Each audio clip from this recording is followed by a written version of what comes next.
All right, everyone. Looks like they have cut away from our bump shot of the Capitol to show you a live feed of the protest. I'm going to go ahead and take you to another view. It looks like we are waiting for Donald Trump's departure. This is another live feed. Again, we're going to continue with full coverage here on News Now in a few minutes.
1, 2. Audio check, testing 1, 2, 3, 4, 5. Audio check 1, 2. Audio check, testing 1, 2, 3, 4, 5. 6, 7, 8, 9, 10. Audio check 1, 2. Audio check.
tell you a couple of things. So we have a bit of rain falling now.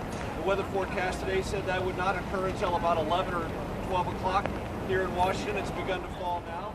Very short drive to St. John's Church. One thing that's not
Hello everyone, Samia here. It is 6:58 here in Arizona, 8:58 out in Washington, D.C. You're looking at a live look at the church where the Trump family is attending.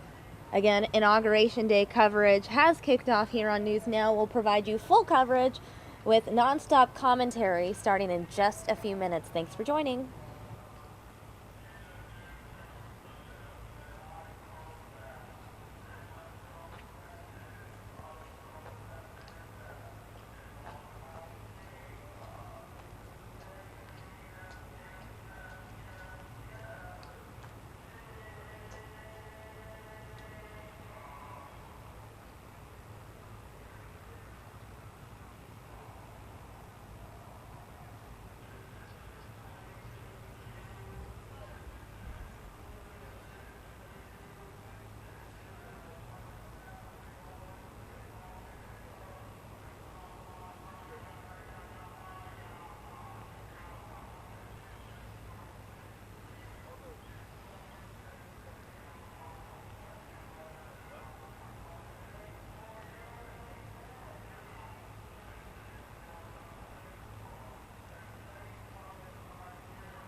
Bring the cable right here before we do the switch.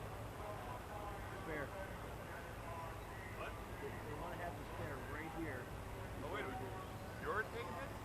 Yes. Oh, I think you said he was taking No, it. 3. Oh. Yep. All right. No problem. Sorry.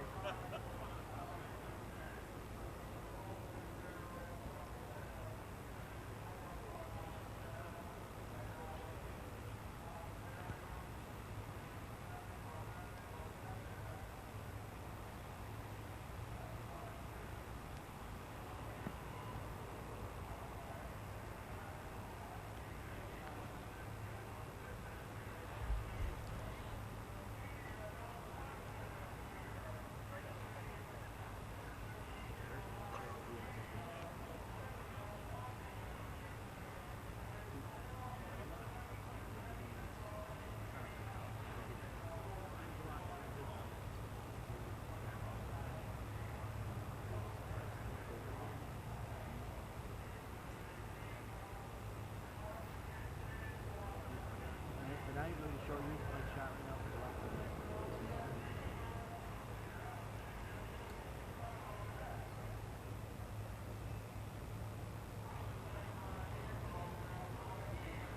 See that clamp in the back left of it? Both sides. So if you need me to move forward, okay, so you don't need that. Okay, perfect. So you better have the face on that. Thank you.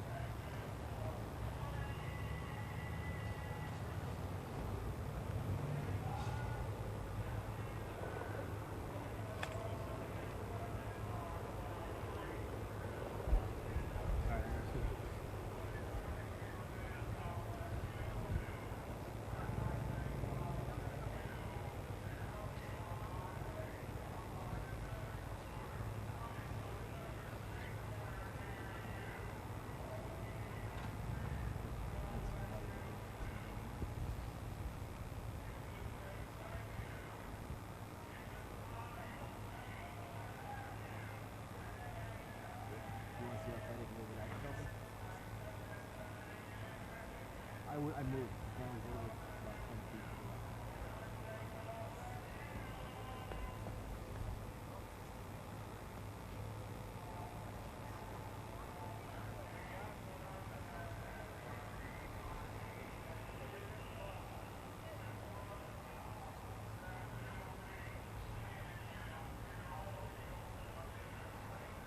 We have the cable up here.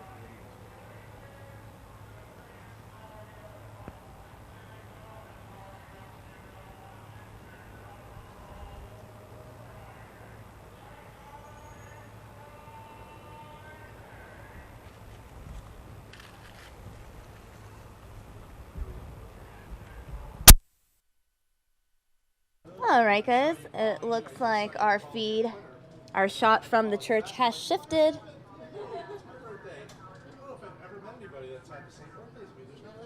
We're continuing with Trump Watch in the upper corner of your screen and a full look at the Inauguration Day setup in Washington, D.C.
All right, guys, we have a couple of different feeds coming in from Inauguration Day. This is a wide look at the Capitol building. Really quickly, I want to go ahead and show you guys the crowd there dealing with the rain.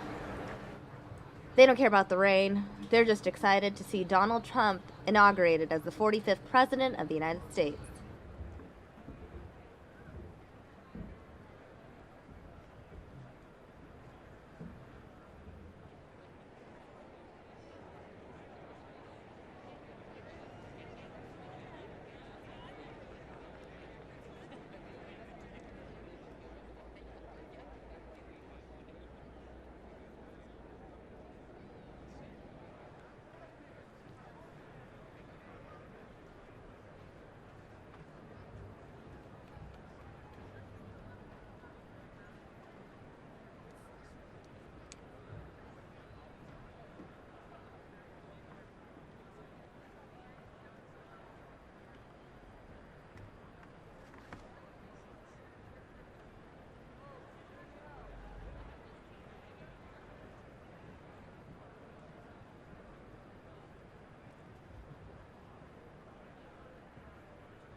Hello everyone, Samia Khan here, joining you for non-stop inauguration coverage here on Fox 10 News Now. We appreciate everyone tuning in. Just wanted to say hi. I'll be joined by Ron Hoon in just a couple minutes, where we'll be answering your viewer questions, incorporating some of your comments into this live stream. So if you have anything that you want to share regarding Donald Trump's inauguration, you can tweet me at SamiaFox10. I'll be sure to read them on air.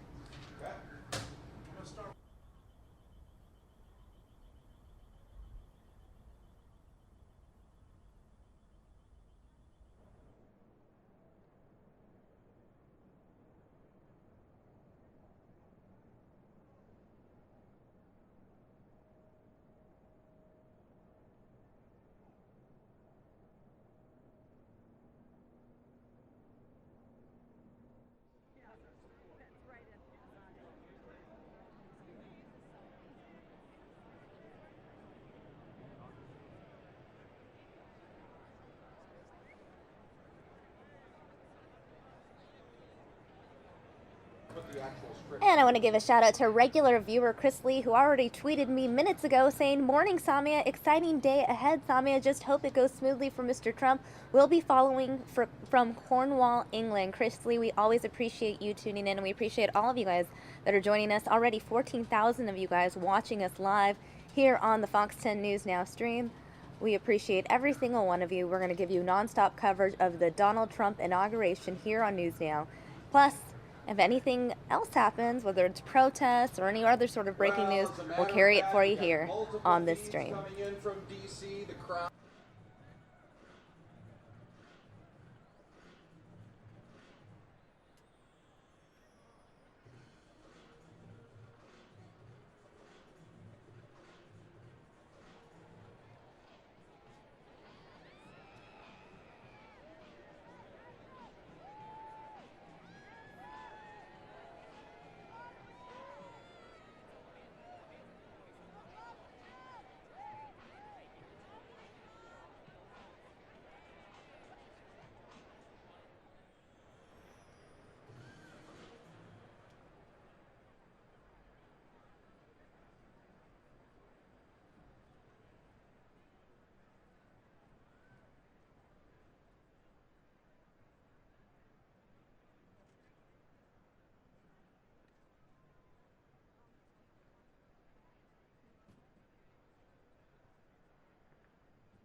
Traditionally, the wife of the president-elect rides separately from her husband in procession to Capitol Hill on inauguration morning and then meets him on the inaugural platform for the swearing in. As you can see in this photograph, First Lady Florence Harding accompanied the new president on his way to the White House from the Capitol after the inaugural ceremony. This eventually became common practice. Let me tell you one other special thing about Harding's inauguration. When he took the oath of office, amplification was used for the first time, meaning that everyone on the inaugural platform and the crowd will hear his emotional words. Clearly, this is Harding singing the opening words of what he's saying. We can still observe this movie as challenging and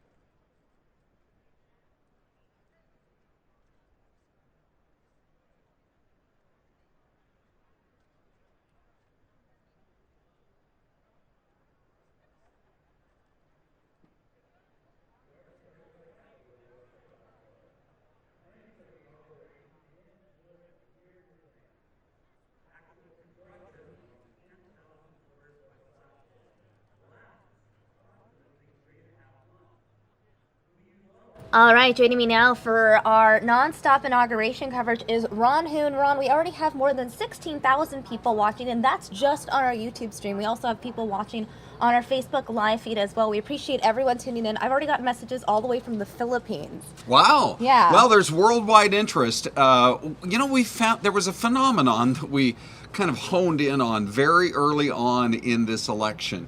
And Donald Trump was the kind of figure that even those who were politically opposed to him wanted to see what he had to say. You can't not watch. You can't be part of the conversation on social media unless you know where the conversation's going. Right. And so, even though we saw some of the national networks running the polls that said the approval rating on his day of about to move into office was as low as anybody in 40 years, just the fascination with such an interesting and unorthodox new president about to take office, I think does have people all over the world. So this is going to be a great opportunity for you guys to just watch live. We have all these live feeds coming in, and we will just show it to you unfettered, unfiltered as the morning goes on, and commercial free. That's right. No commercials here. Ron and I will be joining you throughout the morning. I do want to acknowledge one of our viewers, Michael T, asking, why aren't you showing protests? Michael, as soon as we get a live feed in of the protest, we will definitely dip into that to show you guys both sides of what's going on. Right now, we're getting this live feed of our pool shot. Isn't that such a cool picture? Look at that right there. It's a great feed here where you can see a number of different cameras showing the Yes. different angles of the inauguration. You see tens of thousands of people in attendance dealing with the rain. Yeah. They don't care that it's raining and cold out there. They Yeah. want to see Donald Trump inaugurated as the 45th president of the United States. I believe I was doing a little research just before we went on here on News Now, Samia, and I believe it was the James Monroe. So you had Washington, Adams, Jefferson, Madison, and Monroe were the first five. And I think it was a snowy day, and he had to move it inside into what was called the Old Brick Capitol, which was just like a two-story building that would be, I don't know, the size of a house practically, a large house. And everybody just gathered, and they did the swearing in, and he gave a quick speech. Now, you look at where we are as a country today, where the latest estimate I heard was close to 900,000 people were going to be there on the National Mall to observe this amazing process, this peaceful transition It's of historic. power. It is absolutely historic. And they're not going to let the weather bother them. It apparently is going to rain throughout much of the day today, but the folks who are there looks like they're in a pretty festive mood. Right, and I honestly believe that of those 900,000 people in attendance, I don't think it's just Trump supporters in attendance. I think there's people there that want to witness history, regardless of who they voted for. Yeah, well, there's no doubt. And, so on my Instagram page, it was interesting. There was a live early image that Fox put up, and I grabbed it and I put it there. And let me just tell you what I wrote here, because I said, it's Hooner Fox 10 on Instagram. And it says, Republican or Democrat, this is a day to admire all that America stands for as the peaceful transition of power unfolds. Two men representing different political viewpoints will ride together in the same car from the White House to the Capitol for this inauguration. And that image that I showed actually at about an hour ago showed you that at that point it was pretty quiet. Right. The crowd has gathered dramatically over the course of this past hour. But, I mean, there's no downplaying, Samia, as I keep watching our numbers grow up to 18,000 people. I think people are actually sharing maybe The with link. their friends, Right. sharing the link, because we're just going to have the live feeds for you all morning long. But the story was told that Herbert Hoover personally hated Franklin Roosevelt. I mean, could not stand him, didn't even want his picture taken with him, because Hoover felt like Roosevelt and his backers so threw him under the bus during the election process that there was a personal hatred. And yet, he got in the same car with the man that he despised and they rode together to the Capitol. So no matter, and actually there have been some pretty warm words between President Obama and Donald Trump in the course of the days ever since the election. Right. Despite their history. It seems like they get along. It really does. And so in a case like this, to be a fly on the wall to listen to what the conversation is that they'll be sharing this morning. But it's this whole peaceful transition of power that is so honored in our country, all dating back to the days of our earliest presidents. Yesterday in the newsroom, I made a comment. Republican or Democrat, or damn it, I'm gonna not phrase this properly anymore. I had this great quote that I stated yesterday. The gist of it was Republican or Democrat, we're first American. We're Americans first. Right. And I can't really phrase it now. God, I was so wise yesterday. You were wise? And You're going to be wise today. I lost my way of speech today. Look at this. All the Make America Great Again hats, too. There's something I wanted to point out in that regard, Samia, and it is that when Donald Trump spoke to the crowd that had gathered last night for the concert at the Lincoln Memorial, and that was really interesting to watch. He took the microphone, and one of the first things... Hold on one sec. I think we're getting tape playback of Obama heading to the White House. Sorry, guys. The way it works here basically is Fox National makes an announcement of what they're sending us, and it looks like they have just switched this feed. So I'm going to go ahead and move us out of the way so we can see this live feed.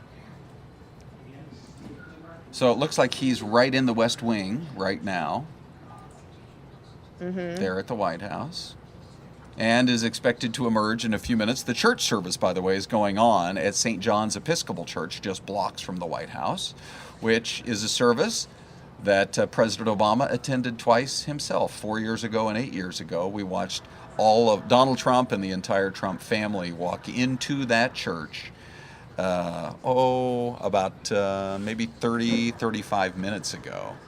That's a tradition that stretches all the way back to 1816. Whoever is about to become the next president first attends a church service, and then the two presidents will meet. Right. So again, we are giving you a live look at the at the nation's capital, and we are waiting for this video to start. Basically, Fox National is sending us a tape playback feed of Obama getting ready for Inauguration Day. Yeah. That's it. His last day as President of the United States. Only a couple more hours until Donald Trump is inaugurated. 2 hours and 39 minutes, assuming they start on time. We're going to give you nonstop coverage here. Ron, what's crazy is you and I have been covering this election for... It feels like about 20 years, maybe? 20 months. Oh, it feels like 20 years. The 2016 election, we have talked about really since April 2015. Yes. I still remember the day in June 2015 when Donald Trump announced his candidacy, and then July 2015 when Donald Trump made his first appearance here in Arizona. Yes. So we have been covering Donald Trump extensively. We've been part of the process, and I can't believe this day is finally here. One of the reasons, culmination of it all. Well, I think one of the reasons that so many people gravitate toward our coverage, part of it, of course, is that we are able to interact with you. What's your Twitter handle? Oh, at SamiaFox10. I know I'm getting a handful of tweets from viewers, so I do want to read some of them. And I am Ron Hoon Fox1010 on Twitter. We'll read some of your tweets. In the chat room on YouTube, the comments go by so fast we honestly can't even read them. I mean, it's just like a speed reading test. But, I do want to give a shout out to one of our regular viewers, Cod, who said, Cod here, new Twitter account, excited to spend this momentous day with you and Ron Hoon. G.O. Campo saying, I'm locked in on your live stream, excited for Trump's inauguration, sending you my love all the way from the Philippines. Eric has this question, how does this inauguration crowd compare to Obama's in 2009? Ron? Okay, that's a great question. If you go back to the original inauguration 8 years ago of Barack Obama, I believe it was in excess of 1 million. Right. I mean, it was obviously our first African-American president. The fact that the country had moved to that point in its history was so historic that the crowds were just unbelievable. Somewhere at home, I have the front page of the local newspaper here in Phoenix showing that image. It was incredible. It's going to look just like that today. When Donald Trump actually gives his speech and you see the full length of this crowd, I don't think you could be able to tell any difference between the million plus that was there for the first one for Barack Obama or the crowd that's today. Now, let me just point out the numbers are somewhere between 700,000 and 900,000 for today, Right. which is where we were 4 years ago for President Obama's second inauguration. Interesting. Yeah. Interesting perspective. Okay, looks like they're making another announcement, guys.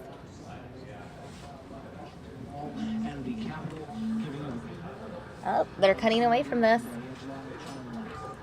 It looks like we are getting Obama now. Obama leaving the White House. Let's go ahead and take this shot.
Okay, so there's the image of President Obama. Let's listen. How you feeling nostalgic? Of course. Any final words for the American people? Thank you.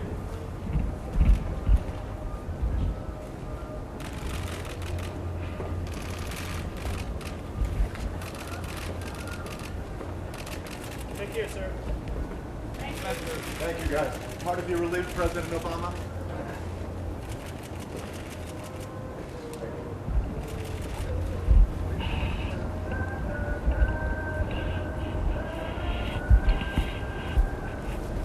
Hello, sir. Hey, guys. Good morning. Good morning. Good morning. Good morning. Keep the rain away, will you? We're working on it.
Thank you very much, everybody, and thank you, Tom. I'd like to congratulate our incredible entertainers tonight, Toby and Lee Greenwood, and all of the great talent. It was really very special. I also have to thank our incredible military talent right here. Thank you. Stand up, please. You guys were great. Thank you very much.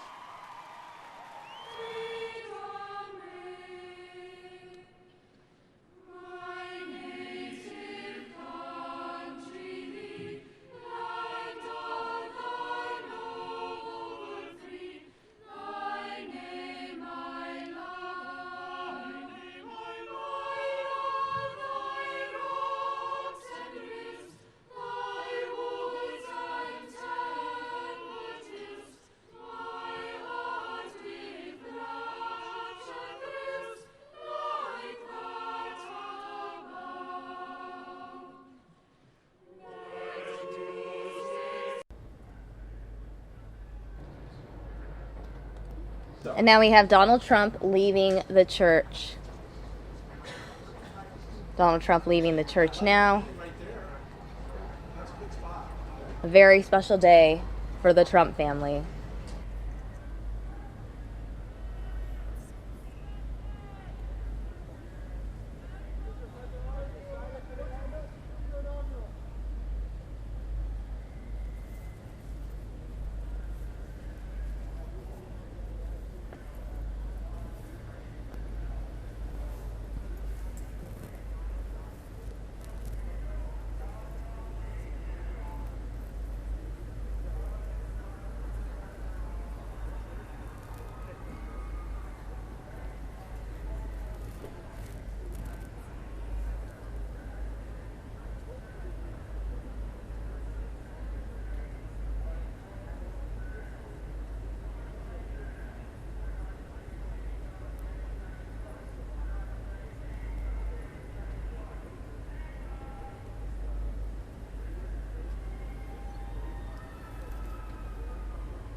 Again, guys, you are watching as the Trump family leaves church on Inauguration Day. I'm getting a number of tweets from you guys. I do want to read some of them.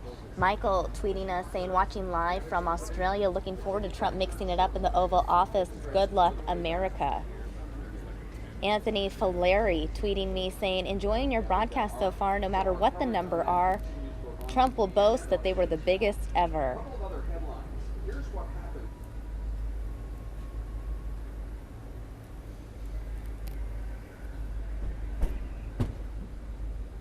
You're looking at a live feed outside of the church where the Trump family attended a service on Inauguration Day. We'll get back to the inaugural festivities in a moment, but we do want to continue bringing you this feed from the church.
We're going to take you back to our inauguration camera now.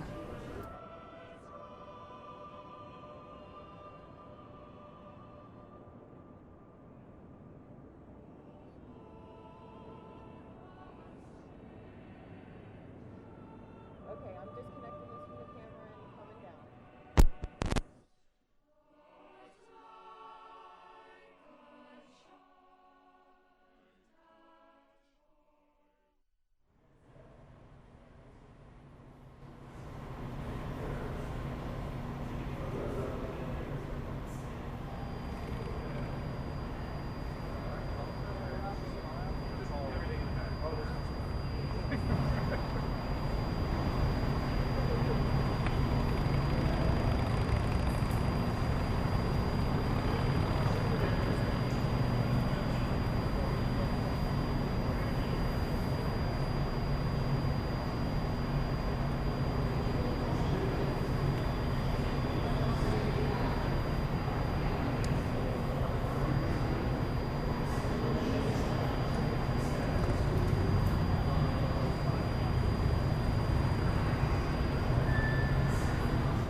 It's like tunnel vision, you know when you're about to pass. All right, so we have this feed of the motorcade leaving the church now. Ron? Yeah, it's walkable, by the way. Oh, look, this is a cool shot. Okay, so this is the park right across the street from the White House. Like I said, it's walkable. Right. I mean, you could walk it in just a few minutes to go from St. John's Episcopal Church over to the White House. And on the other side of the park, we will see the motorcade pull right up to 1600 Pennsylvania Avenue, the most famous residential address in the United States. And we did just see, hopefully you've had a chance to watch our feed live here on News Now for the last few minutes. We saw Vice President Joe Biden. Oh, that's interesting. We're seeing more live pictures coming in. We have so many different feeds. Anyway, we saw Vice President Joe Biden and President Obama actually emerge doing the walk down the portico from the Oval Office into the residence there at the White House. And so the traditional get-together between the two families, the current first family and the soon-to-be first family of Donald and Melania Trump. They're going to visit, they're going to have that tea, and before you know it, they'll wrap up and get in the vehicles and head straight down Pennsylvania Avenue to the Capitol. But this is an impressive sight right here. Right. As they slow down and work their way. You know, of course they clear all the streets. So I always wonder why they go so slow. I mean, you could gun it if you wanted. You could just you could hit the gas pedal and go pedal to the metal and be over there in a fraction of in a fraction of a second. Look at this. Look at these crowds. Already some crowds. Massive crowds. Yeah. Massive crowds in D.C. all there to watch Donald Trump inaugurated as the 45th President of the United States. We're getting a number of tweets once again. Oh, good. Mark Bloomfield saying, "I'm streaming from my cubicle. Thank you, guys." DQ walking from Camp Humphrey, South Korea. We're all waiting to see the man who will be leading us. Thank you for tweeting us all the way from South Korea, DQ.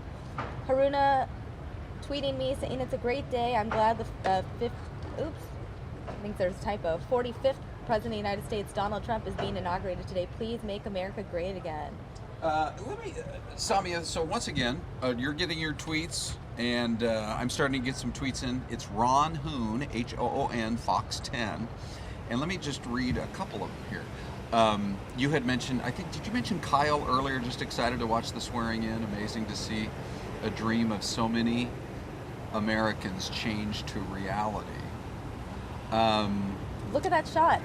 Look at the shot right on the screen right now. That cool image. I'm going to take this in full. Okay, let's do it. So Bradley tweets me and says, Bradley Trude says, what do you think Obama's effect will be on the world after he leaves the White House? To me, that is a brilliant question, and one of the most important questions that we can talk about today. Because look at that, there he is, the president and the first lady.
All right, so that was funny.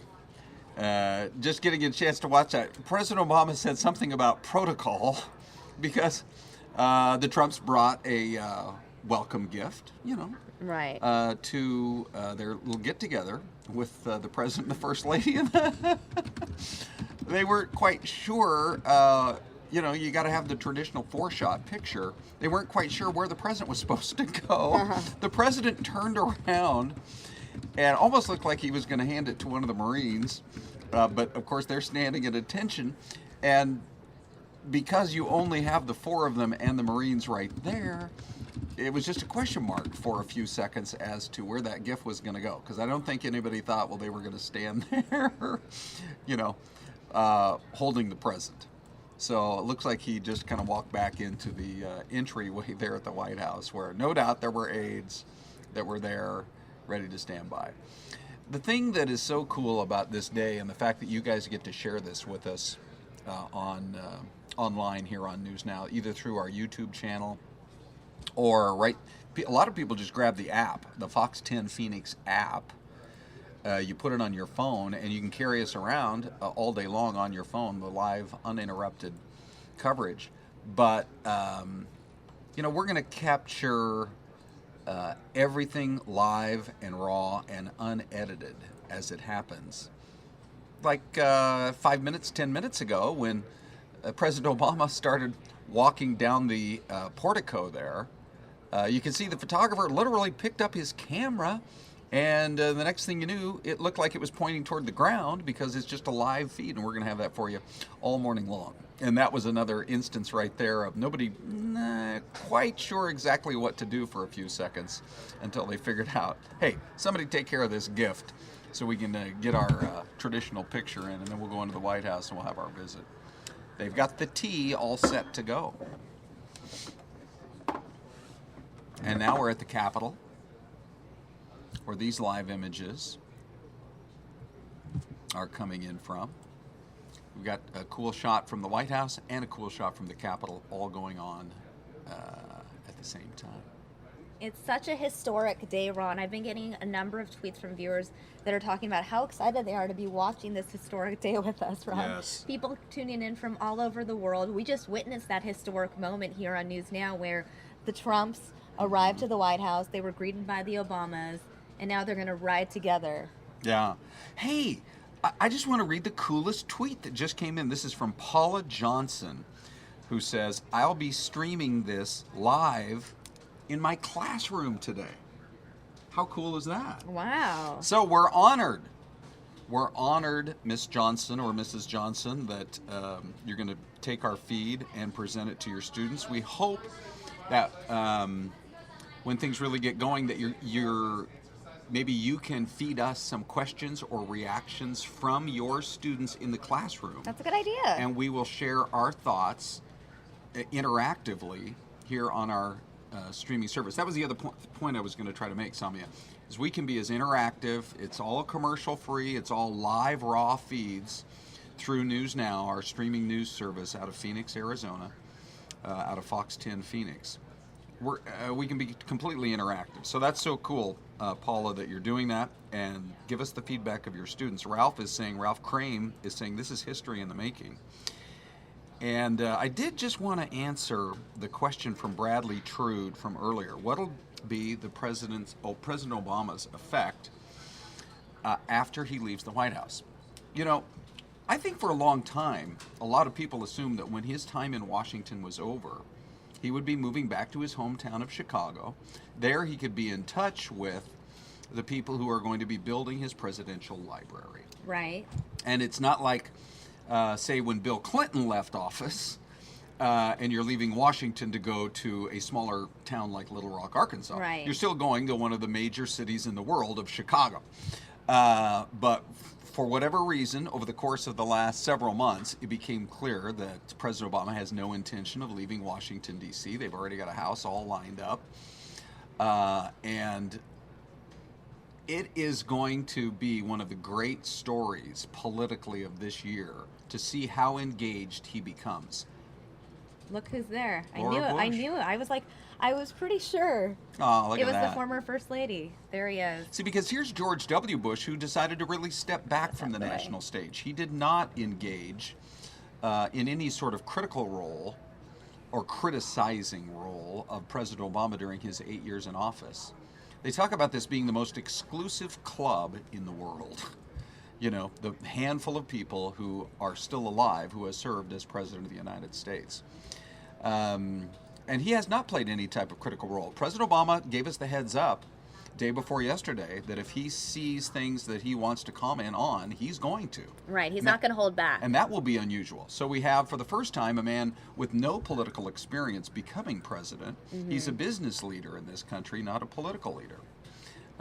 So that's unusual. Now we're going to have a president-elect who apparently is going to come forward and feel free to criticize in areas where he thinks it's justified.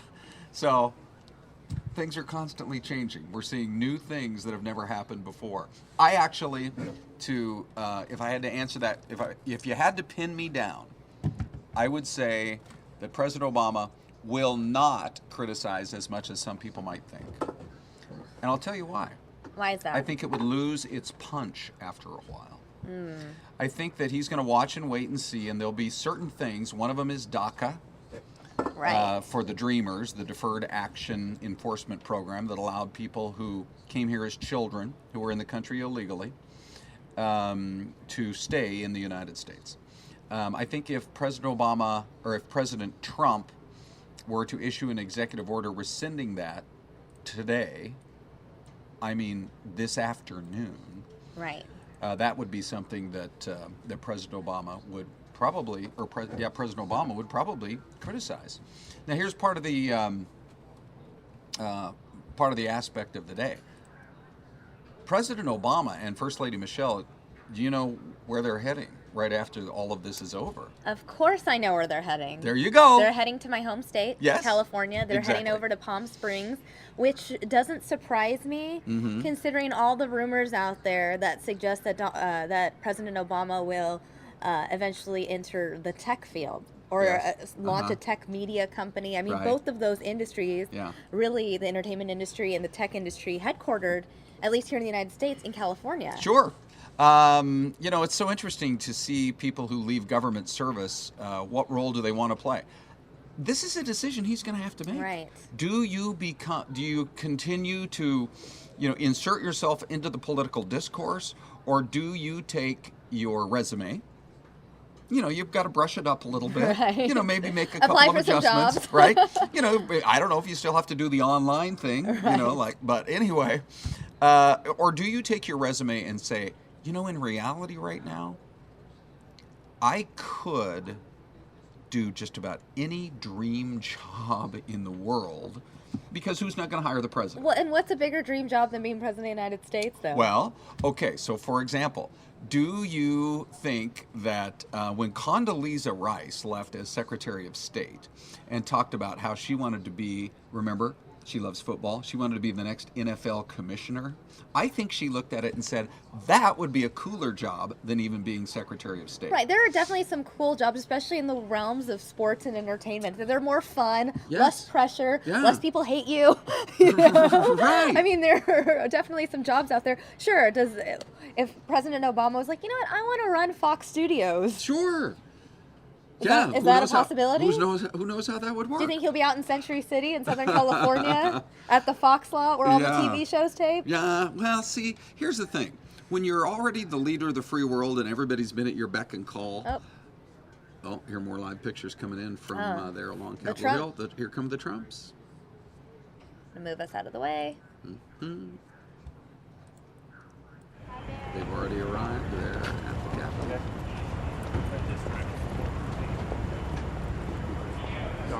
An exciting day here on News Now. We appreciate everyone tuning in.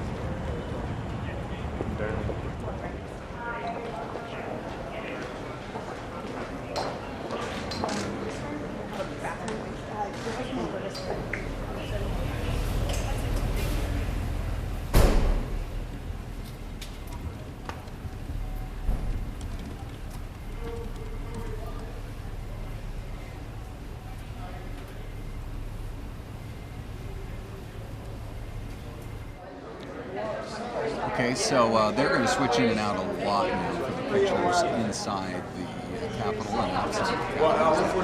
That's the focus.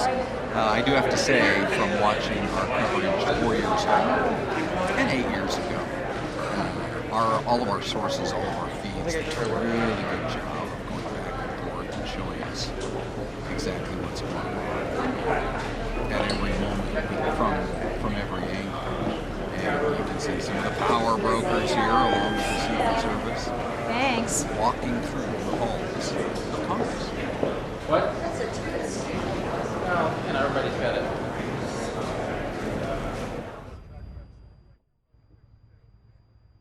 Live picture now from Capitol Hill. Hey, here's one of the things. So again, the difference between what we're able to do and others is that we can interact with you guys. Here's Stephen Murphy, who says, "Hey, former Phoenician watching in St. Louis. Good to see a familiar face. Thanks for the coverage." We love getting your feedback, you guys, and we are happy to answer your questions as well. Let me see here. So here's Abby, who 6 minutes ago tweeted to me and says, "Yo, Ron Hoon, Fox 10. My AP U.S. History class wants you to mention us because we're streaming you right now in Cookeville, Tennessee." Wow. AP U.S. History? Yes, that's Oh. Abby. So This I hope. is that's actually the appropriate class to be watching this. Yes. especially AP. Right? So you guys are the best of the best when it comes to history. I hope we have a bunch of future history teachers and history professors. Now what I have to do, Abby, is go over to Google Maps and just tell you that Tennessee is one of the most beautiful states. Every time I go there, I find myself more and more in love with Tennessee.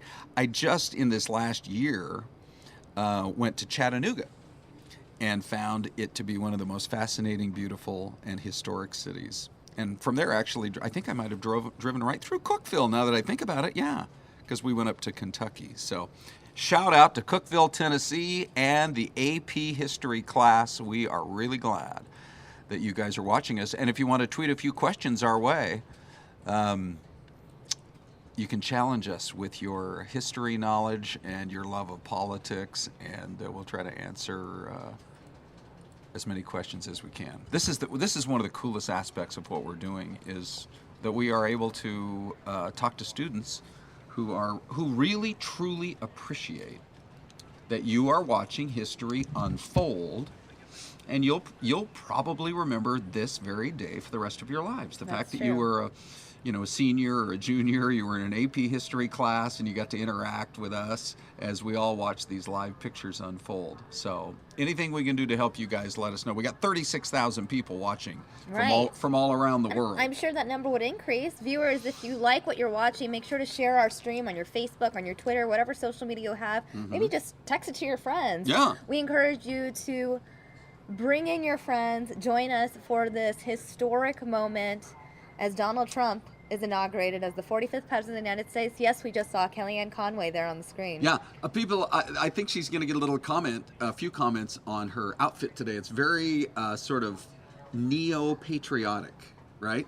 It's kind of new version patriotic. It almost had that look of literally going back to the days of the American Revolution. I thought that was a pretty cool choice on her part. And Scorpion, I just want to read this viewer comment. Good morning. I'm watching your stream from Ottawa, Ontario. So we have some nice. Canadians watching from across the border. People tuning in from all over the world to watch this Inauguration Day coverage. That's right. Donald Trump inaugurated as the 45th President of the United States.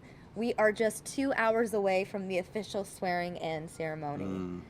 It's all happening here, guys. We appreciate all of you tuning in. Ron, yes. I still can't believe this day is finally here. We have been covering politics since April of 2015. We've been covering Donald Trump since June of 2015. Right. We carried it for you here on News Now when Donald Trump made his big announcement from Trump Tower that he would be running for President of the United States.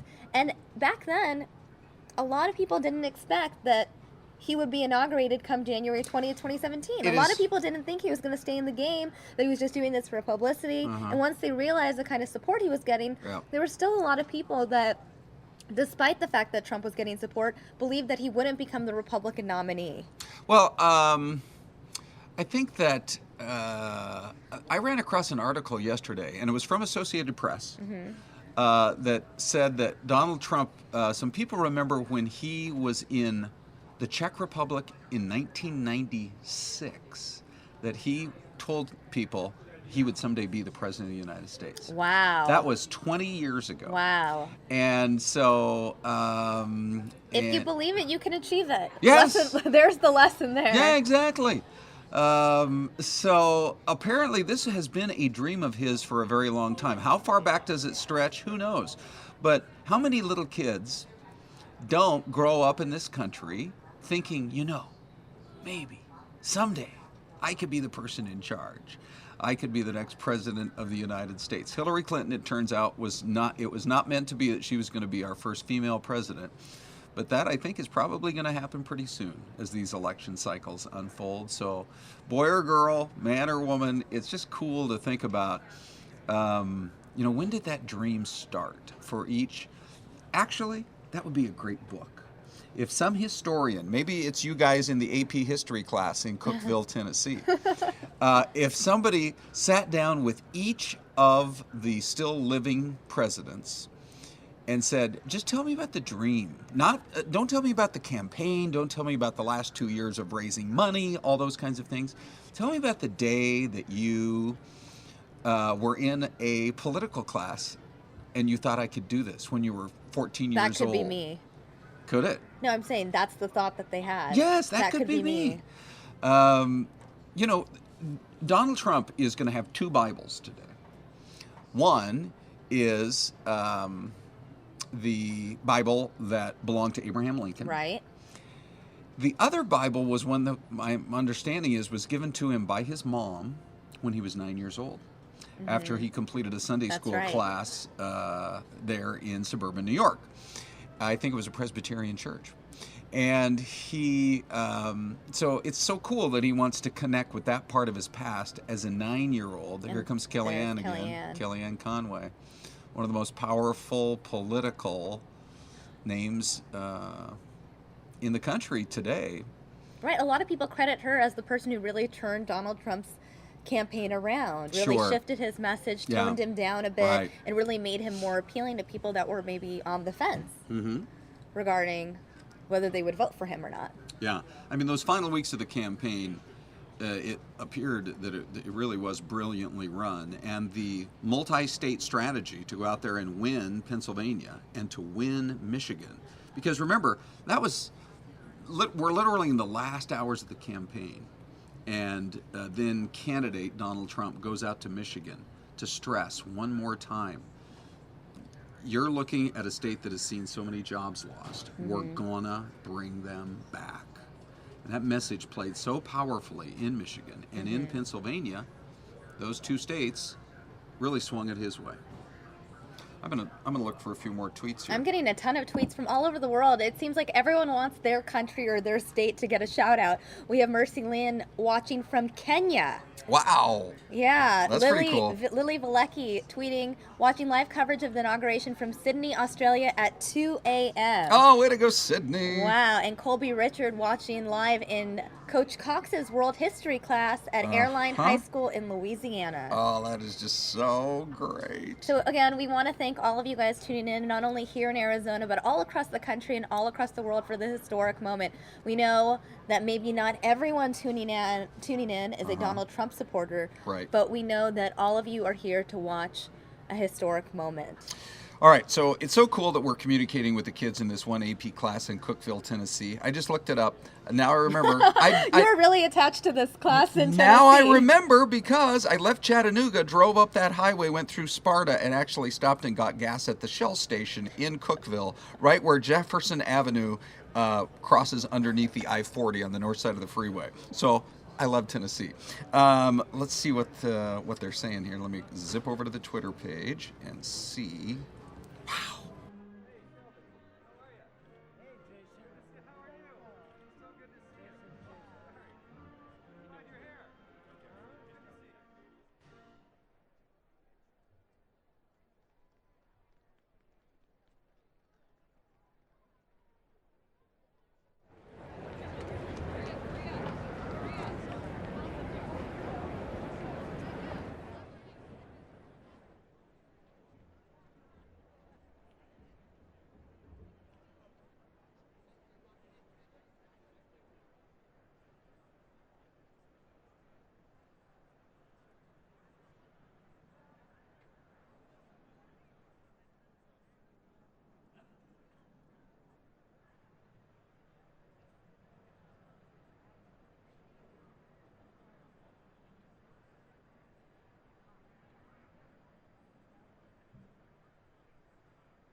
right, guys. Again, Ron Hoon and I joining you to cover this historic moment. Boy, this is historic because look who we just saw there. Ah, Mr. John Boehner John himself. Boehner, Mr. Boehner returns to Washington. The guy known as maybe one of the most emotional members to ever serve in the House of Representatives. I mean, and there's Newt Gingrich with his wife Callista. When you think about his time during the Clinton era, it really is cool to see. And, it is one of the stories here in the U.S. that there are several members of Congress who are boycotting, which, is disappointing to see. That you're opting not to be there for the day that is part of history. Mm-hmm. I do think there are so many ways that you can protest, and just not being part of it. I'm sure there are going to be plenty of people who think, well, that's exactly the move. But if you could be a part of history, it seems to me that you would want to be a part of history. Right. And so, we watch these feeds come in. And we watch people who were once at the pinnacle of power, who have returned to everyday citizenship.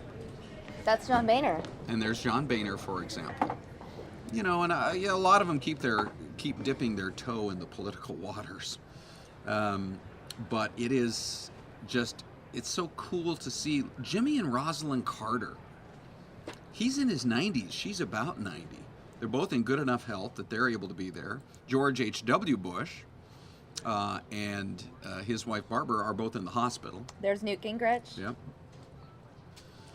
But it's in many ways, it's also a homecoming. It's a chance for people of all different political persuasions, because you've got John Boehner and Newt Gingrich on one side, and you've got Joe Biden and President Obama. And other leaders of the Democratic Party that are all going to be on the same stage. Right. Well, you have the Obamas and the Trumps obviously riding together to this inauguration. We know that the Obamas actually hosted a tea and coffee reception at the White House for the Trumps upon their arrival. Yeah. Yeah. So a lot of these are traditions that have existed for a very long time. To me, if you were going to say, well, what is the coolest of all the traditions? I think even better than having tea at the White House. I'm not going to reject tea. There's nothing cooler than having tea at the White House. I love tea and I love cool things. Yes, I think that's pretty cool. Yeah, but I'm going to put even in a bigger category. I'm going to put the fact that they ride together in one vehicle straight down Pennsylvania Avenue with their wives, and they head to the Capitol. That is a tradition that I believe started when Andrew Jackson handed the presidency off to Martin Van Buren. Wow. They were both in the same party, but politically, Andrew Jackson was old hickory, and he came from the wilds of Tennessee, and Martin Van Buren was one of the most well-known political operatives of his time coming out of New York. Mm-hmm. And they forged this friendship, and so that's where it all began, where they rode together. Of course, in those days, it would be horse and carriage, and now it's in the presidential limousines. But it's just so cool that happens.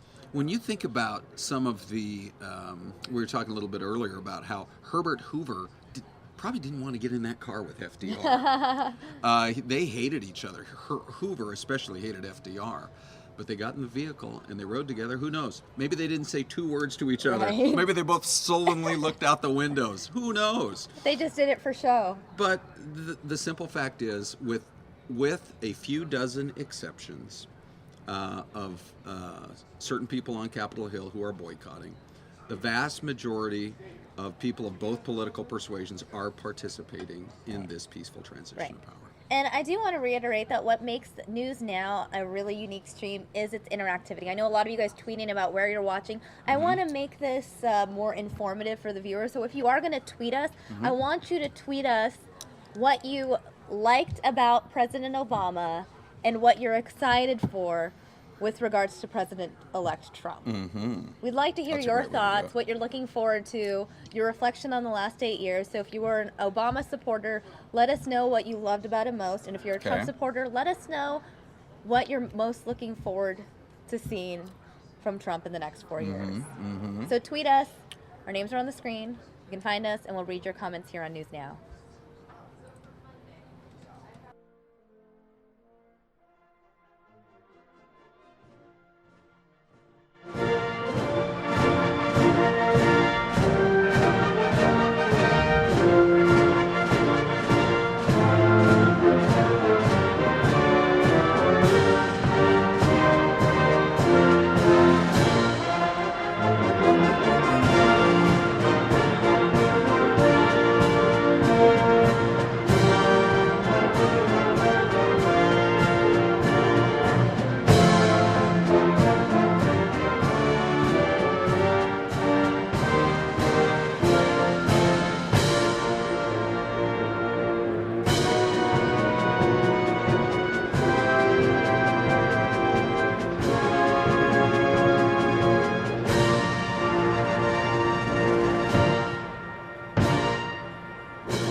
Ladies and gentlemen, the Chairman of the Joint Chiefs of Staff, General Joseph F. Dunford Jr. and Mrs. Ellen Dunford, accompanied by the Joint Chiefs of Staff.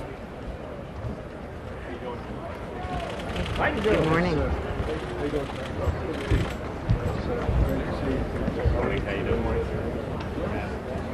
Good morning.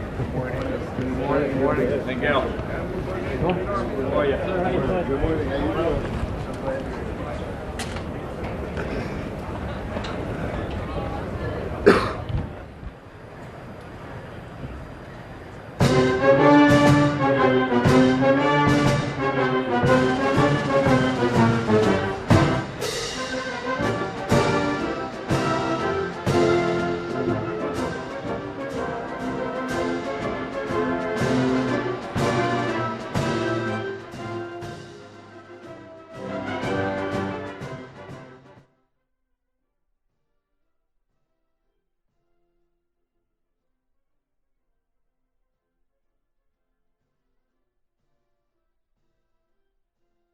A little while and get in their cars. All right, guys, as you just heard from Ron, the Trumps and Obamas will be emerging from this door in just a few minutes. So we wanted to go ahead and take this camera now for you guys, so you guys can get a view from the White House. We did ask you viewers to tweet us and let us know what you liked about President Obama, what you're looking forward to with President Trump. Adaloo tweeting me, Obamacare saved my teacher's life, so Obamacare is cool in my book. There you go. We have Sophia in Mexico City who's watching. We have an AP class in New York that's watching. India, literally all around the world. So we love to get your feedback on the Obama years and what you want to actually see Donald Trump do as president. It's a good chance for us to be interactive with you. Right now, the Kushti live tweeting me, like Trump for his speech on battling the global elite. Well, I think that was a big part of why his support never faltered. Mm-hmm. It was so interesting to see over the course of the campaign so many potential political heavyweights and favorites rise up in the polls and then fall. Right. Rise up in the polls and then fall. There's Bob Dole. Did you see that? Oh no, I'll go ahead and take that camera. Talk the viewers about a aren't looking statesman. at that camera right now. Look at Bob Dole, well into his 90s, one of the most powerful men in the United States Senate for his years serving there, and he's just arrived as the wheelchair is brought in. There's Steny Hoyer. See, now, there's one of the most prominent Democrats shaking hands with one of the most prominent Republicans. And that, I really feel, in so many ways, is why this day is so important. So, really cool to see some of that going on.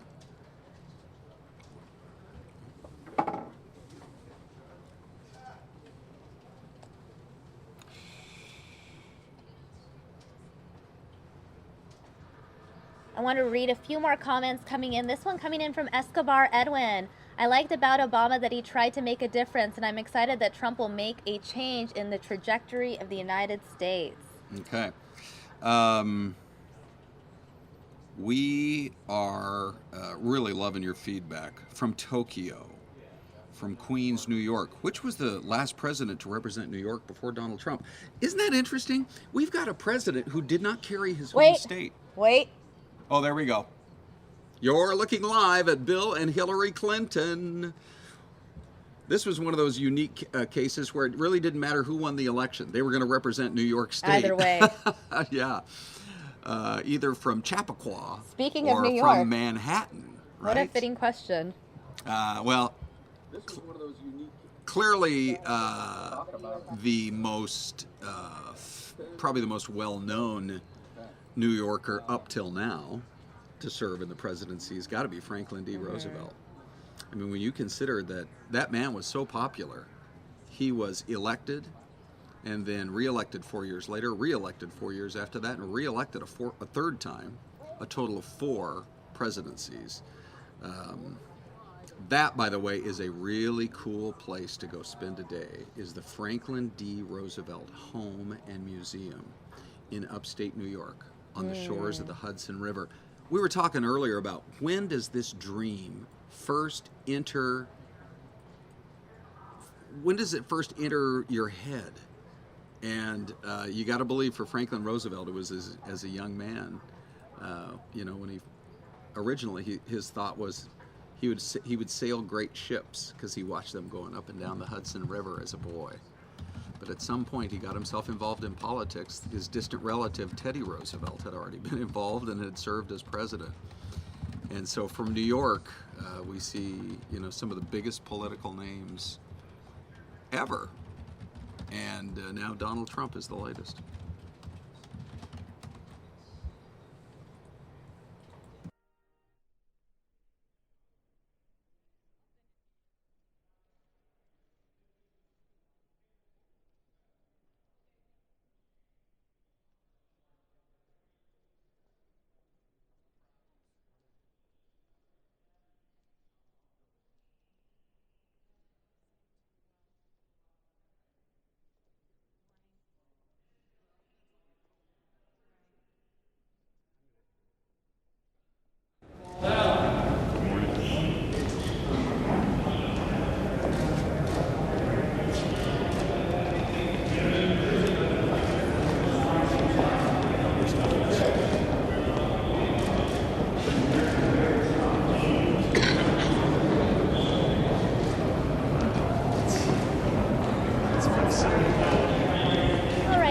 A couple more viewer comments. I do like this one from Mercy Lean, who tweeted, well, I was an absolute supporter of Obama. I liked his speeches a lot. Looking forward to a more inclusive government with Donald Trump. I do think that the country has been a bit divided. You look at how the Democrats had difficulty getting a lot done because of the conflict between the two parties. Yeah.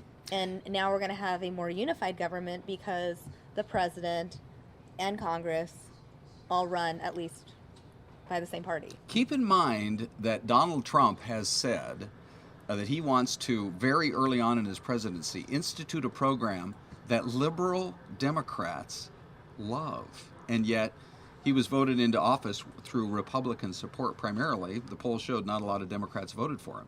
Well, but he's talking about $1 trillion spending package that would improve infrastructure in this country, everything from roads and bridges and highways to airports.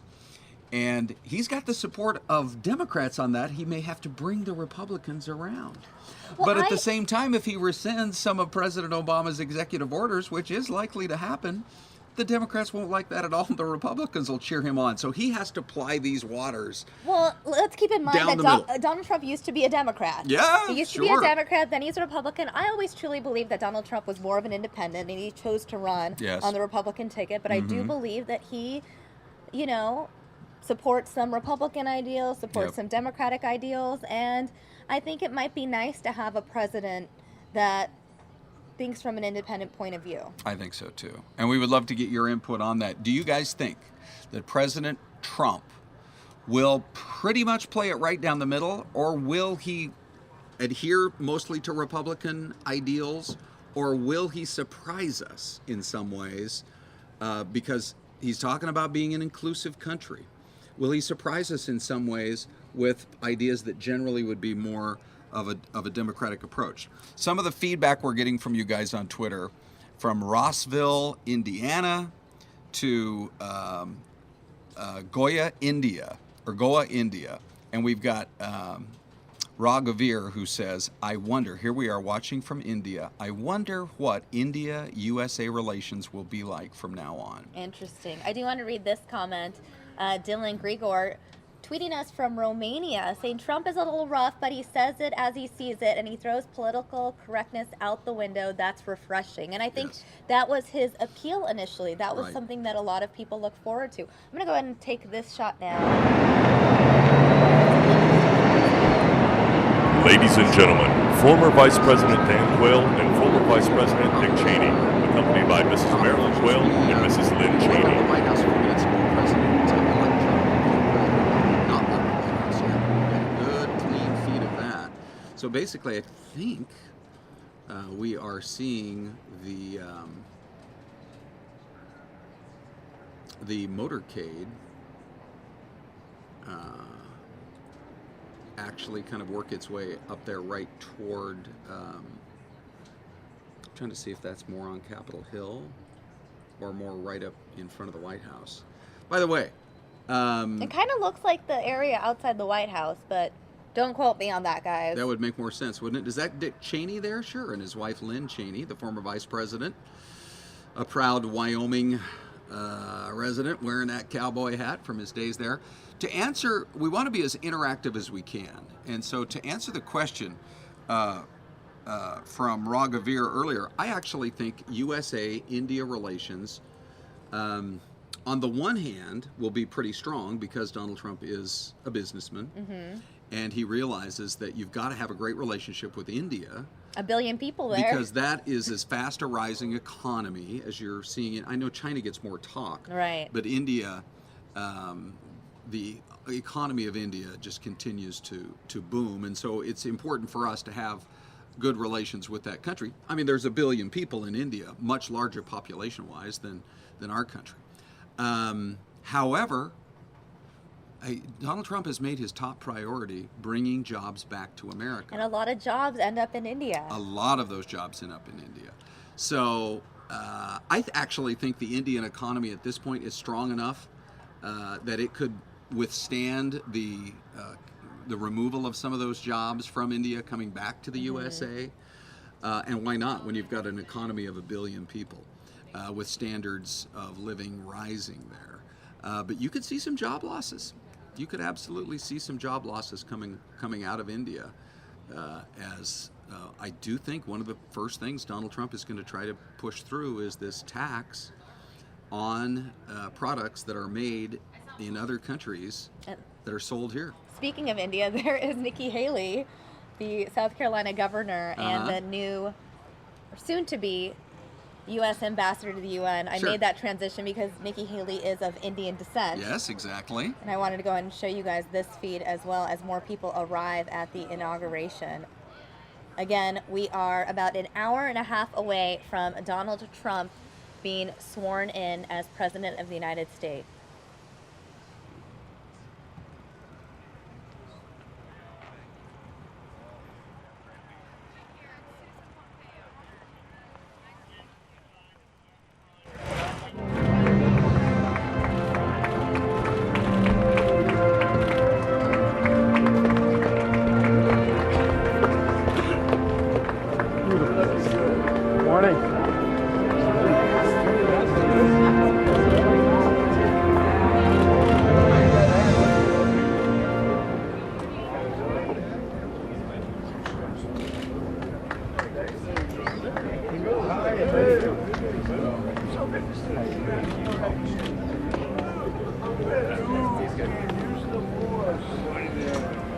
Hey, Bobby.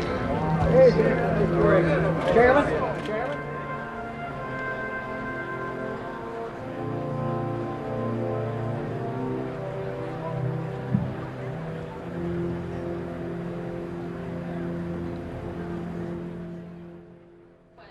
a historic moment. We appreciate everyone tuning in here on Fox News Now, everyone joining us for this moment in history. We're going to take you back now to the White House. We are waiting for the Obamas and the Trumps to leave the White House for the inauguration. Again, that moment just minutes away. We'll carry it for you here on News Now. I do want to read a few more quotes. The question I've asked you guys, those of you tuning in, if you were a President Obama supporter, what did you value most about the last 8 years with Obama? And if you were a President-elect Trump supporter, what are you most looking forward to in the next 4 years? I want to read this comment from Gabby Weiss, commenting from Memphis, Tennessee. I am an epileptic and I am alive because of President Obama and the ACA. So for Gabby, today's inauguration is a sad day as she appreciated Obama's presidency.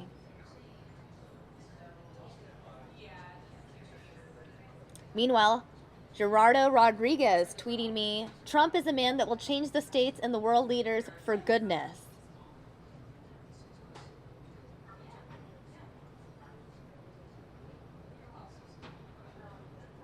Meanwhile, Kisa tweeting me, I think we should appreciate Obama and Biden for the great memes they gave us. That's right. The bromance between President Obama and his Vice President Joe Biden is something that the internet talked about nonstop, especially in the last year. Meme after meme popping up, commenting about the relationship between Obama and Biden and the hypothetical conversations that the president and VP possibly have with each other.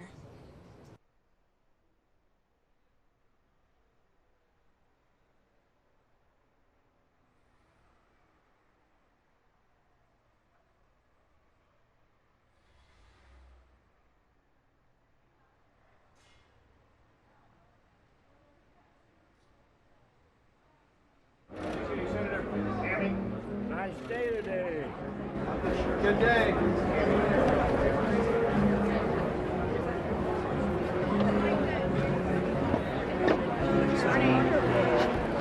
morning.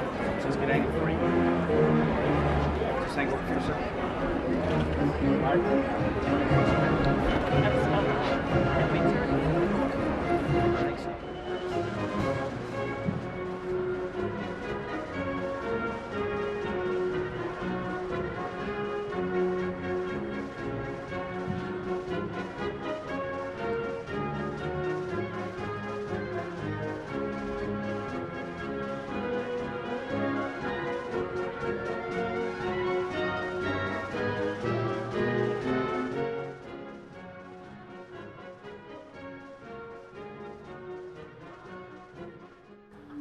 That is Debbie Wasserman Schultz. Wow. You guys may remember that name. Former head of the DNC. Yes. A very controversial figure. Yeah. Not exactly beloved among Bernie Sanders faithful. You know, there are some people who still feel as though if Bernie Sanders had been nominated by the Democrats, that he would have won. That he would have won the election. Well, because in our time, in our lifetimes, I don't know that there's ever been another election cycle where people wanted to see the system changed. They wanted an outsider. They wanted an outsider, and Bernie Sanders represented that, and Donald Trump represented that. And Hillary Clinton was about as inside politics and inside the Beltway as you can get. By the way, answering our question that we asked you as we try to be as interactive as possible from the UAE, Lures says, I actually think Donald Trump is going to go down the middle, especially when you look at the old videos of him speaking publicly. Mm-hmm. So that's one of the points that Samia, you were raising earlier, right, which is, remember, he was a Democrat at one time. Then we've got James Fraser, who's watching us over in the UK, who says, do you think U.S.-UK relations, now I'm assuming you're watching us in the UK, do you think U.S.-UK relations will be improved under President Trump? See, now, I actually do, because there's never been, we haven't seen a lot of job losses from the United States going over to the UK. Mm-hmm. And so that's number one. I think it's countries where the jobs have gone to that there could be some, that there could be some tension. But I don't even think tension's the right word. Donald Trump is a negotiator. He's built an empire, multi-billion-dollar empire, on figuring out how to negotiate the best deals possible. So his whole thing is to make America great again. And I don't know that we could talk about tension with Mexico and China as much as we could talk about trying to negotiate better deals with those countries. The U.S. and the U.K., yeah, why wouldn't relations be improved? Because Donald Trump is also going to make a big part of his presidency fighting and ultimately defeating ISIS. Are you guys okay to go on TV in a little bit? Sure. Okay. Yeah.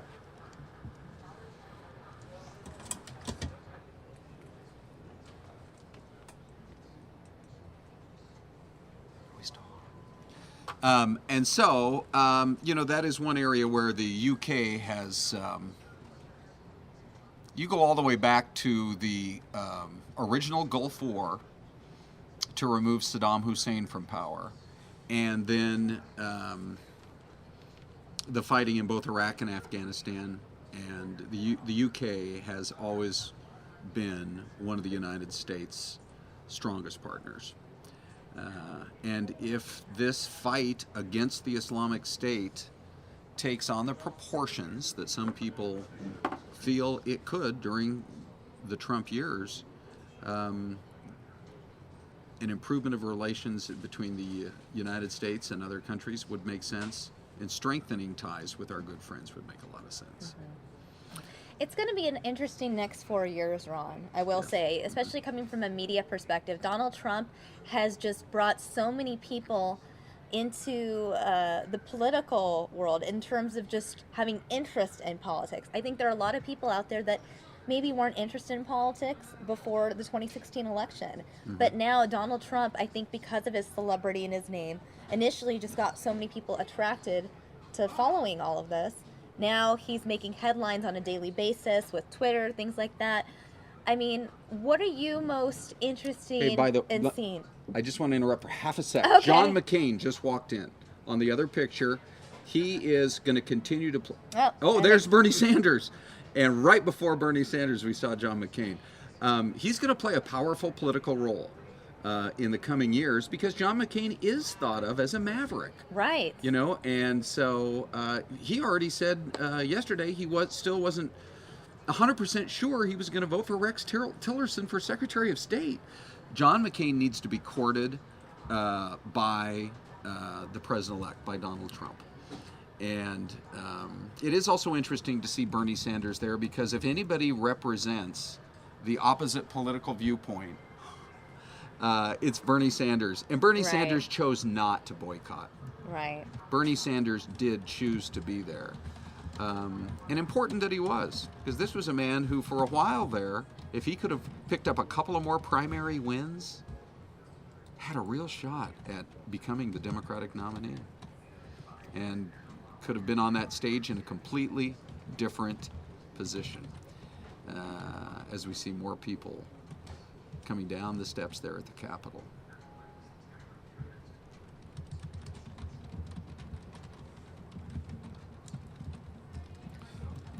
One of the great things about what you're watching now, and by the way, this is News Now.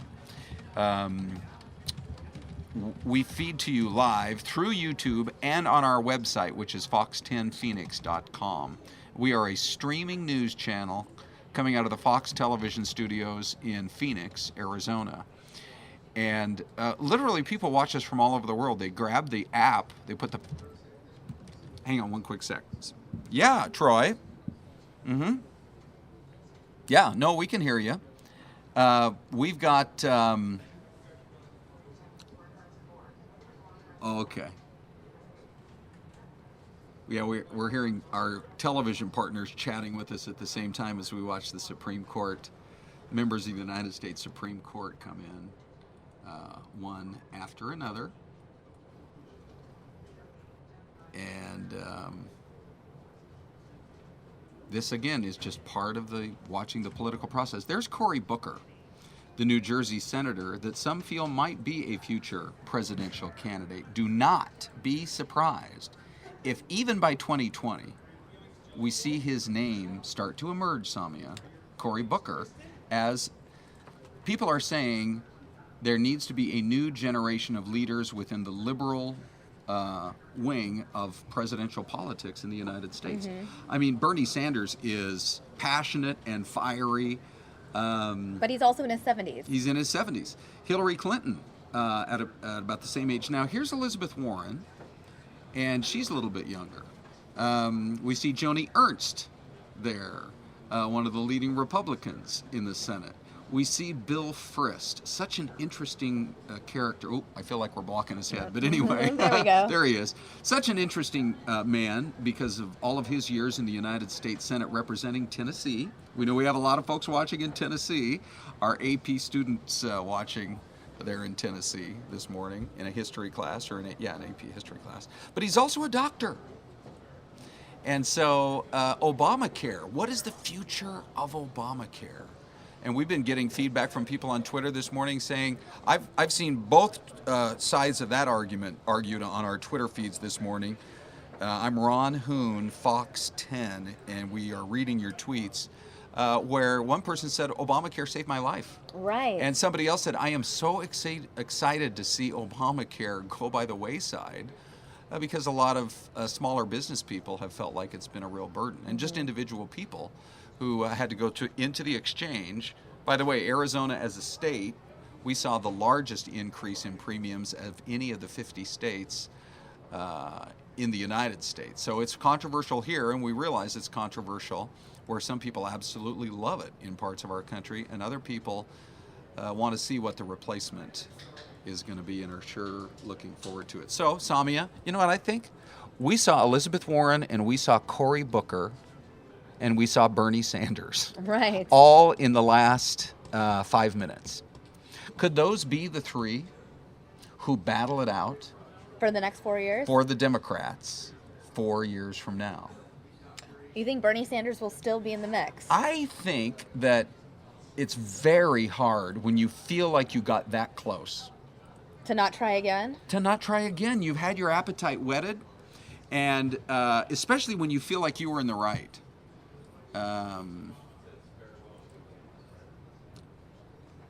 Hey, we're getting another good look at the White House with the red carpet there and the Marine Guard standing by. We expect to see Donald Trump, President-elect, and current President Barack Obama.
It's a great day. It's a great day.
some people view him as a president who should be remembered for our failures in Iran. But if you go to the Carter Library and actually spend a little bit of time, your appreciation for what he did do as president of this country, and sort of the almost the humanity that he brought to the office. Here's a guy who still goes out, teaches a Sunday school class, and builds houses in low-income neighborhoods. Right. And who, by the way, apparently has beaten cancer.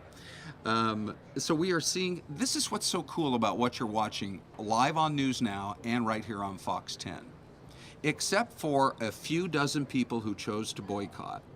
You have everybody from Bernie Sanders on the left, to the far left, to Newt Gingrich on the right, who are gathered together to honor as much the person and the office as the event itself, the peaceful transition of power. And there's Ruth Bader Ginsburg, obviously a Supreme Court justice. And now you can see how the podium is really filling up.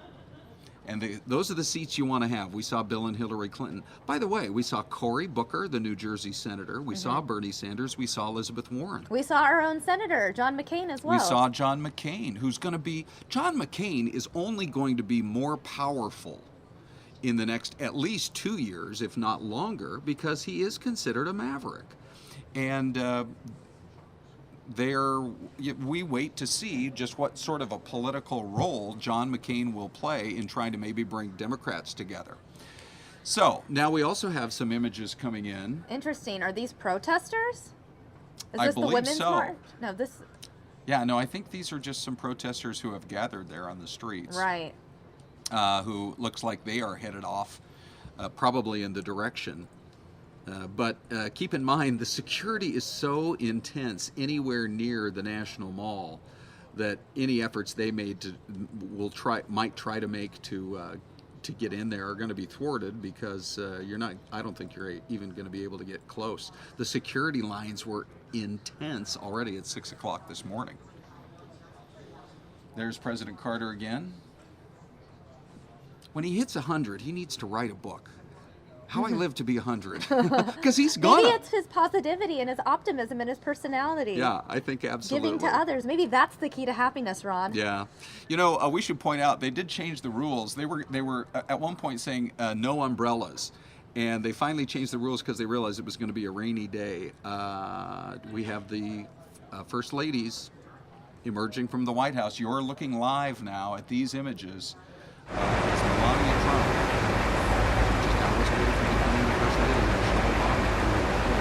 In many circles, one of the most prominent and successful first ladies in our country's history, as they emerge right there, you guys, and then they really do, and within a few seconds we should see. Right.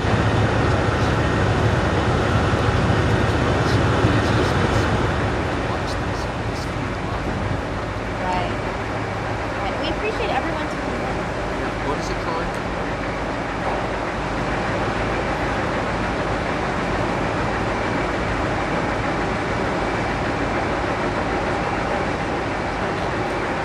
It's an event that, for example,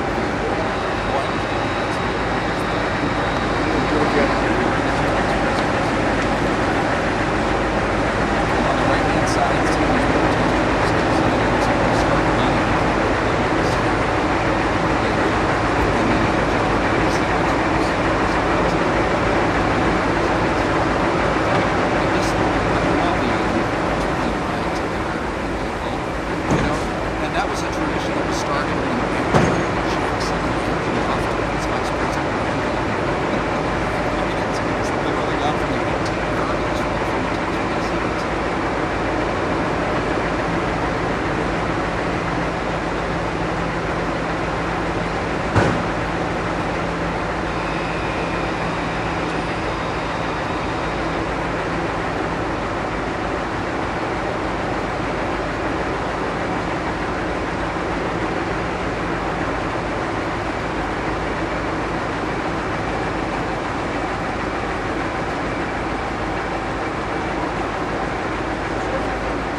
All right, guys, we're going to cut away. We have another shot of Hillary Clinton and Bill Clinton at the inauguration.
Okay, live images coming in now as the you can see all the seats that have been set up there near the White House. That building that almost looks like the White House right there, that is not the White House. That's right next door. That's the United States Treasury Department. And those are the primo seats that you want to get for the inaugural parade. Because we have seen in previous parades, at some point, presidents decide to get out of their vehicle and walk that last part of the parade. So as we see the motorcade kind of working its way through the streets of Washington, I was in D.C. I believe it had to be January of 2005 because it was the re-election of George W. Bush and Dick Cheney. And I was there, it was about a week before the inauguration. At the time, my daughter lived back in D.C., and it was so fascinating to be there and see what a party was in the planning. I mean, this is a huge party for hundreds of thousands of people. Every coffee mug, every bumper sticker, every button, every store, everything that you can imagine is so oriented toward Donald Trump and Mike Pence on this historic day. And so you're watching both the pool van, the live camera there, as the presidential motorcade with the outgoing president and the incoming president are riding together in the limousine that will soon drop them off on the steps of the United States Capitol. By the way, a Capitol that has just undergone a restoration that has beautified it and solidified it. Remember, they did have that earthquake that caused a few cracks in Washington a few years ago. And they wanted, of course, to have it all done for the 2017 day of the inauguration. I actually think that this should be a national holiday. It's really cool that we have people who are watching us in AP classes from New York to Tennessee to Indiana to Arkansas to Alabama. It's cool that teachers are doing that. But I just think it would be so great if this could be an actual national holiday so everybody could have the day off, not to go shopping, but to just watch this whole process unfold. Samia, I believe it just went past the new Trump Hotel coming down Pennsylvania Avenue.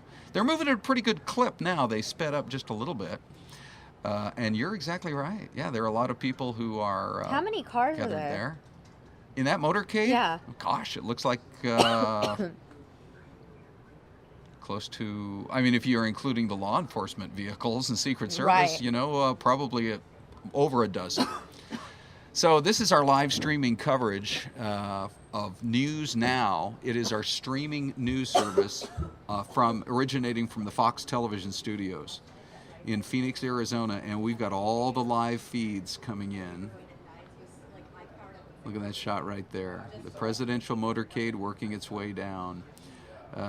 It's so cool to see Republicans and Democrats come together and to honor the day and to honor the office by people of such different political viewpoints all being together for this inauguration itself.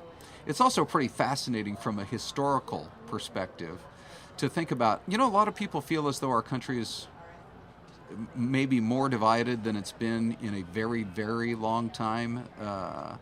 And yet, if you do have the perspective of history, if you look back at Abraham Lincoln's first inauguration in 1861, and several states of the United States had seceded from the Union simply because of him. And we were headed for the Civil War. And it was an issue that Abraham Lincoln had to deal with in the first few months of his presidency when the rebels fired on Fort Sumter. And so you had entire states. You talk about how a handful of people are boycotting today. Right. You had entire states that were boycotting, and a president who was simply trying to hold the Union together. All right, let's go back to this shot, a historic moment. Once again, Donald Trump's competitor in the 2016 election. It's nice to see some applause here. We were looking at the facial expressions of Bill and Hillary Clinton, and when he grabbed her hand as they were walking down the steps just before emerging outside here, it really had the feel of a couple that I think maybe is still stunned. Right, And, they thought today and was stung. Hillary's. They thought Yes. today would be Hillary's day. Correct. And it just had a feel of, hey, we're going to get through this day together. It cannot be easy for her in any sense. And frankly, I don't think maybe it's all that easy for Bill Clinton, too, because, a lot of people, the two of them included, were looking at polls in the days leading right up to the election that thought they were on the verge of becoming the ultimate power couple that this country has ever seen. Instead, she loses some of those key states, not even campaigning in some of the crucial states that I think she felt were so safely in her column in those final days. And Donald Trump kind of barnstorming them. One of his quotes was, "There's Chris Christie." That's an interesting political figure. Right. I mean, Chris Christie, the first really big name of campaign competitors, come out and say, I'm backing Trump. And the fact that Donald Trump has not exactly extended any favors to Chris Christie in terms of big jobs at the federal level. But there's Chris Christie. He's on the stand as well. It'll be interesting to see what the political future holds for him. Right. Similarly, Rudy Giuliani. I mean, you had Chris Christie, Rudy Giuliani on the campaign trail day in, day out, campaigning on behalf of Donald Trump. Yeah. And a lot of people watched and assumed that if Donald Trump were elected, that these people would hold some sort of important position. Rudy Giuliani's name was thrown out there for Secretary of State. Some people thought that Chris Christie might be Attorney General, but in the end, neither one of those people got those positions. Yeah. Here's the applause for George W. Bush and his wife, Laura. I never had the chance to meet President Bush, but I did meet the First Lady. She was here for an event out at ASU. And I had the chance to interview her that day. And she is as warm and gracious and easy to talk to as any person sort of at the pinnacle of political power that you'd ever want to meet. I loved the time I got to spend with Laura Bush. And so how cool is that we just saw two of the most prominent Democrats, Bill and Hillary Clinton, and prominent Republican like George W. Bush and his wife entering the stage within a matter of seconds of each other. Right. By the way, it says Inauguration Day on the screen. What we saw was, well, there you go. There's the motorcade. And President-elect Trump now, wow, Samia, 1 hour away from the swearing in, arriving there at the Capitol. And President Obama, soon to be ex-President Obama, still, I think, contemplating exactly what the future holds for him. He has indicated he will speak out, where we saw George W. Bush really never wanting to step forward to criticize President Obama. But President Obama has indicated to all of us that if he sees areas, he's still a pretty young man. Politically, he can still be quite powerful for many, many years to come. And he has decided, he and Michelle, they're going to live in Washington rather than returning to their hometown of Chicago. So what role will he play in leading the Democratic Party as they try to figure out where to go in 2018? One of the interesting commentaries, Samia, that I've heard just in the last day or so is the Democrats realize they don't have the votes to block these nominees. But they are trying to set the stage for 2018 and for laying out some groundwork to say, well, we are still politically relevant and we'll fight in areas that we want to fight, and we'll choose those spots where we want to be the strongest in terms of the party of the opposition. Look at that aerial shot. Wow. I actually think that might be a camera mounted on top of the Washington Monument that we just showed you there. And now we've got the first image of President-elect Trump at the Capitol. And President Obama as well.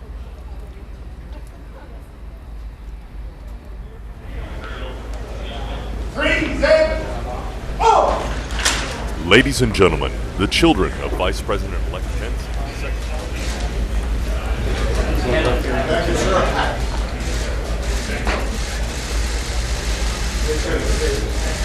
Good to be back.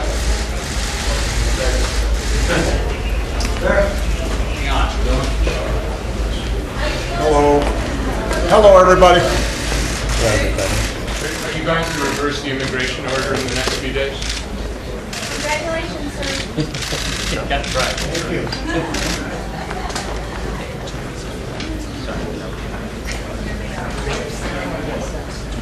Okay, Laura, we're moving.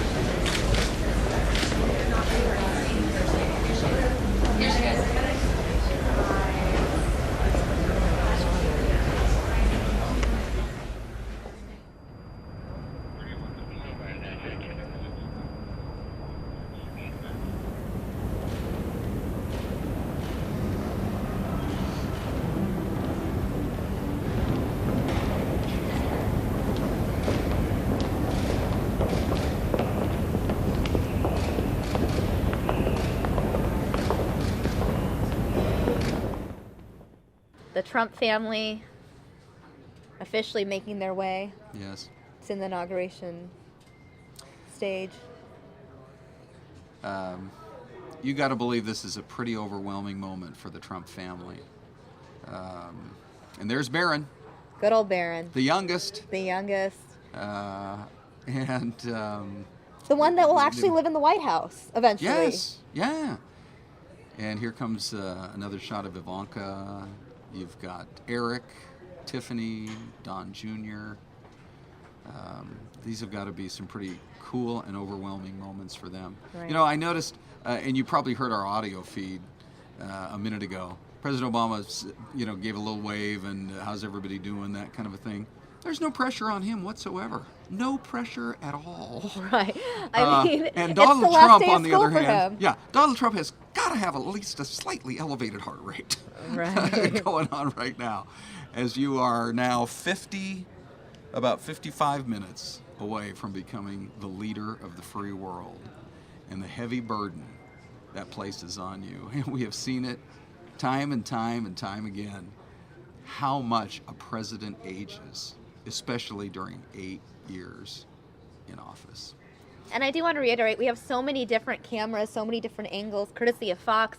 In the upper corner of your screen, we're getting another look at the Clintons. You have George W. Bush there, the former first ladies and presidents in attendance. Obviously, a lot of people focusing on Hillary Clinton because she did lose to Donald Trump in this election. Yep. Yeah, and it is most likely that she is exiting the political stage. I also think it's quite likely that Joe Biden is truly exiting the political stage. President Obama, not so much. But I do think that he will have to pick and choose his spots. Otherwise, he will be seen to, if he just comes out critical of, every fourth or fifth decision that Donald Trump makes, right, it's going to lose its punch real quickly. But on those issues that he feels quite strongly about, he will. I just think it's probably not going to happen as much as some people might think, because he truly will have to pick and choose his spots. Right. There's Ivanka Trump. Many people speculating that she will fulfill many of the traditional roles that a first lady will fulfill. I liked how she said that was highly inappropriate for people to suggest that. Well, a lot of people, because she was getting the office in the White House that was typically reserved for first ladies, it got a lot of people thinking, a lot of people talking. Yeah. Also, Donald Trump really trusts his daughter, Ivanka. Yes, right. And, he has that sort of relationship with her. I think this family, Samia, I think you're right on. I think this family is going to be more influential because they have been over the course of the campaign, and by the way, they have been in the building up and operating of a multi-billion-dollar empire. Right. They have been at his side all along the way. And people say that when you reach this level of power, you just have to watch out for so many people that you really wonder what their true motives are when they approach you as president. Well, Donald Trump knows what the true motives of every member of his family are. They've been with him. He's raised them. He loves them as his own kids and their spouses. And he, I think, will rely on their input. I'm trying to think of another president in recent times who would have a family that's going to be more influential than the Trump family. And I just can't think of it. It is really going to be such a fascinating time. And then, so we're talking first ladies. What about Melania Trump? What role will she play? Right. A lot of people said it's going to be cool to have someone, the most stylish first lady, as a professional model at one time, in terms of the clothes, in terms of the style that she's going to bring to the White House. To see how she grows into this job as First Lady of the United States. Look at that shot. Look at that. I'm always one who favors wide shots over tight shots. Although it's cool to see the smiles and the waves. And right. And so you can't help but happy. notice all the Make America Great Again hats in the crowd. Sure. Lots of people buying that Make America Great Again merchandise during the campaign season, Mm-hmm. It works for them. If Donald Trump had lost, they might not have been wearing that hat out and about proudly, but, they'll be wearing it at least for the next 4 years. Yep. And there is the image. I think it's got to be overwhelming when you first step out to see the size of this crowd. So that's a camera that's actually mounted up there toward the top of the Capitol. And you could see, although there were still a few spaces yet to fill in, the estimates are anywhere from 700,000 to 900,000 people will gather to hear Donald Trump's speech. Now, I think it's interesting to point out that from what we've been told, Donald Trump's speech will be relatively short, written by his own hand. And I think that will be a very wise move on his part, Samia, because every president knows that there is an instance of one of our elected leaders from long, long ago who gave a speech that was so long, not only were people no doubt yawning through it, he got sick from, I'm talking about William Henry Harrison, one of our earliest presidents. His speech, I believe, was close to 2 hours long, and the weather was not good, and he got sick and was dead within several weeks of his presidency. So you don't want to give, that's the benchmark of length. You do not want to give a 2-hour speech. Right. I think Donald Trump's speech was also described as brief and short. I think that was what 20 minutes or less, right? And I think that is a great move. Listen to what William Henry Harrison said when he stepped, they didn't have microphones back then, but when he stepped up to the podium and said, "Called from a retirement which I had supposed was to continue for the residue of my life to fill the chief executive office of this great and free nation, I appear before you, fellow citizens, to take the oaths which the Constitution prescribes as a necessary qualification for the performance of his duties, and in obedience to the customs of our government, and what I believe to be your expectations, I proceed to present you a summary of the principles which will govern me in the discharge of the duties which I shall be called upon to perform." Samia, that was one sentence. Wow. That's a speech in some people's category. That was his first sentence, and it went on. You can, by the way, if you, because we know we've got a lot of AP history classes watching us today, you can Google and you can find every speech that every incoming president has delivered at the inaugural. And it's so cool to just see the difference in language, the flowery, almost difficult to understand language that was used in the, say, early to mid 1800s, to the more plain spokenness of the generation that we are in now and the previous generation. What will be, Samia, what will be Donald Trump's memorable moment from what we are about to see? When President Lincoln talked about appealing to the better angels of our nature, hopeful that the country would reunite, and when John F. Kennedy said, "Ask not what your country can do for you, ask what you can do for your country." Those are moments in our memory collectively as a nation that are with us forever. Will Donald Trump have a line today that is so memorable as we prepare for the swearing in and then the speech, now about 45 minutes away? Will he have a line that is so memorable that it will be in that same category of what we heard from a JFK in 1961? We'll have to wait and see. Like you said, we are about 46 minutes away from Donald Trump officially being sworn in. Then he will be obviously speaking and giving his inaugural remarks. Live at the Capitol, a historic moment. I do want to check in with some of our viewers. Now, earlier today, I had asked viewers if they were Obama fans, what is the one thing that you valued most about Obama's presidency? And if they were Trump supporters, what are you most looking forward to over the course of the next 4 years? We're going to get to that in a minute, but it looks like the First Lady arriving now.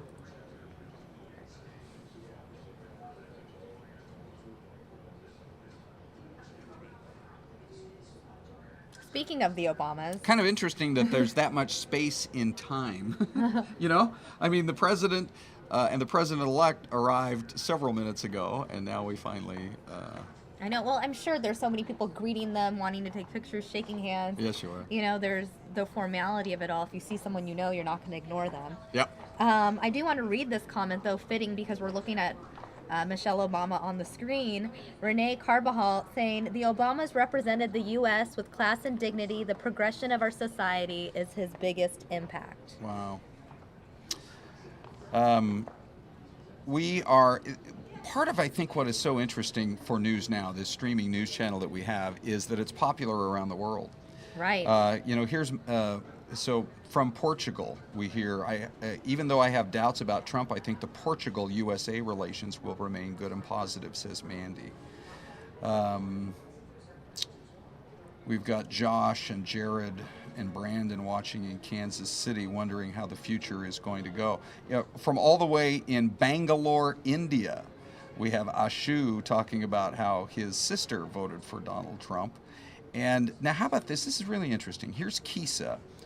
Samia, let everybody know your Twitter handle. Oh, at Samia Fox 10. And I'm at Ron Hoon Fox 10.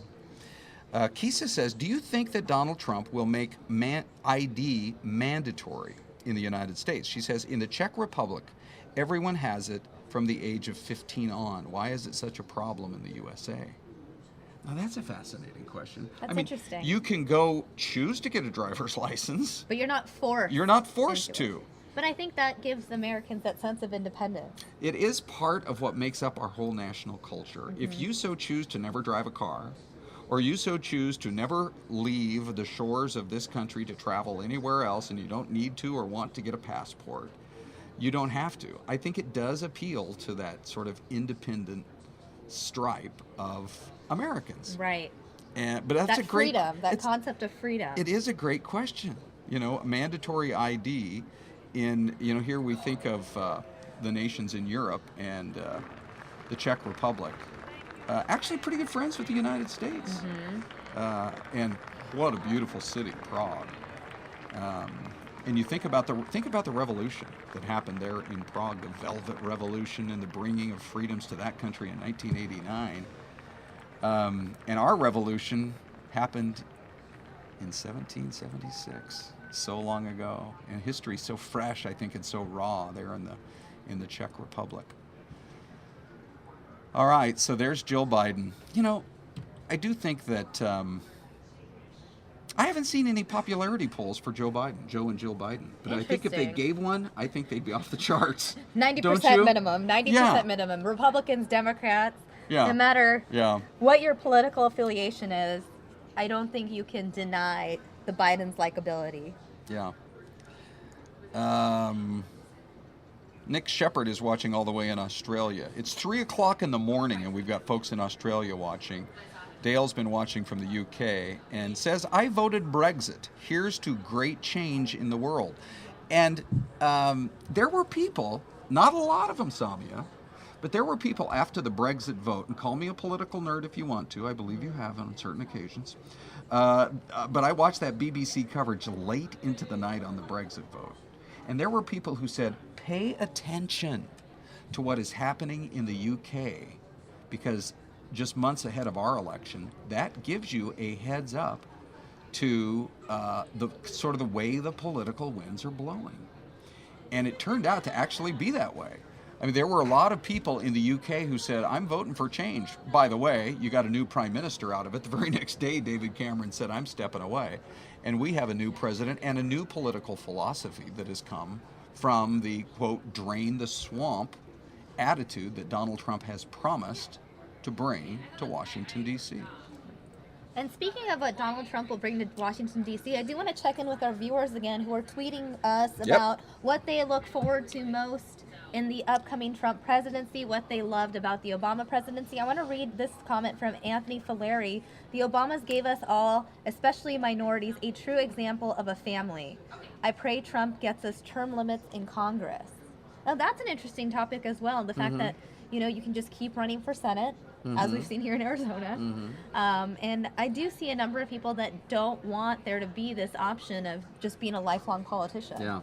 That's interesting because Donald Trump would sign that bill into law. However, it has to originate from the Congress. Right. So they it just seems so hard to visualize them voting against themselves. And yet it is supposed to be a citizen legislature. It was never really truly designed to become a lifetime position like it has for a lot of people. Here comes Melania Trump coming down the staircase. I just really feel as though the weightiness of the moment has just the mantle of the office as it falls upon not just the president but his entire family has got to feel so real right about now. There was some controversy over a teacher in, I believe it was Michigan, a 4th grade teacher who said he was not going to let his students watch today. They could watch the festivities but not the speech because he was concerned about the language that Donald Trump might use. And yet here's a 4th grade class in Smith Station, Alabama, who is watching today. It's Mrs. Cook's class. And we realize we have a lot of classes from a 4th grade class to AP history and political classes that are watching from Tennessee to New York and all over the country. And we love the fact that we can interact with you guys. Come like us on YouTube, our YouTube channel. If you've got a minute to grab the app, you would love this because we stream news live, uninterrupted, commercial-free, each and every day on News Now. The app, by the way, is fox10phoenix.com. And our coverage will continue. You might hear others say, okay, we'll take a quick commercial break. You're not going to hear that from us. We've got the live, raw, unedited feed coming in from D.C., multiple cameras. Melania Trump, here she comes, and look at that smile as the crowd greets her with applause.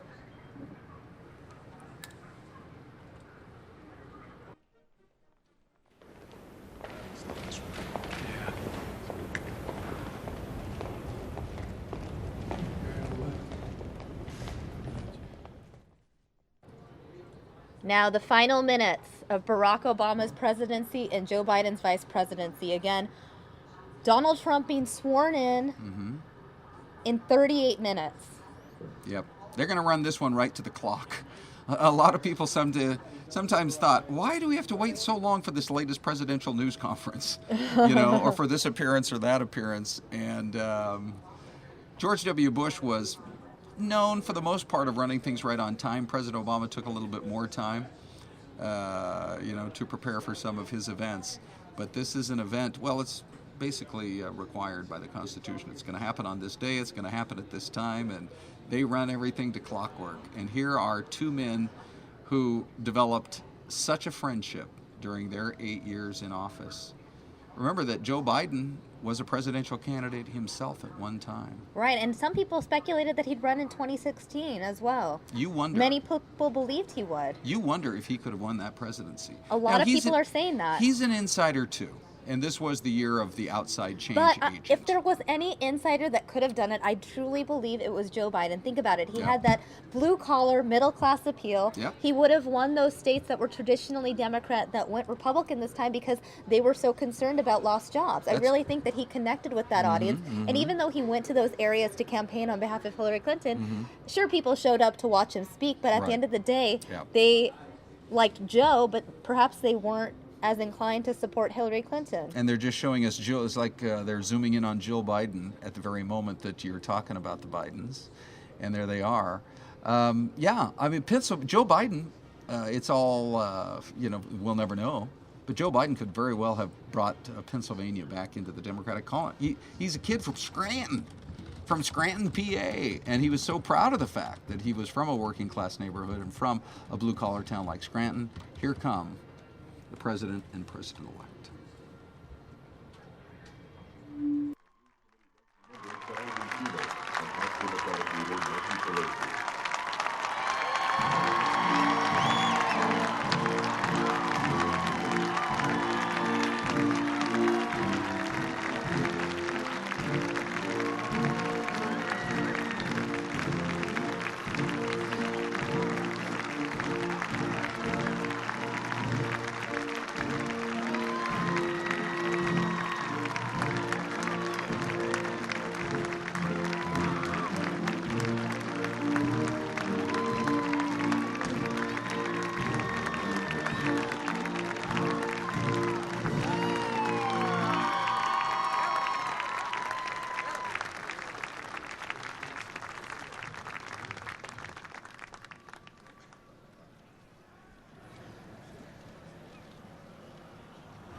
Ladies and gentlemen, the Vice President-elect, Michael Richard Pence.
Ladies and gentlemen, escorting the President-elect, the Staff Director for the Joint Congressional Committee on Inaugural Ceremonies, Stacey McHatton McBride, the Senate Sergeant-at-Arms, Frank Larkin, the House Sergeant-at-Arms, Paul Irving, the Chairman of the Joint Congressional Committee on Inaugural Ceremonies, Roy Blunt, Rules Committee Ranking Member and Senate Democratic Leader Charles E. Schumer, the Speaker of the House of Representatives, Paul D. Ryan, Senate Majority Leader Mitch McConnell, House Majority Leader Kevin McCarthy, and House Democratic Leader Nancy Pelosi.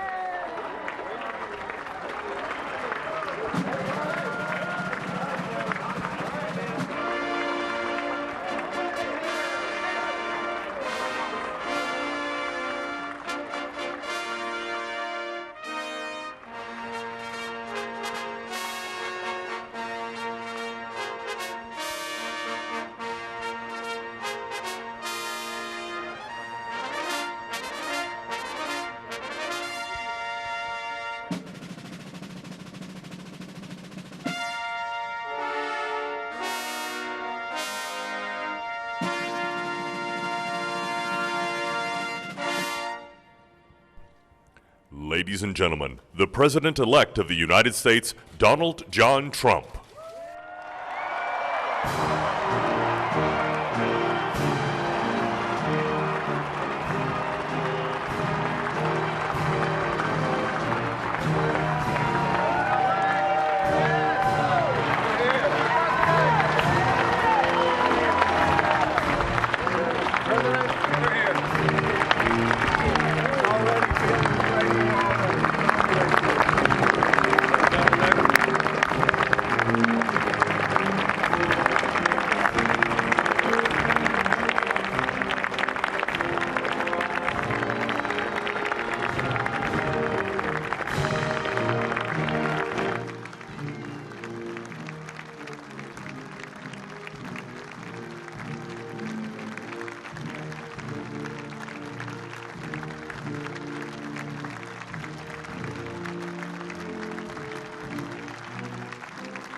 Ladies and gentlemen, the Chairman of the Joint Congressional Committee for Inaugural Ceremonies, the Honorable Roy Blunt.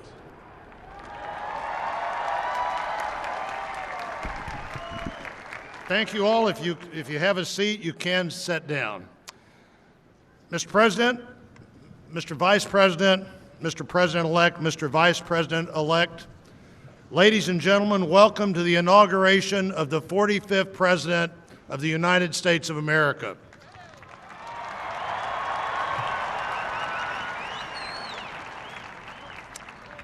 Today, the legislative, the executive, the judicial branches of our constitutional government come together for the 58th inauguration of the President of the United States. Millions of people all over the world will watch and will listen to this event. 36 years ago at his first inauguration, it was also the first inauguration on this side of the Capitol, President Ronald Reagan said that what we do here is both commonplace and miraculous.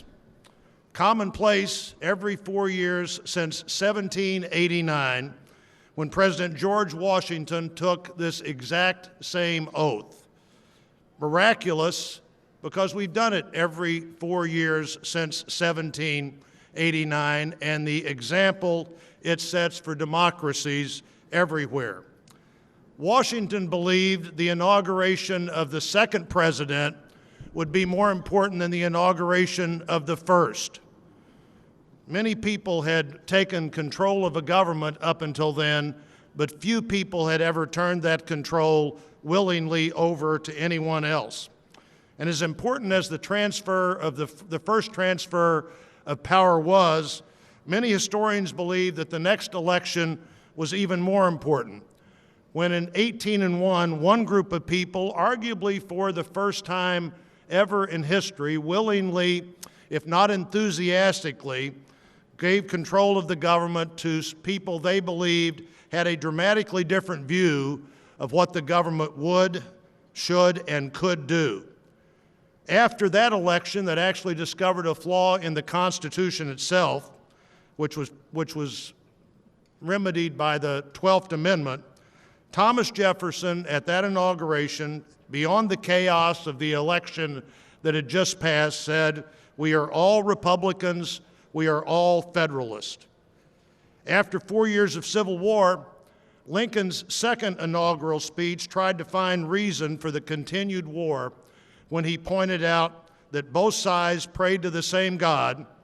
He'd earlier written about those fervent prayers that one side must be and both sides may be wrong.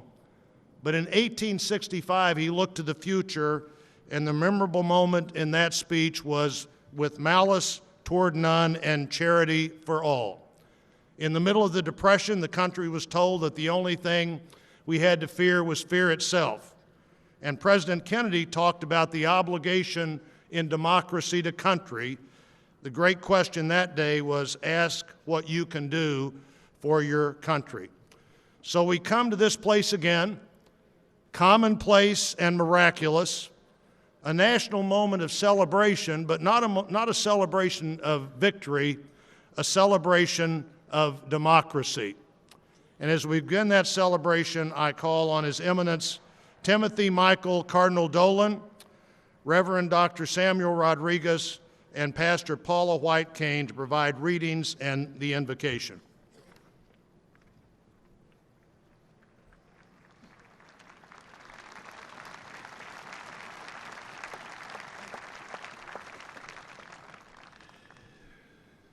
The prayer of King Solomon from the Book of Wisdom. Let us pray. God of our ancestors and Lord of mercy, you have made all things, and in your providence have charged us to rule the creatures produced by you, to govern the world in holiness and righteousness, and to render judgment with integrity of heart. Give us wisdom, for we are your servants, weak and short-lived, lacking in comprehension of judgment and of laws. Indeed, though one might be perfect among mortals, if wisdom which comes from you be lacking, we count for nothing. Now with you is wisdom, who knows your will and was there when you made the world, who understands what is pleasing in your eyes, what is conformable with your commands. Send her forth from your holy heavens, from your glorious throne dispatch her, that she may be with us and work with us, that we may grasp what is pleasing to you. For she knows and understands all things, and will guide us prudently in our affairs, and safeguard us by her glory. Amen.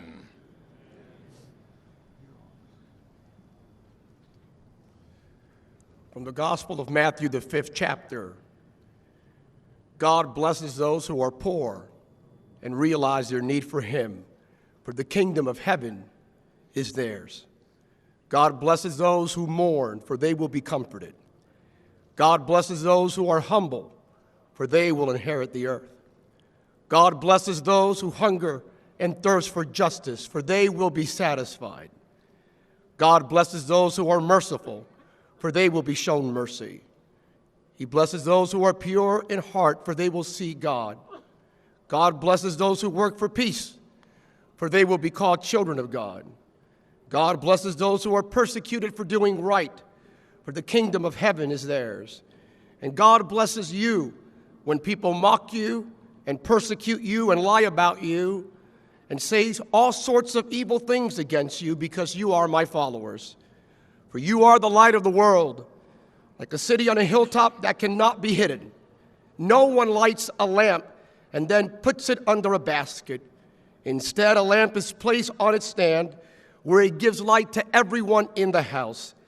In the same way, let your good deeds shine out for all to see, that everyone will praise your heavenly Father. Respectfully, in Jesus' name.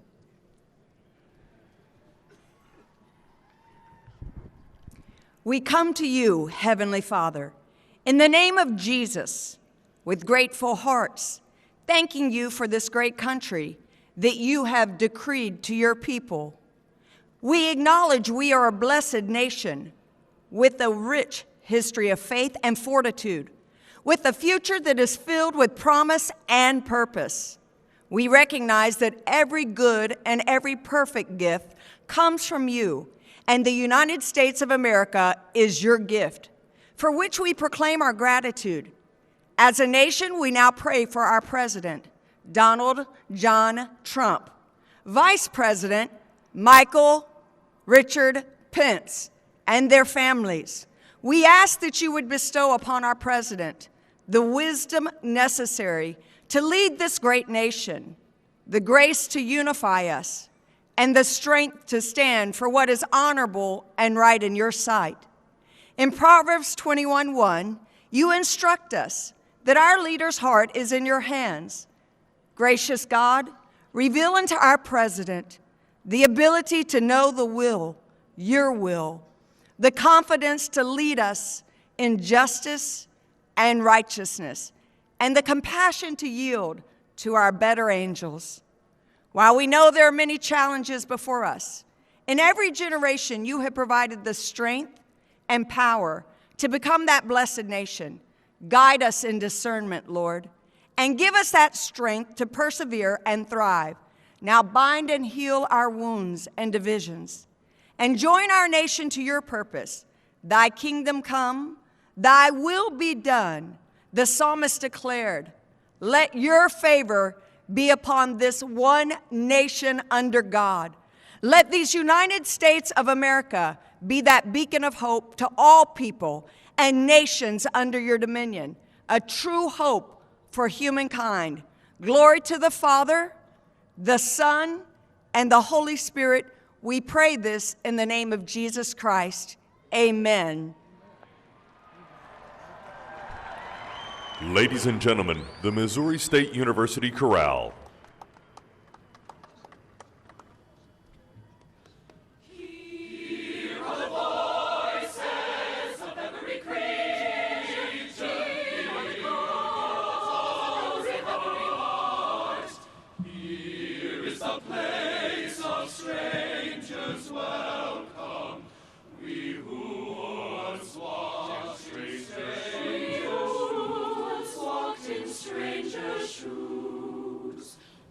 We were strangers.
Once we were strangers, once we were strangers, once we were strangers, now we belong, we belong.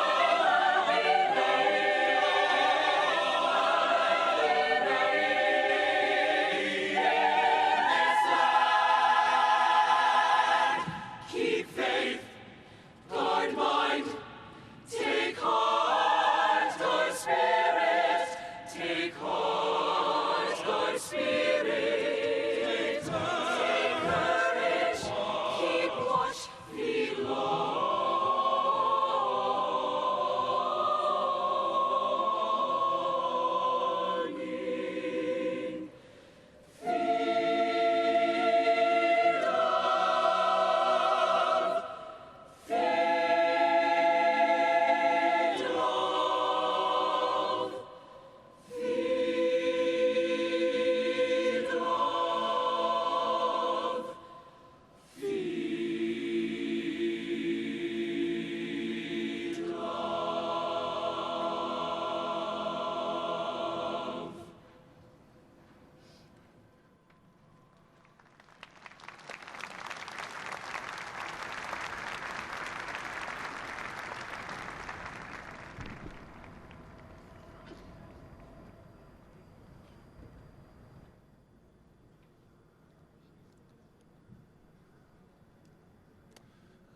Well, the Missouri State University Chorale practices and performs about 2 blocks from my home in Springfield, Missouri, so it was easy to find them, and we're pleased they're here.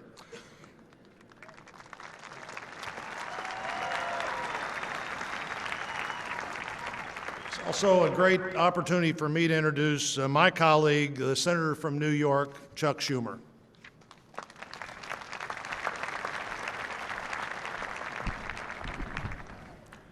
My fellow Americans, we live in a challenging and tumultuous time, a quickly evolving, ever more interconnected world, a rapidly changing economy that benefits too few while leaving too many behind, a fractured media, a politics frequently consumed by rancor.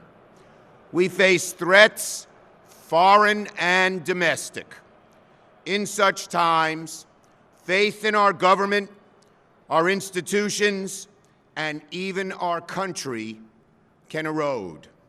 Despite these challenges, I stand here today confident in this great country for one reason: you, the American people.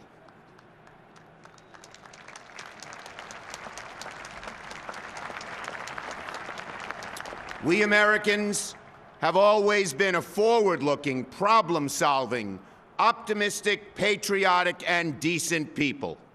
Whatever our race, religion, sexual orientation, gender identity, whether we are immigrant or native-born, whether we live with disabilities or do not, in wealth or in poverty, we are all exceptional in our commonly held yet fierce devotion to our country, and in our willingness to sacrifice our time, energy, and even our lives to making it a more perfect union. Today we celebrate one of democracy's core attributes, the peaceful transfer of power. And every day we stand up for core democratic principles enshrined in the Constitution: the rule of law, equal protection for all under law, the freedom of speech, press, religion, the things that make America, America. And we can gain strength from reading our history and listening to the voices of average Americans. They always save us in times of strife. One such American was Major Sullivan Ballou. On July 14, 1861, when the North and South were lining up for their first battle, a time when our country was bitterly divided and faith in the future of our country was at a nadir, Major Ballou of the 2nd Rhode Island Volunteers penned a letter to his wife, Sarah. It is one of the greatest letters in American history. It shows the strength and courage of the average American, allow me to read some of his words, which echo through the ages. "My very dear Sarah," he wrote, "the indications are very strong that we shall move in a few days, perhaps tomorrow. If it is necessary that I should fall on the battlefield for my country, I am ready. I have no misgivings about or lack of confidence in the cause in which I am engaged, and my courage does not halt or falter. I know how strongly American civilization now leans upon the triumph of the government, and how great a debt we owe to those who went before us through the blood and suffering of the revolution. And I am willing, perfectly willing, to lay down all my joys in this life to help maintain this government and to pay that debt. Sarah, my love for you is deathless. It seems to bind me to you with the mighty cables that nothing but omnipotence can break. And yet, my love of country comes over me like a strong wind and bears me irresistibly on with all these chains to the battlefield." Sullivan Ballou gave his life on the battlefield a week later at the First Battle of Bull Run. It is because Sullivan Ballou and countless others believed in something bigger than themselves and were willing to sacrifice for it that we stand today in the full blessings of liberty, in the greatest country on earth. And that spirit lives on in each of us, Americans whose families have been here for generations and those who have just arrived. And I know our best days are yet to come. I urge all Americans to read Ballou's full letter. His words give me solace, strength. I hope they will give you the same. Now, please stand while the Associate Justice of the Supreme Court, Clarence Thomas, administers the oath of office to the Vice President of the United States.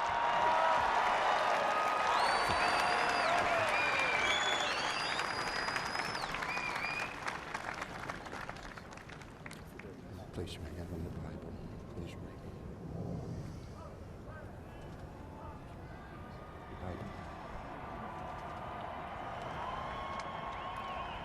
Mr. Vice President-elect, would you raise your right hand and repeat after me? I, Michael Richard Pence, do solemnly swear I, Michael Richard Pence, do solemnly swear that I will support and defend the Constitution of the United States that I will support and defend the Constitution of the United States against all enemies, foreign and domestic, against all enemies, foreign and domestic, that I will bear true faith and allegiance to the same, that I will bear true faith and allegiance to the same, that I take this obligation freely, that I take this obligation freely, without any mental reservation or purpose of evasion, without any mental reservation or purpose of evasion, and that I will well and faithfully discharge, and that I will well and faithfully discharge the duties of the office on which I'm about to enter. the duties of the office on which I am about to enter. So help me God. So help me God. Congratulations, Vice President. God bless you. God bless you.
Ladies and gentlemen, the Mormon Tabernacle Choir, accompanied by the President's own United States Marine Band.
Ladies and gentlemen, it's an honor to introduce the Chief Justice of the United States, John G. Roberts, Jr., who will administer the presidential oath of office. Everyone, please stand.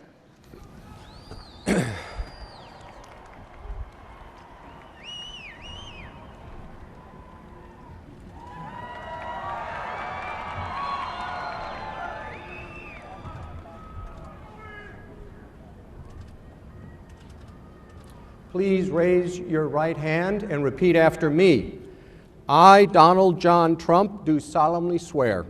I, Donald John Trump, do solemnly swear that I will faithfully execute that I will faithfully execute the office of President of the United States the office of President of the United States and will, to the best of my ability,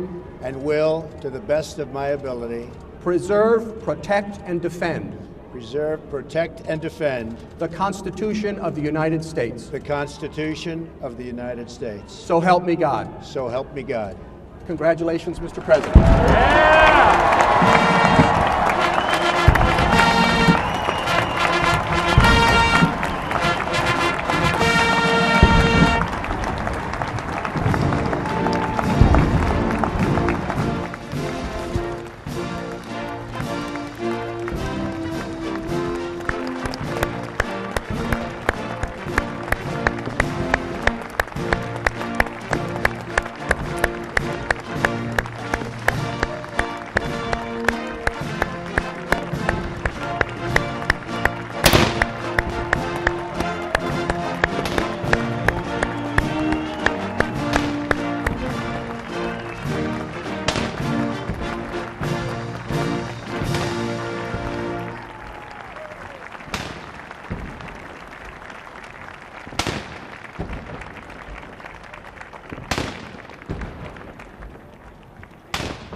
What a great honor to be able to introduce for the first time ever anywhere the 45th President of the United States of America, Donald J. Trump.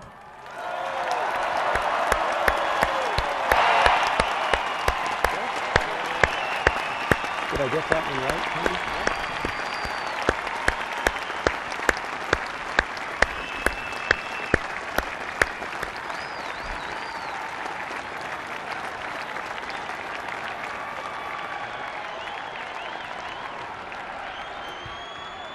Chief Justice Roberts, President Carter, President Clinton, President Bush, President Obama, fellow Americans, and people of the world, thank you.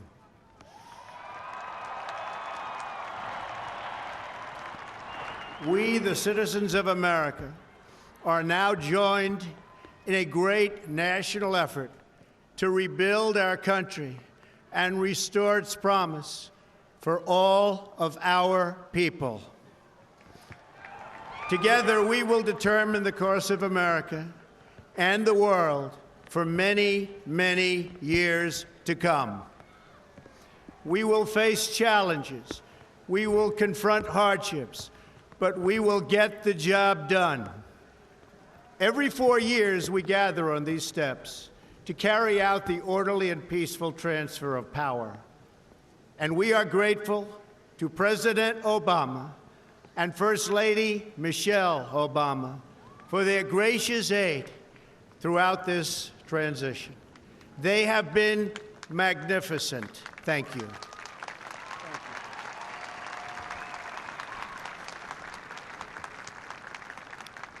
Today's ceremony, however, has very special meaning, because today we are not merely transferring power from one administration to another or from one party to another, but we are transferring power from Washington, D.C., and giving it back to you, the people.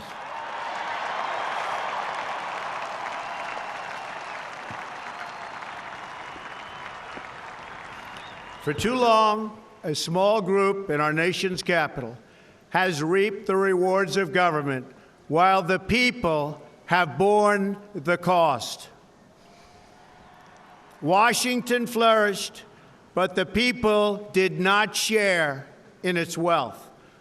Politicians prospered, but the jobs left and the factories closed. The establishment protected itself, but not the citizens of our country. Their victories have not been your victories. Their triumphs have not been your triumphs. And while they celebrated in our nation's capital, there was little to celebrate for struggling families all across our land.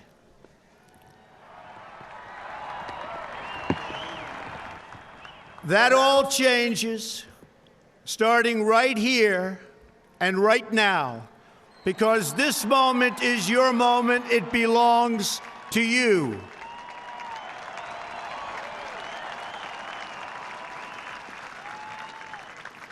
It belongs to everyone gathered here today and everyone watching all across America. This is your day. This is your celebration. And this, the United States of America, is your country.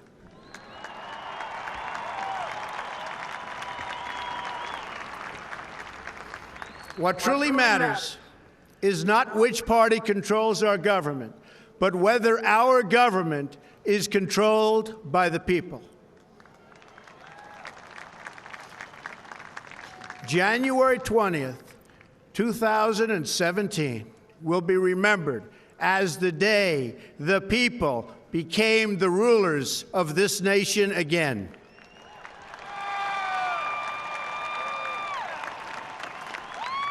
The forgotten men and women of our country will be forgotten no longer. Everyone is listening to you now. You came by the tens of millions to become part of a historic movement the likes of which the world has never seen before. At the center of this movement is a crucial conviction that a nation exists to serve its citizens. Americans want great schools for their children, safe neighborhoods for their families, and good jobs for themselves. These are just and reasonable demands of righteous people and a righteous public. But for too many of our citizens, a different reality exists. Mothers and children trapped in poverty in our inner cities, rusted out factories scattered like tombstones across the landscape of our nation, an education system flush with cash, but which leaves our young and beautiful students deprived of all knowledge, and the crime and the gangs and the drugs that have stolen too many lives and robbed our country of so much unrealized potential. This American carnage stops right here and stops right now.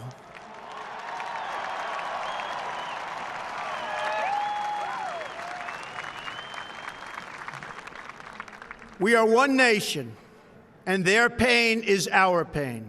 Their dreams are our dreams, and their success will be our success. We share one heart, one home, and one glorious destiny. The oath of office I take today is an oath of allegiance to all Americans.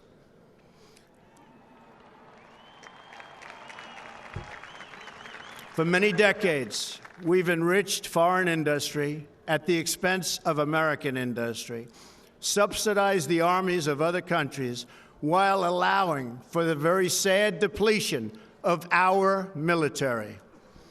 We've defended other nations' borders while refusing to defend our own.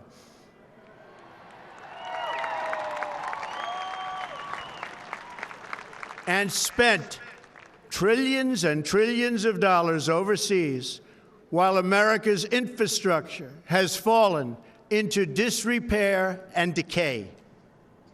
We've made other countries rich while the wealth, strength, and confidence of our country has dissipated over the horizon.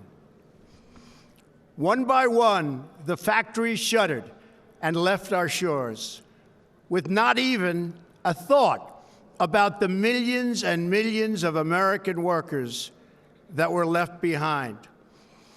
The wealth of our middle class has been ripped from their homes and then redistributed all across the world. But that is the past, and now we are looking only to the future.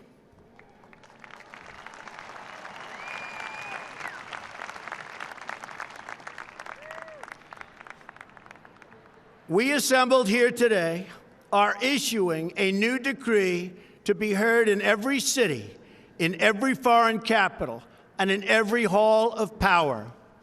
From this day forward, a new vision will govern our land. From this day forward, it's going to be only America first. America first.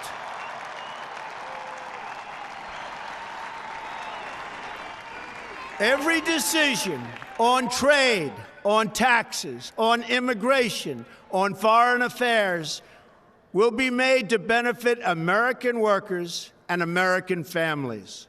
We must protect our borders from the ravages of other countries making our products, stealing our companies, and destroying our jobs.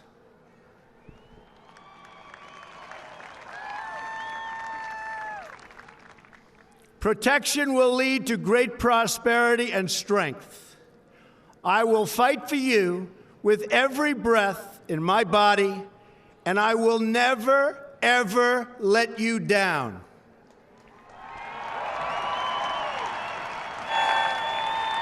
America will start winning again, winning like never before. We will bring back our jobs. We will bring back our borders. We will bring back our wealth. And we will bring back our dreams.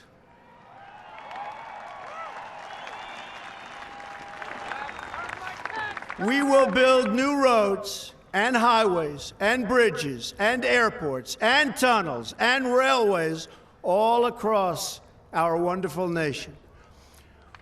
We will get our people off of welfare and back to work, rebuilding our country with American hands and American labor. We will follow two simple rules: buy American and hire American.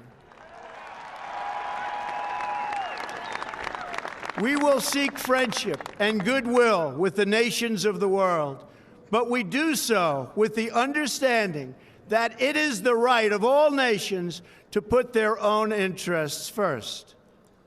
We do not seek to impose our way of life on anyone, but rather to let it shine as an example. We will shine for everyone to follow.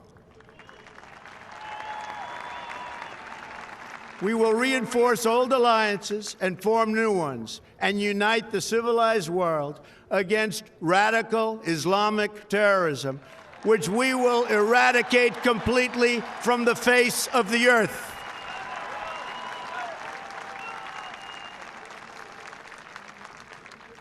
At the bedrock of our politics will be a total allegiance to the United States of America.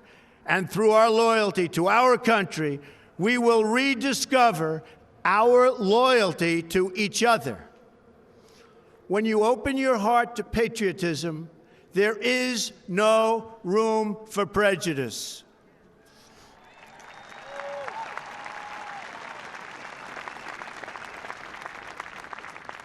The Bible tells us how good and pleasant it is when God's people live together in unity. We must speak our minds openly, debate our disagreements honestly, but always pursue solidarity. When America is united, America is totally unstoppable.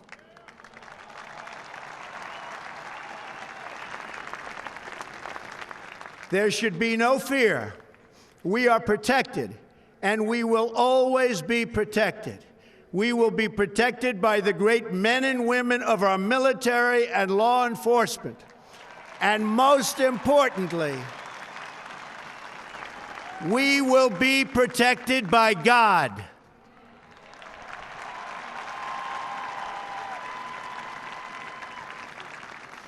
Finally, we must think big and dream even bigger. In America, we understand that a nation is only living as long as it is striving. We will no longer accept politicians who are all talk and no action, constantly complaining but never doing anything about it.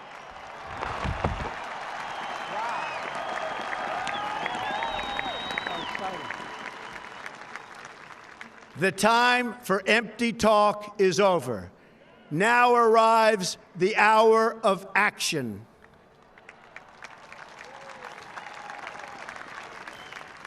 Do not allow anyone to tell you that it cannot be done. No challenge can match the heart and fight and spirit of America. We will not fail. Our country will thrive and prosper again.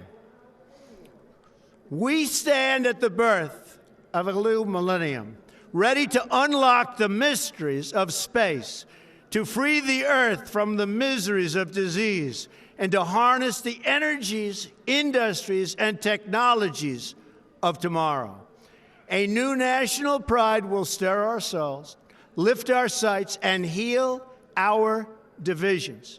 It's time to remember that old wisdom our soldiers will never forget, that whether we are black or brown or white, We all bleed the same red blood of patriots.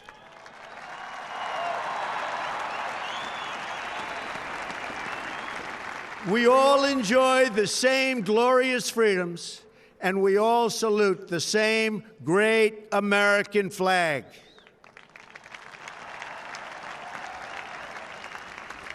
And whether a child is born in the urban sprawl of Detroit or the windswept plains of Nebraska, they look up at the same night sky, they fill their heart with the same dreams, and they are infused with the breath of life by the same almighty Creator.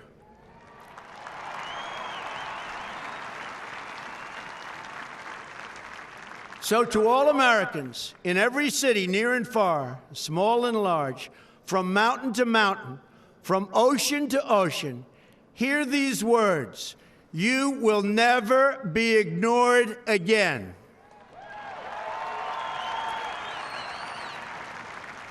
Your voice, your hopes, and your dreams will define our American destiny. And your courage and goodness and love will forever guide us along the way. Together, we will make America strong again. We will make America wealthy again. We will make America proud again. We will make America safe again. And yes, together, we will make America great again. Thank you, God bless you, and God bless America. Thank you. God bless America.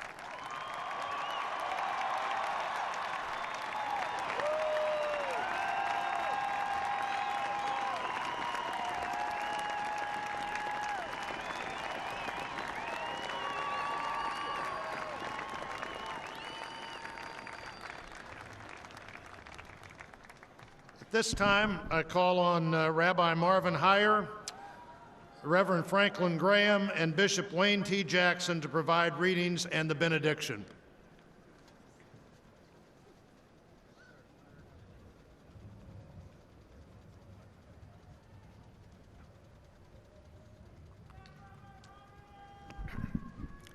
Eternal God, bless President Donald J. Trump and America, our great nation. Guide us to remember the words of the psalmist: who may dwell on your holy mountain?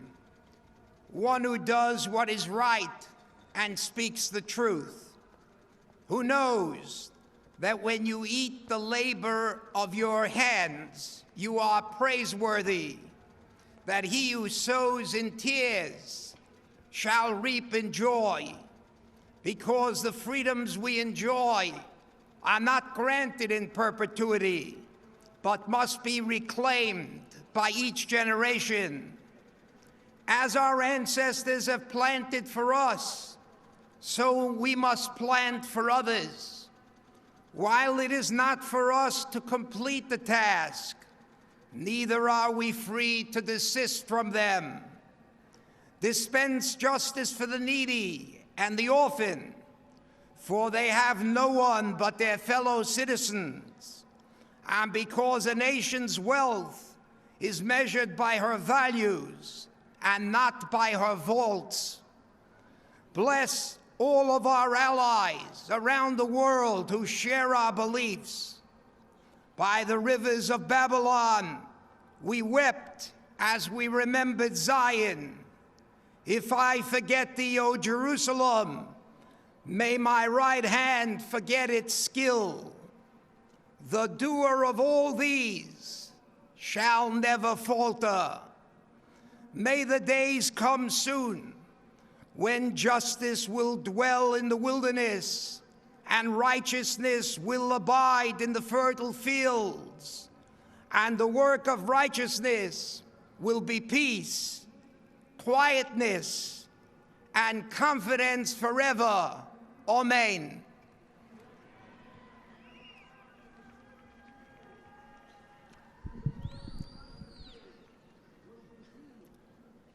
Mr. President, in the Bible, rain is a sign of God's blessing. And it started to rain, Mr. President, when you came to the platform. And it's my prayer that God will bless you, your family, your administration, and may He bless America. The passage of Scripture comes from 1 Timothy chapter 2. I urge then, first of all, that petitions, prayers, intercession, and thanksgiving be made for all people, for kings, for all those in authority, that we may live peaceful and quiet lives in all godliness and holiness. This is good, and it pleases God our Savior, who wants all people to be saved and come to a knowledge of the truth. For there is one God and one mediator between God and mankind, the man Christ Jesus, who gave himself as a ransom for all people.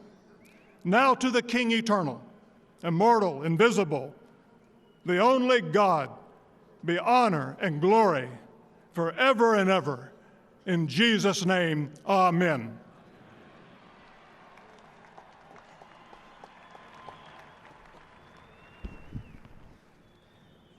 We thank you, Father, for letting us share this great moment together. Let us not take for granted the air we breathe or the life you've given us. We were all created by you with one blood, all nations to dwell upon this land together. We're not enemies, but brothers and sisters. We're not adversaries, but we're allies. We're not foes, but we're friends. Let us be healed by the power of your love and united by the bond of your spirit. Today, we pray for our 45th president, the vice president, and their families, and give them the wisdom to guide this great nation, the strength to protect it, and the hands to heal it. We bless President Donald J. Trump. We ask that you give him the wisdom of Solomon, the vision of Joseph, and the meekness of Christ. Solomon, who kept peace among many nations, Joseph, who dreamt better for the people, and Christ, who accepted us all.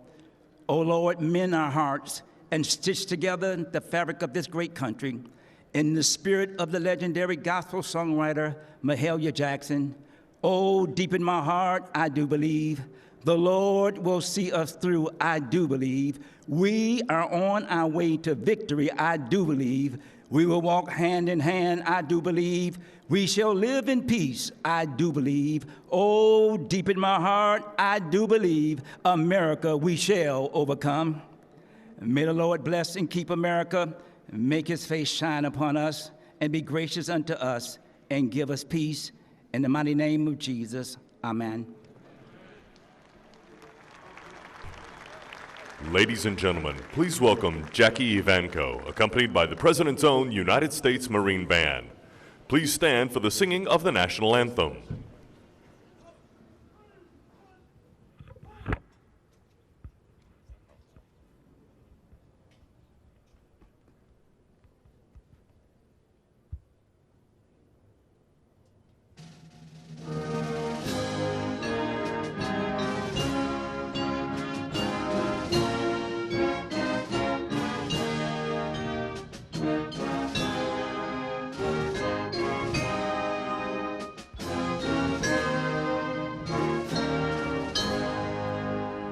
Oh, say, can you see by the dawn's early light what so proudly we hailed at the twilight's last gleaming, whose broad stripes and bright stars through the perilous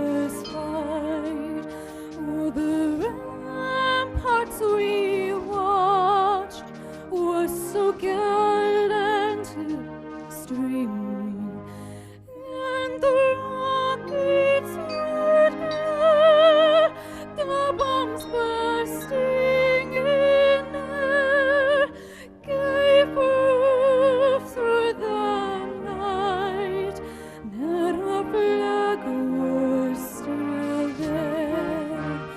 Oh, say does that star-spangled banner yet wave o'er the land of the brave and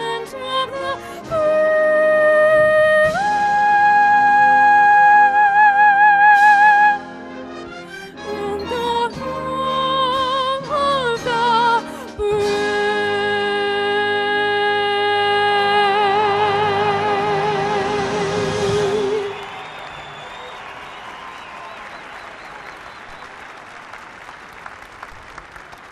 Ladies and gentlemen, please remain standing while the President and official party depart the platform. You will be released by sections shortly.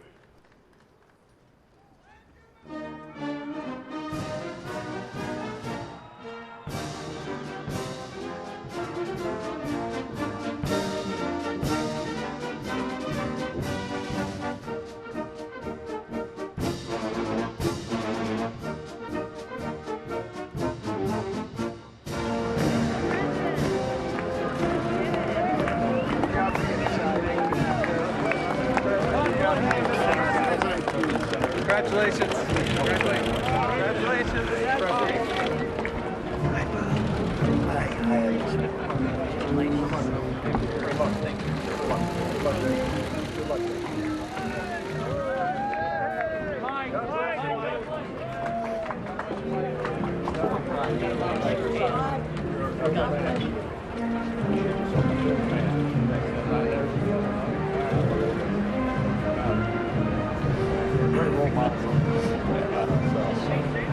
Bob Joe.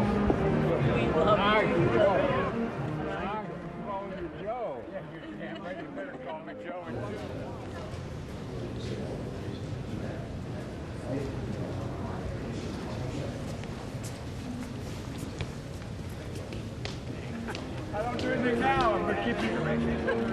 Good luck. Enjoy. Hey, Looking forward to working.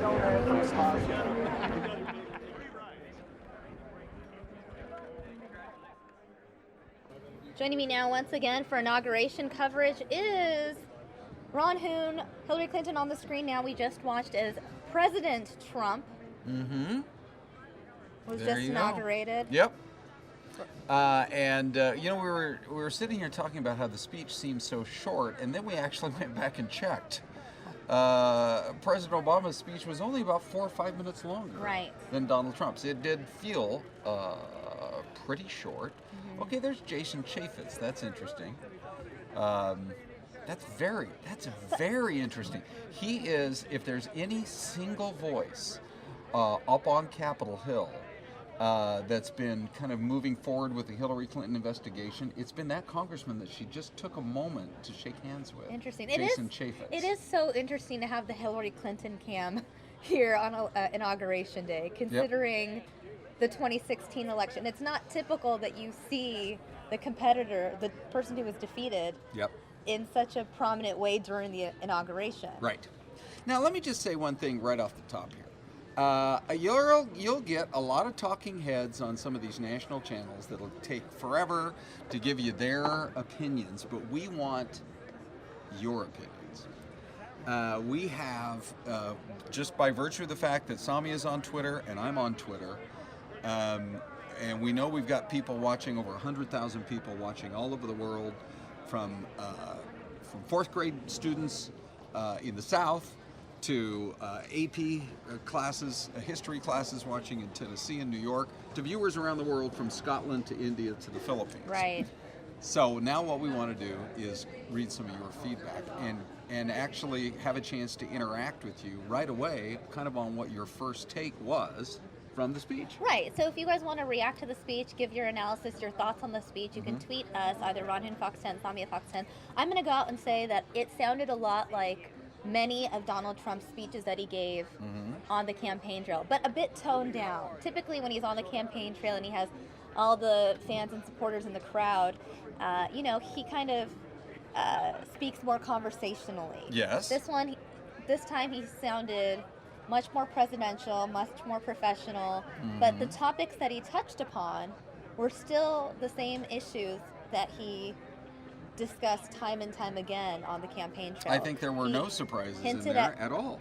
Yeah, exactly. Jobs, the Right. forgotten people, Yes. telling people that, you know, the government should be by the people. He talked about terrorism, a lot of the issues that Yeah. were the focus of his campaign.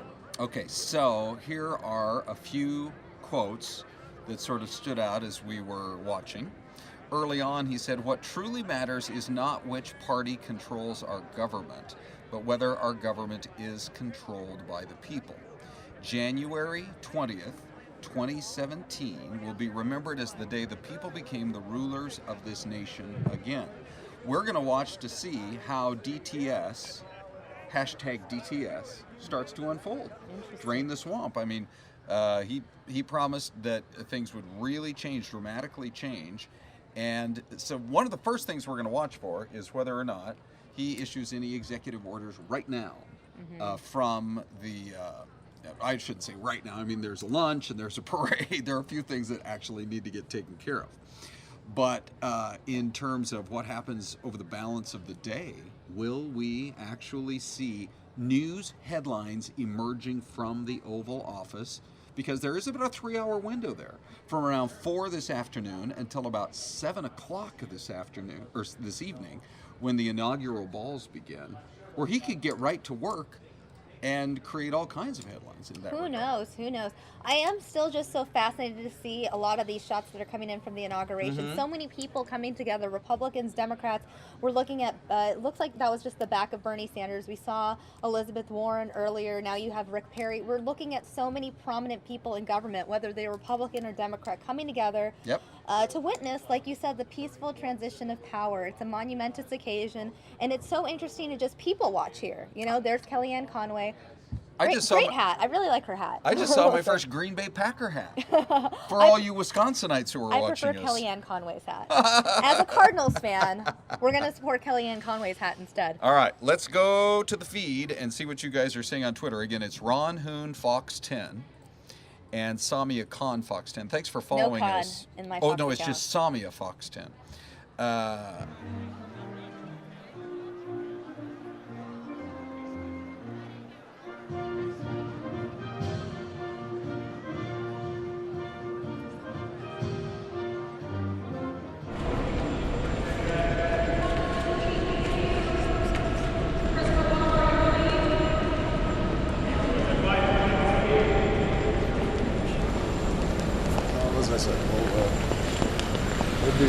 President Trump, how do you feel?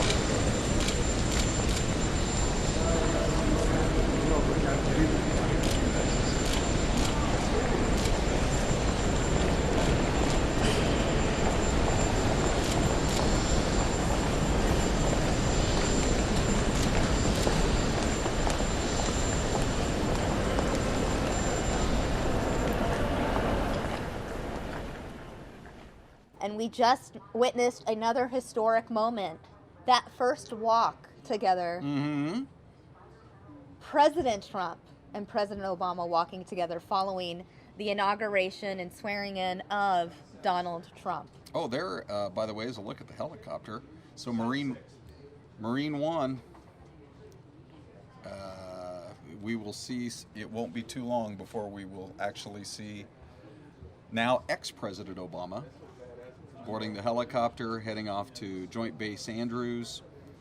And look, there's the helicopter. Look how cool that shot is right there, huh? Look at that. With all the officials standing by, with the gathering of all the limousines, all those SUVs, and soon the departure of President Obama, a city where he has served as president for the last 8 years and the most powerful man in the free world.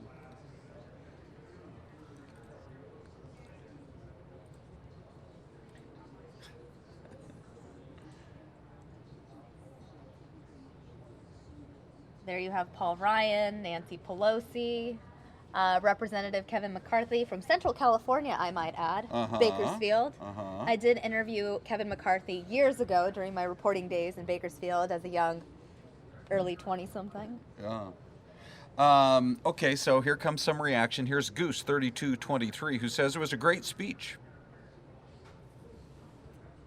Here comes President Trump and President Obama. Recently retired President Obama as they emerge from the steps of the Capitol.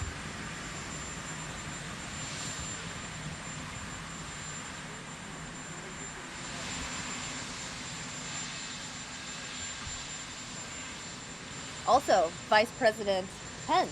Yep. And Vice President Biden. Mm-hmm. Even though they've retired, they're still referred to as President and Vice President, even if they no longer hold the position. Just like somebody got to be an ambassador once, 30 years ago. They're still called Ambassador so-and-so. Right? Okay, so, yeah, as they come down the steps of the Capitol. The First Ladies. Mm-hmm. A little kiss from the President to the former First Lady. Shouldn't Trump give Melania one, too? Right? Yeah. It's interesting that on a soggy day in Washington, the Obamas can't wait to get out here to the desert. They, in case you didn't hear, they're headed to a hotel out, or is it a friend's house? Anyway, they're headed to Palm Springs, just a few hours drive from us here in Phoenix. Right. I was thinking someone needs to go on Obama Watch, just send a camera out to Palm Springs and, be all TMZ style. I don't know. What's Obama's next move? I don't know if he checked Google Weather or the Fox 10 Phoenix weather app today, but they'll be a little disappointed when they get out here because it actually could be as cold and rainy here in the desert for the next few days as it is and as it has been in Washington today. I haven't checked the Palm Springs forecast, but I know the forecast here in Phoenix and LA. Rain in both destinations, and Palm Springs is pretty much the middle point between those two cities. Yep, there you go. Okay, so the hugs here from the two vice presidents. The handshake. Everything happening.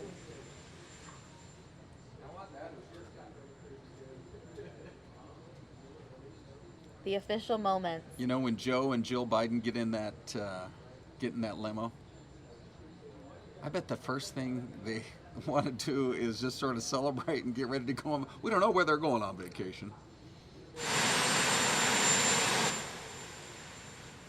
I wonder what conversation Obama and Trump are having right now, because they're obviously exchanging words as we see. Mm-hmm. What are they saying to each other? Ron, any guesses? Probably a little bit of, I bet you it's a little bit of a discussion. They're laughing. It's cordial. Sort of how it went and what's about to happen now. And we'll stay in touch. It is the most exclusive club in the world, the club of former presidents. Indeed. And we learn over the years that they do talk to each other. They do consult with each other. And they speak highly of each other. That's the best part about all of this, is that, yeah, they may have had a rough start. They never formally met prior to Donald Trump being elected, but once he was elected, once he went to the White House, it seemed like they had a cordial meeting and they get along. There were very warm words between the two of them. So I'm not going to be at all surprised if there is a fair amount of communication between them. Okay, so there's the tight view of the four of them, and here's a wider image of Marine One.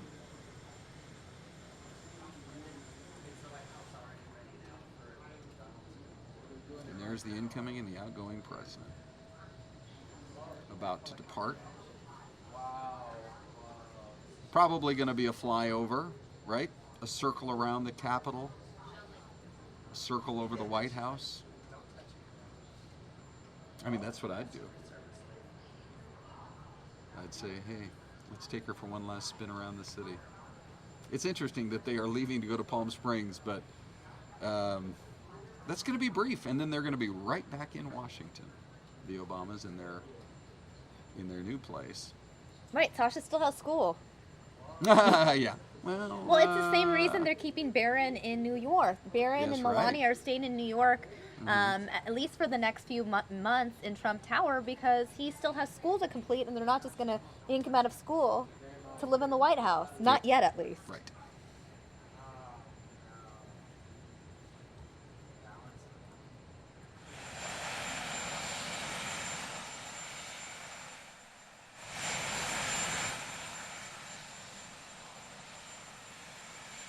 That's what I was expecting, a wave. The wave that we've seen him do so many times as he boards Air Force One. Yeah.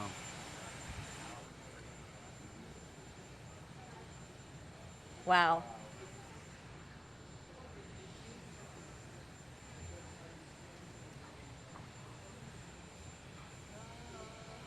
That seems pretty symbolic, right? Now, as the Obamas depart, there is the president. And there is the First Lady, working their way up the steps of the Capitol.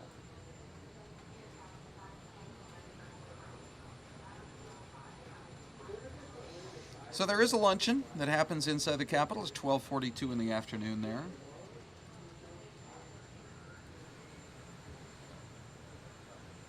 And there's the helicopter. You see those rotors fire up in just a matter of moments. Trump and Pence exchanging words. Mm-hmm. President Trump and Vice President Pence.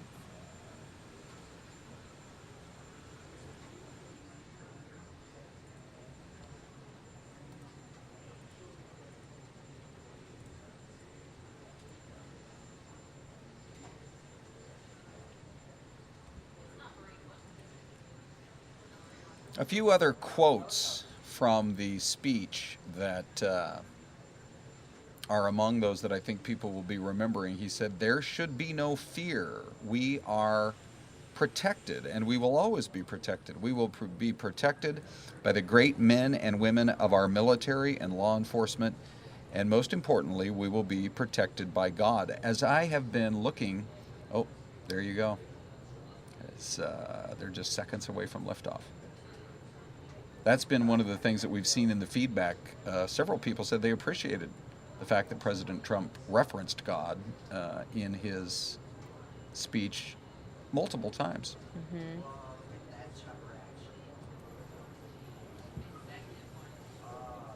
A quick look at the pilot. We've got every angle. So many got cameras. Some pretty good cameras, yeah. Non-stop coverage for you here on News Now. For those of you just joining us for the first time, if you like what you see, we usually have non-stop coverage of a number of breaking news situations and live events. Make sure to hit that subscribe button. YouTube.com/Fox10Phoenix. We encourage you to subscribe to this channel so you don't miss out whenever we go live with breaking news and live events. So we created News Now well over a year ago. Oh, 2 years ago Yeah. now.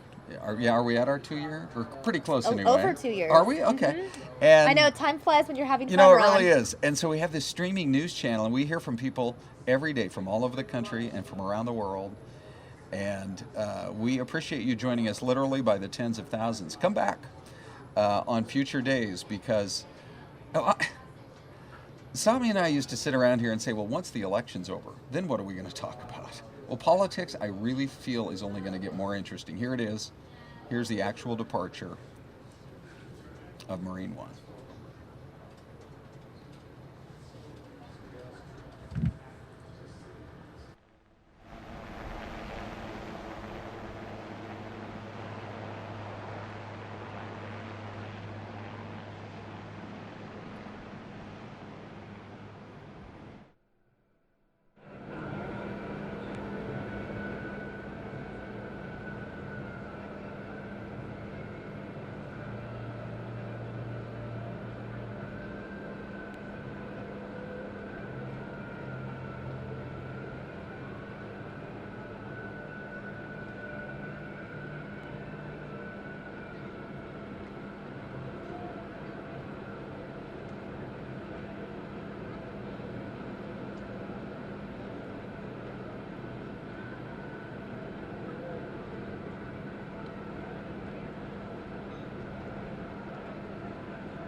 And that is it. Ron, look at that view of the Capitol. What a view. Isn't that incredible? Wow. Hundreds of thousands of people in D.C. to witness Trump's inauguration. Now, a quick look at Senator McCain, Cindy McCain, at the Capitol. A historic moment. We'll see many prominent people departing the Capitol. Many people in attendance. Of course, there were some protesters, people choosing to boycott the inauguration. But for the most part, we saw many prominent leaders in both parties coming together to witness the peaceful transition of power. Even Hillary Clinton herself, Donald Trump's opponent in the 2016 election, who thought that she would be up here on January 20th being sworn in, still showed up, her duty as a former First Lady, Sure. to attend Trump's inauguration. You know, when we think of President George H.W. Bush and his wife Barbara, who otherwise would have been there, but who are not today, as they both recover in the hospital there in Texas, they're actually in the process today, according to some of our early morning reporting, of determining whether they're going to take the tube, the breathing tube, whether they're able to remove it from George H.W. Bush. So it's been a real health scare for him. I'm sure he would have loved to have been healthy enough to have attended today's events, but he wrote or somebody on his staff wrote a very nice letter to President-elect Trump saying that the doctors on their best advice said, don't do it, or you could end up 6 feet under. Marine One, flying further and further away from the White House, from the seat of power, actually going over to Joint Base Andrews. We also have another look at the luncheon, or a quick look at the luncheon. Cindy McCain and Senator John McCain, our senator from right here in Arizona. For those of you who don't know, News Now is based here in Phoenix, Arizona. Senator McCain's actually been here on the show. Yes. Yeah, Senator McCain joined me about a year and a half ago here on the show. Or a little over a year ago. More quotes from the Donald Trump speech. Whether a child is born in the urban sprawl of Detroit or the windswept plains of Nebraska, they look up at the same night sky. They fill their heart with the same dreams, and they are infused with the breath of life by the same almighty Creator. So to all Americans in every city, near and far, small and large, from mountain to mountain, from ocean to ocean, hear these words: you will never be ignored again. I have got to believe that that is a portion of the speech that resonated with a lot of people.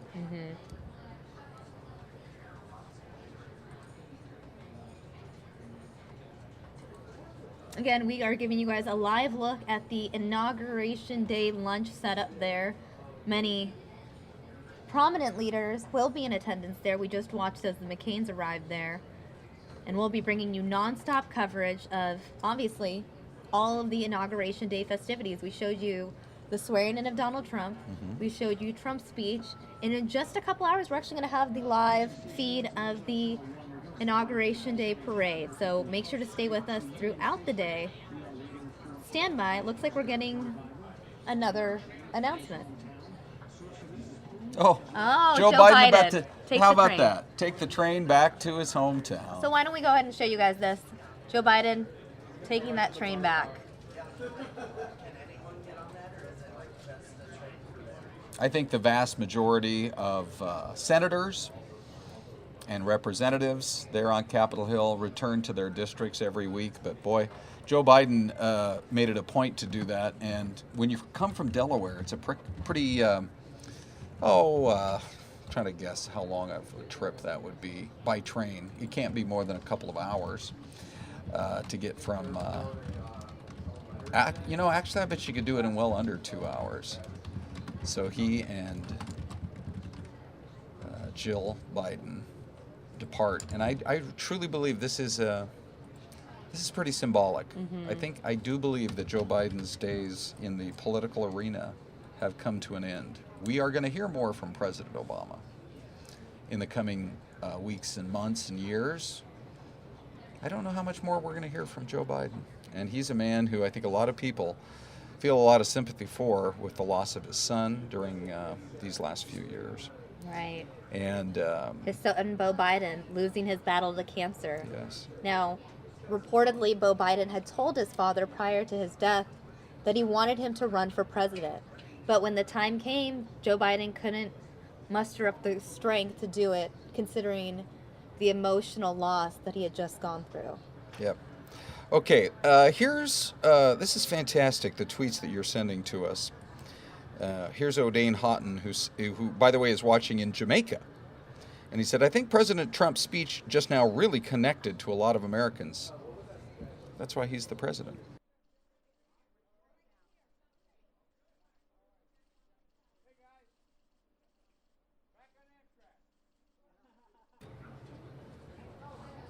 Joe Biden giving a thumbs up. One last wave.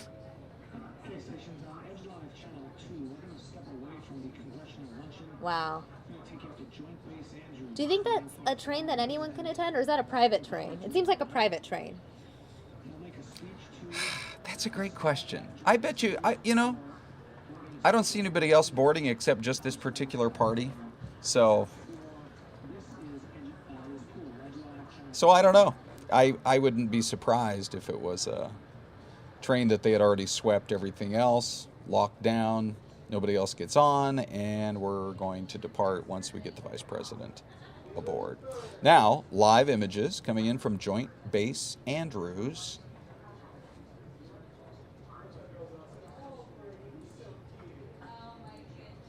In a few minutes, where we await the departure of the Obamas. I like that. Biden's take the train. He's a train guy.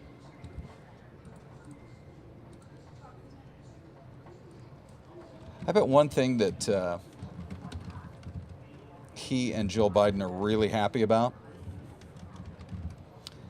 is that the cameras are going to be a little further away now and much less in number, and they can almost return to some sort of semblance of a normal life. Because it looks like they're trying to zoom in on him right there, actually look through the window. Right, it's a little bit difficult, a little bit tough. But at some point, the train will pull out of the station and take them home. Again, we are watching as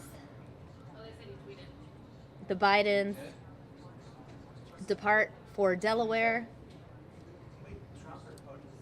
And on another feed, we have the Obamas, who will soon depart for California.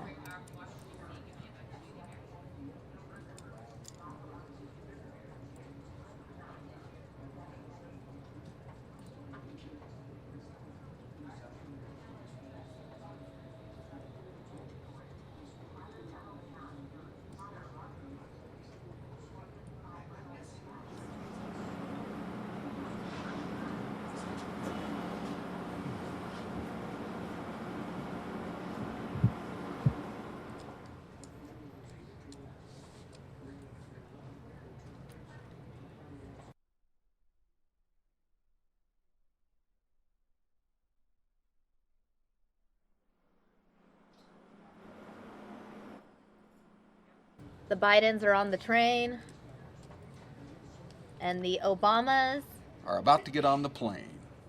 Right? Nice rhyme, nice rhyme. Well, planes, trains, automobiles. I mean, it's like Automobiles doesn't rhyme, Ron. No, I know, but it's one of the best movies ever. It's all hilarious.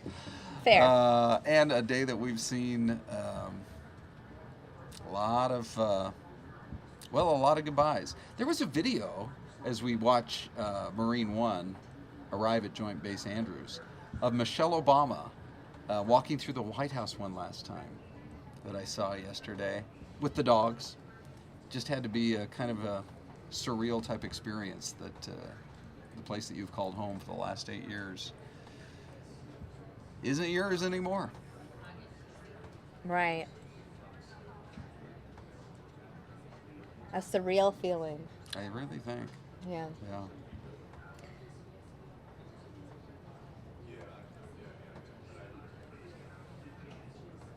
Meanwhile, a quick look back at the train station. You can see, I can see now that, Is that Jill? Jill Yep. Biden Uh-huh. through the window. The cameraman at this train station is zoomed in, trying to get a peek inside the train that Joe and Jill Biden just boarded. How much are they saying? Can we just get the conductor and move this train out of this station? We feel it's been a job well done for 8 years, but we would like to get out of town. Yeah, it's like, can we just take a break now? Yeah. All right, now let's go back to the Obama cam. And for those of you interested, I know many people had tweeted me asking me for protest coverage. We do also have a live feed of some of the protesters in DC, so we'll be taking you there as well in just a few minutes. And if we do get more live images from inside the luncheon at the Capitol, then we'll take you there as well. Yep. Non-stop coverage here on News Now. We've been live for you guys for almost 5 hours now, 4.5 hours. We appreciate everyone tuning in. And we're not stopping, guys. All-day coverage here on News Now, all related to Trump's inauguration.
Joining me now is Mike Page. Mike, we are just awaiting the departure of the Obamas. They are heading over to California, taking a much-needed break.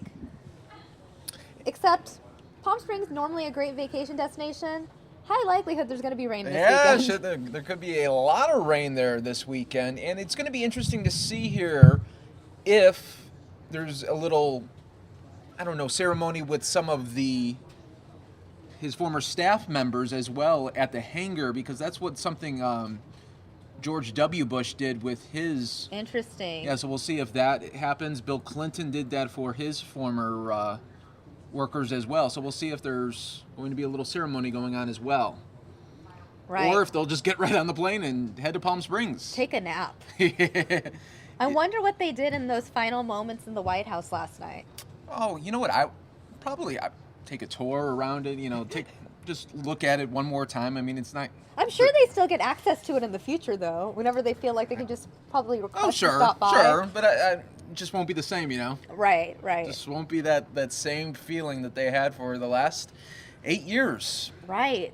A historic moment, the president from the last 8 years, pretty much from Chicago, your hometown, Mike. Yes, from Hyde Park. And you had the honor of meeting him, right? Yeah, I did back in May. Carrie Lake and I met him, and that was an experience in itself. So. Any Chicago talk?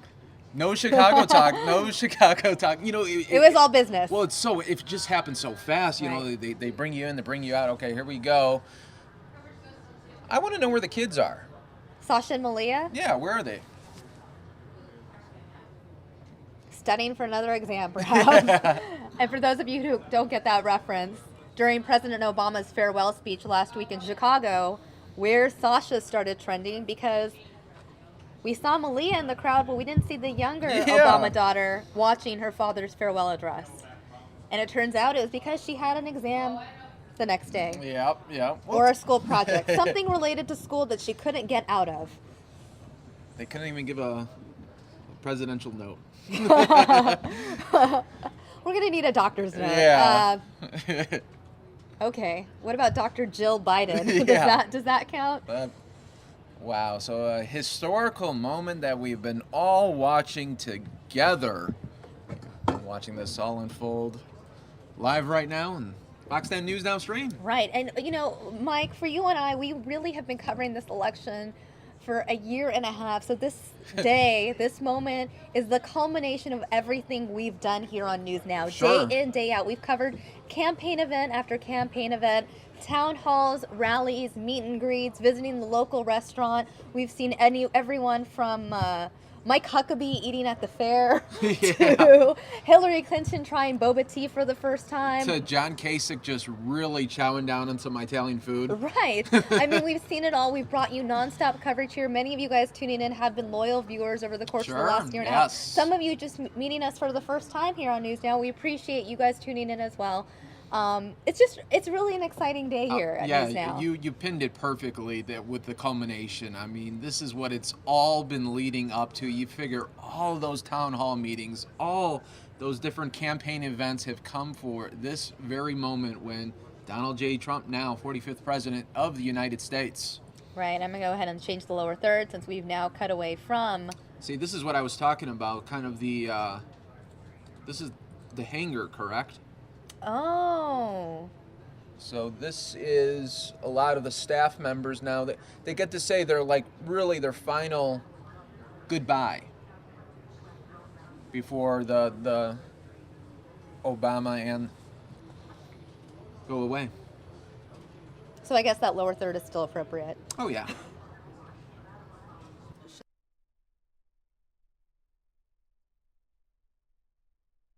This is the final farewell. Final farewell here, yeah. It's been a farewell. Pretty much this whole month has been a lead up to that. Right.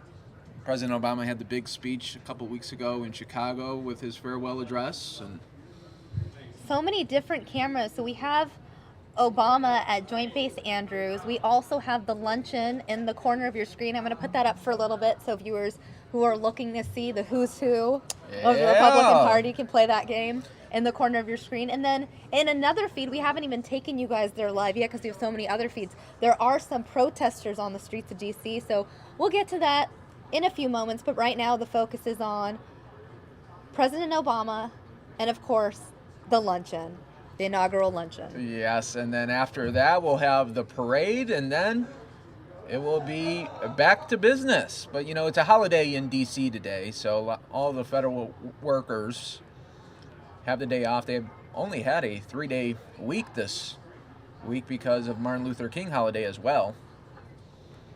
And it'll be interesting to see what happens on Monday here. We do see Bill Clinton and Hillary right here in the top right. It looks like they're also in attendance at this luncheon. That'd be great. Right, I mean, there is a former president and a former first lady. Of course, it's got to be hard for Hillary Clinton. I was just going to say, do you think the whole time when she was watching the ceremony, do you think in the back of her head she's like, this could have been me, this should have been me, in her eyes, in her own eyes? I don't know if she's saying at this point, this should have been me. I think she's had a couple months to truly process it. Mm-hmm. I definitely think she thinks this could have been me. I think when she listened to someone like Donald Trump deliver his speech, the way he talks about, parts of America that were forgotten, the people that voted for him, maybe she really has internalized what she did wrong on the campaign trail. Yeah, there you go. Because I would hope that at this point, more than 2 months later, she's found a way to accept and cope with it. It can't be easy, Mike. No. It can't be easy. No, and, we did see the silent majority really come through. During that whole campaign, Donald Trump was saying there's a movement, and we now see the culmination of that movement. All right, let's go live now to President Obama and Michelle Obama. We'll take you back to the luncheon in just a few minutes.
Please be seated.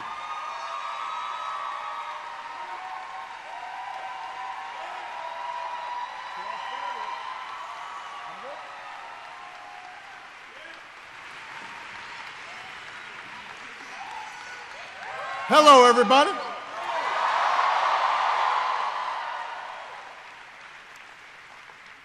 You know, Michelle and I, we've really been milking this goodbye thing. So it behooves me to be very brief. Yes, yes. You know, I've said before, and I will say again, that when we started on this journey, we did so with an abiding faith in the American people and their ability, our ability, to join together and change the country in ways that would make life better for our kids and our grandkids. That change didn't happen from the top down, but it happened from the bottom up. It was met sometimes with skepticism and doubt. Some folks didn't think we could pull it off. There were those who felt that the institutions of power and privilege in this country were too deeply entrenched. And yet, all of you came together in small towns and big cities, a whole bunch of you really young, and you decided to believe. And you knocked on doors and you made phone calls and you talked to your parents who didn't know how to pronounce Barack Obama. And you got to know each other, and you went into communities that maybe you'd never even thought about visiting, and met people that on the surface seemed completely different than you, didn't look like you or talk like you or watch the same TV programs as you, and yet once you started talking to them, it turned out that you had something in common. And it grew, and it built. And people took notice. And throughout, it was infused with a sense of hope. And as I said in 2004, it wasn't blind optimism that drove you to do all this work. It wasn't naivete. It wasn't willful ignorance to all the challenges that America faces. It was hope in the face of difficulty, hope in the face of uncertainty. You proved the power of hope. And throughout this process, Michelle and I, we've just been your front men and women. We have been the face, sometimes the voice, out front on the TV screen or in front of the microphone, but this has never been about us. It has always been about you. And all the amazing things that happened over these last 10 years are really just a testament to you. In the same way that when we talk about our amazing military and our men and women in uniform, the military is not a thing. It's a group of committed patriots willing to sacrifice everything on our behalf. It works only because of the people in it. As cool as the hardware is, and we got cool hardware, as cool as the machines and weapons and satellites are, ultimately it comes down to remarkable people. Some of them a lot closer to Malia's age than mine or Michelle's. Well, the same thing's true for our democracy. Our democracy is not the buildings. It's not the monuments. It's you being willing to work to make things better and being willing to listen to each other and argue with each other and come together and knock on doors and make phone calls and treat people with respect. And that doesn't end.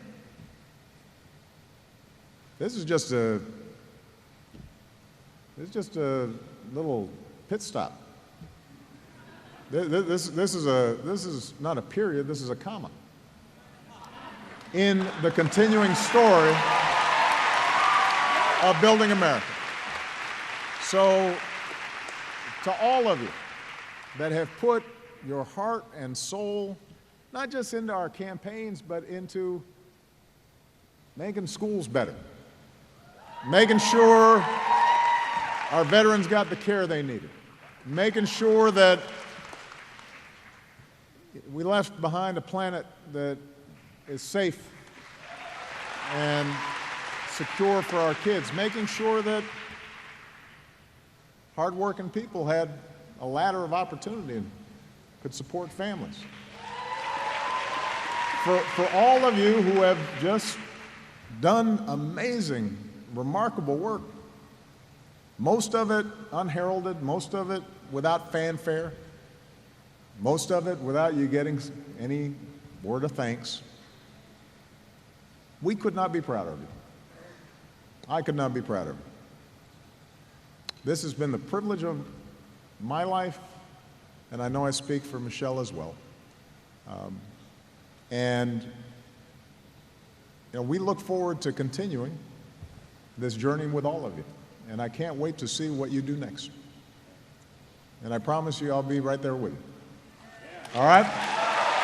God bless you. Thank you, everybody. Yes, we did. Yes, we can. God bless America.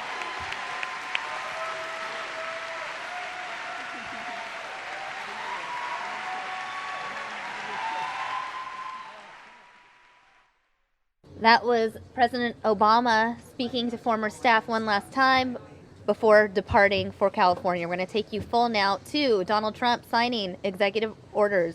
Excuse me, not executive orders, bills. He's signing, at the Capitol. He's signing legislation right now, just been told. I'm Tom Price. Tom Price.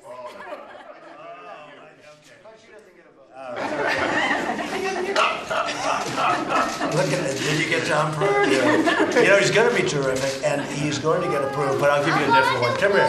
I'll give you a lane. Do you want a lane? Yeah. Okay. Don't worry. Tom is not insulted. No. Mr. President, the leader wants it. You know what? The leader should have a lane, right? That's good. Good idea. Come on. You get Price back. That's good. You got Price back. I'll take them. Those you would be very good. I'll take them. Put them back, Spencer. This is, you did very well yesterday. Rick Perry. Yes. Look, Chuck is torn. It's better than Carson. Okay, who would like? I want Rick Perry. Good. Andy, you get them ready for me? It's a tough group of people we have. They're learning the hard way. Exactly. Betsy. Education, right? Yes. Oh. I thought Chuck wanted it. Not that one, no, thank you, Mr. President. It's a rough group, isn't it? It is. I'm happy to take it. Next. I think we're going to need some more pens, by the way. Labor. Buster. No. Don't you have, where's Kelly? Okay. Come on, Senator. I think the Senator likes that. He's going to do a good job. It opens.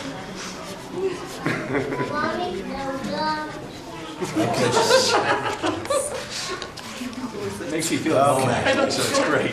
This is a person who's gotten great reviews, not well known. This is the Veterans Administration. I think Chuck might like it. I'd You like want to that trade one. out? I'll make a trade. All right, I'll Yeah. let you make the trade. It's good. Everyone's talking about it. Who'd you return it?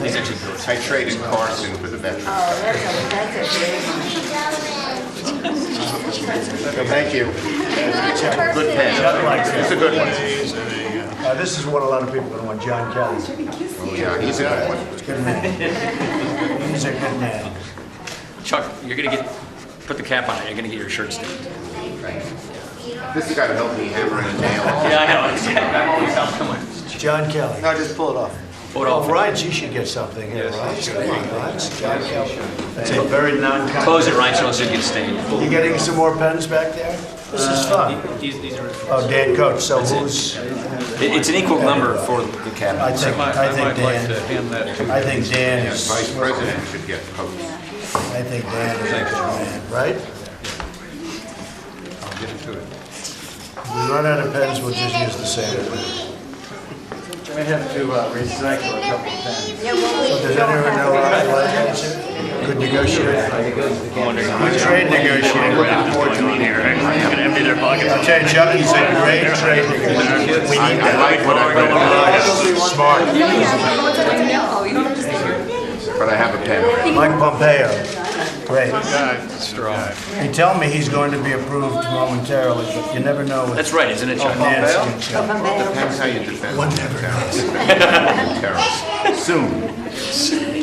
Well, here's one I think that Nancy would like. Again, she'd like a double. Scott Pruitt. Oh, yeah.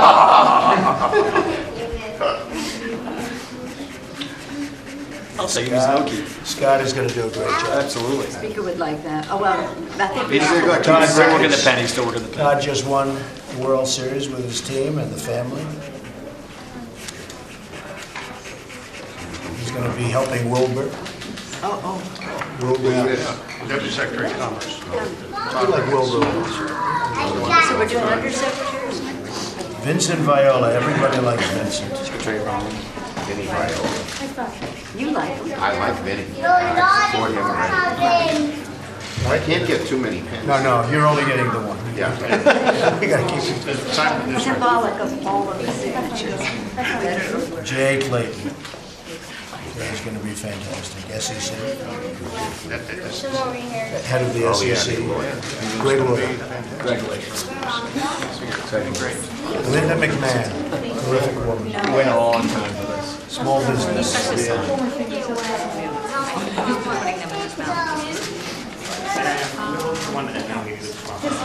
Seema.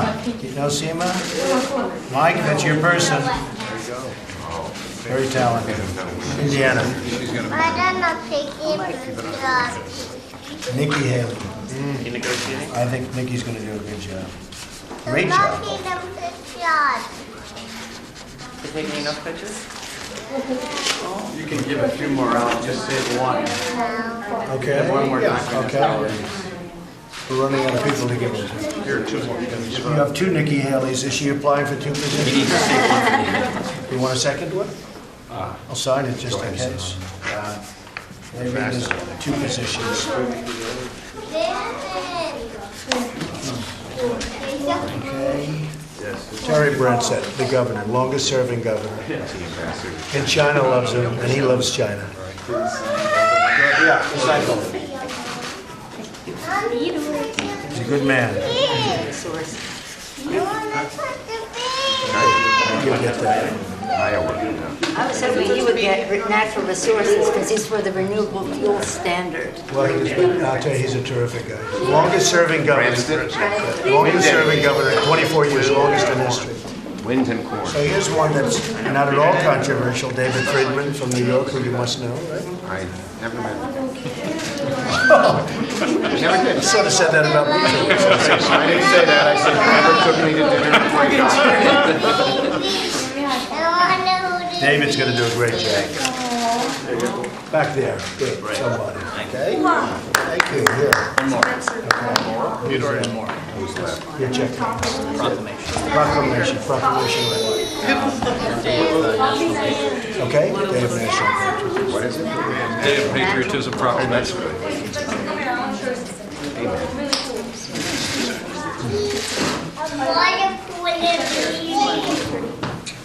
All right. I think we're done.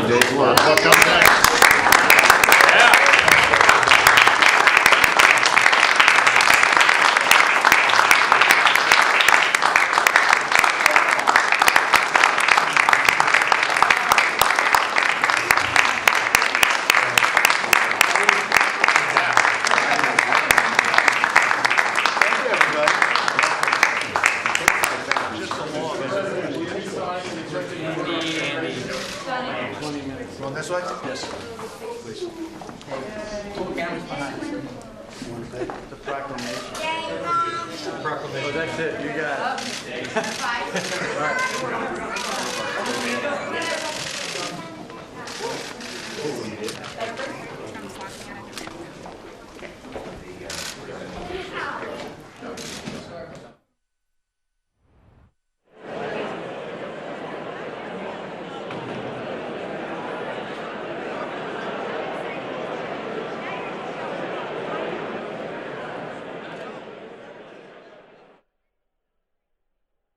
Wow, a historic moment. Donald Trump signing his first bills. A live look at the luncheon. Looks like the camera has panned back to Hillary Clinton. All eyes on Hillary right now. And she's at table, what is that, table number 1 or was that 7? I was going to say if it was 7, it wasn't lucky. But that looks like a, look at that. That is going to be a lunch there. They're going to be having lobster from Maine. They're going to have Maine lobster, they're going to have shrimp, and they're going to have steak. Interesting, Mike, interesting. And I was being told that the wine that is going to be served, it's only a $20 bottle of wine. So they wanted, to show, hey, we're not spending like thousands of dollars on wine. And you know who's not going to be drinking that wine? President Trump. President Trump does not drink, similar to Vice President Joe Biden. Yeah, very, very true. Very true. So we are continuing to watch here. Tommy, if you have a busy day today, it was That's jam-packed right. for you. I got into work at 6, launched this live stream by 6:15, and we have been go, go, go for now 5 hours. But it's such an exciting day and such an important day It is. that the time just flies. And you know what? You don't need food breaks. You don't need bathroom breaks. You're just here. You're focused. And you're really just here to share this experience with others sure. and witness history. And it's such a patriotic day. Mm-hmm. I would say this year we get 2 July 4ths. I would. Because you get to see the beautiful, peaceful transfer of power. Right. Most countries, they don't get to see stuff like this. Right. So it's great to see as 2 men get to shake it off, and one is now a former and the other is now president number 45. Right. Technically, they're both presidents. We always refer to you're a always president as a president, but he's no longer working as the president. Yes. But he is still mingling and, shaking hands, kissing babies. Oh, sure. He's never going to lose that swagger and that trait to always be engaging in conversation. That will never leave you. Right, and President Obama, relative to, I think, some other presidents in recent history, is relatively young. Oh, absolutely. He's 55 only. Right, so he still has a lot of energy. Oh, there's Josh Earnest. There's Josh. Hey, Josh looks very Former different with... White House press secretary. I'm used to seeing him in a suit every day. Not with a baby on his Yeah, shoulder. not with a baby. But yeah, that's neat to see as well as we're continuing to watch here as people are they get to see their final goodbyes. President Obama did keep Eric Schultz, his deputy press secretary, along for his presidential office. That is going to be part of, help to book speeches and book deals and all sorts of things that comes after the presidency. And President Obama has said that he's going to be very active still. He's not going to be just watching TV. He's going to be very engaged in what is going on in the world. But now it's time for them to have some R&R in Palm Springs this weekend. I don't know when they're coming back, though. Yeah, I don't know how long that vacation is, Mike. You would have to think they'd be coming back for Monday if the daughter has to go back to school. I mean, that's the whole reason they're staying behind in Washington. Unless there's some sort of week-long break. Maybe they have a winter break or... Right, if Sasha couldn't get out of school to go see her father's final farewell speech, yeah, the Chicago edition of the speech, then how's she going to Palm Springs for that long? Yeah, it's going to be interesting to see, if they ever go back to Chicago. They have their home there in Hyde Park. it'll be interesting to see that if they, after their time in Washington, what they decide to do. If they, who knows, maybe might get a house out in Palm Springs. You never know. Right, it actually already bought a house, I believe. Oh, okay. Out there. Wow. Yeah. You think he'll get a home too in Hawaii? I think the Obamas will probably buy a few homes. Mm-hmm. I believe that they're going to have a very busy next few years. I couldn't believe that stat I saw the other day of the Obamas when they're walking out of the White House. They're leaving with $24 million. I believe that. I mean, where do they get that from? Well, Obama did write a book before becoming president, and I think that once he became president, obviously sales of that book skyrocketed. Yeah. Wow. I mean, yeah, that's interesting. Yeah, they're very well-to-do, and I think that similar to the Clintons, their wealth is only going to increase now that they're out of office. Oh, yeah, these speeches are going to be high-dollar speeches. But not only speeches, I would think more like opportunities. President Obama might, there's speculation that he is going to enter the tech or media space. Obviously, these are endeavors where you make money. President Obama will obviously also write a post-presidency book, exactly. So they're going to be, making money from a variety of sources. You think it's not going to end here. You think the title of the book will be called Yes, We Did? Probably. That's a good title. Yeah. Judging from his slogan of "Yes, we can" to "Yes, we did." Right. Obama's still mingling with the people that are waiting for him. Thankfully, he has a private flight out of here, or he would have missed his flight by now. Well, it's Obama. Remember that, guys. We've covered Obama a lot here on News Now the last couple years, and the one thing I can tell you, he's never on time. No. Very rarely on time. And at this point, there's no rush. No rush. Let him enjoy those last few moments. Oh yeah, I mean this is for the staff members and the friends to say their goodbyes. Members here. of the military in attendance yeah. as well. Let's go to this other shot though from the luncheon. And we see Don Jr. there. Ivanka. They're getting ready to have some much needed lunch right now before they hit that parade on Pennsylvania Avenue. Paul Ryan arriving at the lunch. Many people clapping for the Speaker of the House. We'll be toggling back and forth between these two feeds as we want to bring you nonstop coverage, extensive coverage of Inauguration Day 2017. A historic moment. Mike, it seems like just yesterday, you and I were sitting up here covering election night. Oh, I know. It really did from November to now. I mean, it went like that. It just flew by. It really did. And that night was full of, it was a long night.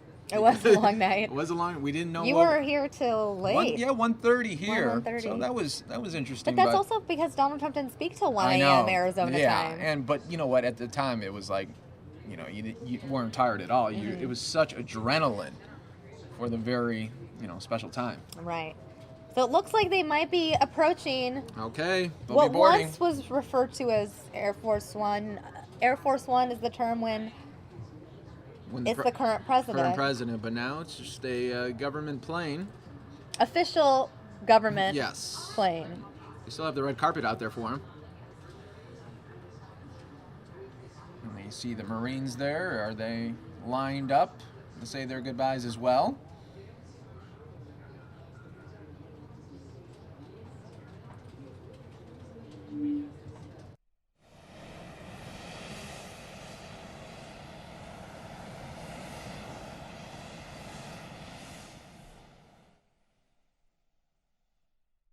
Bittersweet. Yes, this is a moment, and we'll let you all listen in as the plane departs.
Again, viewers, President Obama and Michelle Obama have boarded this plane. We're going to take you back now to the luncheon.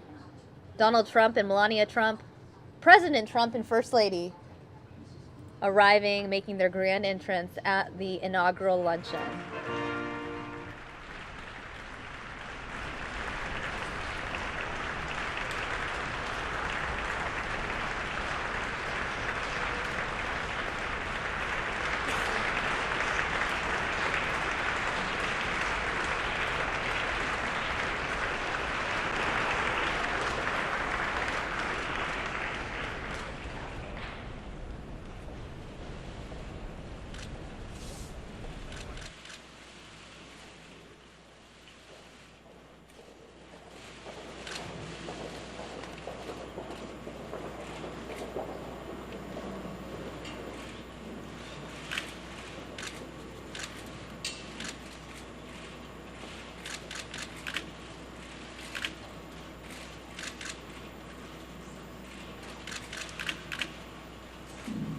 Welcome to this lunch, and if everybody would be seated. Make discovery soon on my own. This is time to stand back up.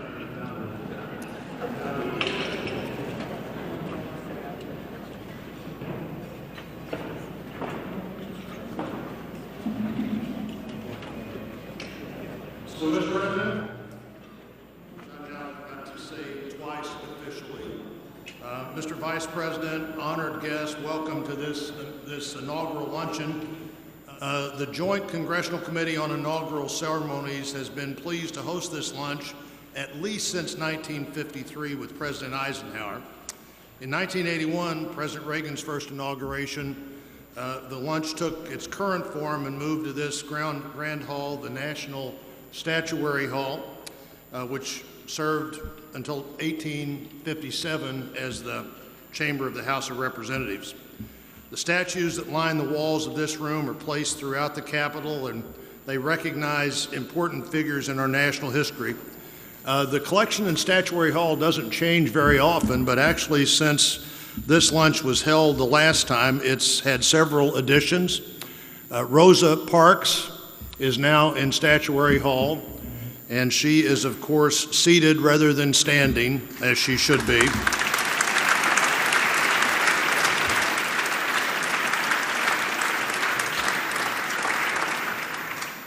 When Mrs. Parks died in 2005, one of the few people who'd never held any public office or served in the military to lay to honor in the Capitol Rotunda, and several of us were there that day. Another addition, Norman Berglog, the leader of the Green Revolution, though this Green Revolution was about his great efforts to feed people, the demands in food production, and he was really a leader in that area. Talking to Governor Perdue last night about what's going to happen as world food demand doubles in 35 or 40 years and the great opportunity we have there. Barry Goldwater, a real inspiration to a generation of conservatives, was added to Statuary Hall over the last few years. And Thomas Edison of Ohio, who discovered more than 10,000 ways not to make a light bulb, until he discovered the one way to make that light bulb. The painting in the middle of the room is from a great Missouri artist, George Caleb Bingham. He did three election series, the painting here, a three painting series. One was stump speaking, one was the county election, and this one is Verdict of the People. In the 1850s, when this was painted, often it was several days after the election before the results were announced, and all kinds of people are in this painting, people from all walks of life, people who are excited, people who are confused, people who wonder what's happened, and people who wonder what's going to happen are all there.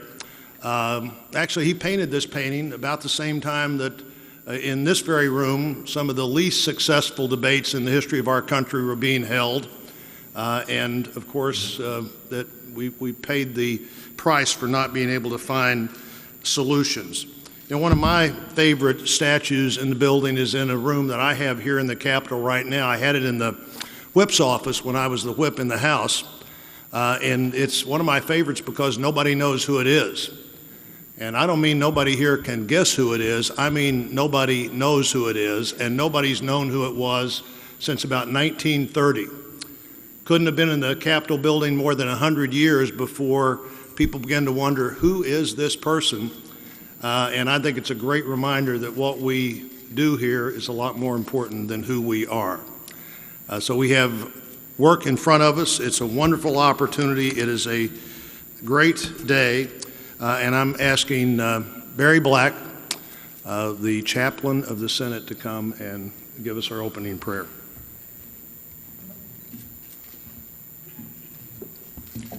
Let us pray. Eternal Lord God, our refuge and strength, we praise you that we have nothing to fear. We can stand fearlessly during this season of peaceful transition because we know your providence will prevail. Lord, we're grateful for this inaugural luncheon and for your providence that has brought President Donald J. Trump to this milestone moment. You have admonished us to pray for leaders and governments, so we pray for our new president. Lord, crown his labors with success, leading him to the destination you have chosen. Surround him, his family, and the members of his cabinet with the shield of your divine protection and favor. May President Trump seek your wisdom, justice, and grace, leading with your strength, which reaches out to those on life's margins, the lost, lonely, last, least, and left out. May he remember that those who would leave a legacy of greatness must strive to become servants of all. Lord, inspire our president to perform his God-appointed duties with such reverence for you that his tenure will be like the sun shining forth on a cloudless morning, like a rainbow after a storm, and like the singing of the birds at dawn. Bless our food and fellowship, we pray, in your sovereign name. Amen.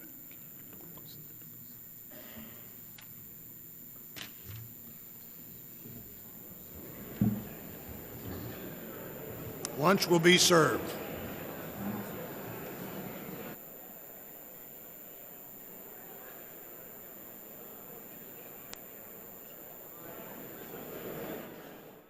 All right, we watched as Donald Trump and Melania Trump officially arrived to their Inauguration Day luncheon. We're going to take you now back to Joint Base Andrews. You can see the kind of weather there in D.C.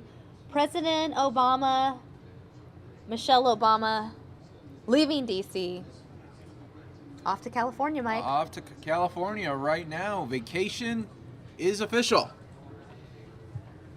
The question is, how long will this vacation be? That's true. That's what we all want to know. And now you can see the weather just really turned bad. I'm glad that the weather held off for a while, so it wasn't like that when they were doing the actual ceremony. Right. It was fairly clear. I mean, it was gray. But what do you expect D.C. in January? Yeah, definitely. It's not Arizona. No, it's not Arizona. But and even, you know what? Even today we're getting rain. I was just going to say, even Arizona is dealing with the rain. Rain in California, rain in Arizona, rain in D.C. Lots of rain in America today. Lots of rain, but you know what they say? This has to do with weddings, but when it rains on your wedding day, it's going to be a great marriage. So could that carry over? I know, but it makes the actual wedding kind of annoying. Not gonna lie. Could that carry over? We don't Imagine know. spending tens of thousands of dollars on your wedding Especially day. if it's outside. This great outdoor festivity, Yeah. and then, it's going to rain. It's like, on one hand, you're like, all right, well, I guess your marriage is safe. On the other hand, if we ever get through this marriage, actual wedding. If we ever get through it. Yeah, there we go. So we just watched the Obamas depart.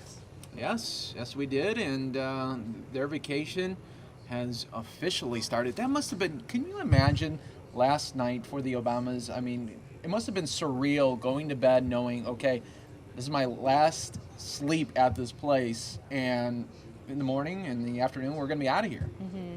We'll never be Right. back. Looks like we've lost that feed. We're going to take you back now to the luncheon feed. Look at that shot, though. Wow, that is Wow.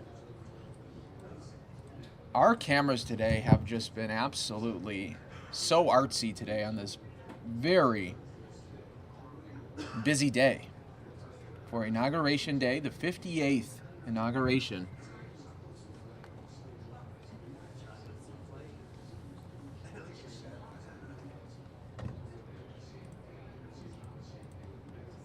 And I want to go ahead and give you guys a quick look at the Capitol building once more. Look how it cleared out. Wow. That is shot as everyone just left to go their other ways. Probably they're getting lunch now on their own, or maybe going along the parade route, getting ready for that, because that's going to be happening in just about an hour from now. We'll have the parade for you live right here on the Fox 10 News Now stream, part of fox10phoenix.com. And hey, if you're new to our stream, maybe for the first time today, you wanted to see the inauguration and the full ceremony, why don't you hit that subscribe button? That way you'll always be in the know of when we are streaming live. We do stream Monday through Friday, 9 a.m. to 9 p.m. But you know what? Today was a very special day, so we started streaming early to provide you with the coverage of this very historic day of Inauguration Day. Donald Trump, the 45th President of the United States. Right. So much has happened today. We watched Obama's final hours and minutes as president. Yes. We watched Donald Trump's first minutes as president. We watched the two walk together.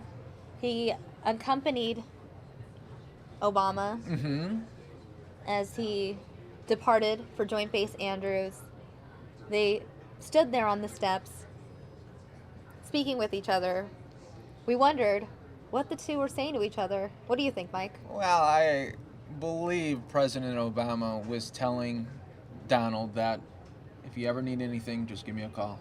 I would hope that's something along those lines. Yeah, I mean, they were joking around. You saw some laughter between Yes. the two. So definitely a cordial and, like you said, peaceful transition of power today. Inauguration Day 2017, a historic moment. Donald J. Trump sworn in as the 45th President of the United States. We want your reaction now, viewers. I know many of you guys commenting in the YouTube chat. Plus, we have our names on the screen if you want to send us some tweets. We'd love to get your thoughts on Donald Trump's speech. I know I've been getting a number of tweets from you guys throughout the morning. It's just been so busy that I haven't been able to check in with the viewers. It's hard to check in sometimes. But this one from Sportsmom 2010, praying for President Trump and his family, praying for all our leaders in our country that we will all unite and give President Trump a chance. I do so appreciate your news channel's unbiased coverage of the inauguration. There we go. It's so refreshing. God bless President Trump and our United States of America. Oh, thank you. That was a nice comment there. And if we go back to Donald Trump's speech today, Right. what was interesting, what my takeaway from the speech was, if you notice, there wasn't a lot of I's in the speech. It was you or us. I thought that was very on point there to show, like, hey, let's all come together as a country and try to work this thing out. Yeah, I think in a few minutes it'd be a good idea to replay that speech for our Yeah, viewers. yeah, So for those viewers who may have missed it the first time around, Mm-hmm. they can hear what President Trump had to say. And maybe you didn't miss it, but you just want to rewatch it. Yeah. We'll replay that for you as well. And interesting, I got this message from a viewer in Italy. Really nice. PRSS, following your feed from Italy. Speaking about Donald Trump, I'm having difficulties in choosing the way I look at him. I cannot judge only his work without thinking about his personal opinions and speeches. interesting Italian point of view. I'm actually going to be in Italy next week. Look at you. And Worldwide. One of the things that I'm most looking forward to is talking to people and getting their point of view on American politics. I frequently travel after a new president is elected because it's interesting to see the worldview of Americans. I was in Turkey and Greece at the end of 2008 after Obama's election, and now I'll be in England and Spain and Italy next week, so it'll be really interesting to hear or get to know the worldwide perspective on America and Trump's election. That'd be a fresh take right there, yeah. Yeah. Definitely. So, thank you for that tweet. We have a number of feeds coming in once again. Looks like they're making an announcement, guys. Wow. San Francisco now. So it looks like protests happening all across the country in reaction to Donald Trump's inauguration. It's kind of interesting because these people who oppose Donald Trump have had over 2 months to internalize it and process it. And I just don't understand at this moment and at this time, what are you accomplishing? You can't change anything. Right. So. He's the president of the United States. Yeah. Oh, D.C. Sorry. We have protests happening now in D.C. We're going to take you there to these live aerials here on the feed. Let me go ahead and get a lower third. Oh, looks like our other feed just cut off. We have a ground view. Shot now. A ground view of the protests underway in Washington, D.C.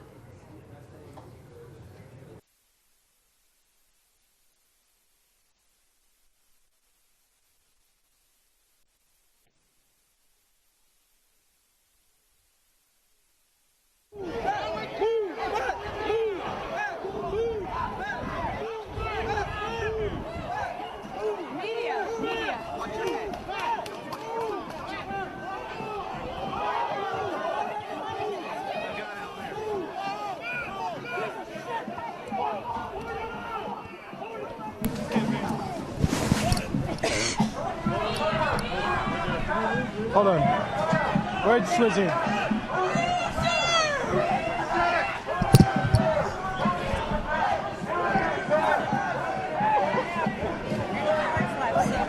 Okay.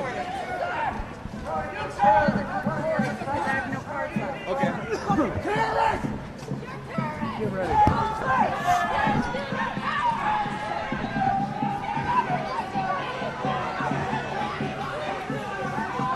Watch these bikes. Watch these bikes. Hey, it's Griff Jenkins in D.C. in the middle of this riot situation. I just want to get on the IFB in case they want this.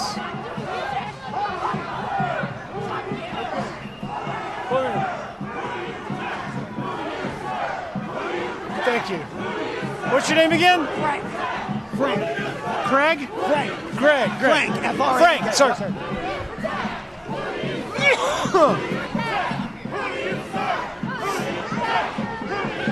Right now, I'm going to let you get the shot. Oh, shit. Oh, my goodness. Oh, my goodness. Fuck you! Go, go, go, go, go, go.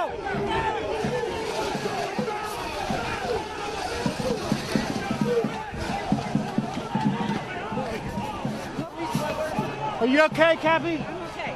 Okay. Watch it, watch it, watch it, watch it. Watch it. Don't touch your eyes. Here, I'm going to just stand up. Do you have anything?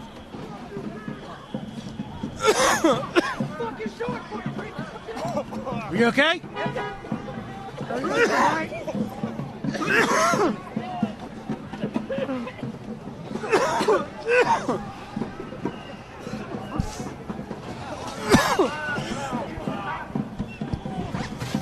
All right.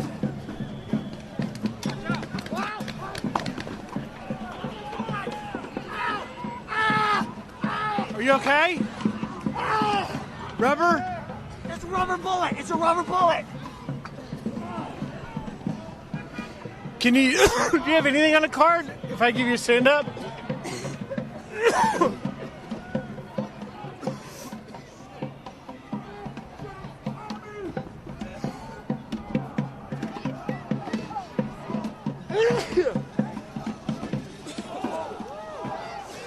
Can you record any of this?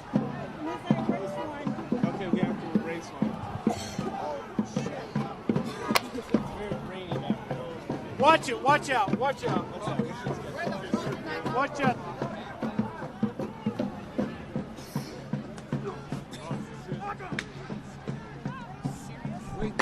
Hello. Okay. Okay. Stand by. We may be going to shop.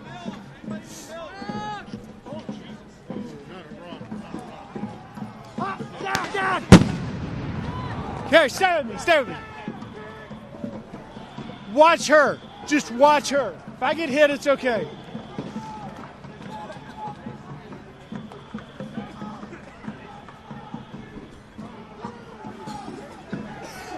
Hey, Kim, it's getting very intense here. Very intense.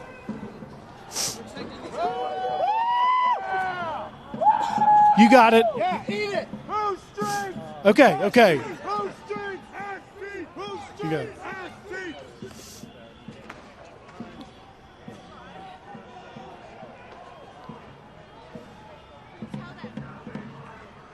Tell them they pepper sprayed the shit out of us. He got pepper spray. you got some plates on the back of your jacket. It's up towards the hood. It's up towards the hood. Here, here, here.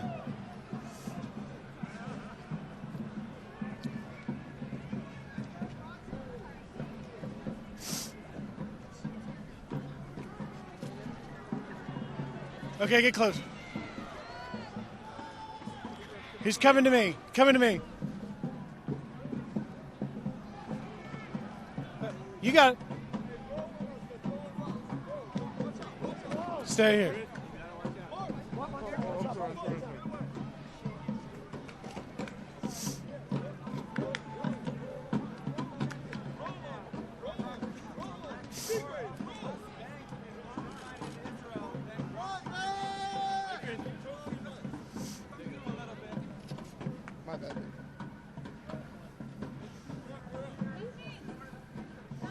That's right, Shep. Earlier today, some demonstrators coming through downtown were charged with rioting by the police. We've seen a dozen or so arrests, but now the streets really heated up. I want you to see, Shep, the line of police in riot gear. I've been pepper sprayed. Everyone out here has been pepper sprayed. There have been a few pressure grenades. A lot of these protesters are an anti-fascist bloc. It's grown. You see rocks being thrown now. Rocks are going at the police. And about a dozen or so arrests, and we're having to move back just a minute because they're engaging the police, and we don't want to get hurt here, but we're trying to show you and keep our crew safe the sort of engagement. Chip, we're downtown at 12th and K Street. That's probably about 3 or 4 blocks from Lafayette Park near the White House. They started this at Lafayette Park at Logan Circle. And the police pretty much now are trying to take control of this street. We should pick a direction. I think things are moving this way. This way. They gotta go this way. Stay on this side, Griff. We don't want to be on that side.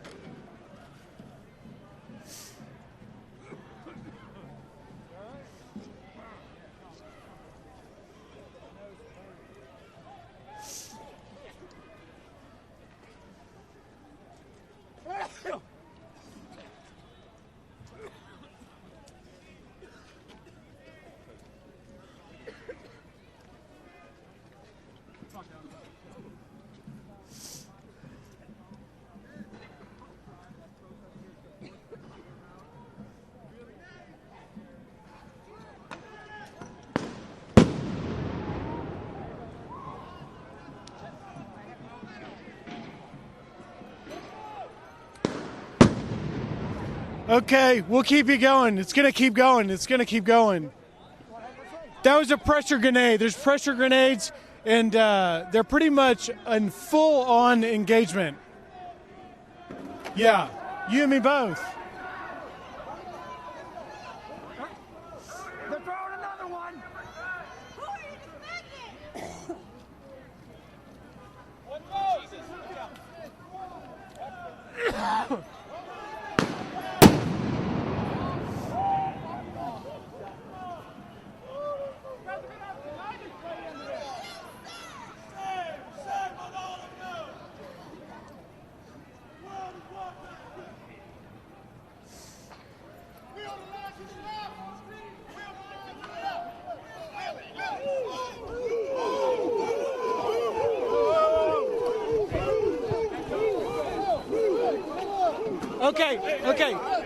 Okay. Was that all right? Was that all right? Bump shot. Copy that. Sorry.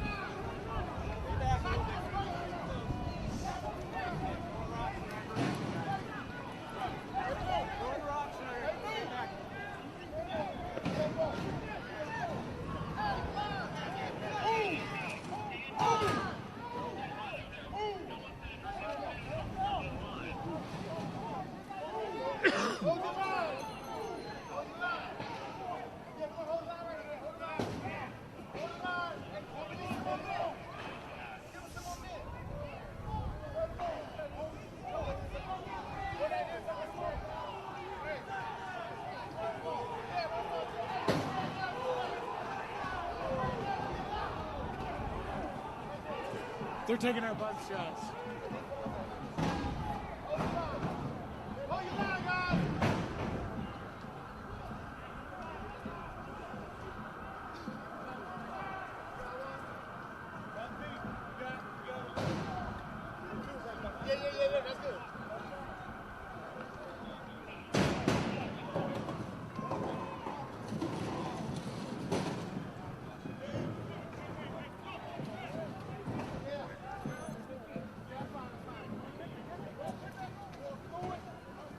Don't break the line down. Don't break the line down. Sir, get away from me. Hey, get him away from me. Back up. Back up. Hey, back up. They're keeping you in the show. Now they gotta hold that.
Still on with chef's producers.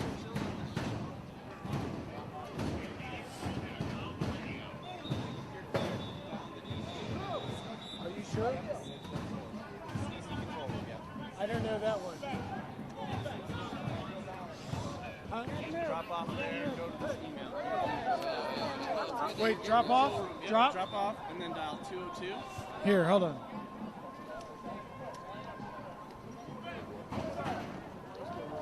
Sorry. Move. 202. Wait. I can't get out of my line. Drop the gate. 202. Drop the gate. 202 684 4306.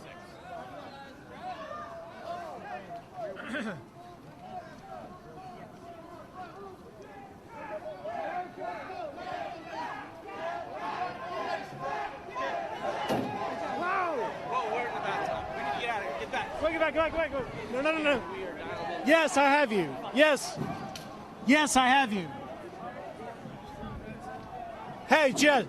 Yes, I can hear you. Let's get out of line of fire. Let's get this way. Come on. I can hear you, yes. Can you hear me? So we got Griff Jenkins dialed up here, right in the... We're here downtown. Come up here. I want to show our viewers we're in downtown at 12th and K, and we have a situation where the police are clashing with protesters. It's important to note that the streets have not been like this all day. A few hours ago, about 12 or so protesters were charged with rioting. They were vandalizing some stores, destruction of property, and it has erupted in this small area of 3 or 4 streets. And now what you're seeing is engagement with the police. We have had pepper spray, we've had pressure grenades, some of the protesters throwing rocks, and now we seem to be at a standoff. We'll try and get you close to this line, but also we're trying to remain as careful as we can. You see now the pressure grenades. We're going to step back to be safe, but as you can see, there is an engagement going on. Again, this is not all over the streets of Washington for our viewers. It is in a small 4-block grid, but the protesters here, which are a part of an anti-fascist bloc that sought to disrupt these streets, not just to protest, but to disrupt, are doing just that and challenging the police. If you can look with me here, Cappy, this is the police line in riot gear, and they were about 30 minutes ago arresting the people that had been vandalizing the businesses. It was under control, and all of a sudden something sparked, an energy in the crowd, some rocks got tossed, and now we are in the situation that we find ourselves in now. And it...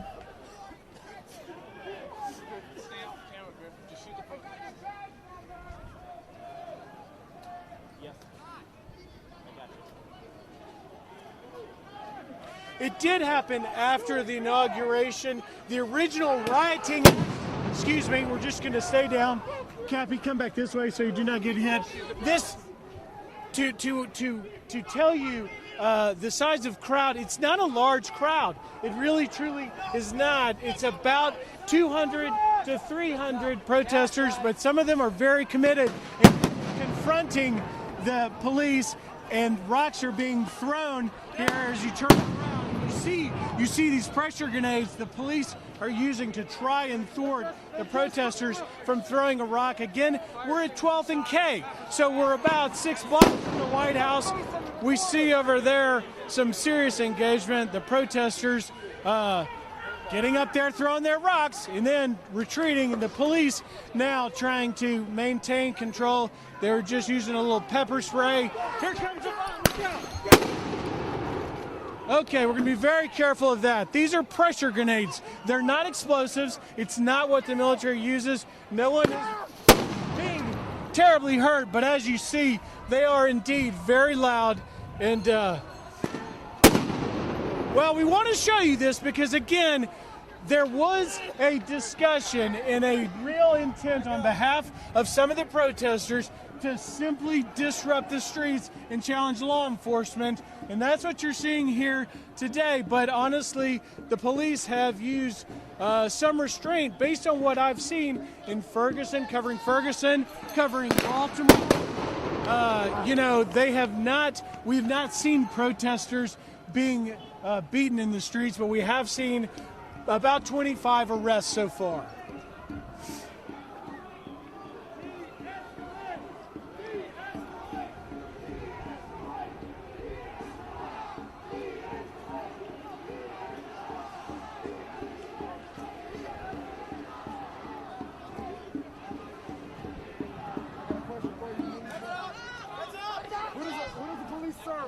Did they serve the people, or did they serve the government? Can you answer me that? They didn't want you directly on camera. You're not allowed to.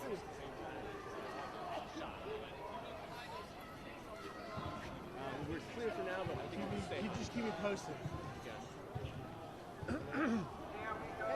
Stay loud. Here we go, Palestine. Here we go, clap, clap. Here we go, Palestine. Here we go, clap, clap. Here we go. that work for him? Stay latched on. All the thousands of producers want to stay latched in. They said they just want to stay latched in, ready to go. I guess they like that, huh? We were on like Fox Network, Fox News Channel, and like everything. Awesome. Good job. You so brave. Love you, Cappy. Cap, I see. Did you see that one lady right there? I grabbed you. I'm like, come here, Cappy. Get me out of here. Thank you.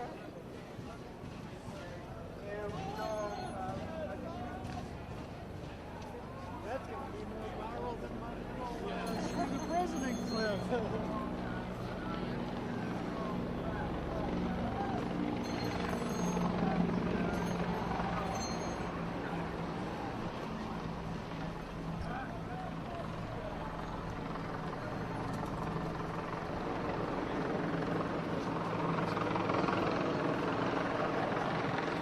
Can you tell them we are out of YouTube cards? So they're going to be recording all this. Oh, shit. Back it up. Watch her. Here it comes. Back up. Watch her. Watch yourself.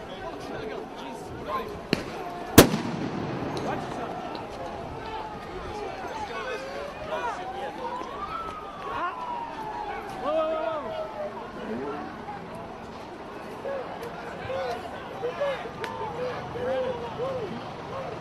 We're trying to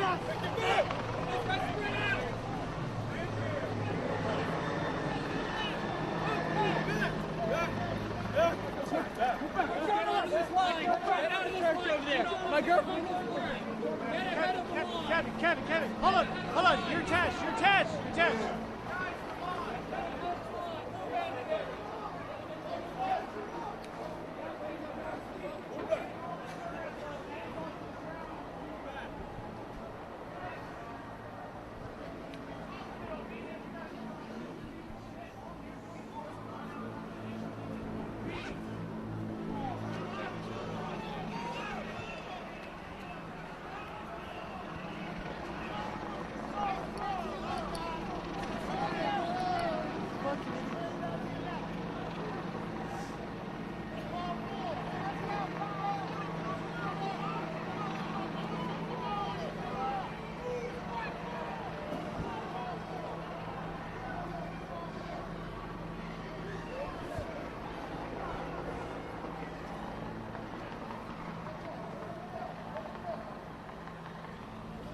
Stay dialed in, right?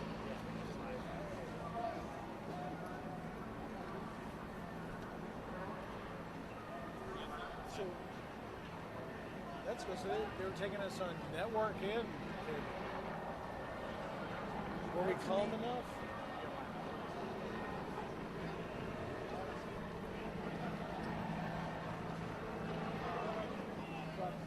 We have to be ready to move ourselves.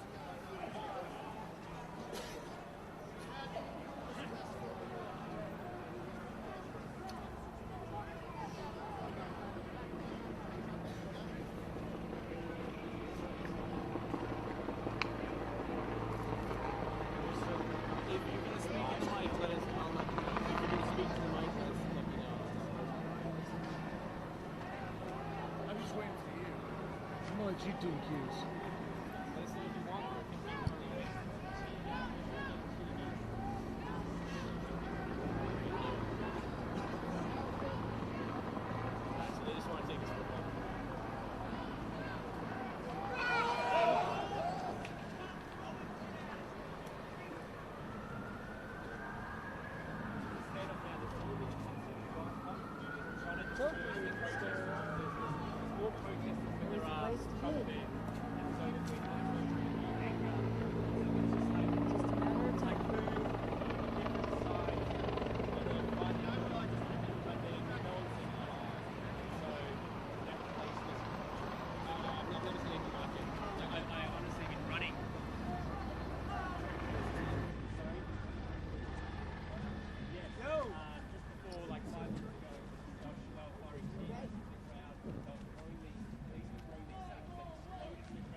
right, everybody. You are continuing to watch live coverage here on the Fox 10 News Now stream, part of fox10phoenix.com. Protesters hitting the streets in D.C. right now, just hours after the inauguration of President Donald J. Trump.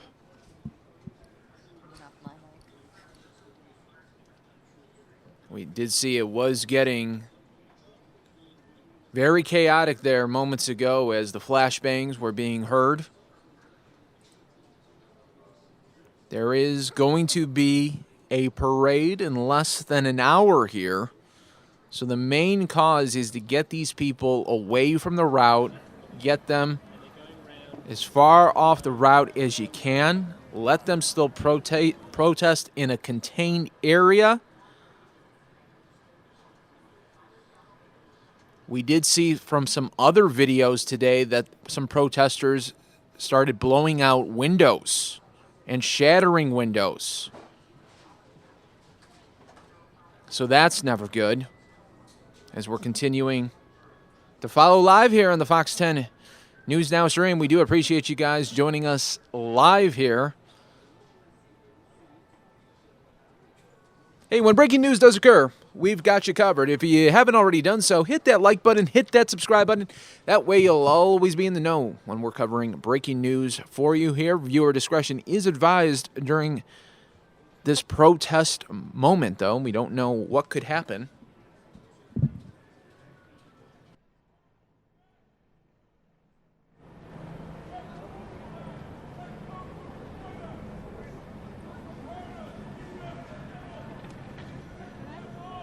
All right, you want to creep up?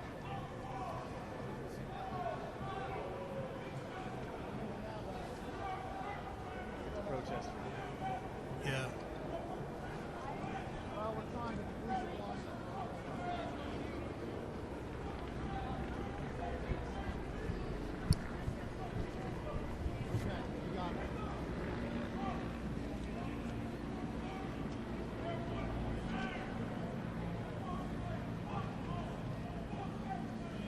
Hey, why is the desk calling me?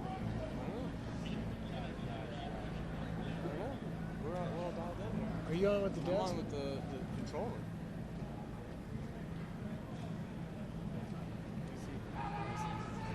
Do you want to ask him? Just say that it sounded like the desk was calling me. What show? What?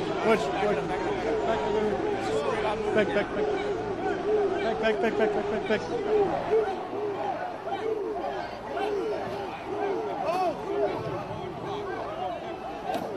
Watch your curve behind you. Watch your curve.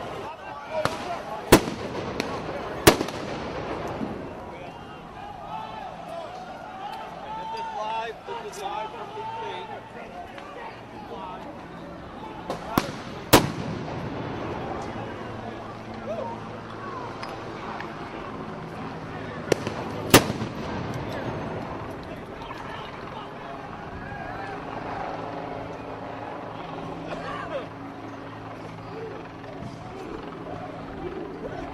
Pressure grenades? Huh? Kill our key. Oh, here go the rocks. You had to kill your key.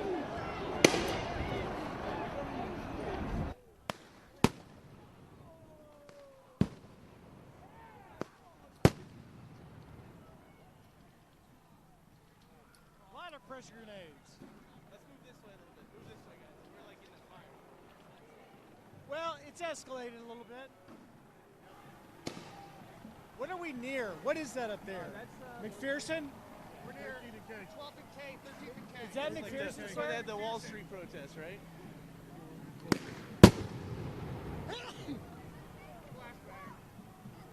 What do they want? Oh. Here, we're looking live. Looking live.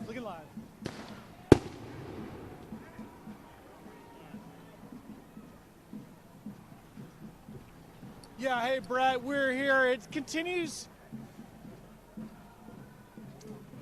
It continues to escalate, as you can see behind us. A lot of the pressure grenades. What's really provoking the the riot police that are trying to maintain some order are the rocks you see being thrown. Some protesters continuing, and again, this is largely the Disrupt J20, the folks that wanted a not smooth inauguration. You see now the pepper spray getting pretty intense. Stay behind me, Kathy. Careful. Careful. Yeah, they are. What they're doing, Brett, is they're kind of, excuse me, sir. What they're trying to do is box us in a little bit, or the protesters, that is. We seem to have caught ourselves in the middle trying to show you guys, but they're coming from this angle as well as from behind us, and I think they're trying to kind of close down on the core protesters. And, you know, I can't say this enough, but, oh, hold on. Look out, look out, look out. They're coming. Come on. We're going to step out of the way. We're going to step out of the way. Let's step out of the way. Let's step out of their way. Step out of their way. Step out of, yeah. We're going to step out of the way here. Look out. Oh, shit. Careful, let's get out. This side, this side. We're media. I got you. Okay. Media. Back. Brad, I'm not sure if you're still with us. We are okay. You know, part of what that was, which looked dramatic, but we got ourselves caught. They're trying to rapidly just take this 3 or 4 block radius around, and when the police move, we have to get out of the way. We're trying to stay out of their way, but we want you to see this line here. You see they're using pepper spray. They're using their force. They're going to try and close on the protesters, and we're going to try and get out of their way as best as we can. But the point I was making before that happened was that this is really only about 1,000 protesters. And, you know, they seem to be achieving their goal of causing a little bit of unrest in the streets, as you see right now. They started early this morning at the blockades by doing non-violent direct action, by kneeling, by sitting in front of the security checkpoints. The police pretty much let them do that. In one case at 4th Street where I was, they just simply closed, the Secret Service closed that checkpoint. But what's broken out here, again, was the work, and it was posted online. They were transparent. This is the anti-fascist bloc that started this, and now it's turned into something bigger than just one small group with a core of 500 to 1,000 protesters really challenging law enforcement here. And as you see, and we look down the line now, these officers are not becoming very patient anymore with these protesters. They are fighting to take the street back at this point. And now we see some National Guard as well moving through here. And we're being ordered by the police to just hold our position. We're trying to stay out of their way. They have a job to do. It's important to note, I think, that in the previous thing that set this off to begin with, the vandalism, the rioting, it was 2 officers went to the hospital in that situation, and now, as we've shown you, countless rocks and other debris being thrown at these officers. I don't know how many may have been injured, but I'm willing to bet a handful of them injured as well. Brett?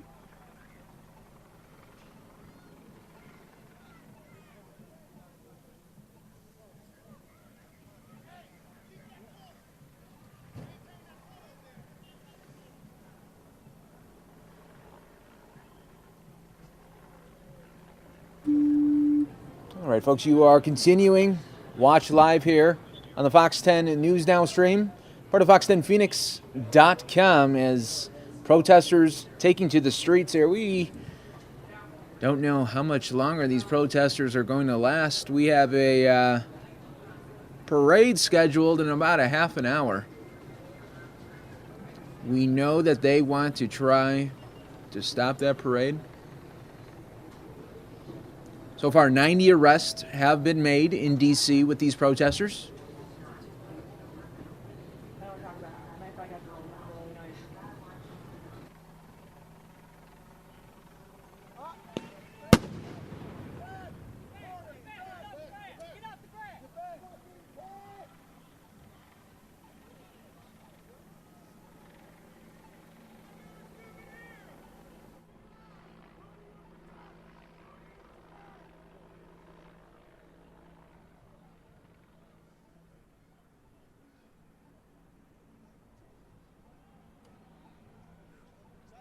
Thank you. I owe you a beer. I'm getting out of here one way or another with you. I'm not getting locked up.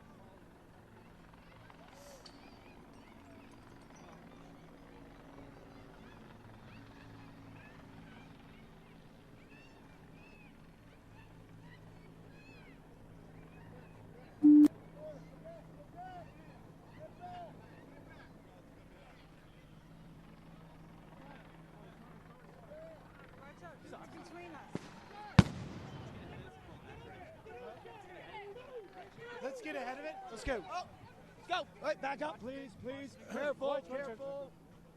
Let's get ahead of this, right? Get you this way, and then move you back here, so that when they come, we're not like right in front of them.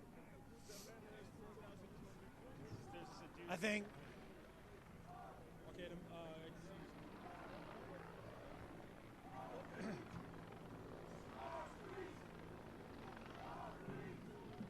Yeah.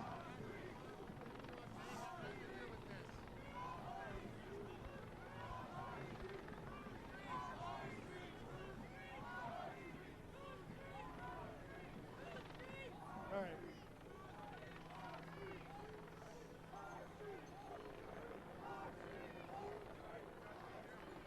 You okay?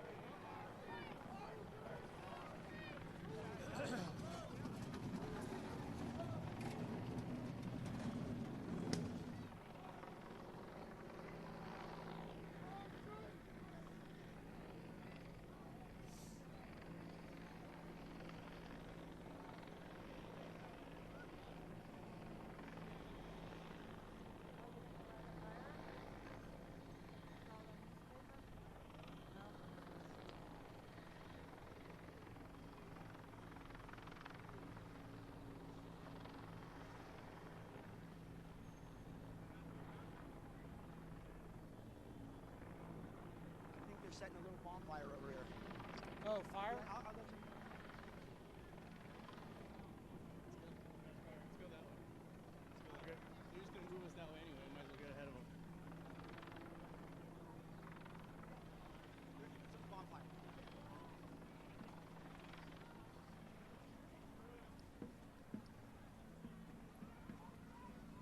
Sorry. Once again, folks, you are watching live here on the Fox 10 News Now stream, part of FoxNPhoenix.com. Protesters hitting the streets in D.C. here. If you ever wondered what your... now they're starting a fire here in the middle of the street. Oh, no.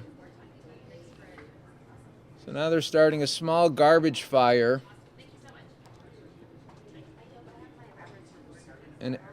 And if you ever wanted to know what your federal tax dollars go to, they go to things like this now, where protesters are trying to stop this parade.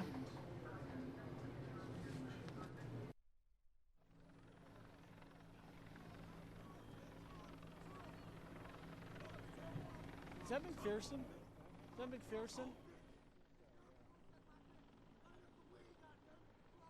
No, not plastic. I'm not sure why the police are allowing them just to start making a fire here. They do need to do is get a bulldozer and just get this out of here.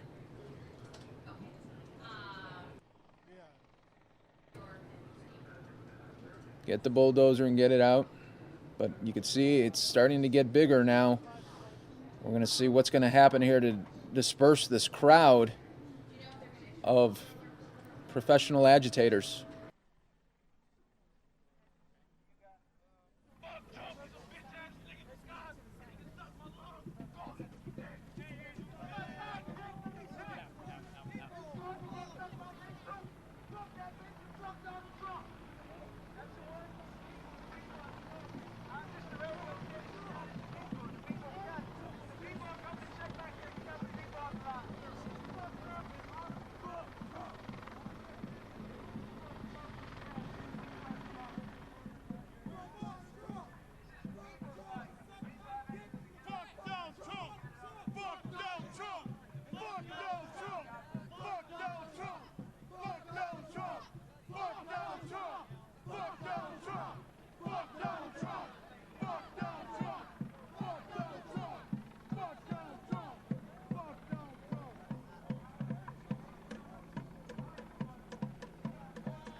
All right, everybody, welcome to the Fox 10 and News Now stream, part of fox10phoenix.com.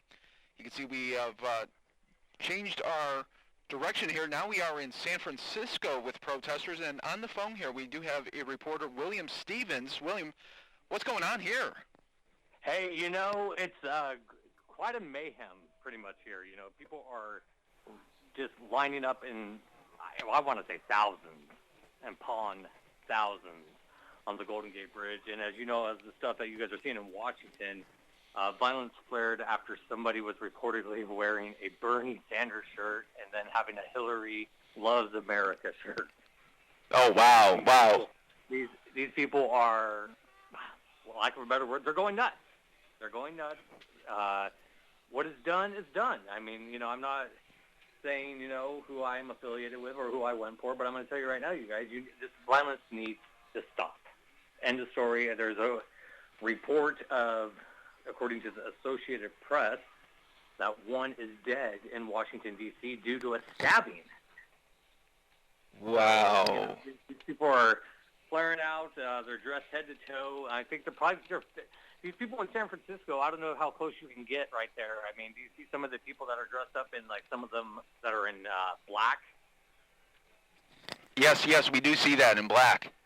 Okay, yeah. Now, see, there's people that are holding signs, and they're saying, show us your taxes. Wow. So now tell me, at this point, what, like you said earlier, what's done is done. What do you think they think is the best outcome that could happen from this? In their world, what do you think the best case scenario is? In their minds, they're probably hoping that Donald J. Trump is going to be impeached.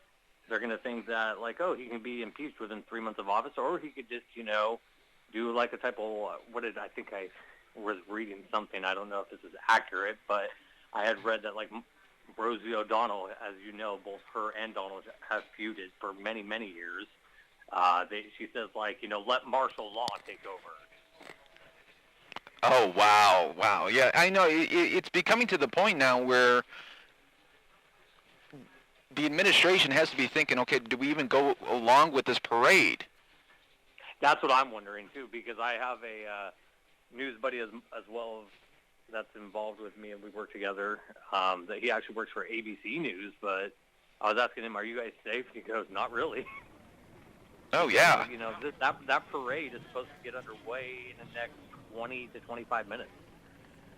Jeez, and now we're showing for viewers that are watching. We're back now in D.C. because that helicopter shot in San Francisco was going away. But right now in D.C., they're on this one street and they're just now starting a fire in the middle of the street. And for some, I saw that. Yeah, you seen that, right? Yeah, and that's not even making any sense. Why are they letting them build a fire around? Why don't they get something to remove that debris and get it out of there? I know. What I can't believe, though, is, that the police were doing a good job of dispersing the crowd, keep pushing them, but then they allowed them to keep putting trash in the middle of the street and starting this fire. Yeah, they've concentrated an effort in engaging in acts of vandalism and several instances of their destruction property. They're taking money from a Starbucks. They're holding up a Bank of America with a gun and saying that they want the money because Trump took our tax money. I mean, these people, and like you said, they're igniting small, isolating fires around. And, there's even police vehicles in D.C. that I'm looking at. I don't know what shot you guys are looking at, your local Fox facility in D.C. Yeah, right now we just have we have that shot of the trash right now burning in the middle of the street, and a bunch of cameras and reporters there just. Okay. Yeah. I was just seeing just a few moments ago on another camera angle here from who is this affiliate? We don't know. Okay. Well, anyway, they were showing that men and women are using signs and sticks to shatter the glass and even having battle axes. Oh, wow. Wow. And you saw that video from earlier that was on social media of in D.C. with those protesters taking out those windows as well. Was that a Bank of America or a Starbucks? I believe that was a Starbucks. Yeah. in Washington, D.C., not too far from Pennsylvania Avenue. So they're saying this is I'm getting a report here saying that the hashtag DisruptJ20 coalition, named after the date of the inauguration, which had promised that its participants would attempt to shut down the inauguration events tangled with bikers for Trump, a group clad in leather biker gear that backed the president. There's verbal encounters, some, off-color language, we should say. Yeah, sure. Outside the International Spy Museum, protesters in Russian hats are ridiculing Trump's praise of Russian President Vladimir Putin, marching with signs calling Trump Putin's puppet and Kremlin employee of the month. Yeah, that's... I'll just say it, the idiocy of these erratic behaviors. It just shows you, you're gonna get apprehended. You are gonna get arrested. You need to just, if you're involved right now and you're watching us and you're thinking it's fun, you guys, well, it's not all fun and games to get your fame and game on not only local Fox TV but national Fox as well.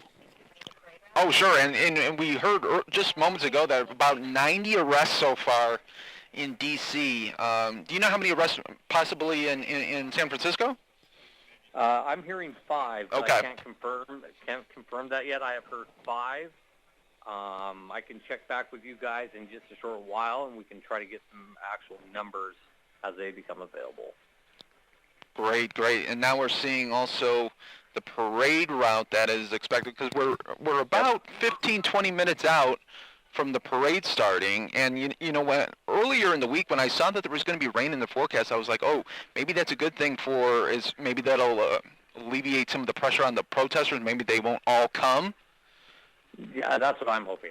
Yeah. I'm hoping for that too. And here's another. I got this text from my buddy J.W. Stewart, Talk Radio 760 KFMB San Diego, a Fox affiliate, radio-wise, and says he goes, look at this picture here, and it has a picture of a bunch of the protesters all in black, and these men and women range in age from 18 to whatever. I mean, I saw a young person that may have been 18. I don't know their age because we don't know who they are, but they look like, they're a younger generation, and this behavior kind of attributes to that. When you're young, you make dumb mistakes, I guess. But the banner that he took a picture of, and it says, "Make racists great again." Oh, jeez. So referring to Donald J. Trump as being the racist that he is. Oh, wow. And, I'm not saying that he is. Yeah. But you're just saying that's the type of mentality that we're dealing with right now, these people. Absolutely. And it's just sad. And right now they're going to spray some tear gas. So hopefully that can just get them the heck out of there. Get these... Also, I know they got to disperse the crowd and just get them out there before this parade starts. And I was telling my other colleague while we were watching this earlier, I was like, do these people have jobs? What are they doing? How are they able to? You know what I mean? Yeah, I try to refrain from making such comments, but I'll agree with you 100% there. Yeah, I was just so confused. If they have jobs, what are they doing? I mean, okay, they're there at the inauguration. So obviously, if they're not Washington, D.C. residents or so forth, they took time away to get there. And how they got these, quote, like little sledgehammers, little hammers, and then they're going to just randomly have those in their pockets with a bunch of, Secret Service police around,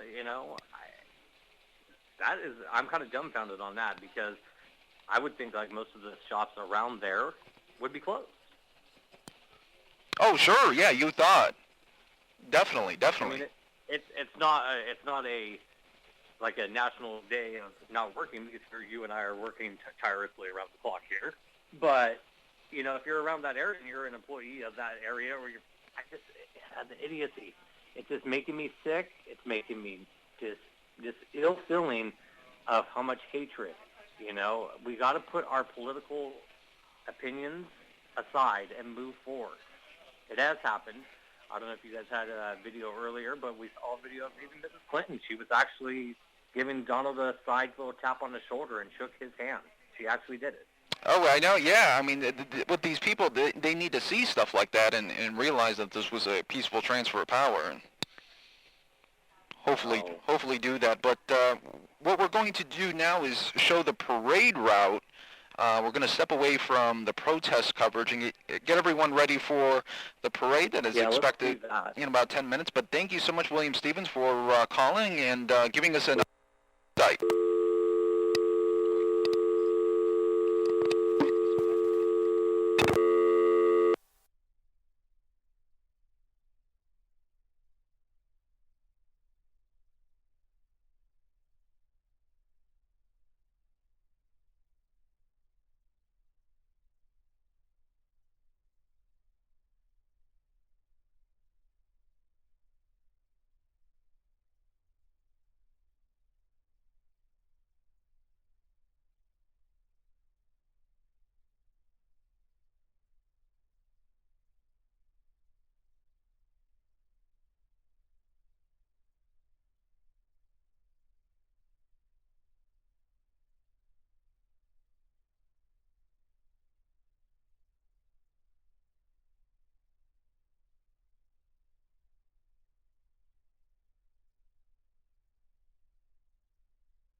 All right, everybody, taking a live look now of the parade route, getting ready. We are just moments away from that beginning. You're watching live right now on the Fox 10 News Now stream.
Michael, Charlotte, and Audrey, all of your family. God bless you, Mr. Vice President.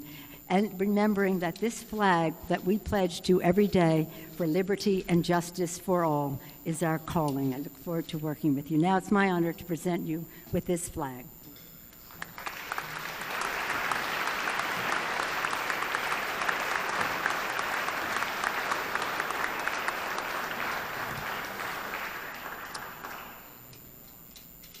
Well, those of us who served in the House or still serve in the House think the Senate is never quite as quick as the House, but maybe when it comes to photographs we are, and my good friend Chuck Schumer is going to come and make that presentation.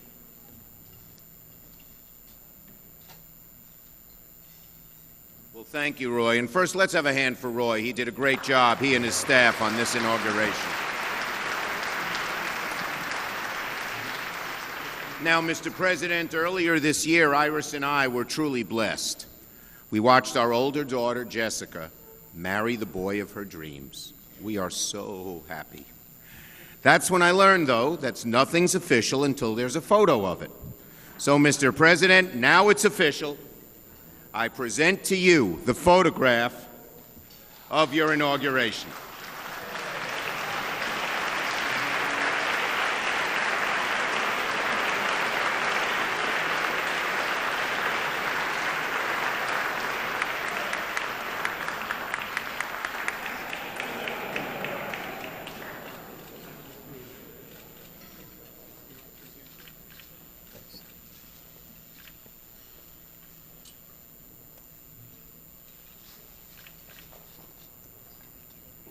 So, Mr. President, Mr. Vice President, and Mrs. Trump and Mrs. Pence, a gift that you're going to have a chance to look at more later and a lot more over the years is something that really a tradition that started now. This is the 8th inauguration where the Lennox Company has made a special presentation of a gift made uniquely for each of you and uniquely for this event.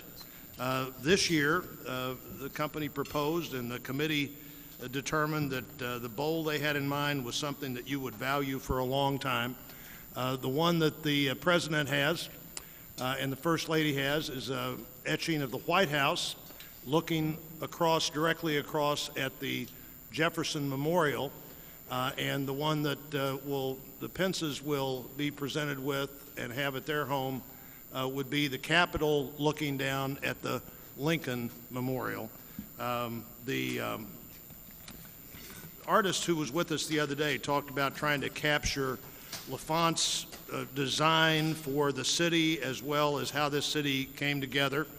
Timothy Carter was the designer. The glassmaster Peter O'Rourke made these. They also have a compass in the bottom of them, or an etched-in compass. And remembering, Mr. President, as the Vice President already knows, that the center of Washington is not at the White House. It's actually right here in the center of the Capitol building. And the city is then laid out northwest, northeast, southwest, southeast from that place. The other unique thing for the First Lady and her parents that would never have been such an important thing before, the glass came from Slovenia.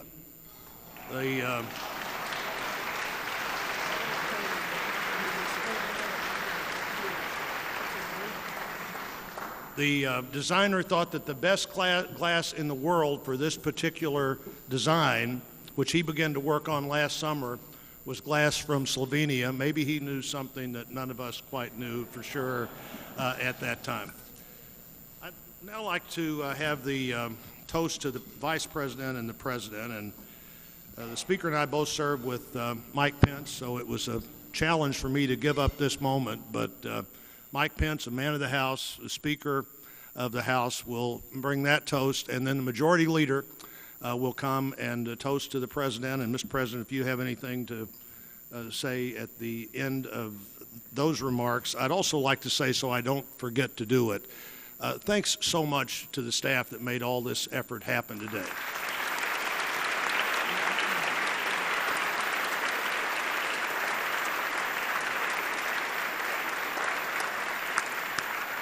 Stacy McBride, the staff director of the Rules Committee and the staff director for the Joint Committee on the Inauguration, Maria Lohmeyer, who came on board to do this. Her last event was the Pope's visit, so that just got her ready, Mr. President, for your visit. The great work of the Capitol Police, the Sergeant-at-Arms of the House and the Senate, the cooperative effort of the D.C. Police. Our goal today was for this event to be an event where people came, and when they left the event outside, that they felt like they had all the freedom that you could possibly have and still have all the security you needed. I hope people left feeling that way, and if they did, it was the great work of so many other people. Mr. Speaker.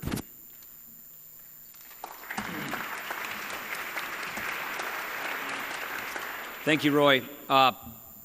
This is a great honor and privilege to toast my dear friend and former colleague, Vice President Mike Pence. I just really enjoy saying that. That's, I think about the times that we've walked back and forth just down this hall on the way to a vote. But if memory serves, more often than not, we walked that way because we were being hauled into the speaker's office for being admonished for being rabble-rousers in the Republican Study Committee. We've had so many great memories here. I know this job makes you an officer of the Senate, but you, Mike Pence, will always be a part of the people's house.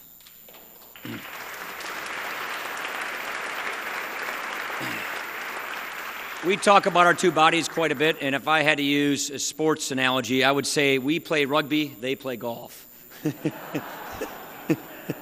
Just saying. I'm reminded of something, though, that I think is pretty profound. That makes me think of Mike Pence. I'm reminded of the words of Mike's favorite author, Mark Halperin. As long as you have life and breath, believe. As long as you have life and breath, believe. Ladies and gentlemen, there was no one that I have served with who brings more belief to his work than Mike Pence. No one believes more deeply in our country and her people. No one believes more deeply in our capacity to do great things. He is a happy warrior. The president could not have chosen a better partner for this work than Mike Pence. So, Mr. President, Mr. Vice President, we raise our glasses to you, to Karen, and to your beautiful family. May you have every blessing and success as the 48th Vice President of the United States of America. Sláinte.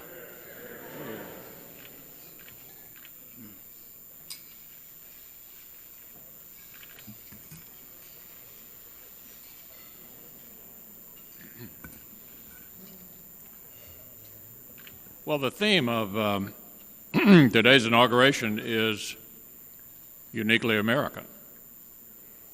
There are some words that come to mind when you hear that phrase. Big, bold, energetic, enterprising, and resilient. Always looking to the next horizon. Sure sounds like our country, and it sure sounds like Donald Trump.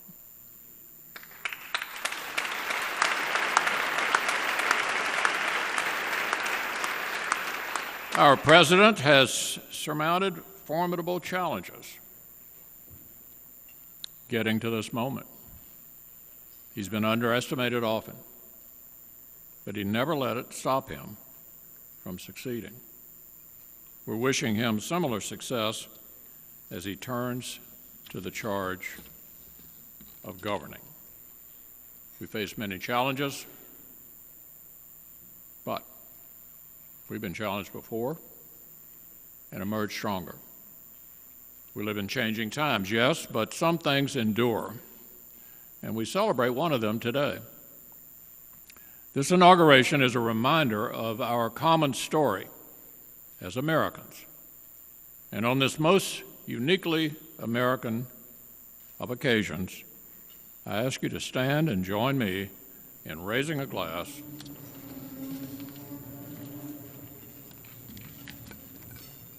Mr. President, may you find every success in the years ahead. May you unite our country behind a common vision and renew the promise that makes our country so great. Hear, hear.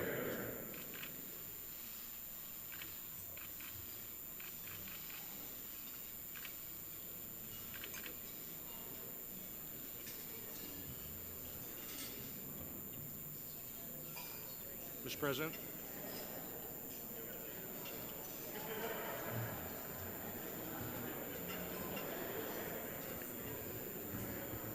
Thank you very much, Mitch, and Paul, and our great Vice President. I don't think anybody wants to hear me speak anymore today, right? So we'll cut it short. But we have so many of our cabinet members here. I see my generals. Those generals are going to keep us so safe. They're going to have a lot of problems the other side. They're going to look at a couple of them. These are central casting. If I'm doing a movie, I pick you, General Mattis, who's doing really well. Even Chuck likes General Mattis, right? And General Kelly.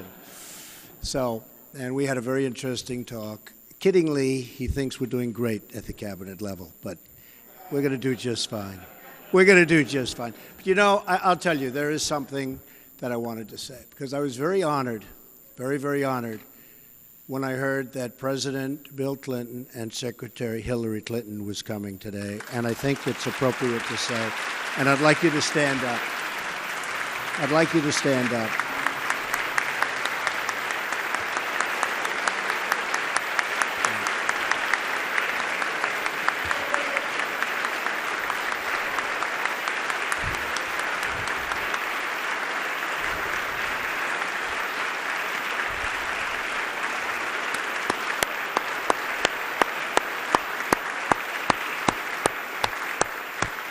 And honestly, there's nothing more I can say, because I have a lot of respect for those two people. So thank you all for being here.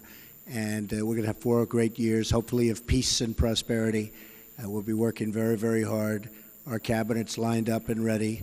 I know eventually Chuck's going to approve them, I'm sure. I really believe that. And we're all dealing together. We all want the same thing. We're all good people.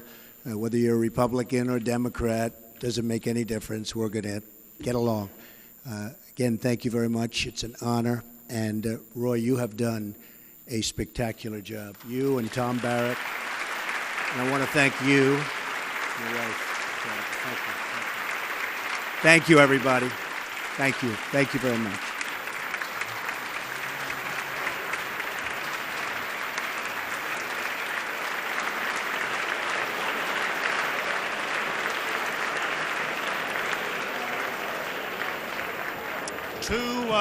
Two quick final things. You can remain standing if you want to.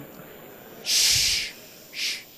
So quickly, 2 things we need to do as we leave. One, just to mention the gifts, the mementos of this event. There are some note cards and a really great box put together by the government printing office, but the note cards representing all 3 branches of government and identified with this event this day were done by a St. Louis artist, a friend of mine, Ed Fisher. There's a pen and a letter opener in there, a little business in Cape Girardeau, Missouri. John and Debbie Ortman at Ortman Woodcraft did that, mostly made out of fallen trees. And then there's a piece of Annie glass that would be, again, dedicated to this event and appropriate to put anywhere on your desk or in your house you want to put it. And to close the event today, Father Conroy, the chaplain of the United States House of Representatives.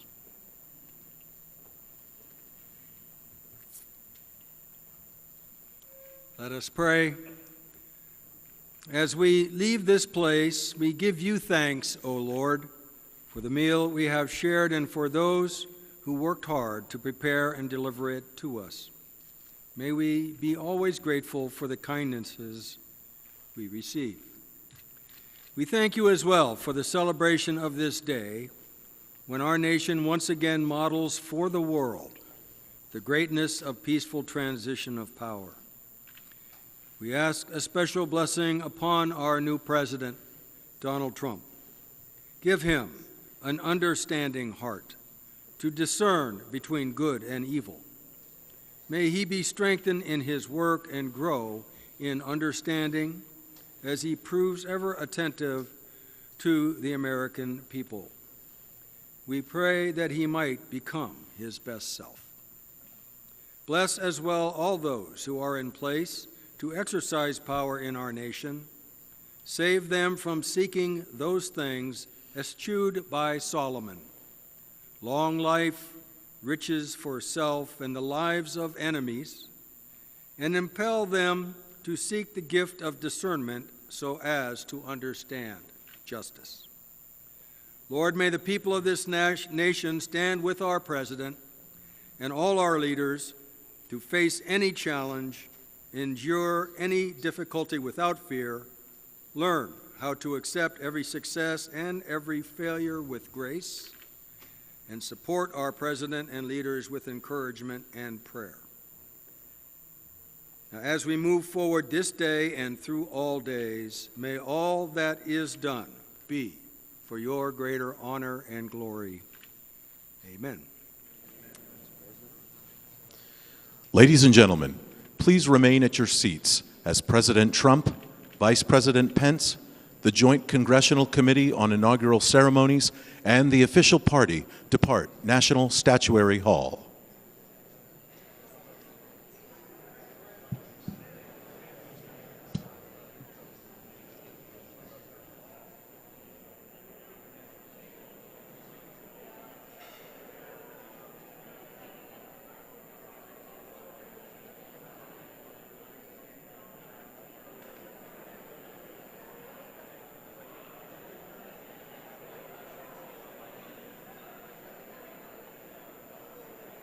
All right there, folks. You are continuing to watch live coverage here on the Fox 10 News Now stream, part of fox10phoenix.com. The inaugural luncheon has officially wrapped up.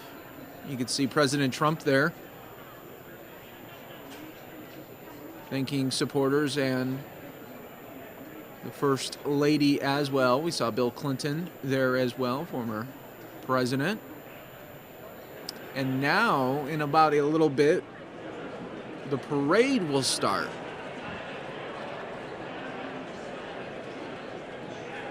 And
Don't worry about me. Do your thing.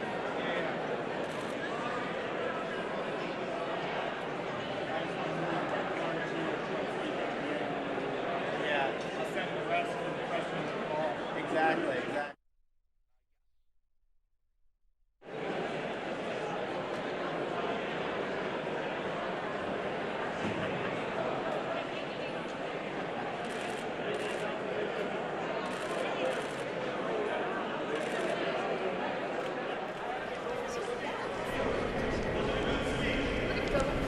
President, was it a good speech? For you to be here, sir. Now, what did you Madam Secretary? Madam Secretary, how was the lunch?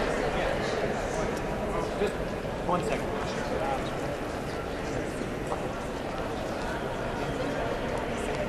Kellyanne, can you stop and talk with us? Can you talk to us? Can't do it. No, I think this was his campaign.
All right, everybody, you're continuing to watch the Fox 10 and News Now stream here as we're taking now a look at the D.C. protesters, and on the phone with me is William Stevens again from Fox 2 in San Francisco. William, how are you doing? Hey, dude, we're hanging in there. We're just, watching around the clock to see what's going on in D.C., what's going on in San Fran. I guess there's another protest that's getting started just underway. Breaking news, you'll hear it here first on Fox 10, Fox 2 in San Francisco, and your local or national Fox News station. I guess there's a protest erupting, I should say, in the Portland, Oregon area. They're notorious for doing a lot of stuff there as well. Oh, sure. And you have some new numbers for the amount of people getting arrested. Absolutely, yeah. The number arrested is. Can you hear me? Yes. I think I should barely. William?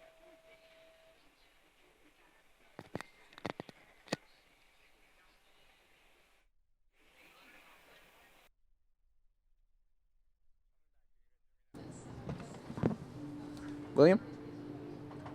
Yeah. Yes, we can hear you, William. According to the interim police chief, Peter Newsham, he's saying over 595 protesters have been arrested now. Wow, so that has definitely escalated from that 90 number that we were talking about just last time that we spoke. Yeah, so he's saying 595 protesters have been arrested today.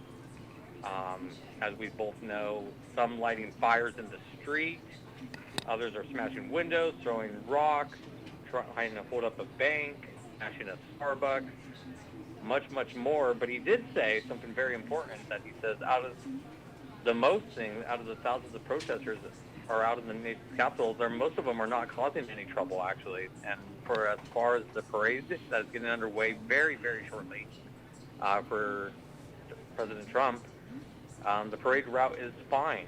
The images that you're seeing, the stuff that we're seeing, I don't know, it's a little delayed here, but right now you still got the protesters right there. Yeah.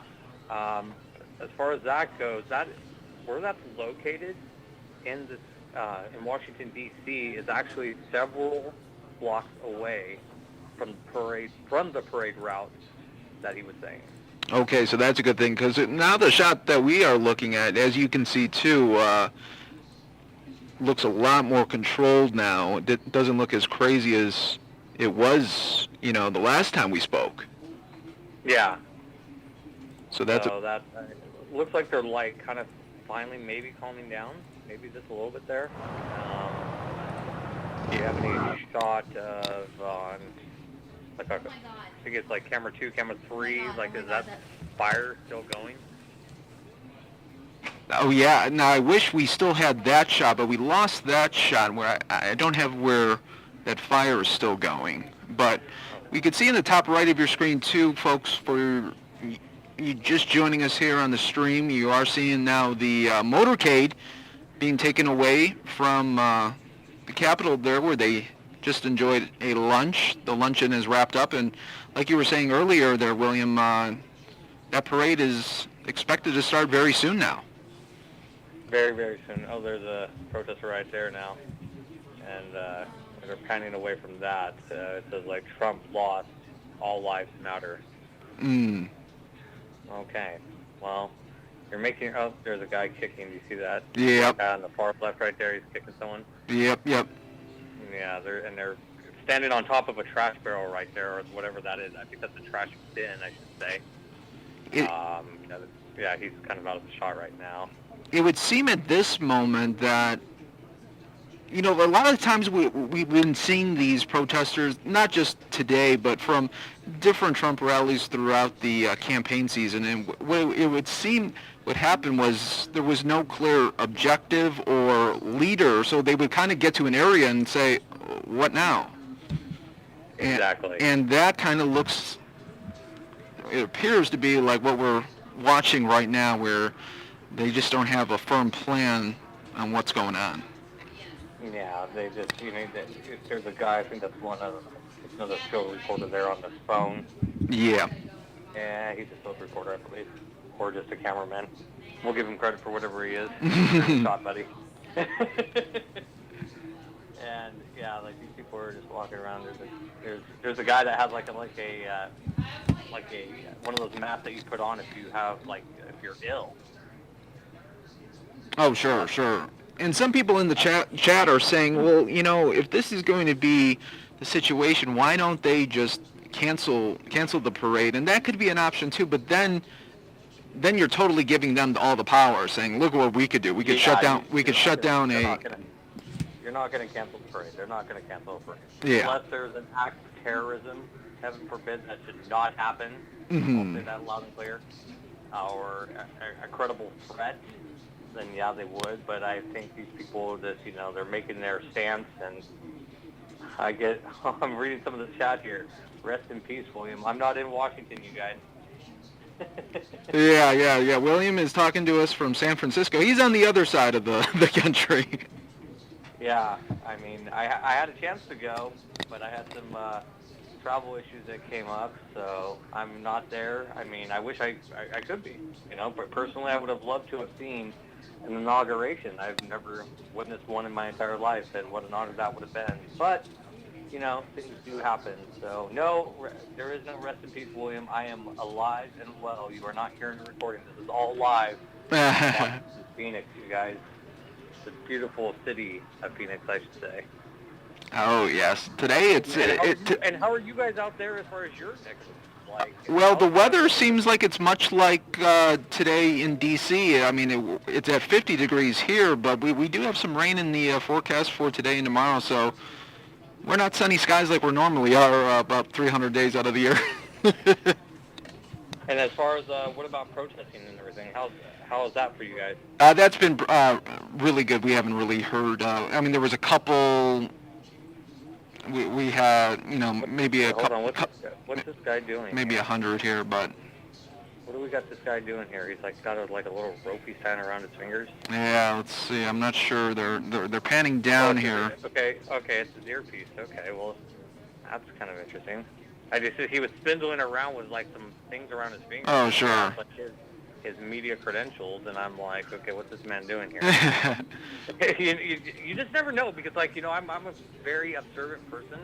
I don't know how you are, man, but for me personally, if I'm in a big city like this, if I was in LA, well, even in San Francisco here, you have to watch your back. You don't know what people are going to do. Oh, sure, yeah. A threat can happen at any time here. And what we're going to do now, though, is just because this shot is, they're not really showing us too much, I'm going to take it full here as the president is soon going to be leaving the Capitol here. You could see all the military members there. So I'm going to take that full. And, William, maybe we'll talk a little bit later. But thanks for... Thanks so much for checking in again. This was always great to have your insight there. William Stevens from San Francisco, Fox 2, thanks for checking in. No problem, man. We'll talk soon. Okay. Stay safe wherever you are. Yes.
Otis is on the steps, walking down.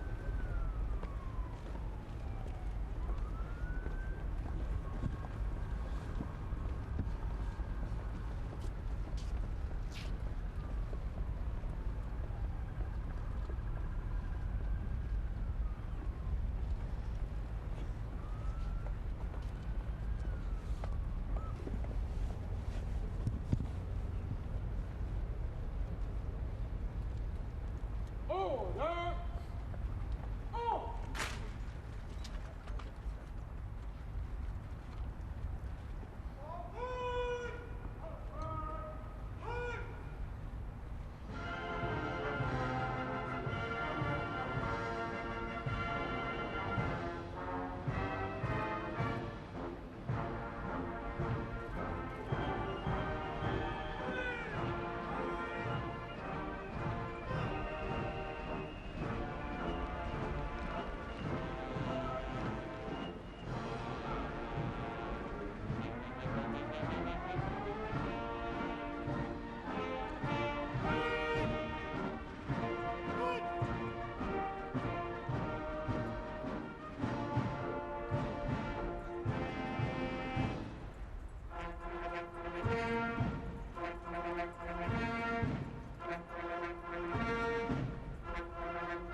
he said wait.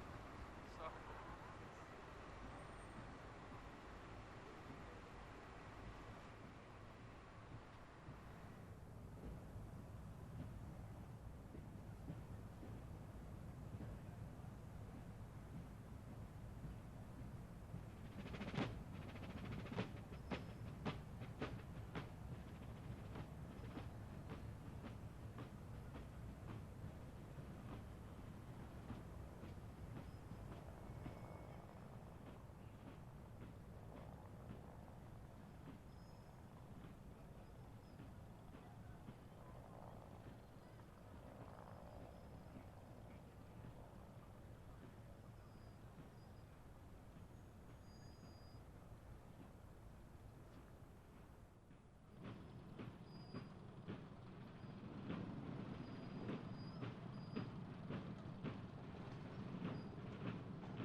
Welcome, folks, to the Fox 10 News Now stream.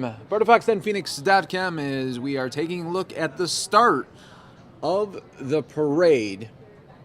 The president and vice president will make their way down Pennsylvania Avenue to the White House, leading a procession of ceremonial military regiments, citizens groups, marching bands, and floats. The president, vice president, their spouses, and special guests will then review the parade as it passes in front of the presidential reviewing stand. The inaugural parade is a celebrated and much anticipated event for millions of Americans across the country. The tradition of the inaugural parade dates back to the very first inauguration when George Washington took the oath of office on April 30th, 1789 in New York City. As he began his journey from Mount Vernon to New York City, local militias joined his procession as it passed through towns along the way. Once he arrived in New York City, members of the Continental Army, government officials, members of Congress, and prominent citizens escorted Washington to Federal Hall for his swearing-in ceremony. The early inaugural parades primarily consisted of escorts for the president-elect to the Capitol. Thomas Jefferson's first inauguration in 1801 was the first to take place in the new capital city of Washington. Only the north wing of the Capitol was completed at the time, and as Jefferson walked from his nearby boarding house to the Capitol, he was accompanied by a Virginia company of riflemen, friends, and fellow citizens. After his second inauguration in 1805, a procession formed at the Navy Yard made up of members of Congress and citizens, including Navy Yard mechanics, which then escorted President Jefferson from the Capitol to the White House after the inauguration, accompanied by military music performed by the Marine Band. The Marine Band has played at every presidential inauguration since.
down off this thing so we can start moving. We're only going to stand here. All right, we're going to start this way. We're going to do slow. All right, number 12. We'll all hop down to a group. Guys outside, you're, Yeah, when he gets out, we'll hop down. No one died. Yeah. That's the first time. We're all good. Fire this mother up.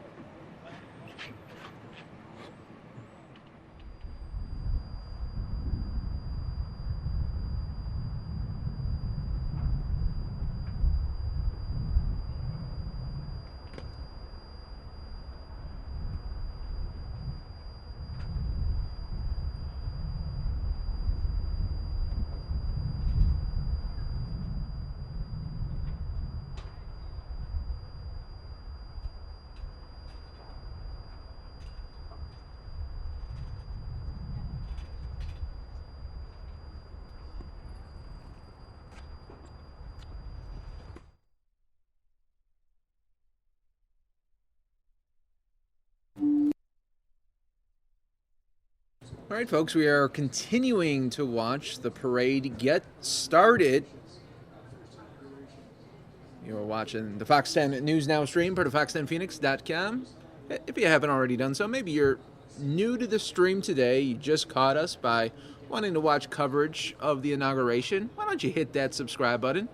That way you'll always be in the know when we're covering breaking news for you anywhere across the country. We do stream Monday through Friday, 9 a.m. to 9 p.m.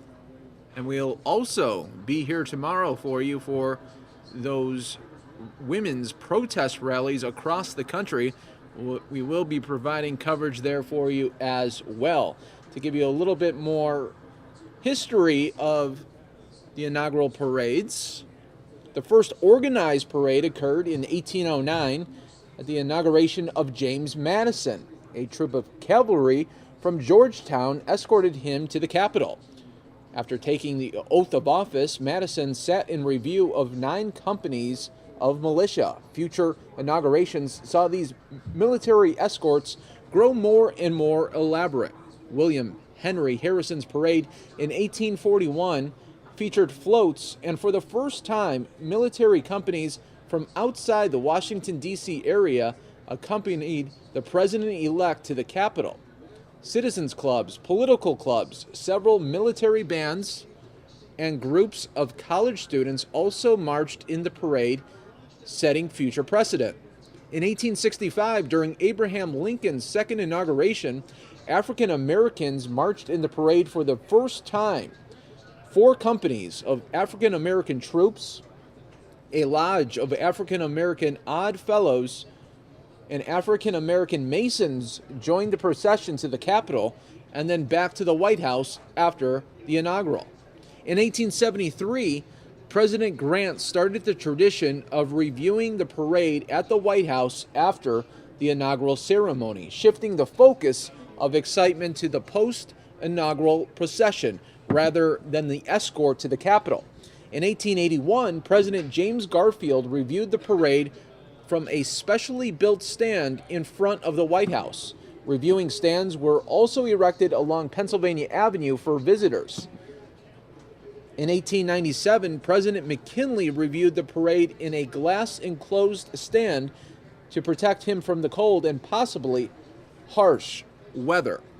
Despite a blizzard that forced the inauguration ceremony indoors for William H. Taft in 1909, the parade proceeded as planned as workers busily cleared snow from the parade route. For the first time, the First Lady accompanied her husband as they led the parade from the Capitol to the White House. The only parade known to have canceled owing to bad weather was Ronald Reagan's second in 1985, when frigid temperatures made the situation too dangerous. The largest parade, with 73 bands, 59 floats, horses, elephants, and civilian and military vehicles, and lasting, get this, 4 hours and 32 minutes, occurred in 1953 at Dwight D. Eisenhower's first inauguration. Today, the limit is set at 15,000 participants.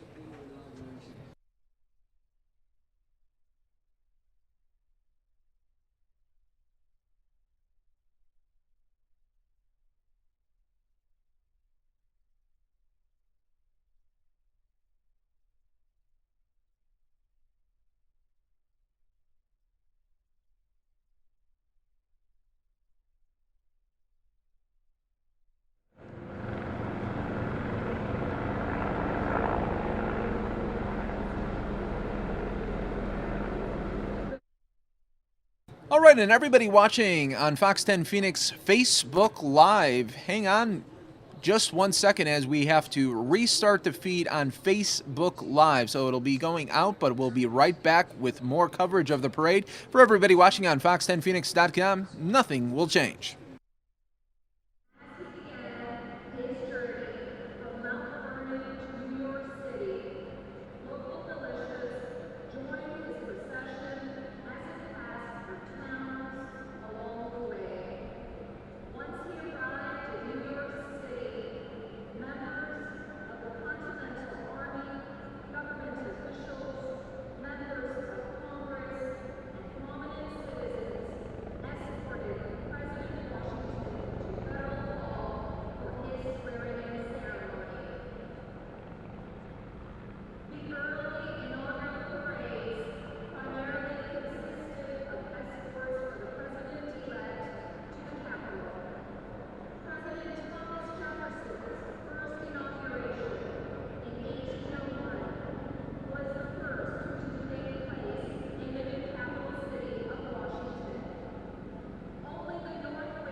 Women first participated in the inaugural parade in 1917 at Wilson's second inauguration. In 1921, President Warren G. Harding became the first president to ride in the procession in an automobile. The parade was first televised in 1949 at the inauguration of Harry S. Truman. Jimmy Carter broke precedent in 1977 by walking in the parade from the Capitol to the White House with his wife and their daughter Amy. Today, the parade is organized by the Joint Task Force National Capital Region, and participants are selected by the Presidential Inaugural Committee. Requests to participate in Inauguration Day events for marching bands, marching units, mounted units, and other performers are collected by the Joint Task Force National Capital Region.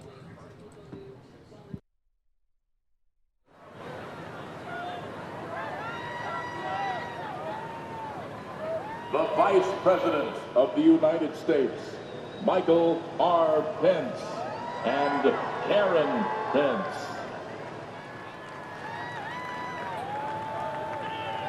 Continuing the presidential escort, the U.S. Capitol Police escort and the Capitol Police cover guard charged with protecting the U.S. Congress since 1828. They are under the command of Chief Matthew Verderosa.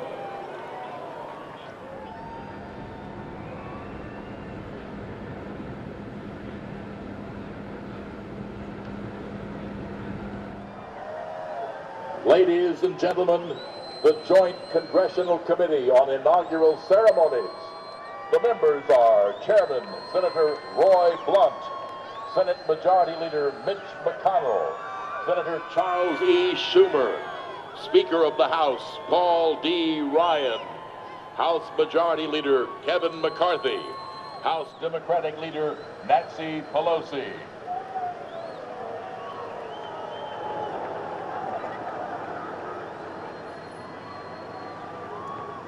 The United States Supreme Court Justices, the Honorable Chief Justice of the United States, John G. Roberts, the Honorable Justice Anthony M. Kennedy, the Honorable Justice Clarence Thomas, the Honorable Justice Ruth Bader Ginsburg, the Honorable Justice Stephen G. Breyer, the Honorable Justice Samuel Anthony Alito Jr., the Honorable Justice Sonia Sotomayor, the Honorable Justice Elena Kagan.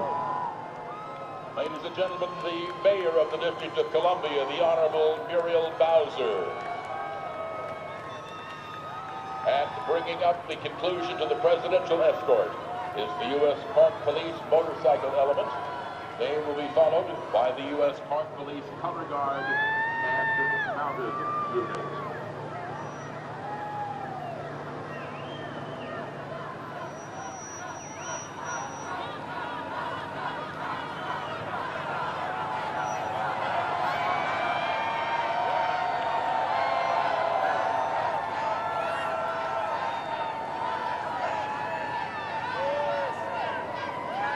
Color Guard members are Sergeant Janice Benjamin, Sergeant Chris Perkins, Sergeant James Dimbeline, Officer David Wallingford, Officer Ian Blick.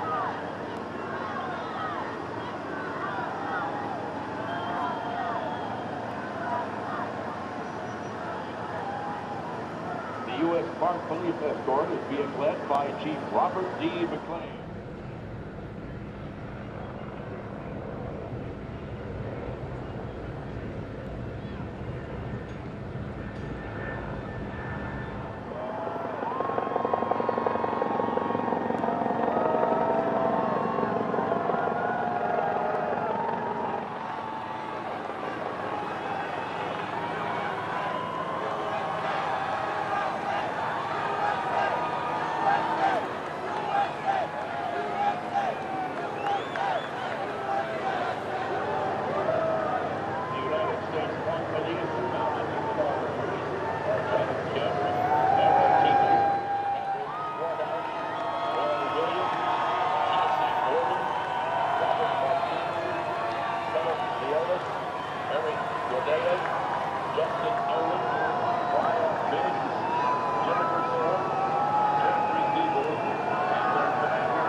Ladies and gentlemen, the Vice President of the United States, Michael R. Pence.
What a great honor to be able to introduce for the first time ever anywhere the 45th President of the United States of America, Donald J. Trump.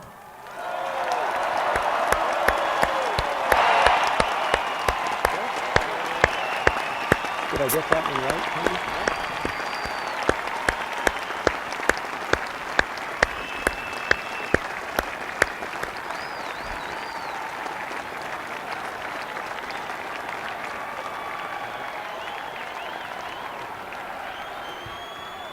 Chief Justice Roberts, President Carter, President Clinton, President Bush, President Obama, fellow Americans, and people of the world, thank you.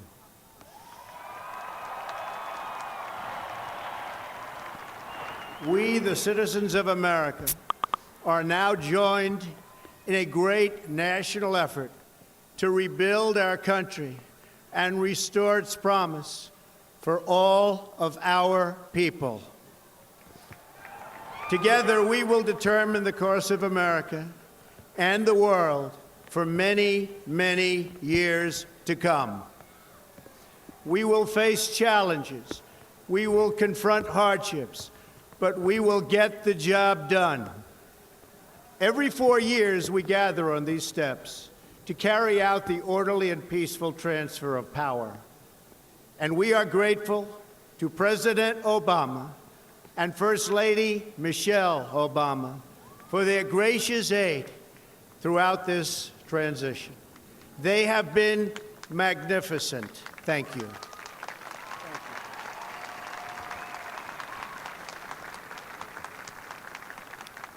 Today's ceremony, however, has very special meaning because today we are not merely transferring power from one administration to another or from one party to another, but we are transferring power from Washington, D.C., and giving it back to you, the people.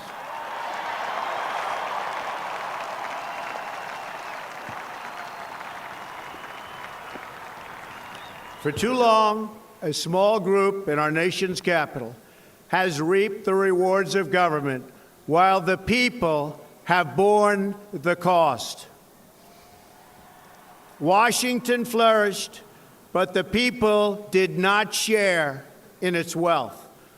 Politicians prospered, but the jobs left and the factories closed. The establishment protected itself, but not the citizens of our country. Their victories have not been your victories. Their triumphs have not been your triumphs. And while they celebrated in our nation's capital, there was little to celebrate for struggling.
watch your legs, buddy.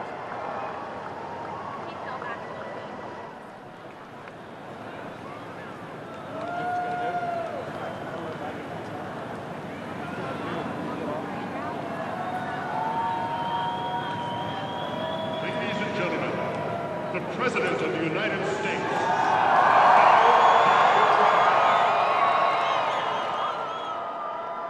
And the First Lady, Melania Trump.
Continuing the presidential escort, the U.S. Capitol Police escort and the Capitol Police Color Guard, charged with protecting the U.S. Congress since 1828.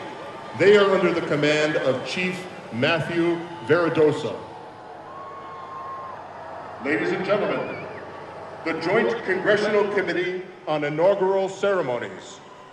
The members are Chairman Senator Roy Blunt, Senate Majority Leader Mitch McConnell, Senator Charles E. Schumer, Speaker of the House Paul D. Ryan, House Majority Leader Kevin McCarthy, House Democratic Leader Nancy Pelosi.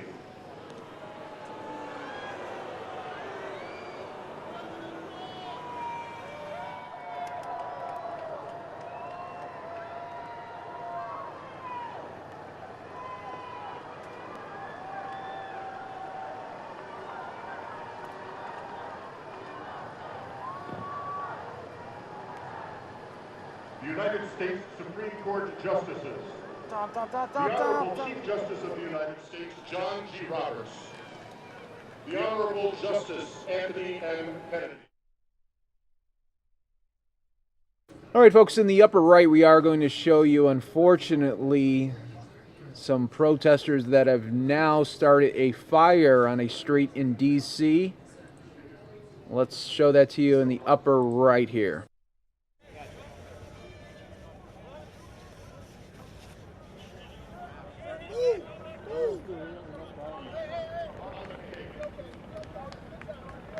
Ladies and gentlemen, the President of the United States.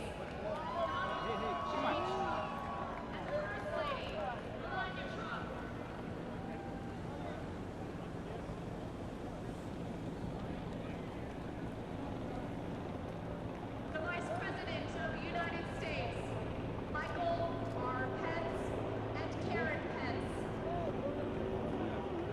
Barnes went up. He's coming. Where's he at? I don't know.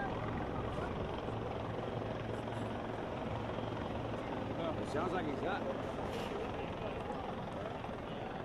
Continuing the presidential escort, the U.S. Capitol Police escort Capitol Police color guard. They are charged with protecting the U.S. Congress since 1828. They are under the command of Chief Matthew Verderosa.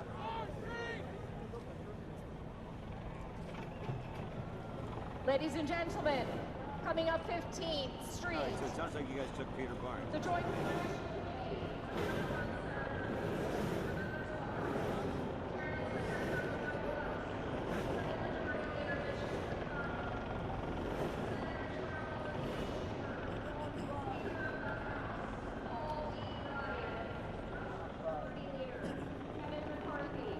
House Democratic leader Nancy Pelosi. Peter Barnes is up. I'm gonna hang up this phone. I'm on a IP.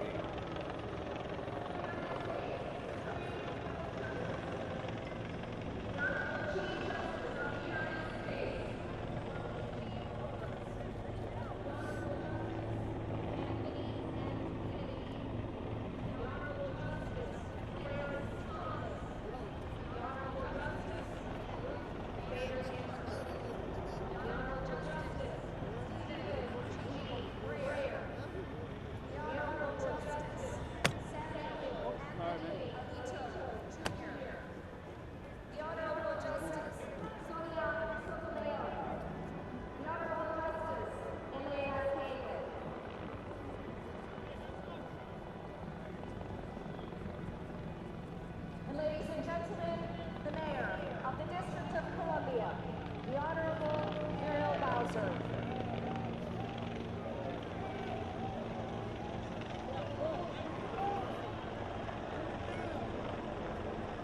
Bringing the conclusion to the presidential escort is the U.S. Park Police motorcycle element, followed by the U.S. Park Police color guard and mounted units.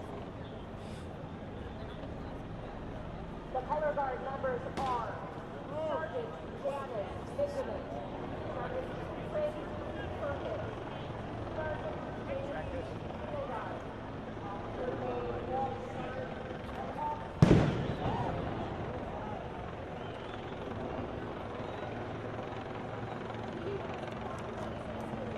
Stay behind him.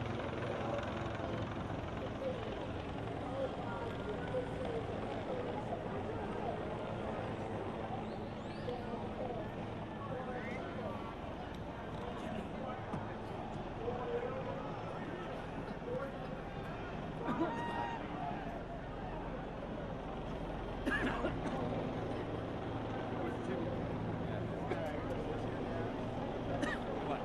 He has the mask.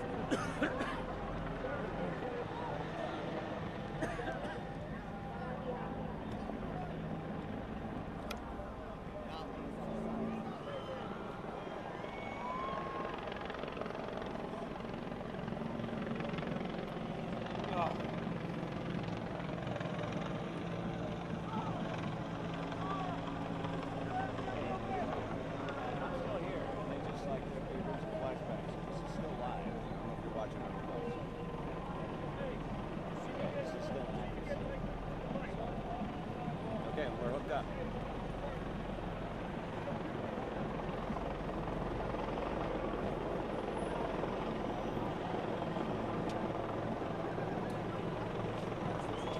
Yeah.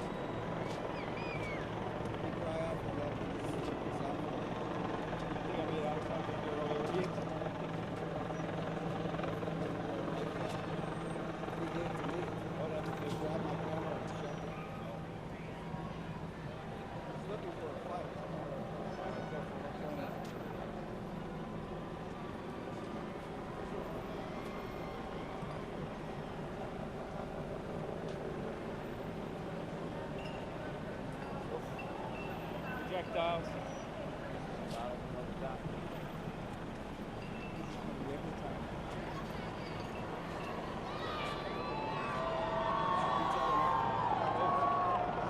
There you go. Got it.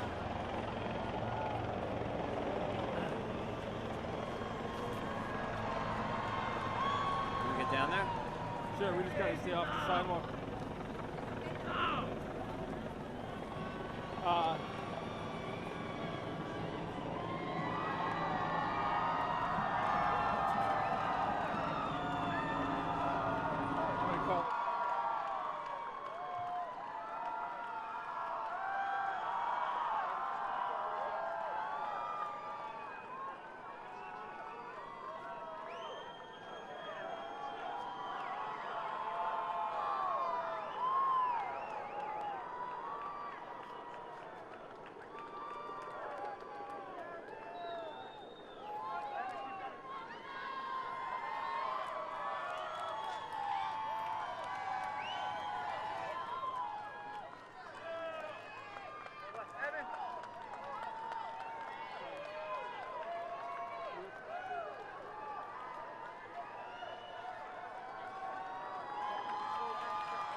For those of you in the presidential reviewing stand and further down Lafayette Park,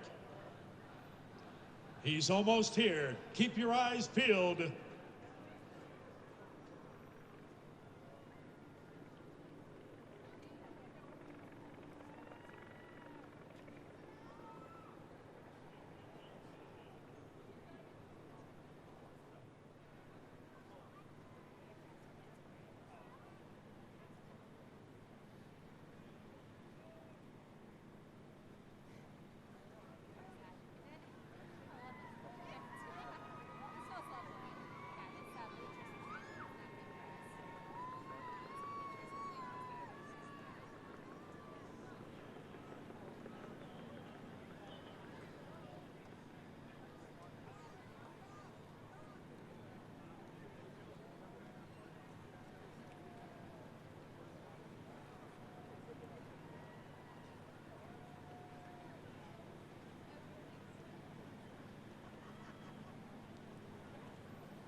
approaching the presidential reviewing stand. Ladies and gentlemen, the 45th President of the United States, Donald J. Trump, and the First Lady, Melania Trump.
Ladies and gentlemen, we are moments away from the arrival of the Vice President.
And their commander, Lieutenant Denise Margiata.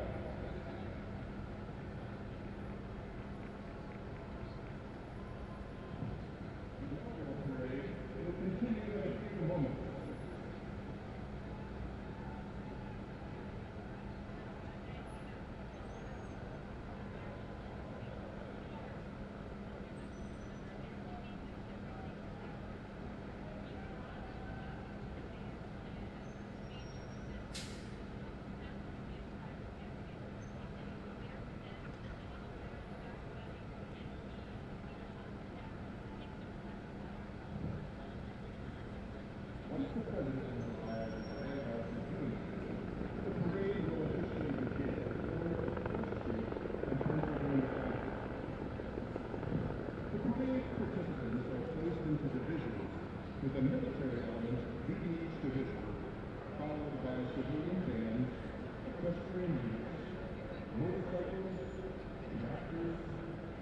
veteran organizations.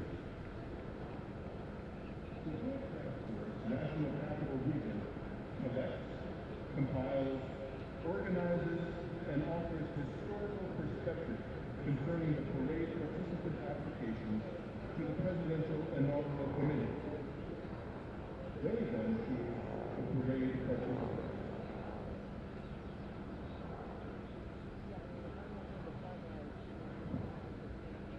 The tradition of an inaugural parade dates back to the very first inauguration, when President George Washington took the oath of office on April 30, 1789, in New York City. As he began his journey from Mount Vernon to New York City, local militias joined his procession as it passed through towns along the way. Once we arrived in New York City,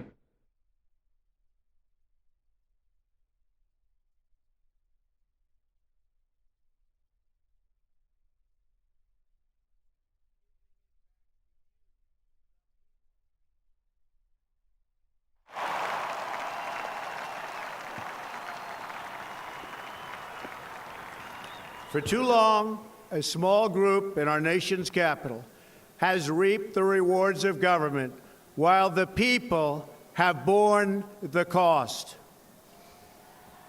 Washington flourished, but the people did not share in its wealth. Politicians prospered, but the jobs left and the factories closed. The establishment protected itself, but not the citizens of our country. Their victories have not been your victories. Their triumphs have not been your triumphs. And while they celebrated in our nation's capital, there was little to celebrate for struggling families all across our land.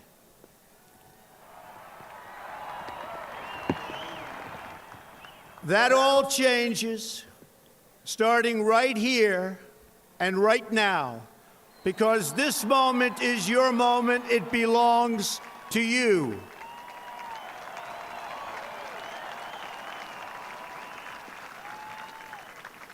It belongs to everyone gathered here today and everyone watching all across America.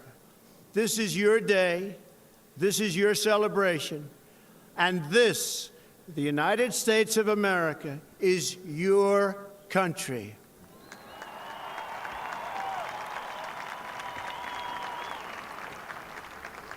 What truly matters is not which party controls our government, but whether our government is controlled by the people. January 20th, 2017 will be remembered as the day the people became the rulers of this nation again.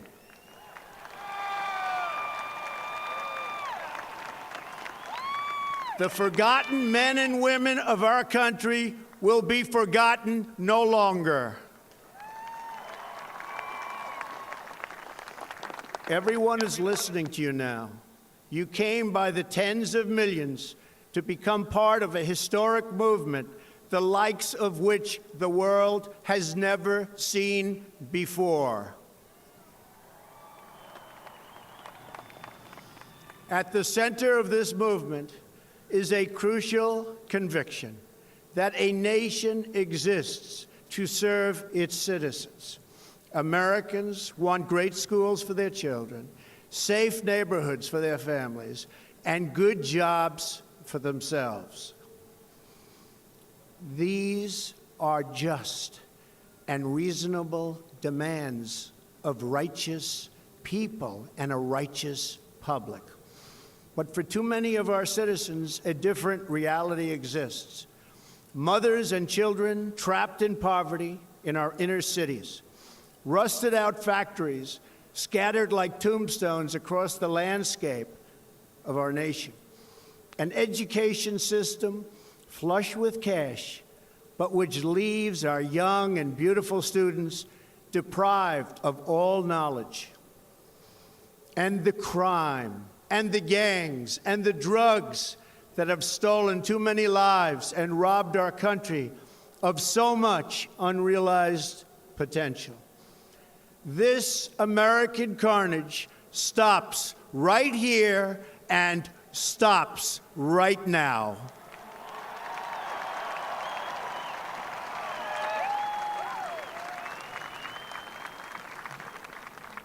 We are one nation, and their pain is our pain.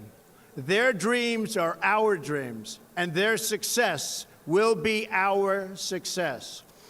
We share one heart, one home, and one glorious destiny. The oath of office I take today is an oath of allegiance to all Americans.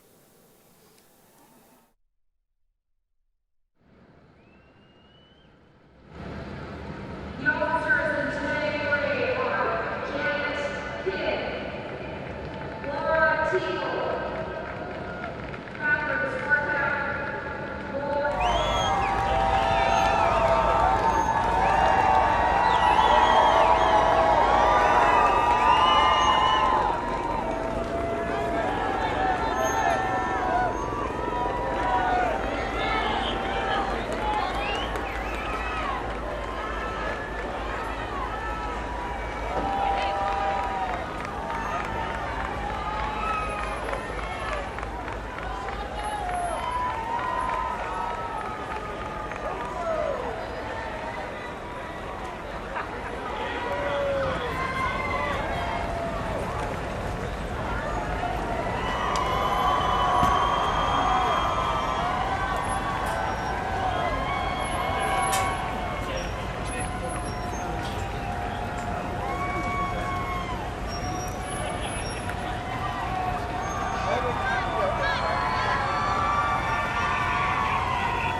Approaching the presidential reviewing stand now, remainder of the presidential escort, starting with the U.S. Capitol Police escort and the Capitol Police Color Guard, charged with protecting the U.S. Congress since 1828.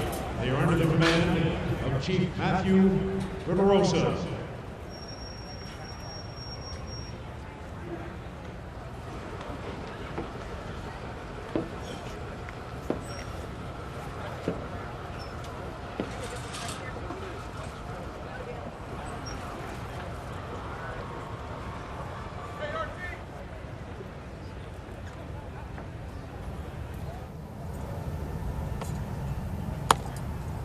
Honor, go. Shoot.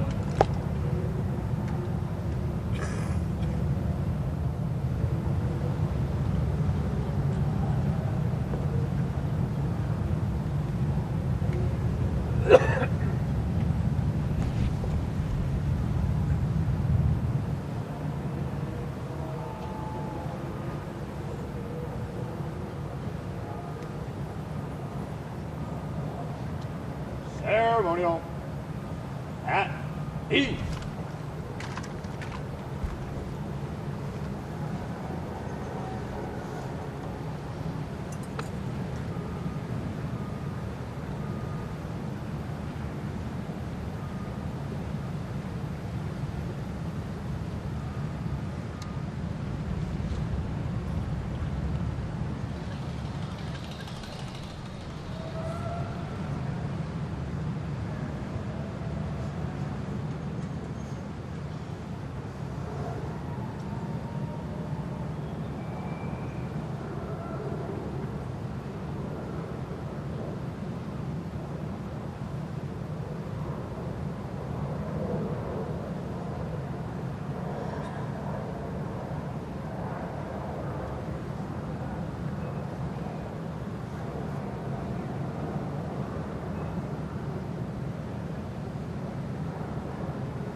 Honor, guard. Up is done. Those of you at the presidential reviewing stand, in front of you is the U.S. Park Police motorcycle element, followed by the U.S. Park Police color guard and the units.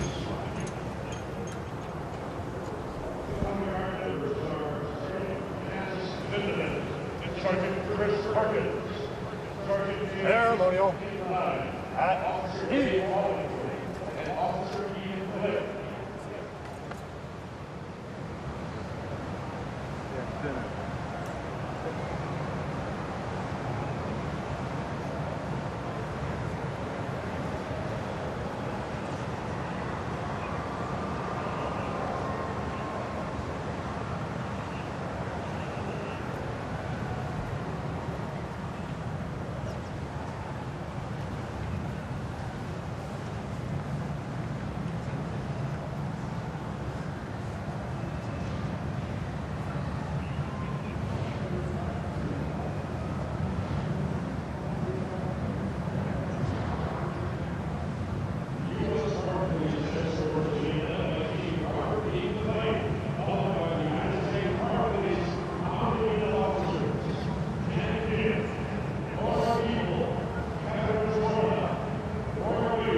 guard. Up and done.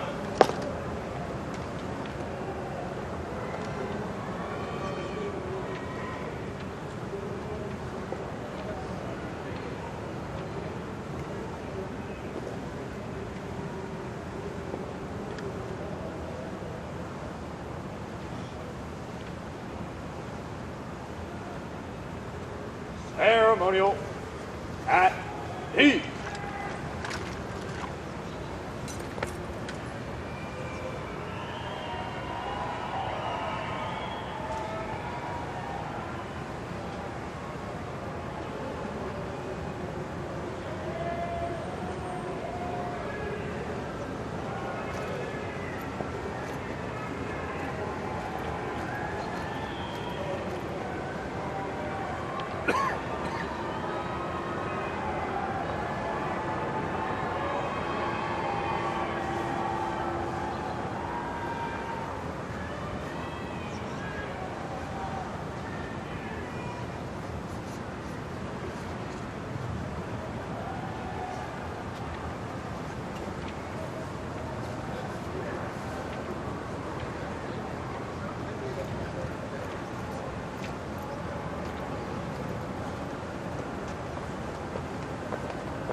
Honor, guard. Attention.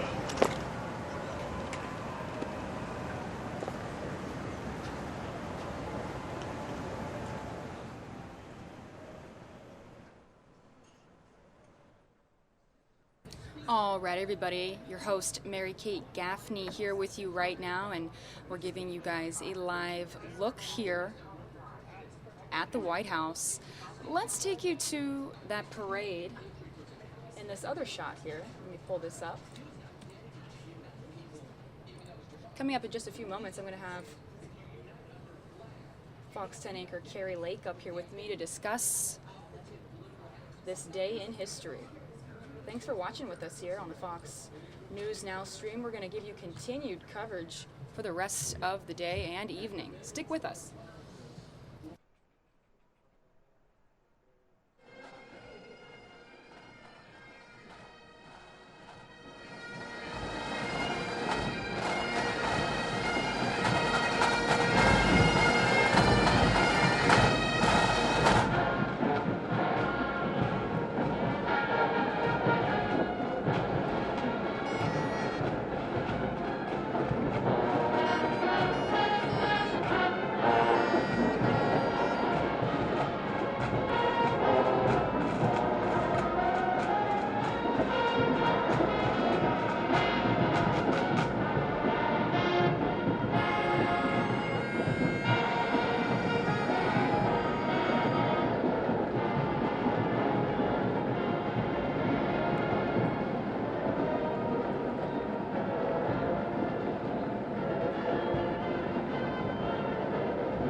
All right, everybody, welcome to the Fox News Now stream. We are live on Inauguration Day here. I'm your host, Mary Kay Gaffney, and it's quite an exciting day in history. No matter what your political views are, it's always exciting to see a president get sworn into office, something that maybe when we were younger we didn't get to appreciate, but now, no matter what your age is, no matter what you're doing, it's just a moment in history that you get to enjoy and watch. Maybe you're with friends or family or just watching the stream from home.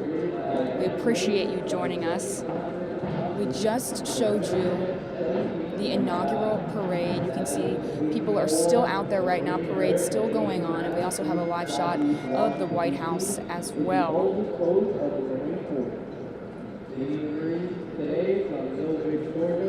After the conclusion of the inaugural ceremonies and the lunch, the President and Vice President Mike Pence will make their way down Pennsylvania Avenue to the White House, leading a procession of ceremonial military, citizen groups, marching bands, and floats, which you guys saw a little bit earlier there. The President, Vice President, and their spouses and special guests will then review the parade as it passes in front of the presidential reviewing stand. The inaugural parade is a celebrated and much anticipated event for millions of Americans across the country.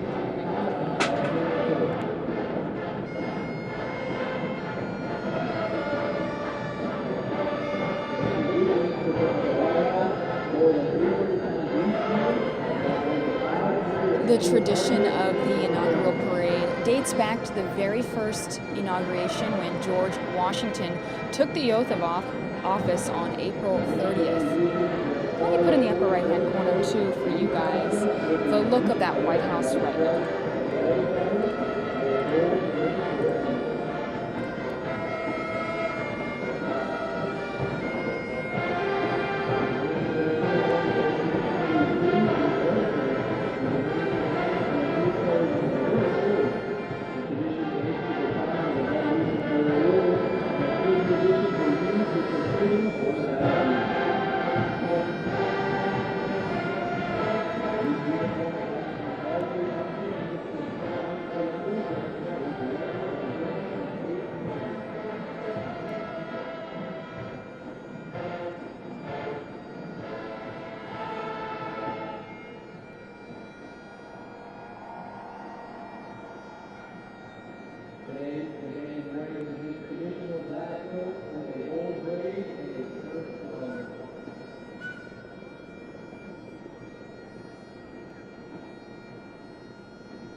How do you feel about the day, sir? Mr. Vice President, how do you feel about the day?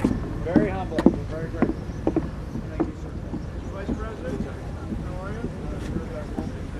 Ultimately over to Mr. Davis up here. He'll be the one escorting you into the reviewing stand, sir. Okay, great.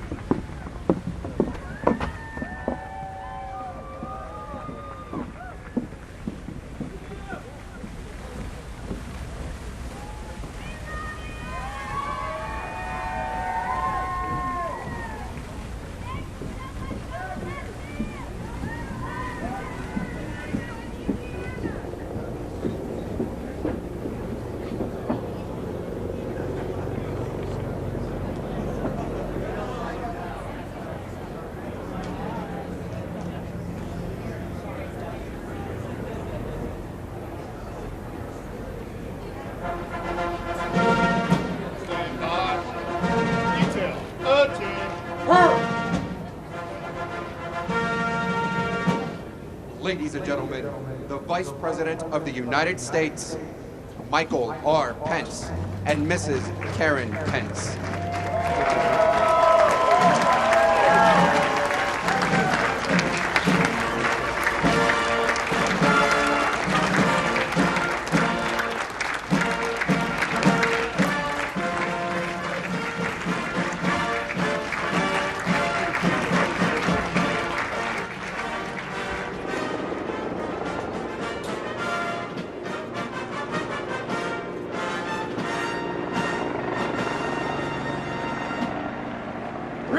Present. On.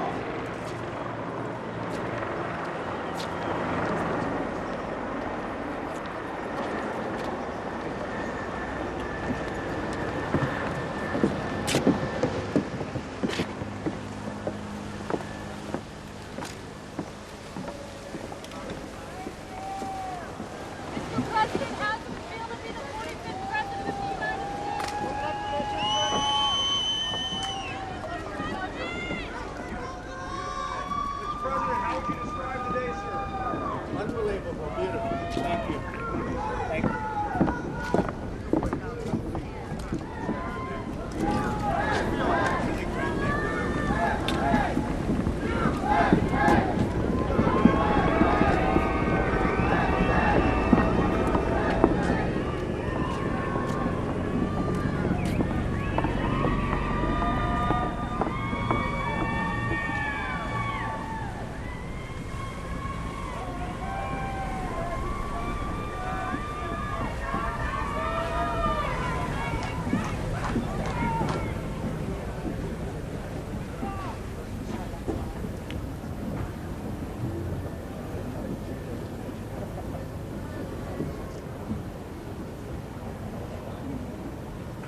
ladies and gentlemen, the 45th President of the United States, Donald J. Trump, and the First Lady of the United States, Melania Trump.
President and First Lady, Mr. Vice President, Mrs. Pence, it's time to enjoy this long-awaited inaugural parade.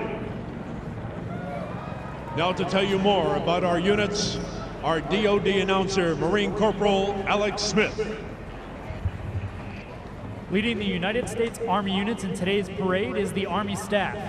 The Army Staff is comprised of officers from the active and reserve components, the National Guard, and the United States Military Academy at West Point. Following them closely will be the United States Army Field Band. From our nation's capital is the United States Army's Field Band, known as the Musical Ambassadors of the Army. The band was founded in 1946 with a mission to take the story of the Army and its soldiers to the grassroots of America.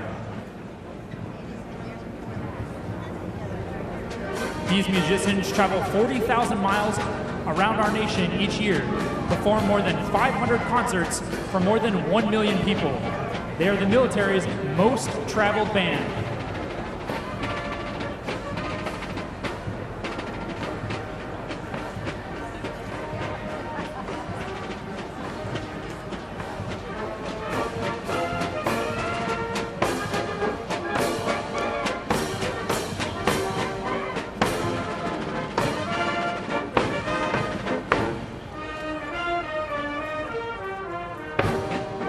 Ladies and gentlemen, enjoy the sounds of the United States Army Field Band.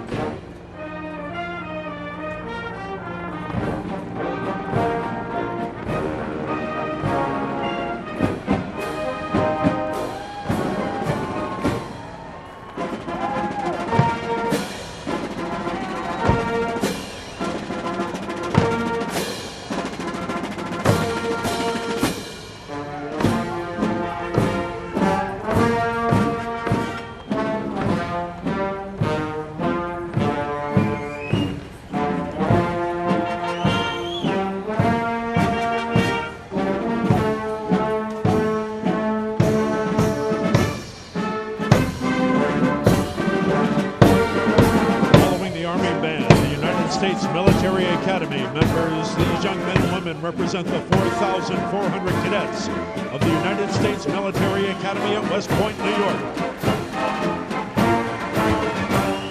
Following them is the United States Army Active Duty Company. Today's parade is comprised of soldiers from the United States Army, 3rd Army Infantry, the Old Guard, from Joint Base Meyer, Henderson Hall, Virginia.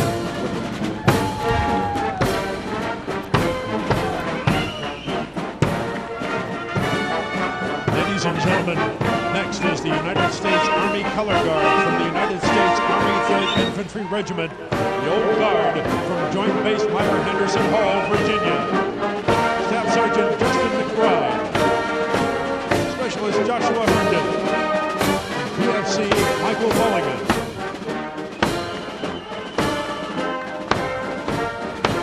Following them is the United States Army National Guard. Established in 1802, the District of Columbia National Guard has served the citizens of Washington, D.C. for over 200 years.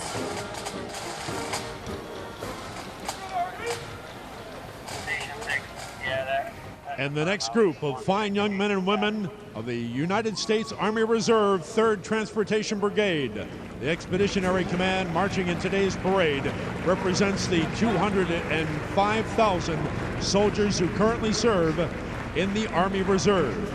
Upon hearing their nation's call, these warrior citizens have served in overseas contingency operations in Afghanistan, Iraq, and throughout the globe. Let's hear it for our United States Army units.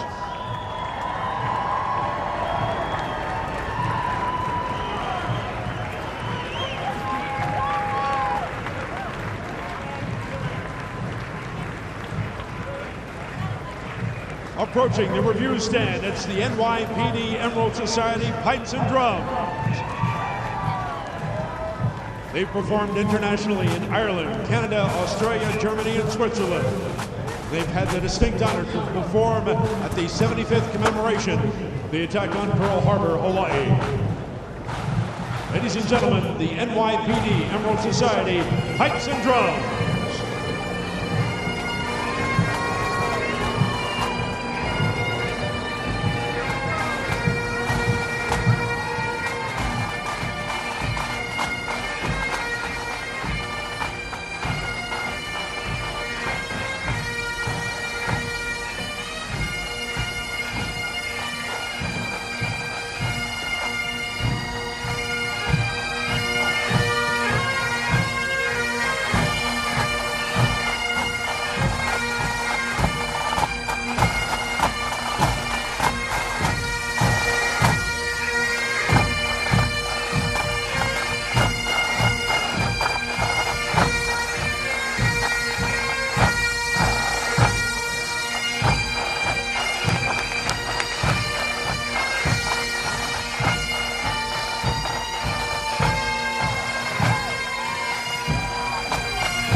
Following them, the 3rd U.S. Army Infantry Regiment's Caisson Platoon.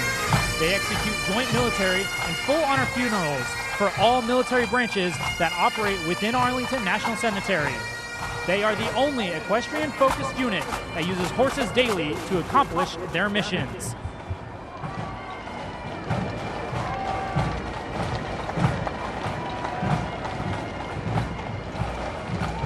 Following that beautiful equestrian unit, it's the Nassau County Firefighters Pipes and Drums. They're the first volunteer firefighters bagpipe band in the United States, organized in 1985.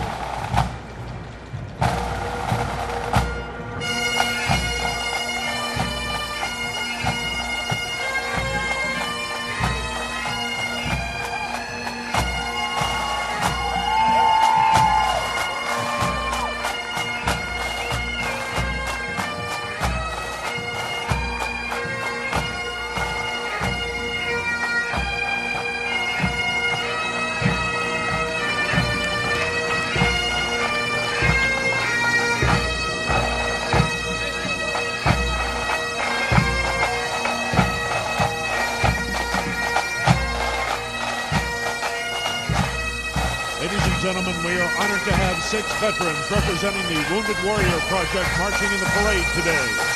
The mission of Wounded Warrior Project is to honor and empower wounded warriors, connecting wounded warriors and their families to valuable resources and one another.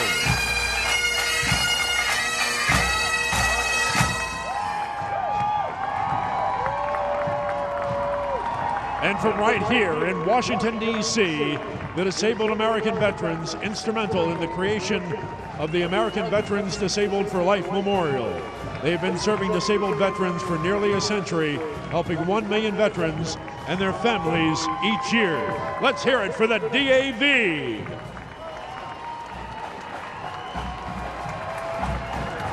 And next up, the Paralyzed Veterans of America, a congressionally chartered veteran service organization founded in 1946. Solving the special needs of their members, veterans of the armed forces who have experienced spinal cord injury or disease. Let's hear it again for the Paralyzed Veterans of America organization. And now, ladies and gentlemen, the New York Military Academy from Cornwall, Hudson, New York. This historic academy has been named a Junior Reserve Officer Training Corps distinctive honors, and are marching with their cadets' dress uniform modeled after post-World War I General Blackjack Pershing's gray uniform. The New York Military Academy. And now, the Marist College Band and Spirit Team from Poughkeepsie, New York.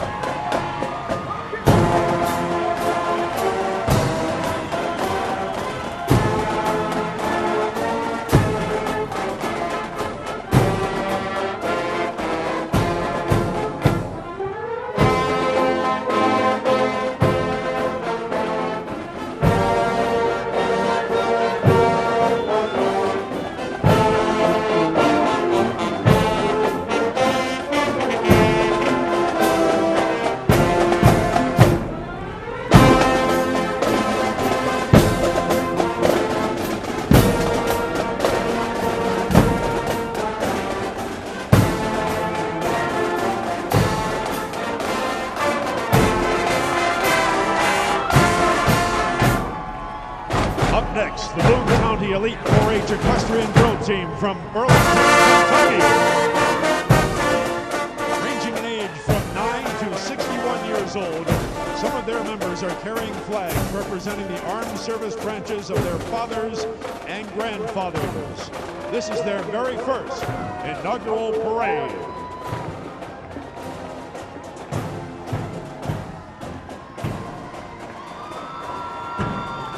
Next up, from Louisiana, it's the West Monroe High School Marching Band and Raiders.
Texas.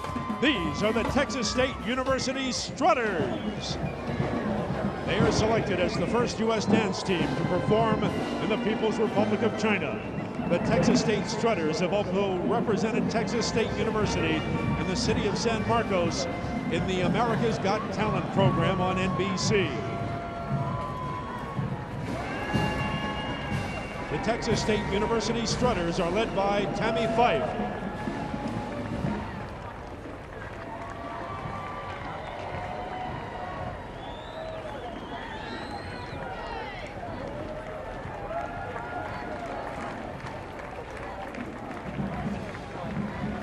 Next up, you are in for a big treat. It's the Talladega College Great Tornado Band and home of the Amistad Murals. Their motto, "We'll keep marching on." The Talladega College Band from Talladega, Alabama has performed for Mardi Gras in New Orleans, an NFL football game, and for band showcases all across America. The Talladega College Great Tornado Band.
One more time for the Talladega College Great Tornado Band.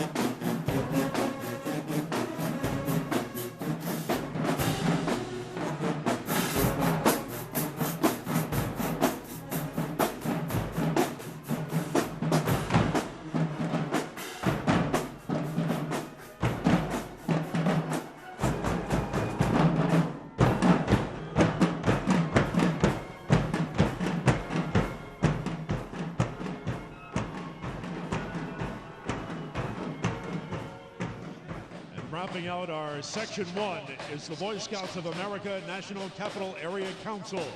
They're carrying state flags as they entered the Union, representing Delaware, Pennsylvania, New Jersey, Georgia, Connecticut, Massachusetts, Maryland, South Carolina, New Hampshire, Virginia, and New York. The Boy Scouts of America.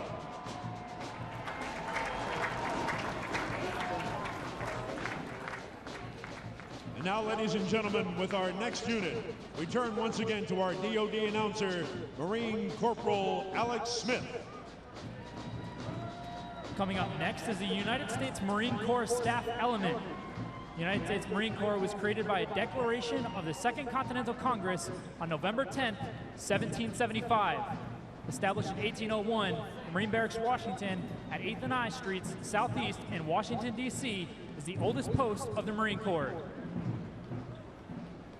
And now, representing the Marine Corps, the President's own United States Marine Band in its 54th inaugural appearance. Established in 1798, Marine Band made its inaugural debut in 1801 for President Thomas Jefferson.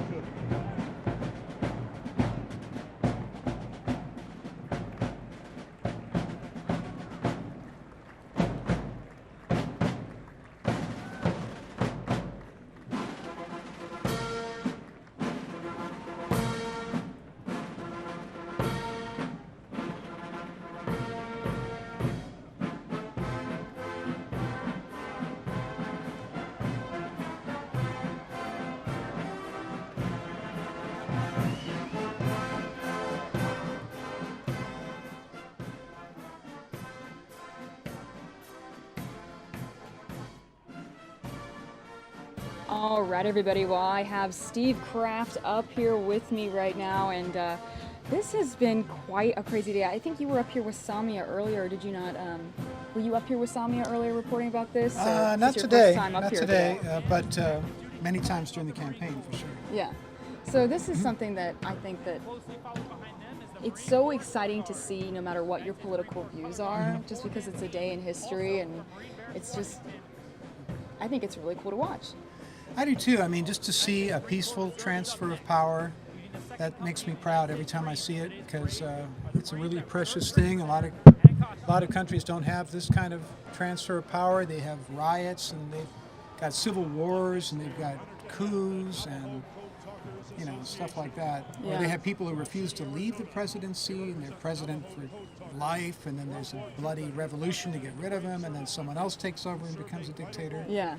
Or you have a guy like in President Putin in Russia who brings in a hand-picked guy like Medvedev, right? Medvedev, and then has that guy as the president, kind of doing his bidding, and then he takes over, and Yeah. it's kind of run like the mafia. It's really, I refuse to leave presidency. It's like, okay, Yeah, what do you do about but that? here we've got elections, Right. And then whoever loses, graciously concedes. Did you see Hillary at the? Yep, I saw her. Very stoic. She Yes. was very stoic. Had a nice white suit on and looked good. And then the president very graciously hands off the responsibilities to the incoming president, and then we start all over again. Now, didn't he ride to the swearing in with President Obama and Michelle Obama? I thought they rode in the same car to the first event, which is, it's sort of, what was that conversation like in that car? Sure, it was very pleasant. Yeah, very pleasant. Because I think no matter the politics, everybody knows what an incredibly important job it is to be president. And so there's sort of a trust, a sacred trust in becoming the president. So Donald Trump is going to be in a different role than he's ever been in. It's strange because this is what I was talking about with Mike earlier, isn't it strange to think that he didn't hold any sort of political jobs before this? He wasn't a senator anywhere. He didn't move his way up the ranks. He just sort of became president after owning businesses and doing reality TV work. It's crazy. It's historic. He's Yeah. a guy who has no governmental experience of any kind. He's a guy who got 5 draft deferments to avoid being in the military. Did he really? Yes, he did. He avoided the Vietnam War. Wow. Over and over and over and over and over again. I did not know that. Yes. And so, but now, even though he has no military background, avoided military service, got a medical deferment. Is that how you do that? So if you don't want to go? There's different ways. You can be a conscientious objector, or you could be, you could get a deferment. His was based on an allegedly defective heel in one of his feet. He couldn't remember which foot had the problem. But the problem is no longer there. Oh, that's good. Convenient, isn't it? But anyway. So that's interesting. So he had opportunities to sort of do something in the political field, and he. Well, in the military field. In the military, at Absolutely. least. And to be fair, we've had other presidents who have also strenuously avoided military service. Really? Bill Clinton avoided military service. Yeah. George W. Bush stayed out of harm's way during Vietnam, stayed stateside in Texas. Okay. And so. That's interesting. But in the case of Donald Trump, no. So the bottom line is he's a unique person in that he has no experience on any level of government, and he does not have any background in any level of the military. But now he's going to be commander-in-chief. Isn't that crazy? I was just thinking, when you were talking about, President Obama or Bill Clinton or Hillary even, it's they have this sort of political background, and it's just funny that that any of us could really be president if we wanted to. Well, I mean, not really, but. Well, there's some. What are the rules? He had really? experience of a different kind. Yes. When you think about it, I mean, his experience was, he had a really great grasp of. He understands the business world because he spent a life in business and construction and development. He knows money very well. Yeah. I mean, having to deal with it, how to. Right. He's dealt with huge amounts of money. Yeah. Right. So. That he started with huge amounts of money, and Yes. he's lived with huge amounts of money ever since. And making deals and Right. how to grow money. Which is in his family for 2 generations before him. Yes. It's a very fabulously wealthy family going back 75, 80 years. Mm-hmm. So he has that background. and he has a background in media, obviously, and publicity and public relations.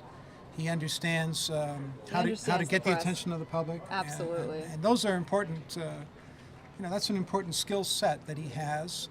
And he also knows messaging. He knows how to come up with a message that resonates with people. So, Make America Great Again was the dominant message of this entire election season. Yes. Right? And wasn't that Ronald Reagan's slogan? No. It wasn't? No, this is a Donald Trump thing completely. I thought that, because I found all these like old pictures with the Ronald Reagan slogan, like "Make America Great Again." I thought he was trying to copy his campaign off of Ronald Reagan's or something like that. I'm not aware of that. I could be wrong. I could be wrong too. I'm wrong all the time. But he's always bringing up Ronald Reagan's campaign. Yes, no, that's true. Ronald Reagan is sort of like a touchstone for Republicans. Although you could probably make the case that in today's Republican Party, Ronald Reagan wouldn't have gotten votes. He would have been out. You think so? Yes. So but I do think, though, that the positions that Mr. Trump has taken, obviously, he found a sweet spot with millions of Americans, and was able to uniquely reach those people when nobody else could, and to put together a victory. So that's a big achievement. I mean, what do you think about the way he uses Twitter? I mean, do you think that that's something that he'll have to change when he gets into the White House? Or do you think, are they allowed to put rules on him once he's in that house? And they say, okay, I know you could tweet the way you wanted to before, but now you can't. Or can he still tweet whatever he wants? He can still tweet. I mean, former President Obama had a Twitter feed. Yeah, but can he still tweet whatever he wants? Or is it now censored? He can say whatever he wants. Really? But I think it's going to be a different sort of thing. Yeah. Now that he actually has the weight of the office on his shoulders, he's going to have people in his ears saying, no, please don't do X, Y, and Z. Please don't do that. Because you could start a war with the Chinese, let's say, or a confrontation with the Russians that we really don't need. So could you mellow out on this one? And so I think that there'll be a lot of discussions within the White House when it comes to his messaging. But he's a very wily and canny sort of guy who really knows how to get a message through the noise. Yes. And so I mean, I don't think that'll go away. Is he even going to have the time anymore, though, to address every single media outlet's story that he thinks is false? I hope not. I really hope not. I hope that he moves on to other things like redesigning the healthcare system or whatever he wants to do. Yeah, something like that. No big deal. Because those are going to be big things. But I just sense that there's going to be a very big learning curve for Mr. Trump. I'm not convinced, having listened to him for the last year and a half now, if you sat down with him and you said, could you walk me through how a bill becomes law in America? I'm not sure you could do that. I do worry sometimes. I think, what's going through his mind right now? Do you think he's thinking, oh gosh, how am I going to figure out some of these things? I mean, he has a whole team that's going to tell him how. He does. He's got Mike Pence, he can probably school him a little bit on these things. All kinds of people around him. But I listened to his speech today, and it was just like a stump speech that I heard 50 times on the campaign trail. It was very much like his speech at the convention when he accepted the Republican nomination, and very little changed. Very little changed. So that does tell me that there's going to be a lot of consistency, and one thing that's good about that, I think, is that you'll have a clear idea of what he wants to do. So that's good. There'll be a clear direction, I think, and then it'll be up to the people to decide whether they agree with that agree with it or not. Right. Have you been seeing some of we were streaming a little bit earlier, some of the riots? Yeah, I saw that. That's fringy people. I don't think that in any way represents, the mass of people. I was seeing on social media they were throwing rocks in the Starbucks windows there. They smashed a Starbucks and a Bank of America branch, and there were some broken windows, and that got broken up, the demonstration. But that's not abnormal for an inauguration day. It isn't. Donald Trump's not the only one, right, that's experienced that? Well, breaking windows on the inaugural parade, no, that's not normal. But I think that emotions are going to run high, and it's not insignificant that there will be a couple 100,000 people marching in protest tomorrow.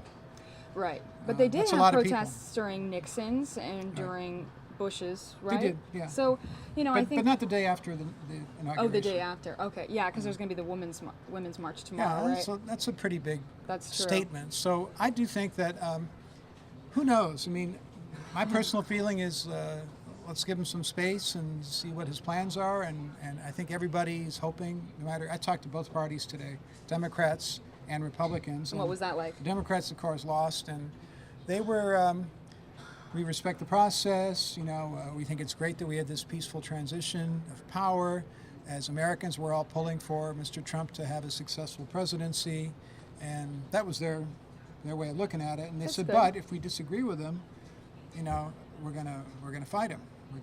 But that's our system, right? So Yeah, I think that I think there's a lot of back and forth of the Republicans saying, you have to deal with it, accept that he's our president. But I think that they're allowed to disagree with what he stands by. Sure. You can have a level of respect for the office, but you can still disagree with what he stands by. Absolutely. So and there's going to be a lot of disagreement because I just think that there are a lot of Democrats and a fair number of Republicans, it should be said, who sharply disagree with Donald Trump, and it's going to get. And Donald Trump's a very combative guy; never backs down. That's not going to change. Yeah. And so you're going to see, for example, a lot of conflict down the road on certain issues between Senator McCain and Donald Trump. Okay. If Mr. McCain feels that President Trump has policies with the Russians that are dumb, really bad policies, or too soft, or he's going to give away Ukraine or other places to the Russians, McCain, Lindsey Graham, and another group of Republican senators will criticize that, and they'll side with Democrats on occasion against President Trump. Which is interesting. You wouldn't think that there's Republicans out there that don't like him as well. It's not just Republican, Democrat. Like they say there's this huge divide. There is a divide, but I don't know if it's necessarily between two parties really, because there's Republicans that don't like him too. There are, and a lot who do. But what I read today, and it really struck me as interesting, is that Donald Trump is a third party. He's a third party candidate who won the election by taking over one of the two big parties. That's interesting So way of putting it, yeah. We have traditional Republicans and the ones that he's railing against in his inauguration speech. Then we have traditional, George Bush or Jeb Bush, especially style Republicans, who's railing against them. Oh, and Jeb then we had Donald did not get along. No, and then we had this insurgent, Donald Trump, a populist, a nationalist, who was able to take over the Republican Party, win the nomination, and then take over the entire party machinery. So he ran as the Republican nominee, which he was. But he was... Technically he was, but he was a different person than the Republican establishment. He pretty much took over the party and ran as a third-party candidate in the cloak of a Republican. So on some issues, that's a good way of putting it. In some issues, he's right down the line with the Republicans, right? Yeah. A lot of issues. But in a lot of other ways, he's not. Remember they asked him at the Republican debates, are you going to support whoever might, win if it's not you on this Republican team? And he said no. Didn't he say? Yes. Yeah, I'm not going to support Jeb wins or if Mario or Rubio wins. It's sort of like he was his own party. He was. Yeah. He was. In some ways, some of it meshes well with Republican positions, but then other things like spending a lot of federal money to build out the infrastructure of the country, that's not a traditional Republican thing. So is that not and taking on the Russians, cozying up to the Russians, is not at all. Most traditional Republicans are cold warriors, and they are dead set against the Russians. They think Putin is really a murderous dictator. And are most Republicans that we've had as presidents all pretty much traditional? Their views are pretty much in line with what they are, with orthodoxy. And so this is sort of maybe one of the first times we've had a Republican president where his views are. It's the first one. It's like those views aren't Republican. If you go those back kind to, of are, but let's go back to recent Republicans: Dwight David Eisenhower, right? Richard Nixon, Ronald Reagan, George H.W. Bush, George W. Bush. All those guys agreed on the big things: the Russian threat, communism bad. But he just sort of has his totally separate views. That's he has a separate take on that. Yeah, he thinks that we should have better relations with the Russians, and that we should maybe get rid of some of the sanctions that we have against them for seizing Crimea. How do you think that's really going to turn out? I mean, doesn't he think, why was every other president against this, but I'm not? I mean, is he really prepared to deal with the consequences that could happen if we have better? I mean. That's a great question. I guess we'll I'm wait like and you. see. I don't know. Yeah, I don't know. I don't know. I mean, for me, I just want to let things play out and give him a chance to govern, see what he wants to do, see if he can get the votes to pass it, see how much people like it. And then he set himself some ambitious goals. Mm-hmm. You know, he's going to repeal, and I think he will repeal Obamacare. But then he promised, as recently as a couple days ago, insurance for everyone. That'll be better. So it's got to be everyone. Yeah. It can't be like 18 million people fewer. It has to be everybody. And then a better deal, smarter deal. He always says smarter. Better deal, smarter deal. And if he can do that, that's a big success for him. I guess we'll see. I mean, he did promise, to bring more jobs to the U.S., and he already did that before he was in office, with the carrier deal and bringing that car plant to Michigan. Was it Ford or I can't remember. I think which. Ford said he was going to build a car in Michigan. So he's had several high-profile sort of successes, But that's just symbolic.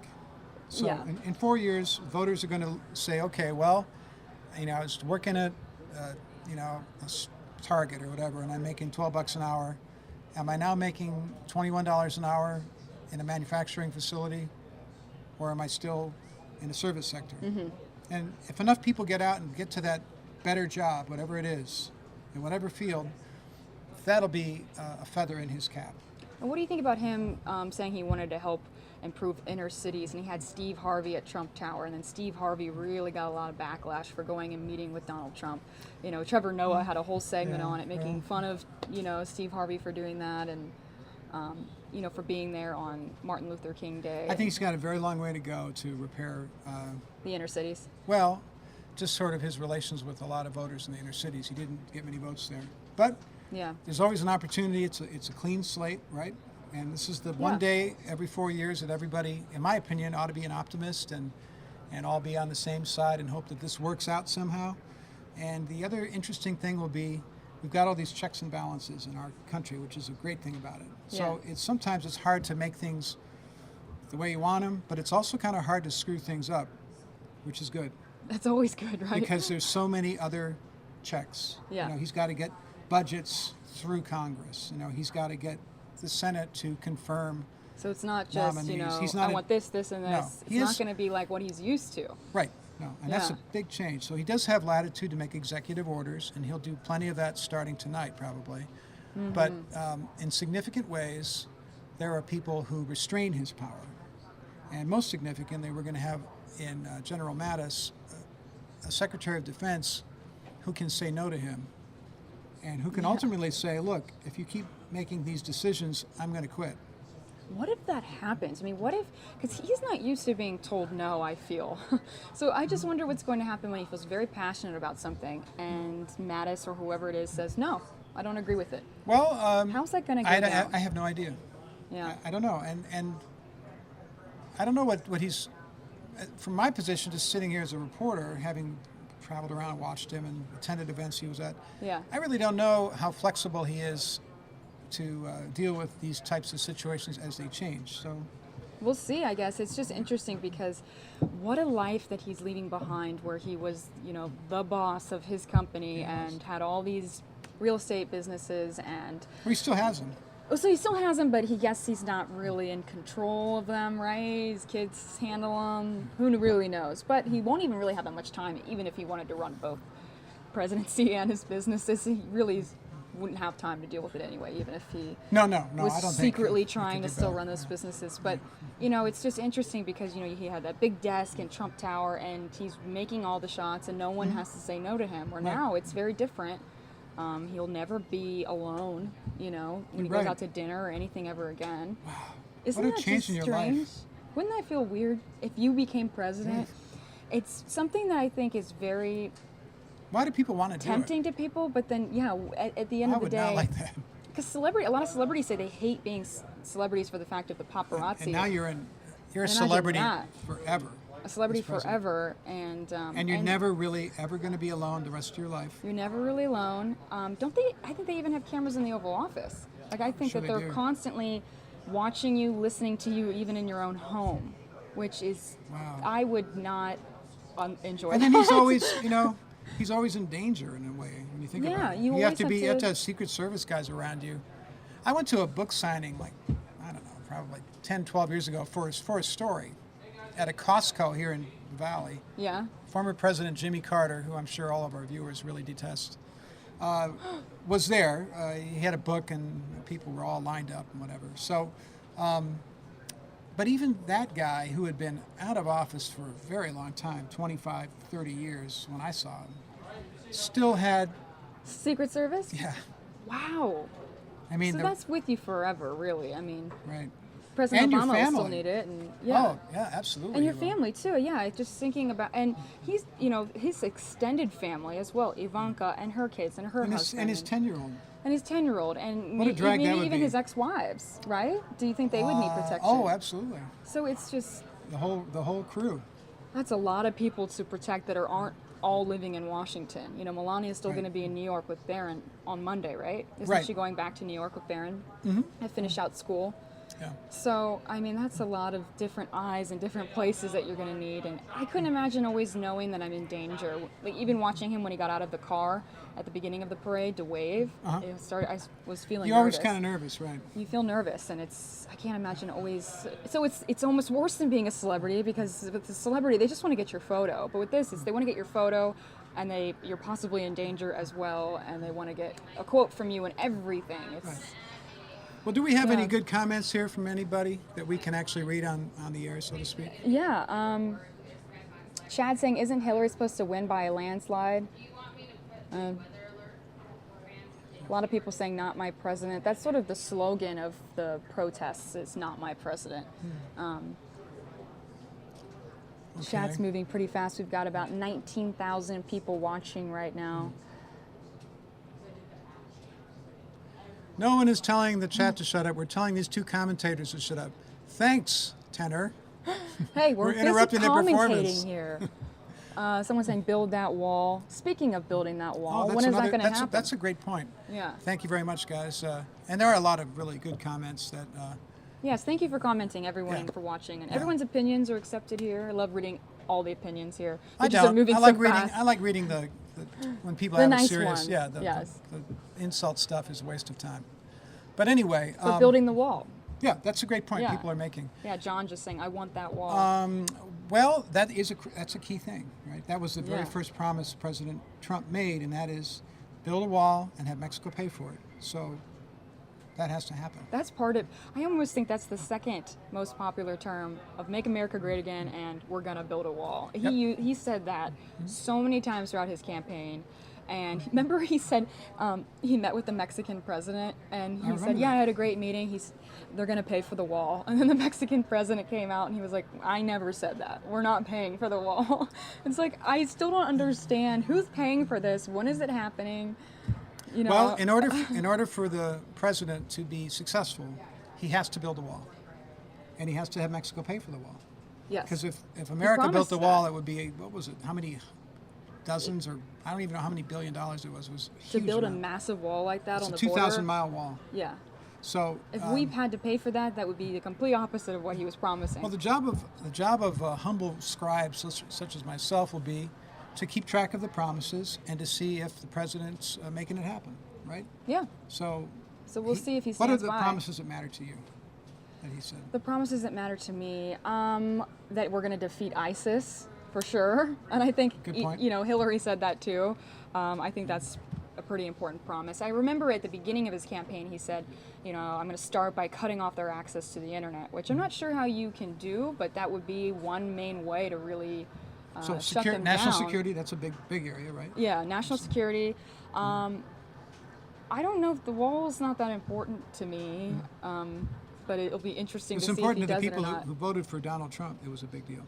I think it's important in a way that if he doesn't do it, I'll think, okay, he doesn't keep his promises. I mean, he boasted and talked about this for months, and if he doesn't do it, I'll just think of it as, okay, he clearly doesn't stand by his word, is what I would think. But I think a couple other key ones are replacing Obamacare with something that includes everybody but is better.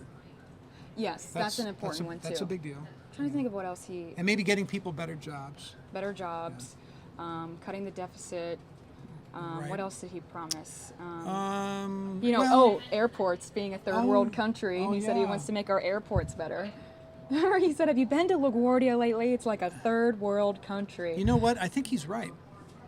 Our airports, I guess, aren't as great as I never some thought of, about it. Some of them until are he said nice. that. Some of them are really nice. I mean, I Yeah. like Sky Harbor, for example. I think they've done a great job there. I think it's a beautiful airport. But you go to a lot of places, especially Cincinnati. CBG, it's always empty. I'm There's kidding. not a lot going on That's there. a big airport. It's a big airport. It's a really big airport. Yeah, we She's from have Cincinnati. Chick-fil-A there. I don't know. The Charlotte one is kind of interesting. I have a love-hate relationship with the Charlotte airport. Did you? Why? You used to go there a lot? I have layovers there frequently. I think whenever I fly somewhere, it's always in Charlotte that I have to get a layover. And okay, I love the white rocking chairs. That's I get cool. it. That's pretty. But it's such a long airport. And It it's is. always you land and your layover flight's on the very opposite end. I ran all the way once and I realized I was running the wrong way and had to turn around. And I was so Brutal. embarrassed and sweaty and just angry. And I was Yeah. like, Charlotte? So that airport needs to be cut in half or something. You know why? like- Because that is a hub for American Airlines. And, Oh, well, and that there's so explains many, it. and like if you're going to Europe and you're on American, you'll either transfer in Dallas or in Charlotte. Okay. And How's so- Dallas Airport? It's huge. Huge. It's like a city. So that's It's a nice why airport. It's so big, though. It's like a gigantic mall that has airplanes in it. I've never seen so many stores and stuff to do in an airport. Yeah. I really felt like I was in a mall, and then there were planes around me. Yeah. It's huge. It's a huge airport. That's a big airport, big hub. Yeah. But Charlotte's like that. So if you're going, like a lot of places in America, you got to go into Charlotte and then take another plane. You got to get into Charlotte to get to the outside, and it's frustrating when you have a layover and you have to run, and it's such a long airport. Yeah. Maybe I'm used to the little CVG at Cincinnati. You guys have where- a pretty good sized one too. Yeah, I guess it's pretty big. I mean, But you know your way I know around. my way around. Yeah, yeah. So, but yeah, he did say he promised that. He wanted to make our airports better, that they were like a third world country is how he described it. And LaGuardia is kind of a dumpy airport, it's true. Yes. So that's a big thing, and I think a lot of people can relate to that, especially with the train stations are the same boat. You know, go to a lot of them and look around. A lot of the bridges and roads in the country are really old and potholed and rusty. And Yeah, I think with his real estate mind, he sees things like that and knows how to fix them. For example, with the ice rink in New York City, no one was taking care of it, and he worked with the mayor and funded the whole thing to remake the whole ice rink. Right. And I think that shows that with real estate, he definitely has a good head for that. Absolutely. And so maybe he will definitely. I think that's one area that I'm predicting today that he will find some success in working with Republicans and Democrats to publicly and then privately as well to repair some of this stuff. I wonder if he'll That'd do be any of great. that to the White House. Because I guess you can't really move that much around in the White House, but what if he said, put a Trump name on the White House? They'd say no. I bet he wouldn't do Right, that. in But gold. He's got to be the first president that it's kind of a come down to live in the White House. Yeah. Because his own house is probably much nicer than the White House. It's probably nicer, but we did hear that study from Zillow that it's worth more, obviously. It's like $395 million, the White House. Is And it? then his penthouse, I think, is $80 million. That's all? I think. At least that's what That's I read. chump change. Chump change, right? So I don't know, but, I'll be interested to see how Melania chooses to decorate the White House. And Now, can of course, people- this is like stuff I Can care people about. hear this parade in the background? Can they hear it? Can we put it at a low level so they can hear the bands and whatnot? Yeah, I can turn it up just a Because little I know bit. some of the folks are saying, hey, we want to. They want to hear the parade. So I want folks to hear the parade and then they can hear us. Let me see if I can. See, that's cool. So they get some of the Throughout its excitement of the history, the parade. Citadel has I have to say, maintained Melania a Trump is a tradition of great duty, press. pride, Right, and we've seen excellence that as part of the already. human I love that you experience. say that. Isn't it Please welcome sleek from and cool Charleston, looking? South Carolina, It's very the high Citadel fashion and Regimental cool. Bag, As a Pipes, former and supermodel, she definitely knows how I to thought you were dress. saying, as a former supermodel, let me tell you. As a Melania's former got a really- supermodel myself, I know it looks great. Yeah, no, not me, but definitely Melania knows how to dress, and she's the former supermodel. And I think that a lot of people were saying, oh, she seems cold because she wasn't in the press as much as Ivanka was in terms of being the first lady. She smiles, and she's really a beautiful first lady. I think they all are. I but think she's going to be very low key she can be low key, and out of time. she's very concerned about the upbringing of Barron Seniors. She wants to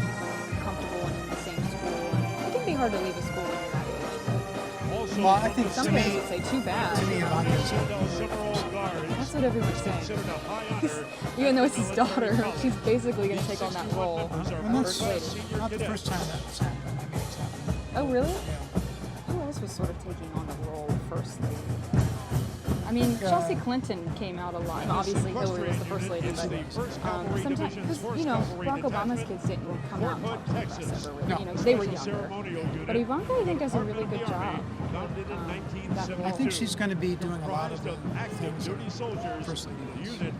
She, you know, she says personal nutrition is important to her. She always Instagrams pictures of the garden they have at home and, you know, eating natural. And, that's kind of like Michelle Obama was into. Yeah. Interesting. I like the personal nutrition thing, but I haven't come up with a new one. You know how the First Lady always has her own... yeah, cause like cause Laura Bush had a thing about reading.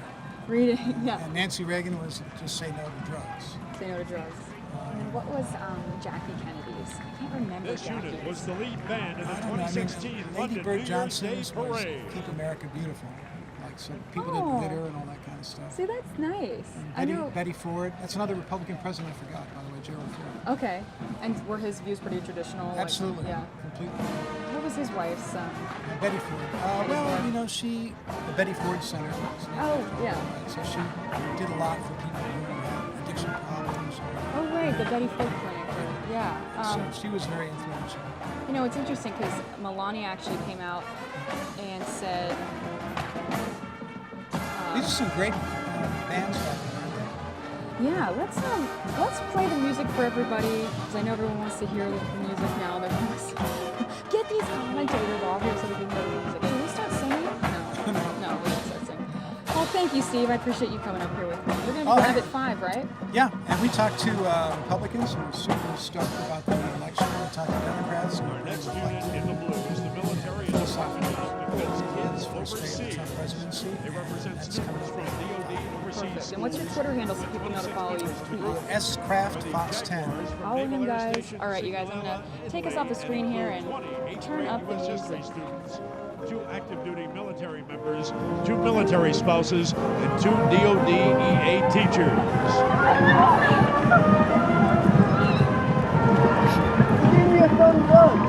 Now, ladies and gentlemen, you are in for a huge treat. From Tupelo, Mississippi, the Tupelo High School Band, wearing black uniforms accented in gold and blue, playing for you, This Is My Country, and God Bless America.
Mid-American Cowgirls Rodeo Drill Team from New Buffalo, Michigan are very proud to represent Southwest Michigan and Northwest Indiana.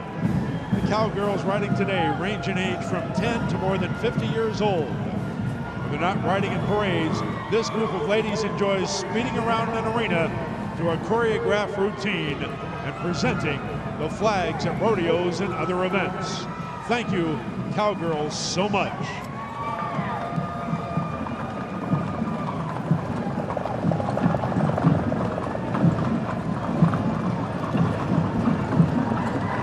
Our next performance group hails from Naples, Florida. The Palmetto Ridge High School Band is the first Collier County marching band to perform in the presidential inaugural parade. They were able to raise over $135,000 with the help of the friends at Fox News by collecting donations throughout the community and their website. The Palmetto Ridge Marching Pride of Naples, Florida.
Flags as they were admitted to the Union.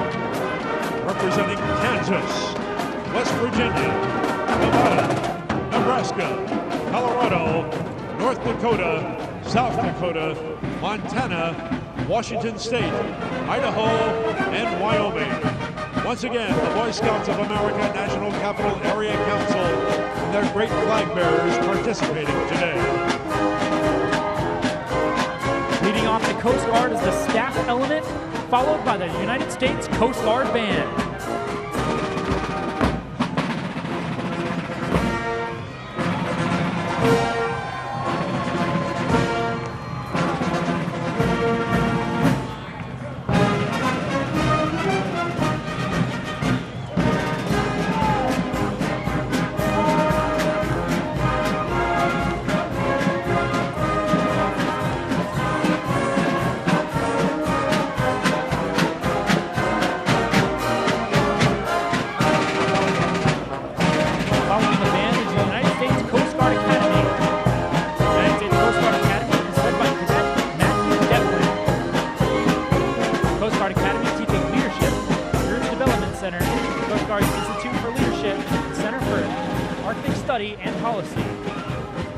Also is the United States Coast Guard. U.S. Coast Guard Active Duty Company represents the 42,000 Coast Guard active duty members. Leading the United States Coast Guard Active Duty Company is Commander Joseph Muse.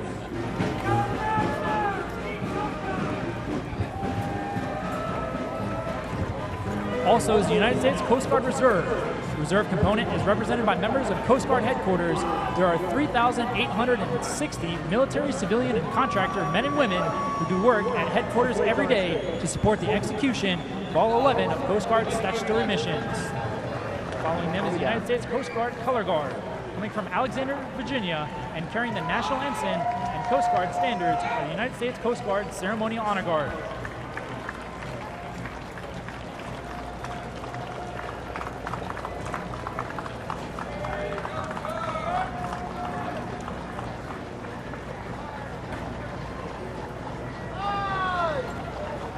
Ladies and gentlemen, those beautiful horses are from the Cleveland Police Mounted Units from Cleveland, Ohio, one of the oldest continuous mounted units in America.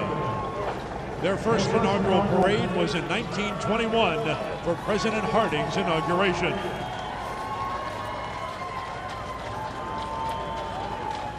And we welcome the North Carolina Vietnam Helicopter Pilots Association from Hillsborough, North Carolina, wearing flight suits from the Vietnam War era.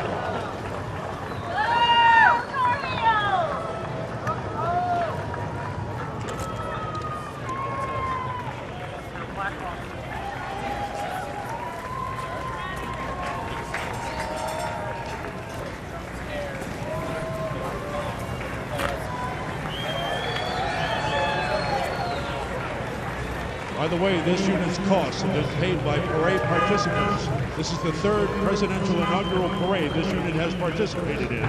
And all members were helicopter pilots in the Vietnam conflict with a combined excess of 20,000 combat flying hours.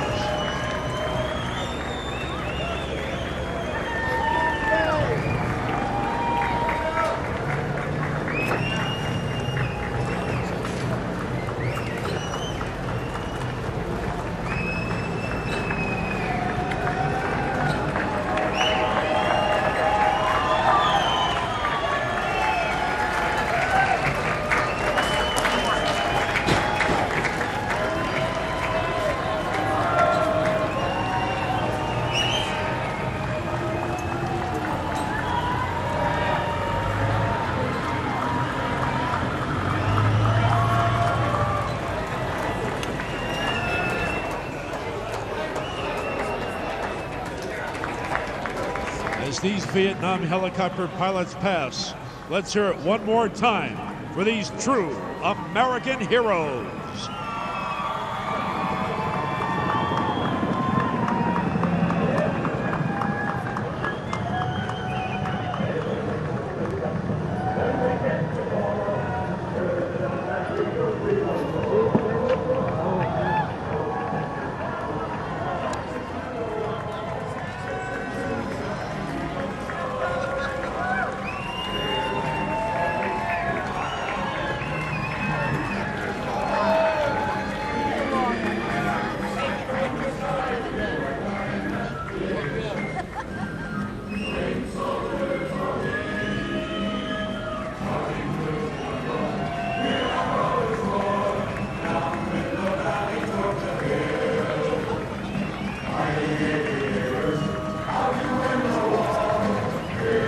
Ladies and gentlemen, our next flag unit is the Palm Beach Police Honor Guard, representing the town of Palm Beach, Florida, the home of some of the most prestigious people in the world, including our new president, Donald J. Trump.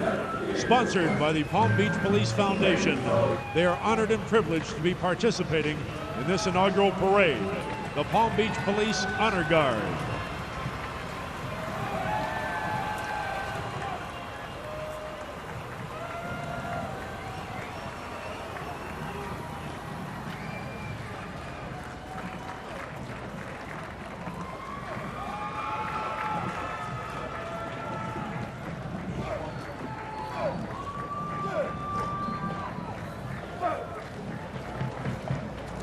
Our next performance group hails from Russellville, Arkansas. The Russellville High School Band is proud to receive this invitation to represent their school, community, and state at today's parade. This is the Russellville Cyclone Band.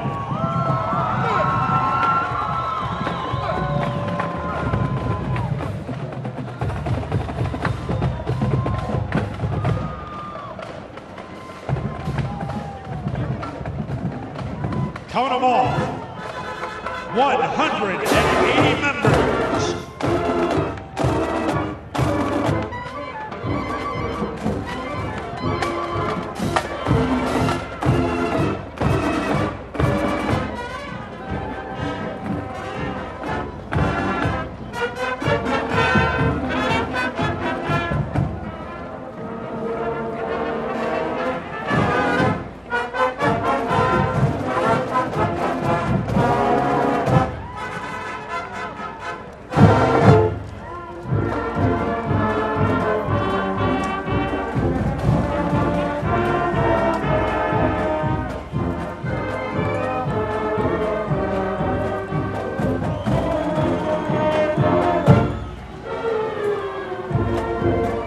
Equestrian unit is the Freedom Riders from Greeley, Colorado, consisting of all female riders between the ages of 16 and 60 years old.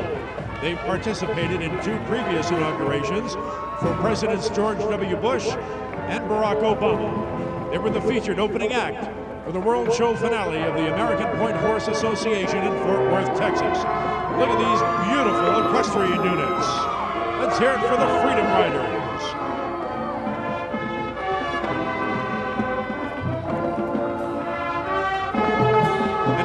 Ladies and gentlemen, from Short Gap, West Virginia, the Frankfort High School Falcon Marching Band.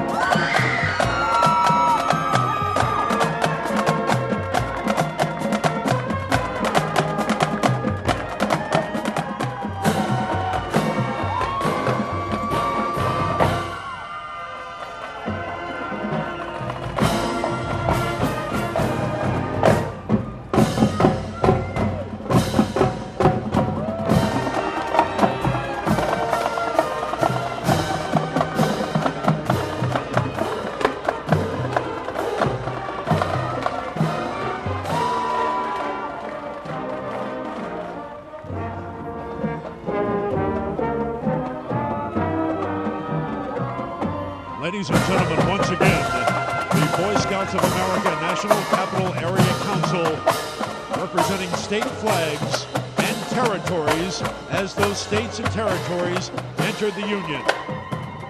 Representing Washington, D.C., American Samoa, Guam, Northern Mariana Islands, Puerto Rico, and the U.S. Virgin Islands, along with Utah, Oklahoma, New Mexico, Arizona, and Hawaii. And following the Boy Scouts of America's United States Merchant Marine Academy staff element, with the United States Merchant Marine Academy Band following closely behind.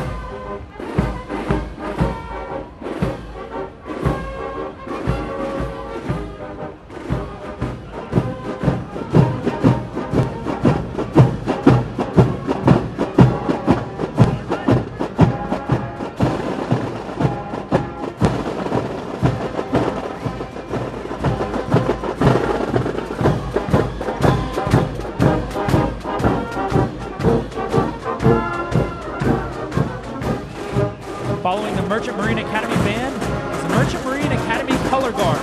The U.S. Merchant Marine Academy is privileged among the nation's 5 federal academies to be the only institution authorized to carry a battle standard as part of its color guard. Following the color guard is the United States Merchant Marine Academy.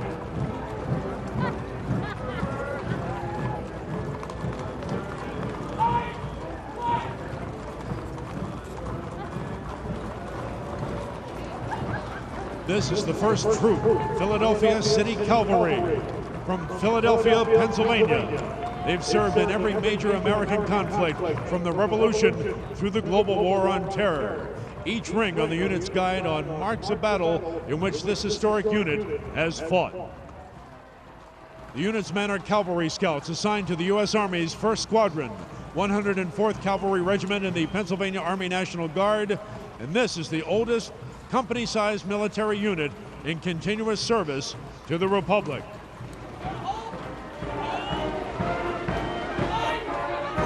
And now, ladies and gentlemen, bringing our 58th Presidential Inaugural Parade to a close, 1,500 Corps of Cadets of the Virginia Military Institute from Lexington, Virginia, its 15th appearance in the parade.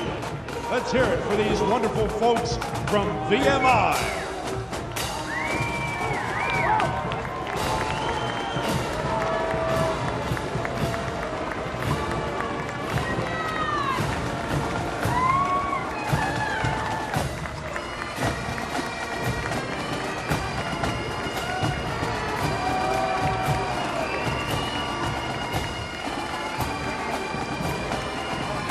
Founded in 1839, graduates of VMI have served in every war since the Mexican-American War. This regimental band marches in national parades, including 2 appearances in the Tournament of Roses parade. Once again, 1,500 Corps of Cadets from VMI.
with the passing of this final unit, this concludes the 58th Presidential Inaugural Parade honoring the inauguration of the 45th President of the United States, Donald J. Trump, and Vice President Michael R. Pence. Let's hear it for our new President and Vice President and the First Family enjoying today's parade in the Presidential Reviewing Stand. Thank you, sir. This was a true honor. Ladies and gentlemen, we hope you enjoyed today's festivities. We're honored you joined us in our nation's capital for a celebration of not just a president and vice president, but of the entire American people. As you return to your own community, big or small, we hope you carry the spirit of this day home with you and make an ongoing commitment to serve your community and your country. And on behalf of the Department of Defense, thank you. Please be careful as you return to your homes and hotels. Today's crowd may make traveling slow going, so please have patience. To avoid having to wait for the metro, consider walking to your destination or stopping by. KT, take care. God bless. We'll get him. Laura, you know KT?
Well, what a beautiful view that we are getting right now on the Fox News Now stream.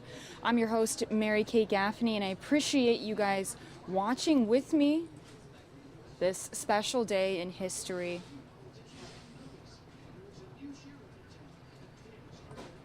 About 20,000 of you watching right now on our Fox News Now stream. We just saw Melania and Donald enter the White House.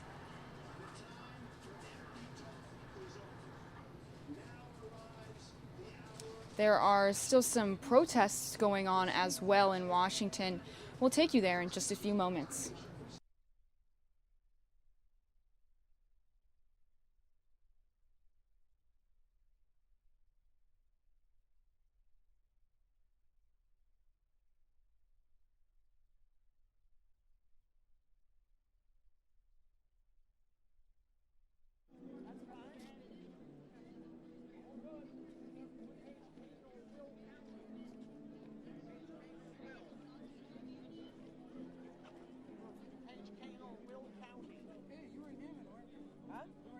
Yes, I was. With the protest fall that morning, too. Yeah, right before it all started, yes. I was trying to put up the live pictures right by the yeah. Yes, it was.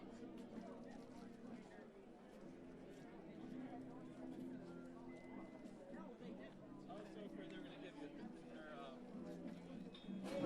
they were going to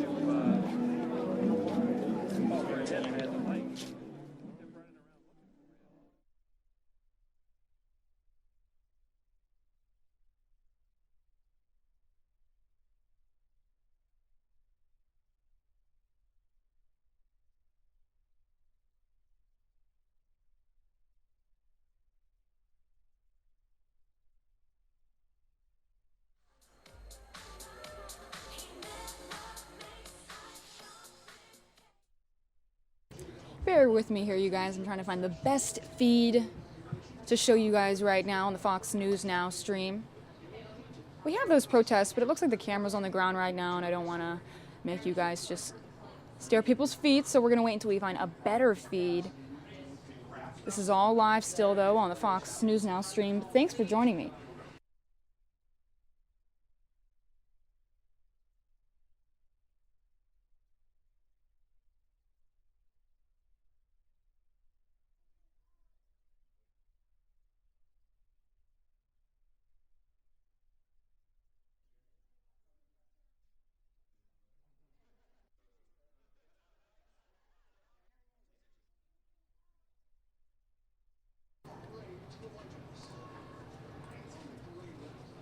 Let's take you to a very presidential moment right now.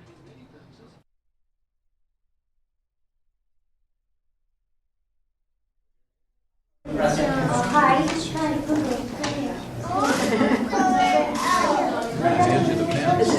Yeah, this little guy's got There's another one.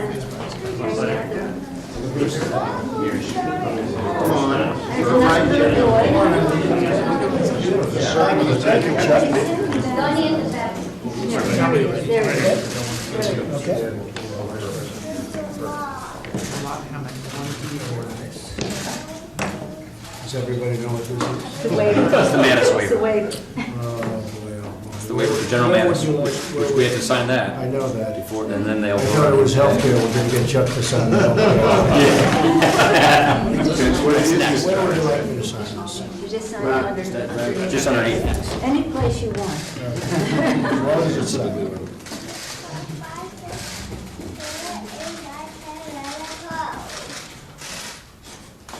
You want to use a couple different pens. Good. Good. Good. Okay, very good. Thank you. Thank you very much.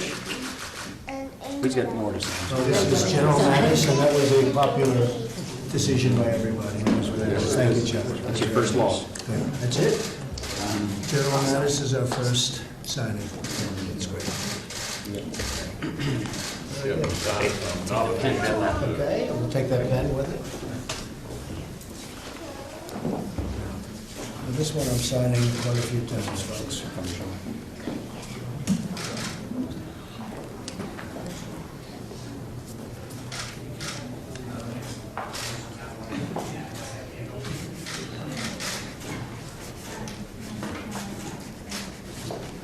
This is for Rex. I assume he was approved today? Yeah. It's coming though, right, Chuck?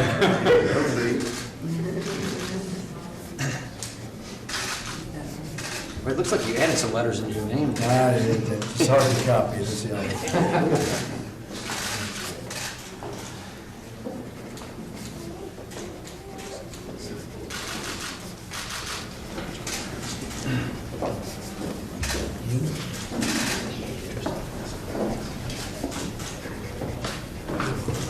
Beautiful children keep pushing the table, but that's okay.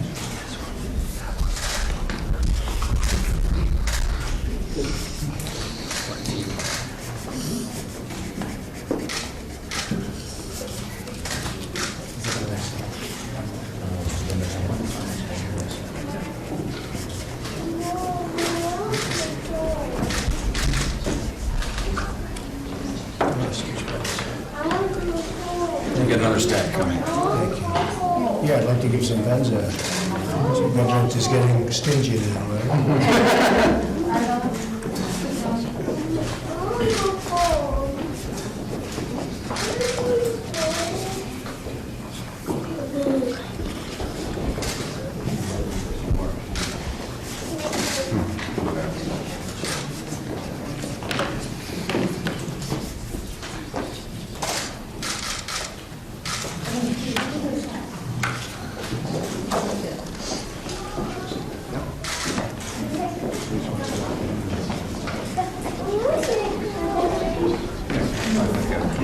Come on up.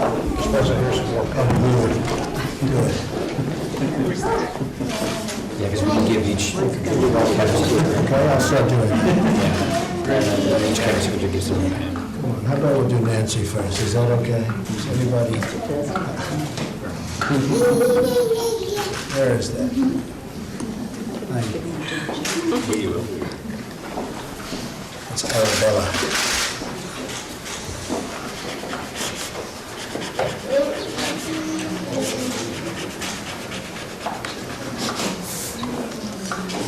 Come on, Chuck.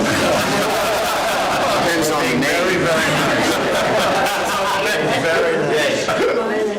He's got Ben Carson. What? Ben Carson.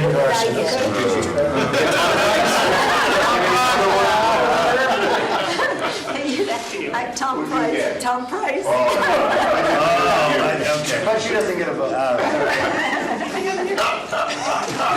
Look at it. Did you get Tom Price? You know, he's going to be terrific, and he's going to get approved, but I'll give you a different one. Come here. I'll give you a lane. Do you want a lane? Yeah. Oh, don't worry. Tom is not in No, Mr. President, the leader wants it. Yeah, what the leader should have a lane. That's good. Good idea. Come on. You get a price back. That's a good idea. You got a price. I'll take them. That's right. You would be very good. I'll take it. Put them back, Pencil. This is, you did very well yesterday. Rick Perry. Yes. Look, Chuck is torn. It's better than Carson. Okay, who would like? I want Rick Perry. Good. Okay, you get them ready for me? It's a tough group of people we have. They're learning the hard way.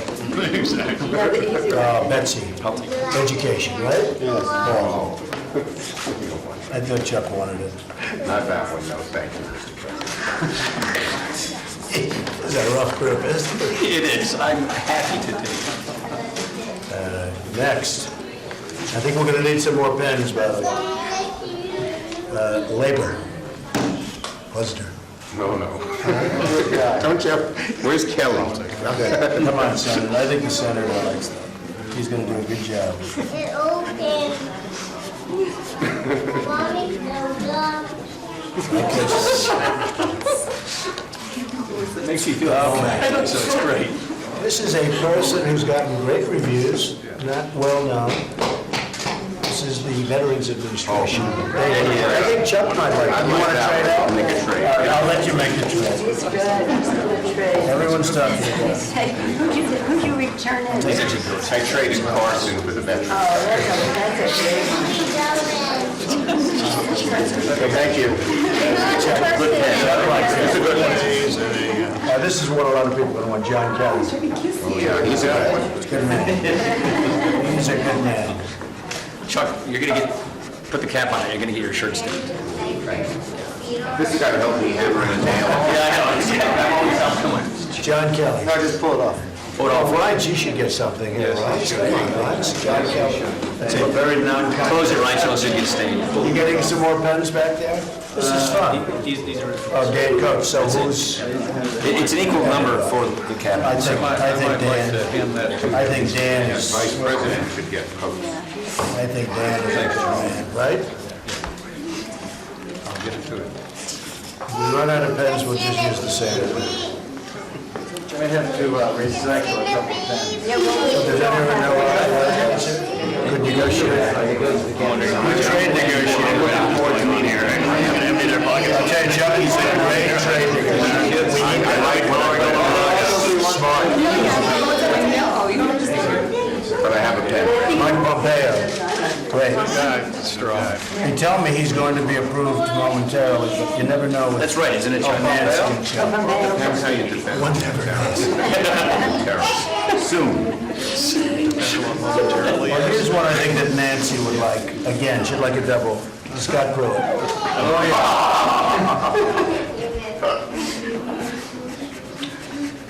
I'll say Smokey. Scott is going to do a great job. Absolutely. Speaker would like that. Oh, well, I think. He's still working the pen, he's still working the pen. Todd just won the World Series with his team and the family. He's going to be helping Wilbur. Oh. Wilbur. Deputy Secretary of Commerce. I like Wilbur. So we're doing undersecretaries? Vincent Viola. Everybody likes Vincent. Secretary Brown. Vinny Viola. You like them. I like Vinny. I can't get too many pens. No, you're only getting the one. Yeah. You got to keep it. Symbolic of all of the signatures. Jay Clayton. Jay's going to be fantastic. SEC. Head of the SEC. Great work. Congratulations. Great. Linda McMahon. Terrific woman. Went all on time for this. Small business.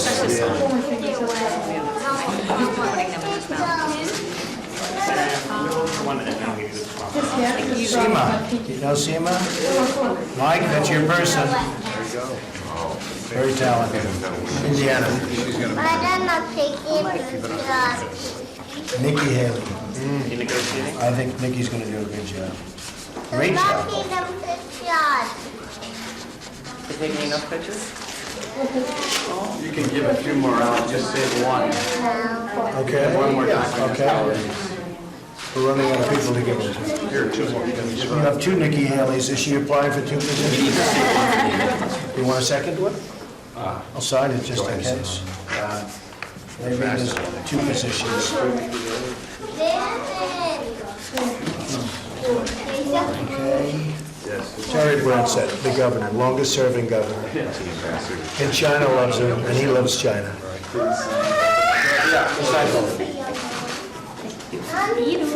He's a good man. You'll get that. I was hoping he would get natural resources because he's for the renewable fuel standard. Well, I'll tell you, he's a terrific guy. Longest serving governor. Longest serving governor, 24 years, longest in history. Winds and corn. So here's one that's not at all controversial. David Friedman from New York, who you must know, right? I never met him. I sort of said that about you. I didn't say that. I said never took me to dinner. David's going to do a great job. Back there. Good. Somebody. Okay? Thank you. Here. One more. Theodore, one more. Who's left? Your check. Proclamation. Okay? Dave National. What is it? Day of Patriotism Proclamation.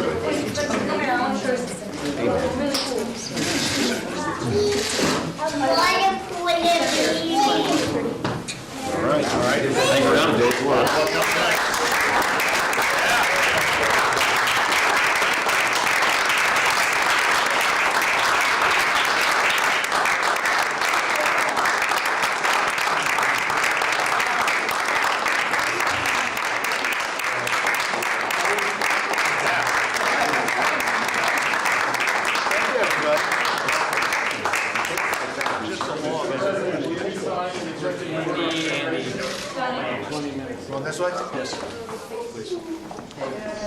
what's behind it. The proclamation. All right, everybody, well, you're getting a beautiful live look of the White House right now. I'm your host, Mary Kay Gaffney, and we're live here on the Fox News Now stream. And we're just waiting for the Armed Services Ball coming up here in just a few moments. Working on getting that feedback right now. If you're wondering what we were showing you earlier of that crowd, that is the Armed Services Ball, the salute to our armed services.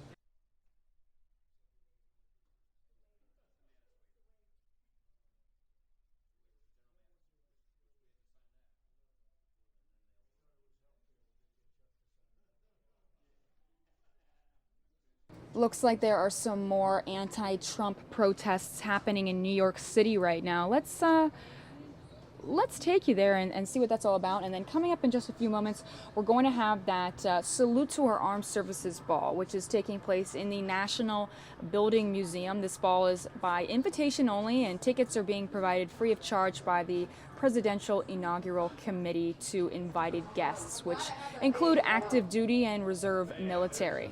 But right now, let's take you to those protests.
Welcome, everybody, to the Fox 10 News Now stream, part of fox10phoenix.com.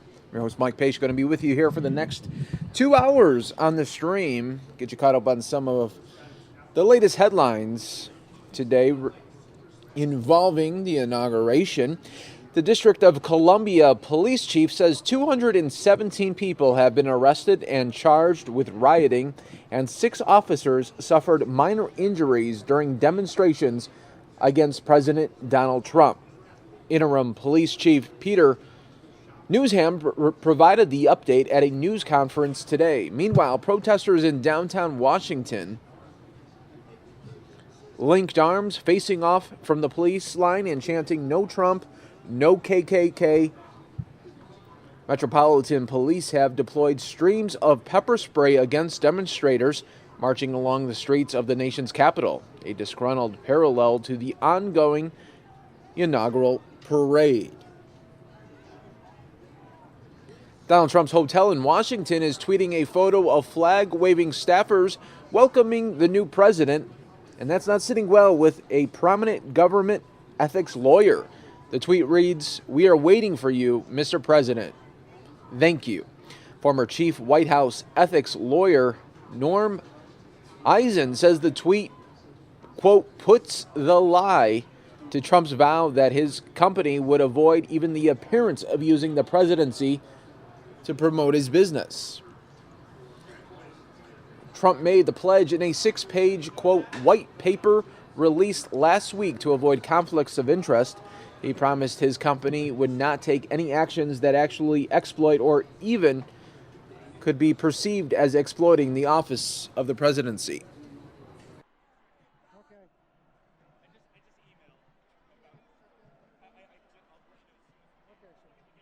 The Senate has voted convincingly to put a tough-talking retired Marine general in charge of overseeing President Donald Trump's pledge to crack down on illegal immigration. Senators confirmed John Kelly's nomination to lead the Homeland Security Department 88-11. Among Kelly's likely first assignments will be executing Trump's plans for the fate of a program that has protected more than 750,000 young immigrants from deportation. If Trump keeps his campaign promises, Kelly's agency will be responsible for strengthening the screening of immigrants permitted to enter the U.S. His department also will be charged with finding additional resources to locate and deport people living here illegally. And now you are taking a live look inside one of the inaugural balls that will be taking place, one of 3 this evening.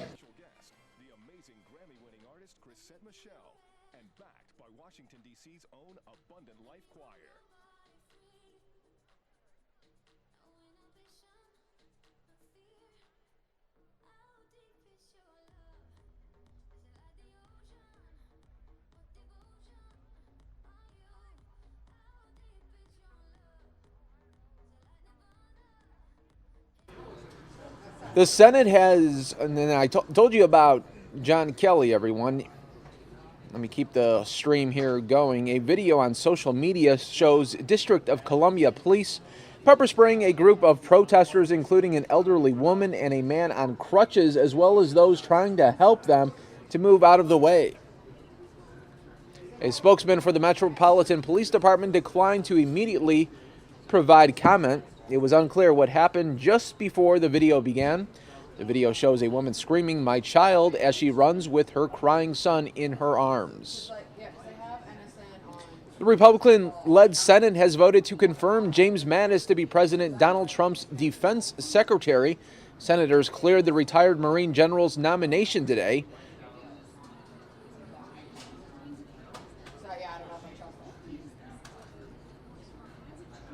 A group of protesters in downtown Washington jumped on the hood of a limousine, smashed its windows, and then set it on fire, while hundreds of others waved signs and chanted slogans voicing their displeasure of the new president. The protest came as Donald Trump's inaugural parade continued just blocks away.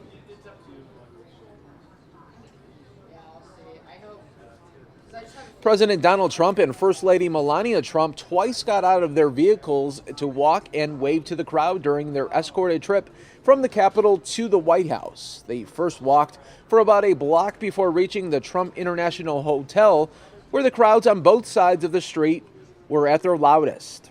As the Trumps neared the hotel, agents urged the couple to get back into their sedan.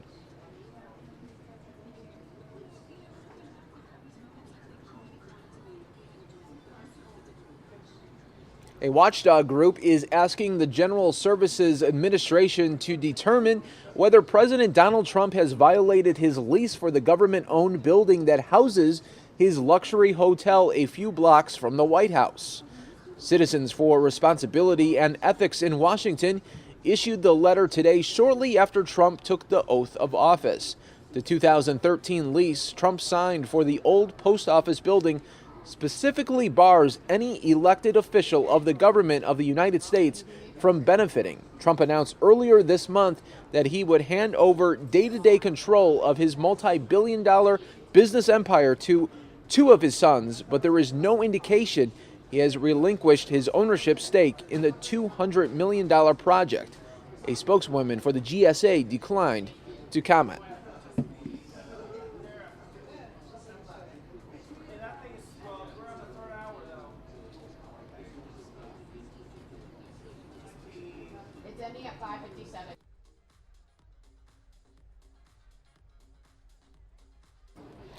And far fewer people were at President Donald Trump's inauguration than attended President Barack Obama's first swearing in 8 years ago. Photos of the National Mall from Obama's inauguration in January of 2009 show a beaming crowd stretching from the west front of the Capitol all the way back to the Washington Monument. Photos taken from the same position on Friday show large swaths of empty space on the wall.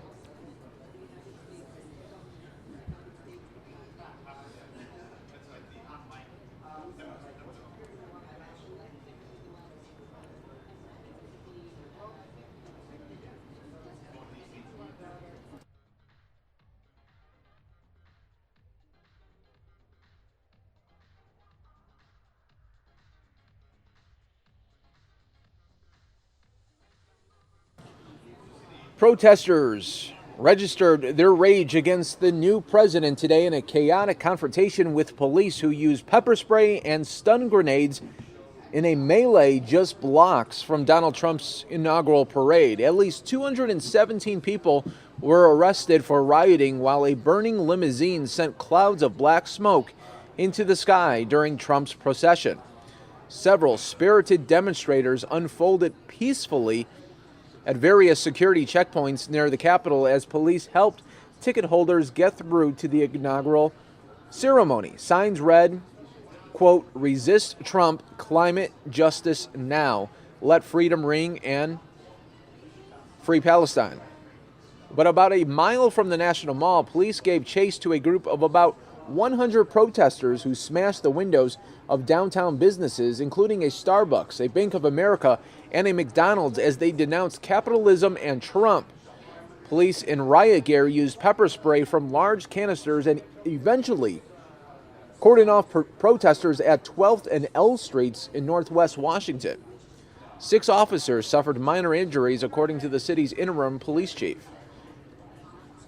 The confrontation began about an hour before Trump took the oath of office and escalated several hours later as the crowd of protesters swelled to more than 1,000, some wearing gas masks and with arms chained together inside PVC pipe. One said the demonstrators were, quote, bringing in the cavalry.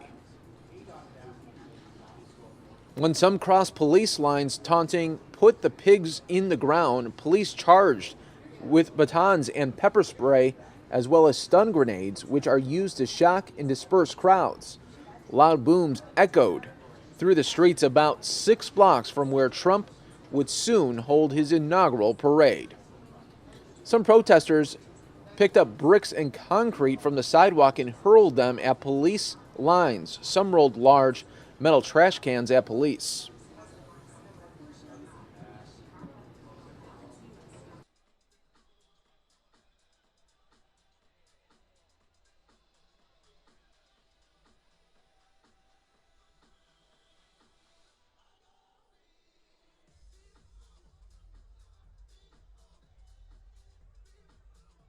And folks, just a reminder, we will be your source for the 3 inaugural balls this evening. You'll watch it all unfold live right here on the Fox 10 News Now stream, part of fox10phoenix.com. We will be with you all evening long.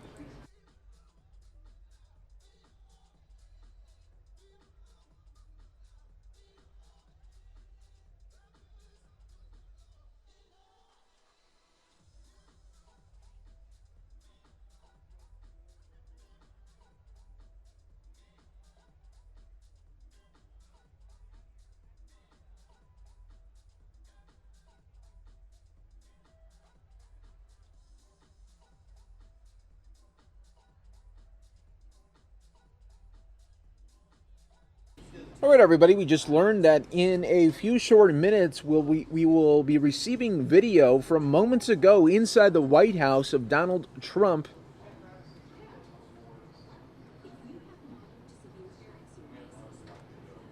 and Mad Dog Mattis together.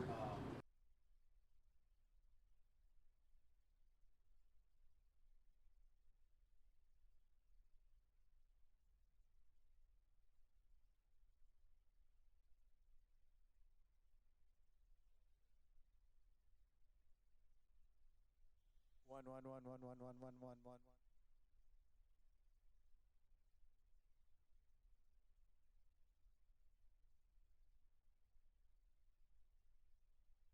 Two. Three.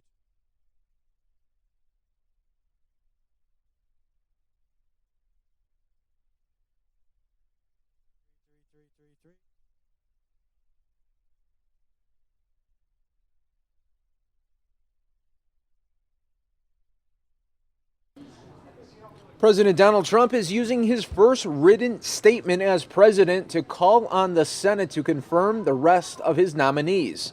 Trump says he is pleased that the Senate today confirmed John Kelly to lead the Homeland Security Department and James Mattis at the head of the Defense Department. Trump is calling them uniquely qualified leaders who will start immediately to rebuild the military, defend the U.S., and secure its borders. Trump says the Senate should fulfill its constitutional duty by swiftly confirming the rest of his nominees. He says they're highly qualified. Trump says he needs them confirmed so, quote, we can get to work on behalf of the American people.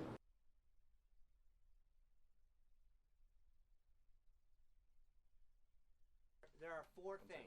The first one you're not going to see, that is Chief of Staff Reince Priebus will issue a memo to departments and agencies. That memo will ask them all to abide by a regulatory freeze. Then there are 3 documents that the president will sign. A commission for General Mattis to become the next Secretary of Defense, a commission that will allow General Kelly to become the next Secretary of Homeland Security, and then third is an executive order on Obamacare that orders all departments and agencies government-wide to ease the burden of Obamacare as we transition from repeal to replace. What does that mean? How do they do that? What's a regulatory? Again, Will he actually we'll swear bring in him the into the floor. secretaries? Thanks. Sean, can you give us a few more details? Yes, can you write it down? Yeah, so the All right, I'll call Devin. Oh, no, you're fine.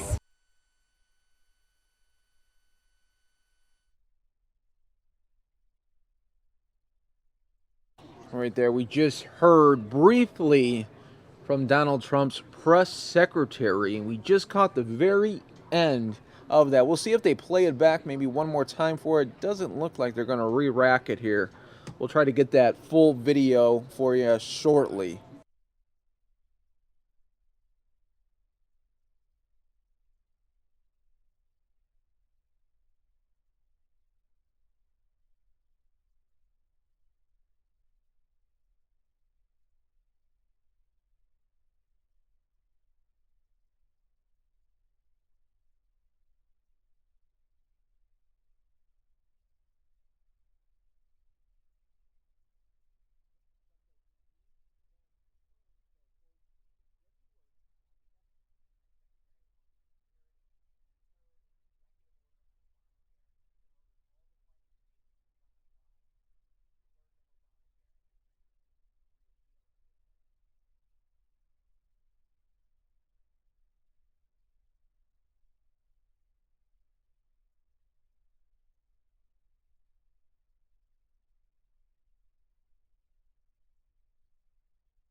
All right, folks, it looks like we are getting some video playback here in just a little bit. Let's wait to see when this video play out for us.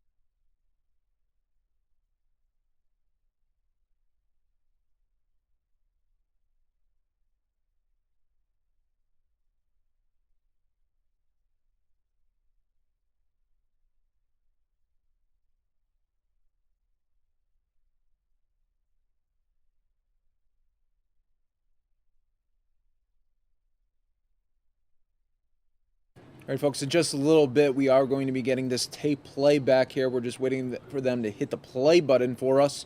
It's going to be Donald Trump signing an executive order to ease the burden of Obamacare.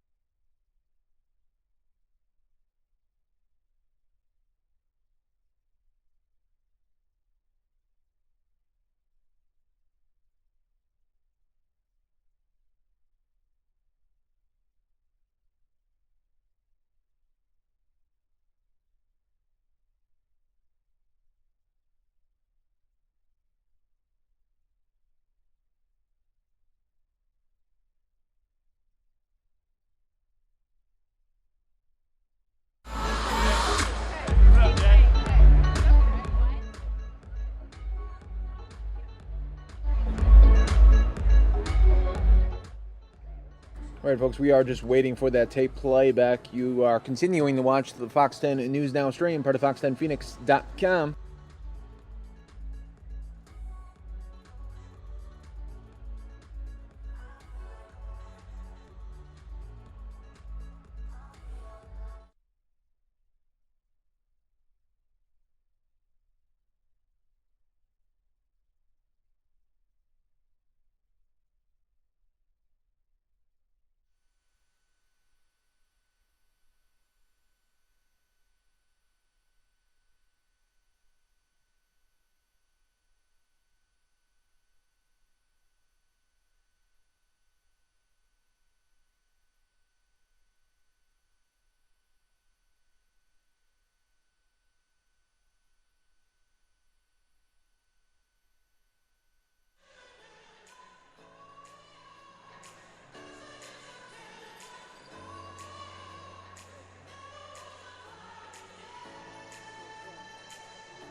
And for those of you just joining us here, welcome to the Fox 10 News Now stream. The latest headlines just coming down that Donald Trump did sign an executive order ordering federal agencies to ease the burden of the Affordable Care Act.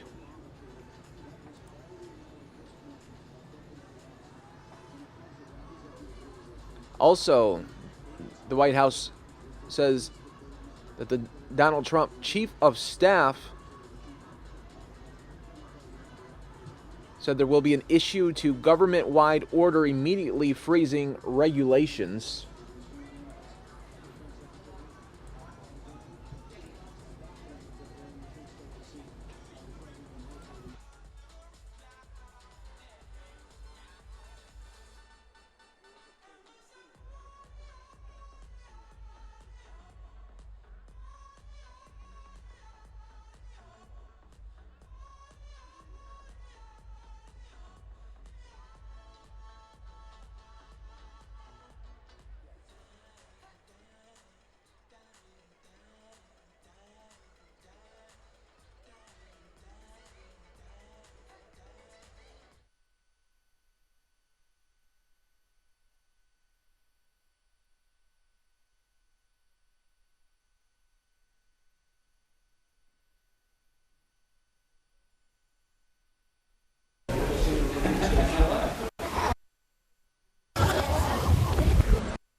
All right, folks, we are still waiting for this video playback to occur for us. This is your first look inside the Donald Trump Oval Office right now.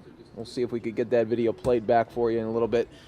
In the meantime, here's another live look at one of the inauguration balls, one of three that Donald Trump will be attending this evening.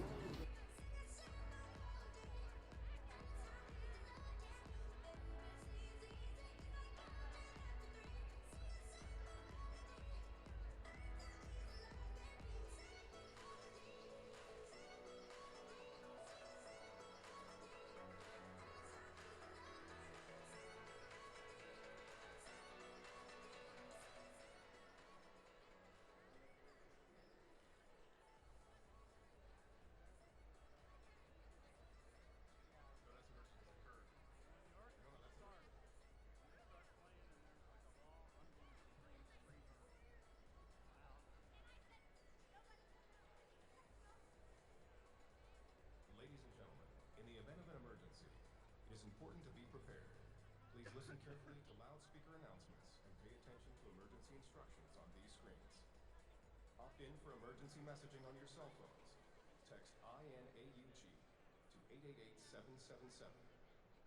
Be sure to take a photo of each person in your group. It is helpful if you become separated. Decide on a meeting space in the event your group becomes separated. Make sure to have contact information for each person in your group. In the event of an emergency, remain calm and follow instructions from law enforcement, security personnel, and volunteers. Remember, if you see something, say something. Report anything suspicious to the nearest officer, security personnel. All right, everybody, welcome to the Fox 10 News Now stream, part of fox10phoenix.com. This is going to be your stream for all the inauguration balls this evening. We'll have you front row and center for what will be going on this evening.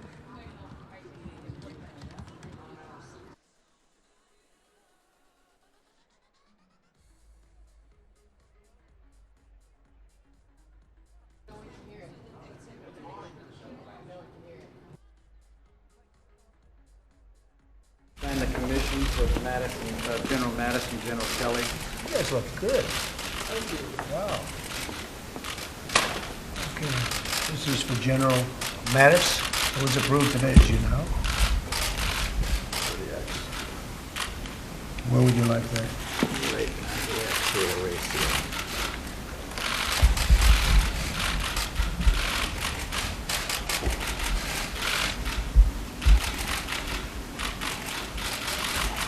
Okay. Next will be General Kelly. We'll take a different pen. Okay.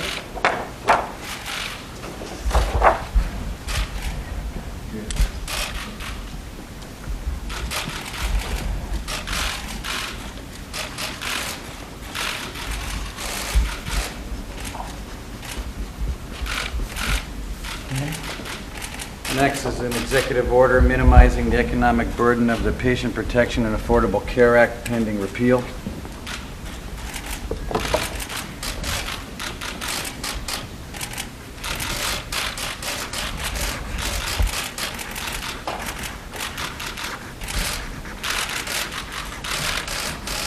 Okay.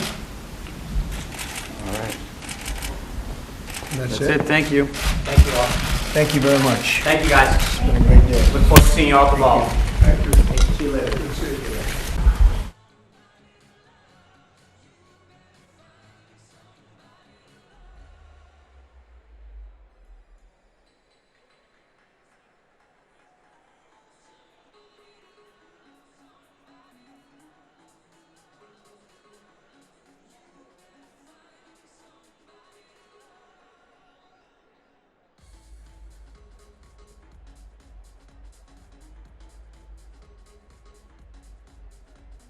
Good. Thank you. Wow. Okay. This is for General Mattis. It was approved today, as you know. Where would you like that? Right. To erase it.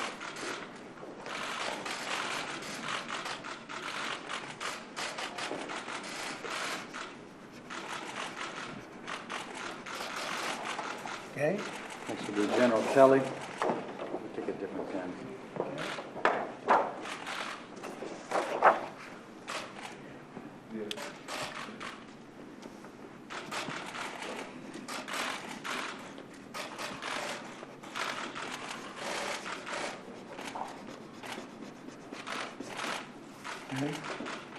Next is an executive order minimizing the economic burden of the Patient Protection and Affordable Care Act pending repeal.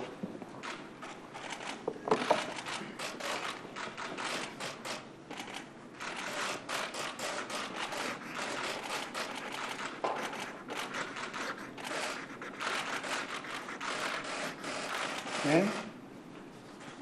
All right. That's it. Thank you. Thank you all. Thank you very much. Thank you, guys. It's been a great day. Look forward to seeing you all at the ball. Thank you. See you later. Good to see you later.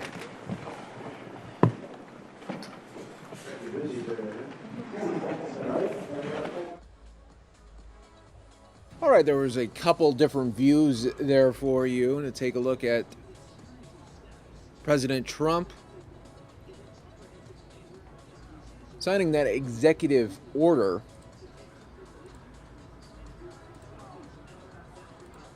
and also just moments ago, Vice President Pence swore in Mattis as Defense Secretary, Kelly as Homeland Security Secretary.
All right, folks, we are going to show you some highlights from earlier today. This is when Donald Trump was honoring Hillary Clinton at the luncheon. Take a look at that.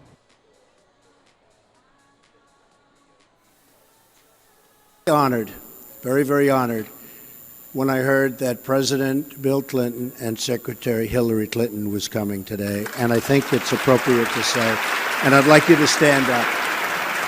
I'd like you to stand up.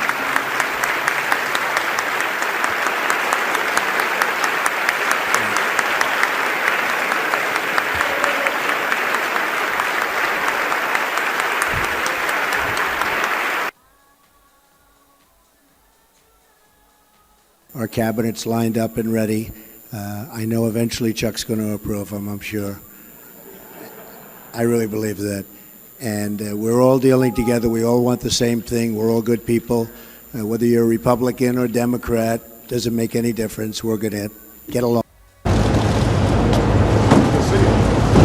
Congratulations. So nice to see you. How are you? I'm doing very well. Thank you. We got the official picture. So now we'll get used to the protocol. You go right here. Melania, you're going to go on the other side. No, hold on a second. We will take care of the protocol. I'll be right back. Now, official picture. I'm always on the way. Oh, certainly will. Back on the way.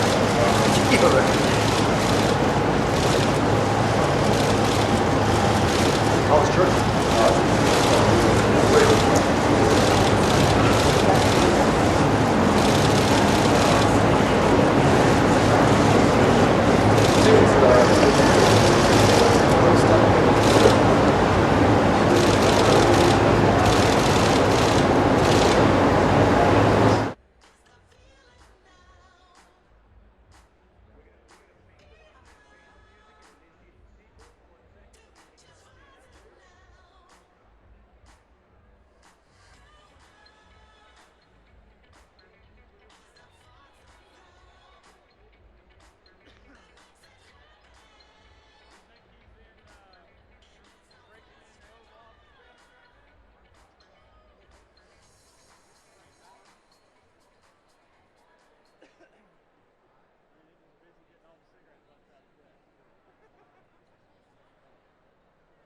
Ladies and gentlemen, please rise for the presentation of colors, the playing of the national anthem, and the retirement of the colors.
Ladies and gentlemen, the Liberty Ball will begin in 15 minutes.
All right, folks, in the top right-hand corner of your screen, while we wait for one of these balls to kick off, let's go to Florida, where we're going to be seeing some protesters there.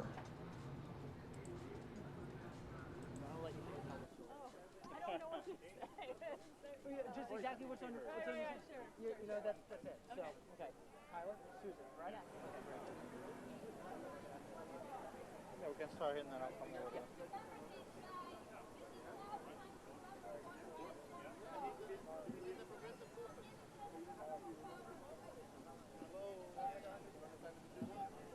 Thanks, guys. I appreciate it.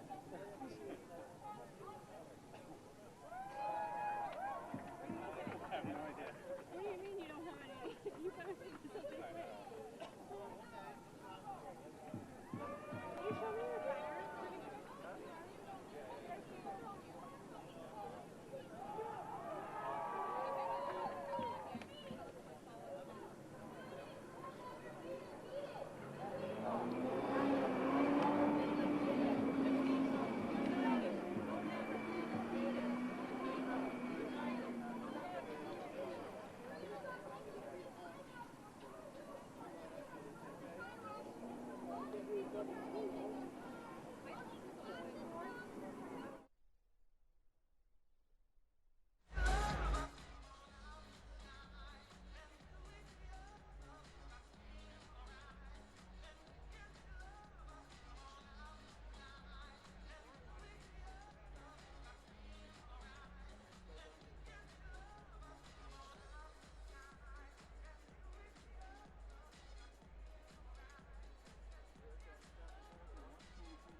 We'll stay with you guys, okay? I can follow.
No Trump,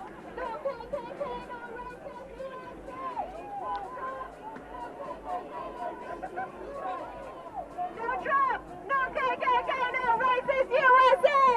No Trump, no KKK, no racist USA. No Trump, no KKK, no racist USA. No Trump, no KKK, no racist USA. No Trump, no KKK, no racist USA. No Trump, no KKK, no racist USA. No Trump, no KKK, no racist USA. No Trump, no KKK, no racist USA. No Trump, no KKK, no racist USA. Got it. That's fine. No KKK, no racist USA. No Trump, no KKK, no racist USA. No Trump, no KKK, no racist USA. No Trump, no KKK, no racist USA. No Trump, no KKK, no racist USA. No Trump, no KKK, no racist USA. No Trump, no KKK, no racist USA.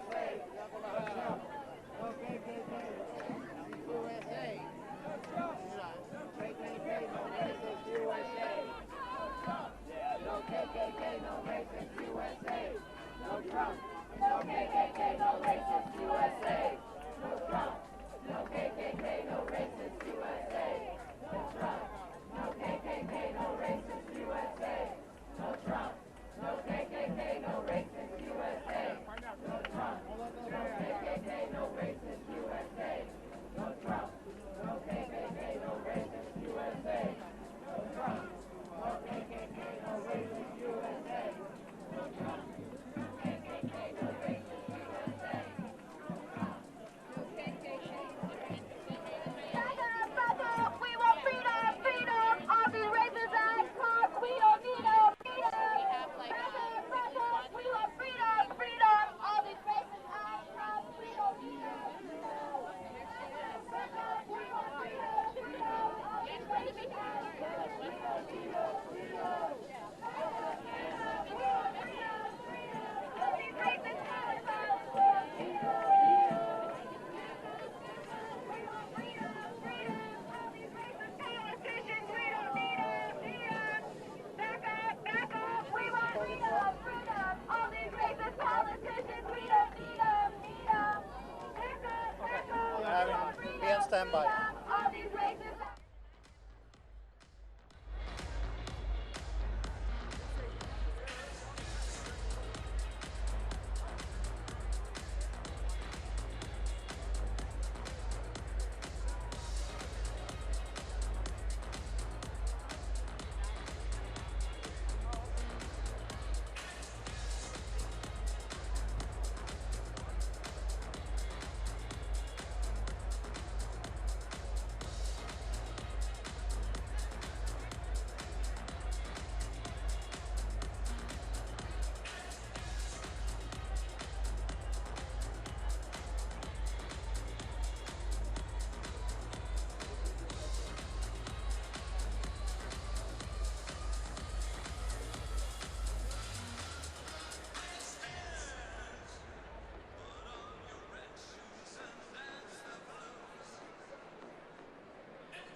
From the Walter E. Washington Convention Center in the heart of our nation's capital, it's the official presidential inaugural balls, the Liberty Ball and the Freedom Ball, honoring the 45th President of the United States, Donald J. Trump. And now, to perform his Grammy-nominated #1 song, Intentional, please welcome one of the hottest young stars in gospel today, Travis Green. Joined by his special guest, the amazing Grammy-winning artist Chrisette Michelle, and backed by Washington, D.C.'s own Abundant Life Choir. The Bible says that all things work together for the good of those who love the Lord and are called according to his purpose. So whatever's happening in your life is not happening to you, but for you. Hands up like this, y'all ready?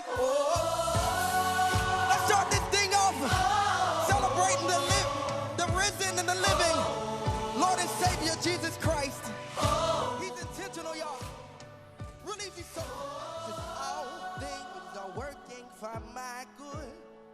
Yeah, cause he's intentional. Hey, he's never failing. I know that all things are working for my good. Yeah, cause he's intentional. He's never failing. All things are working for my good. Cause he's intentional. He's intentional. Hey, he's never failing. Never Come on, you sing it. All things are working for my good. Cause he's intentional. He's intentional. Hey, he's never failing. Never failing. All things are working for my good. All things are working for my good. All things are working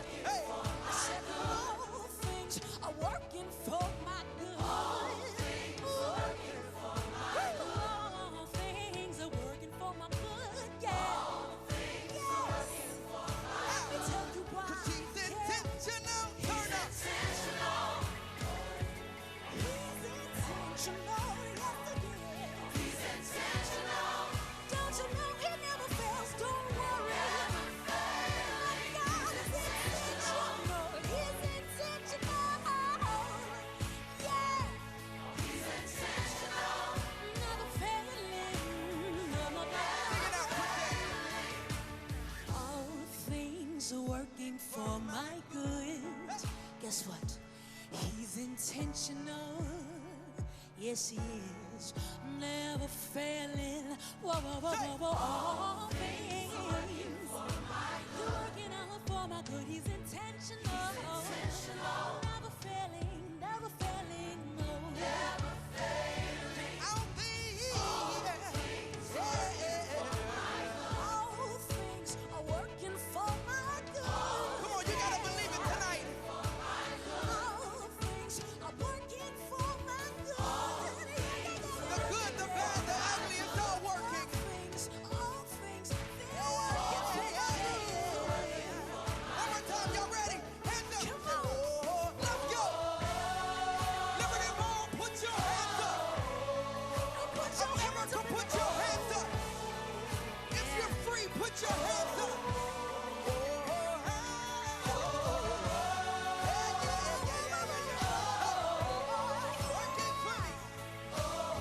That's right. Trust and believe. I'm gonna teach you a point. You ready? Come on. It says, I don't have to worry cause it's working for me. It's working for me. And I believe it's working for me. You got it. I don't have to worry. You sing it out. Say. I don't have to worry cause it's working for me. Working for me. Trust and believe. It's working for me. It's working for me. It's working. How do you know? Cause he's intentional.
for Jesus! Beset Michelle, everybody. That was great. God bless America. Love you. Ladies and gentlemen, introducing your musical hosts for the Liberty Ball, the Jim Gray Orchestra, with special guest, Aaron Boehm. How y'all doing?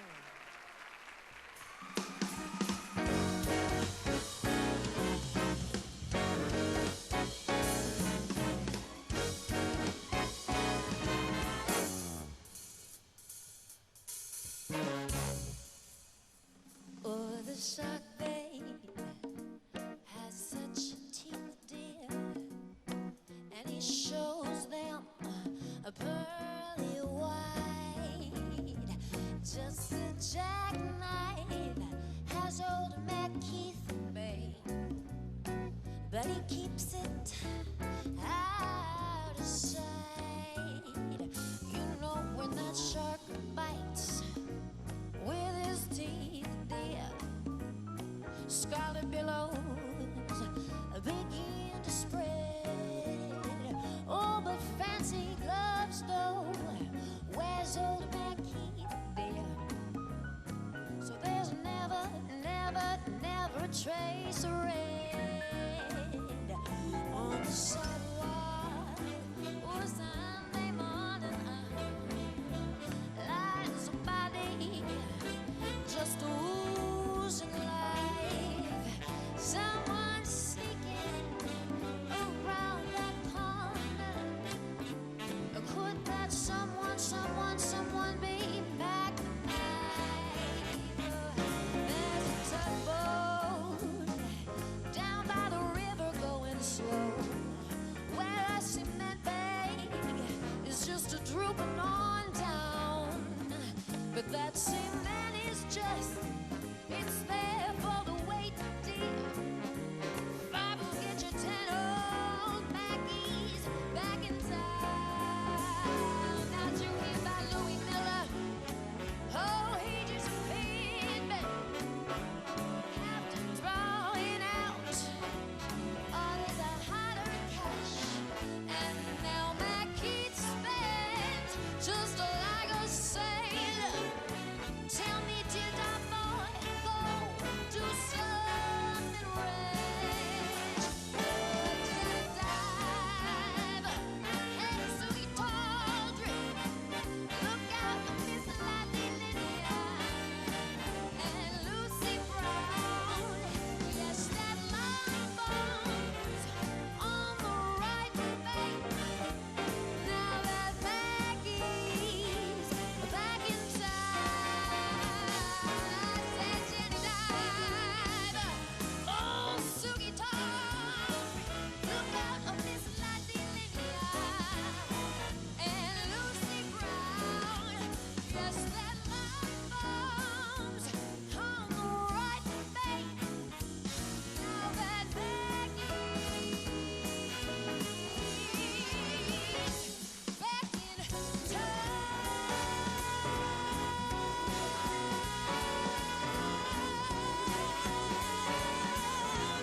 Look out, 'cause Donald is back.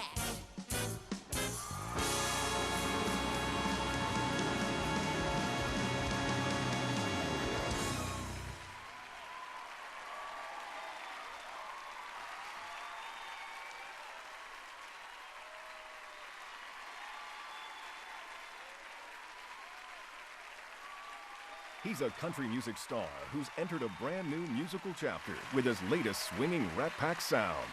Please welcome your musical host for the Freedom Ball, Tim Rushlow and his big band.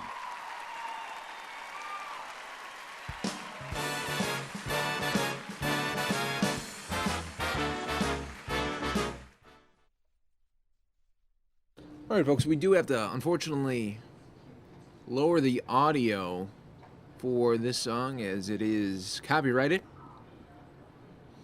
In the meantime, we're going to continue our coverage. We'll be back when they are not playing any music. Let's go to Seattle now, where there are, unfortunately, that he was not discussing the role of workers protesters here, but it does not appear like they are getting out of hand at this moment. This morning, demonstrators in San Francisco shut down the entrance to Uber in San Francisco, demonstrating against Uber's connection to Trump.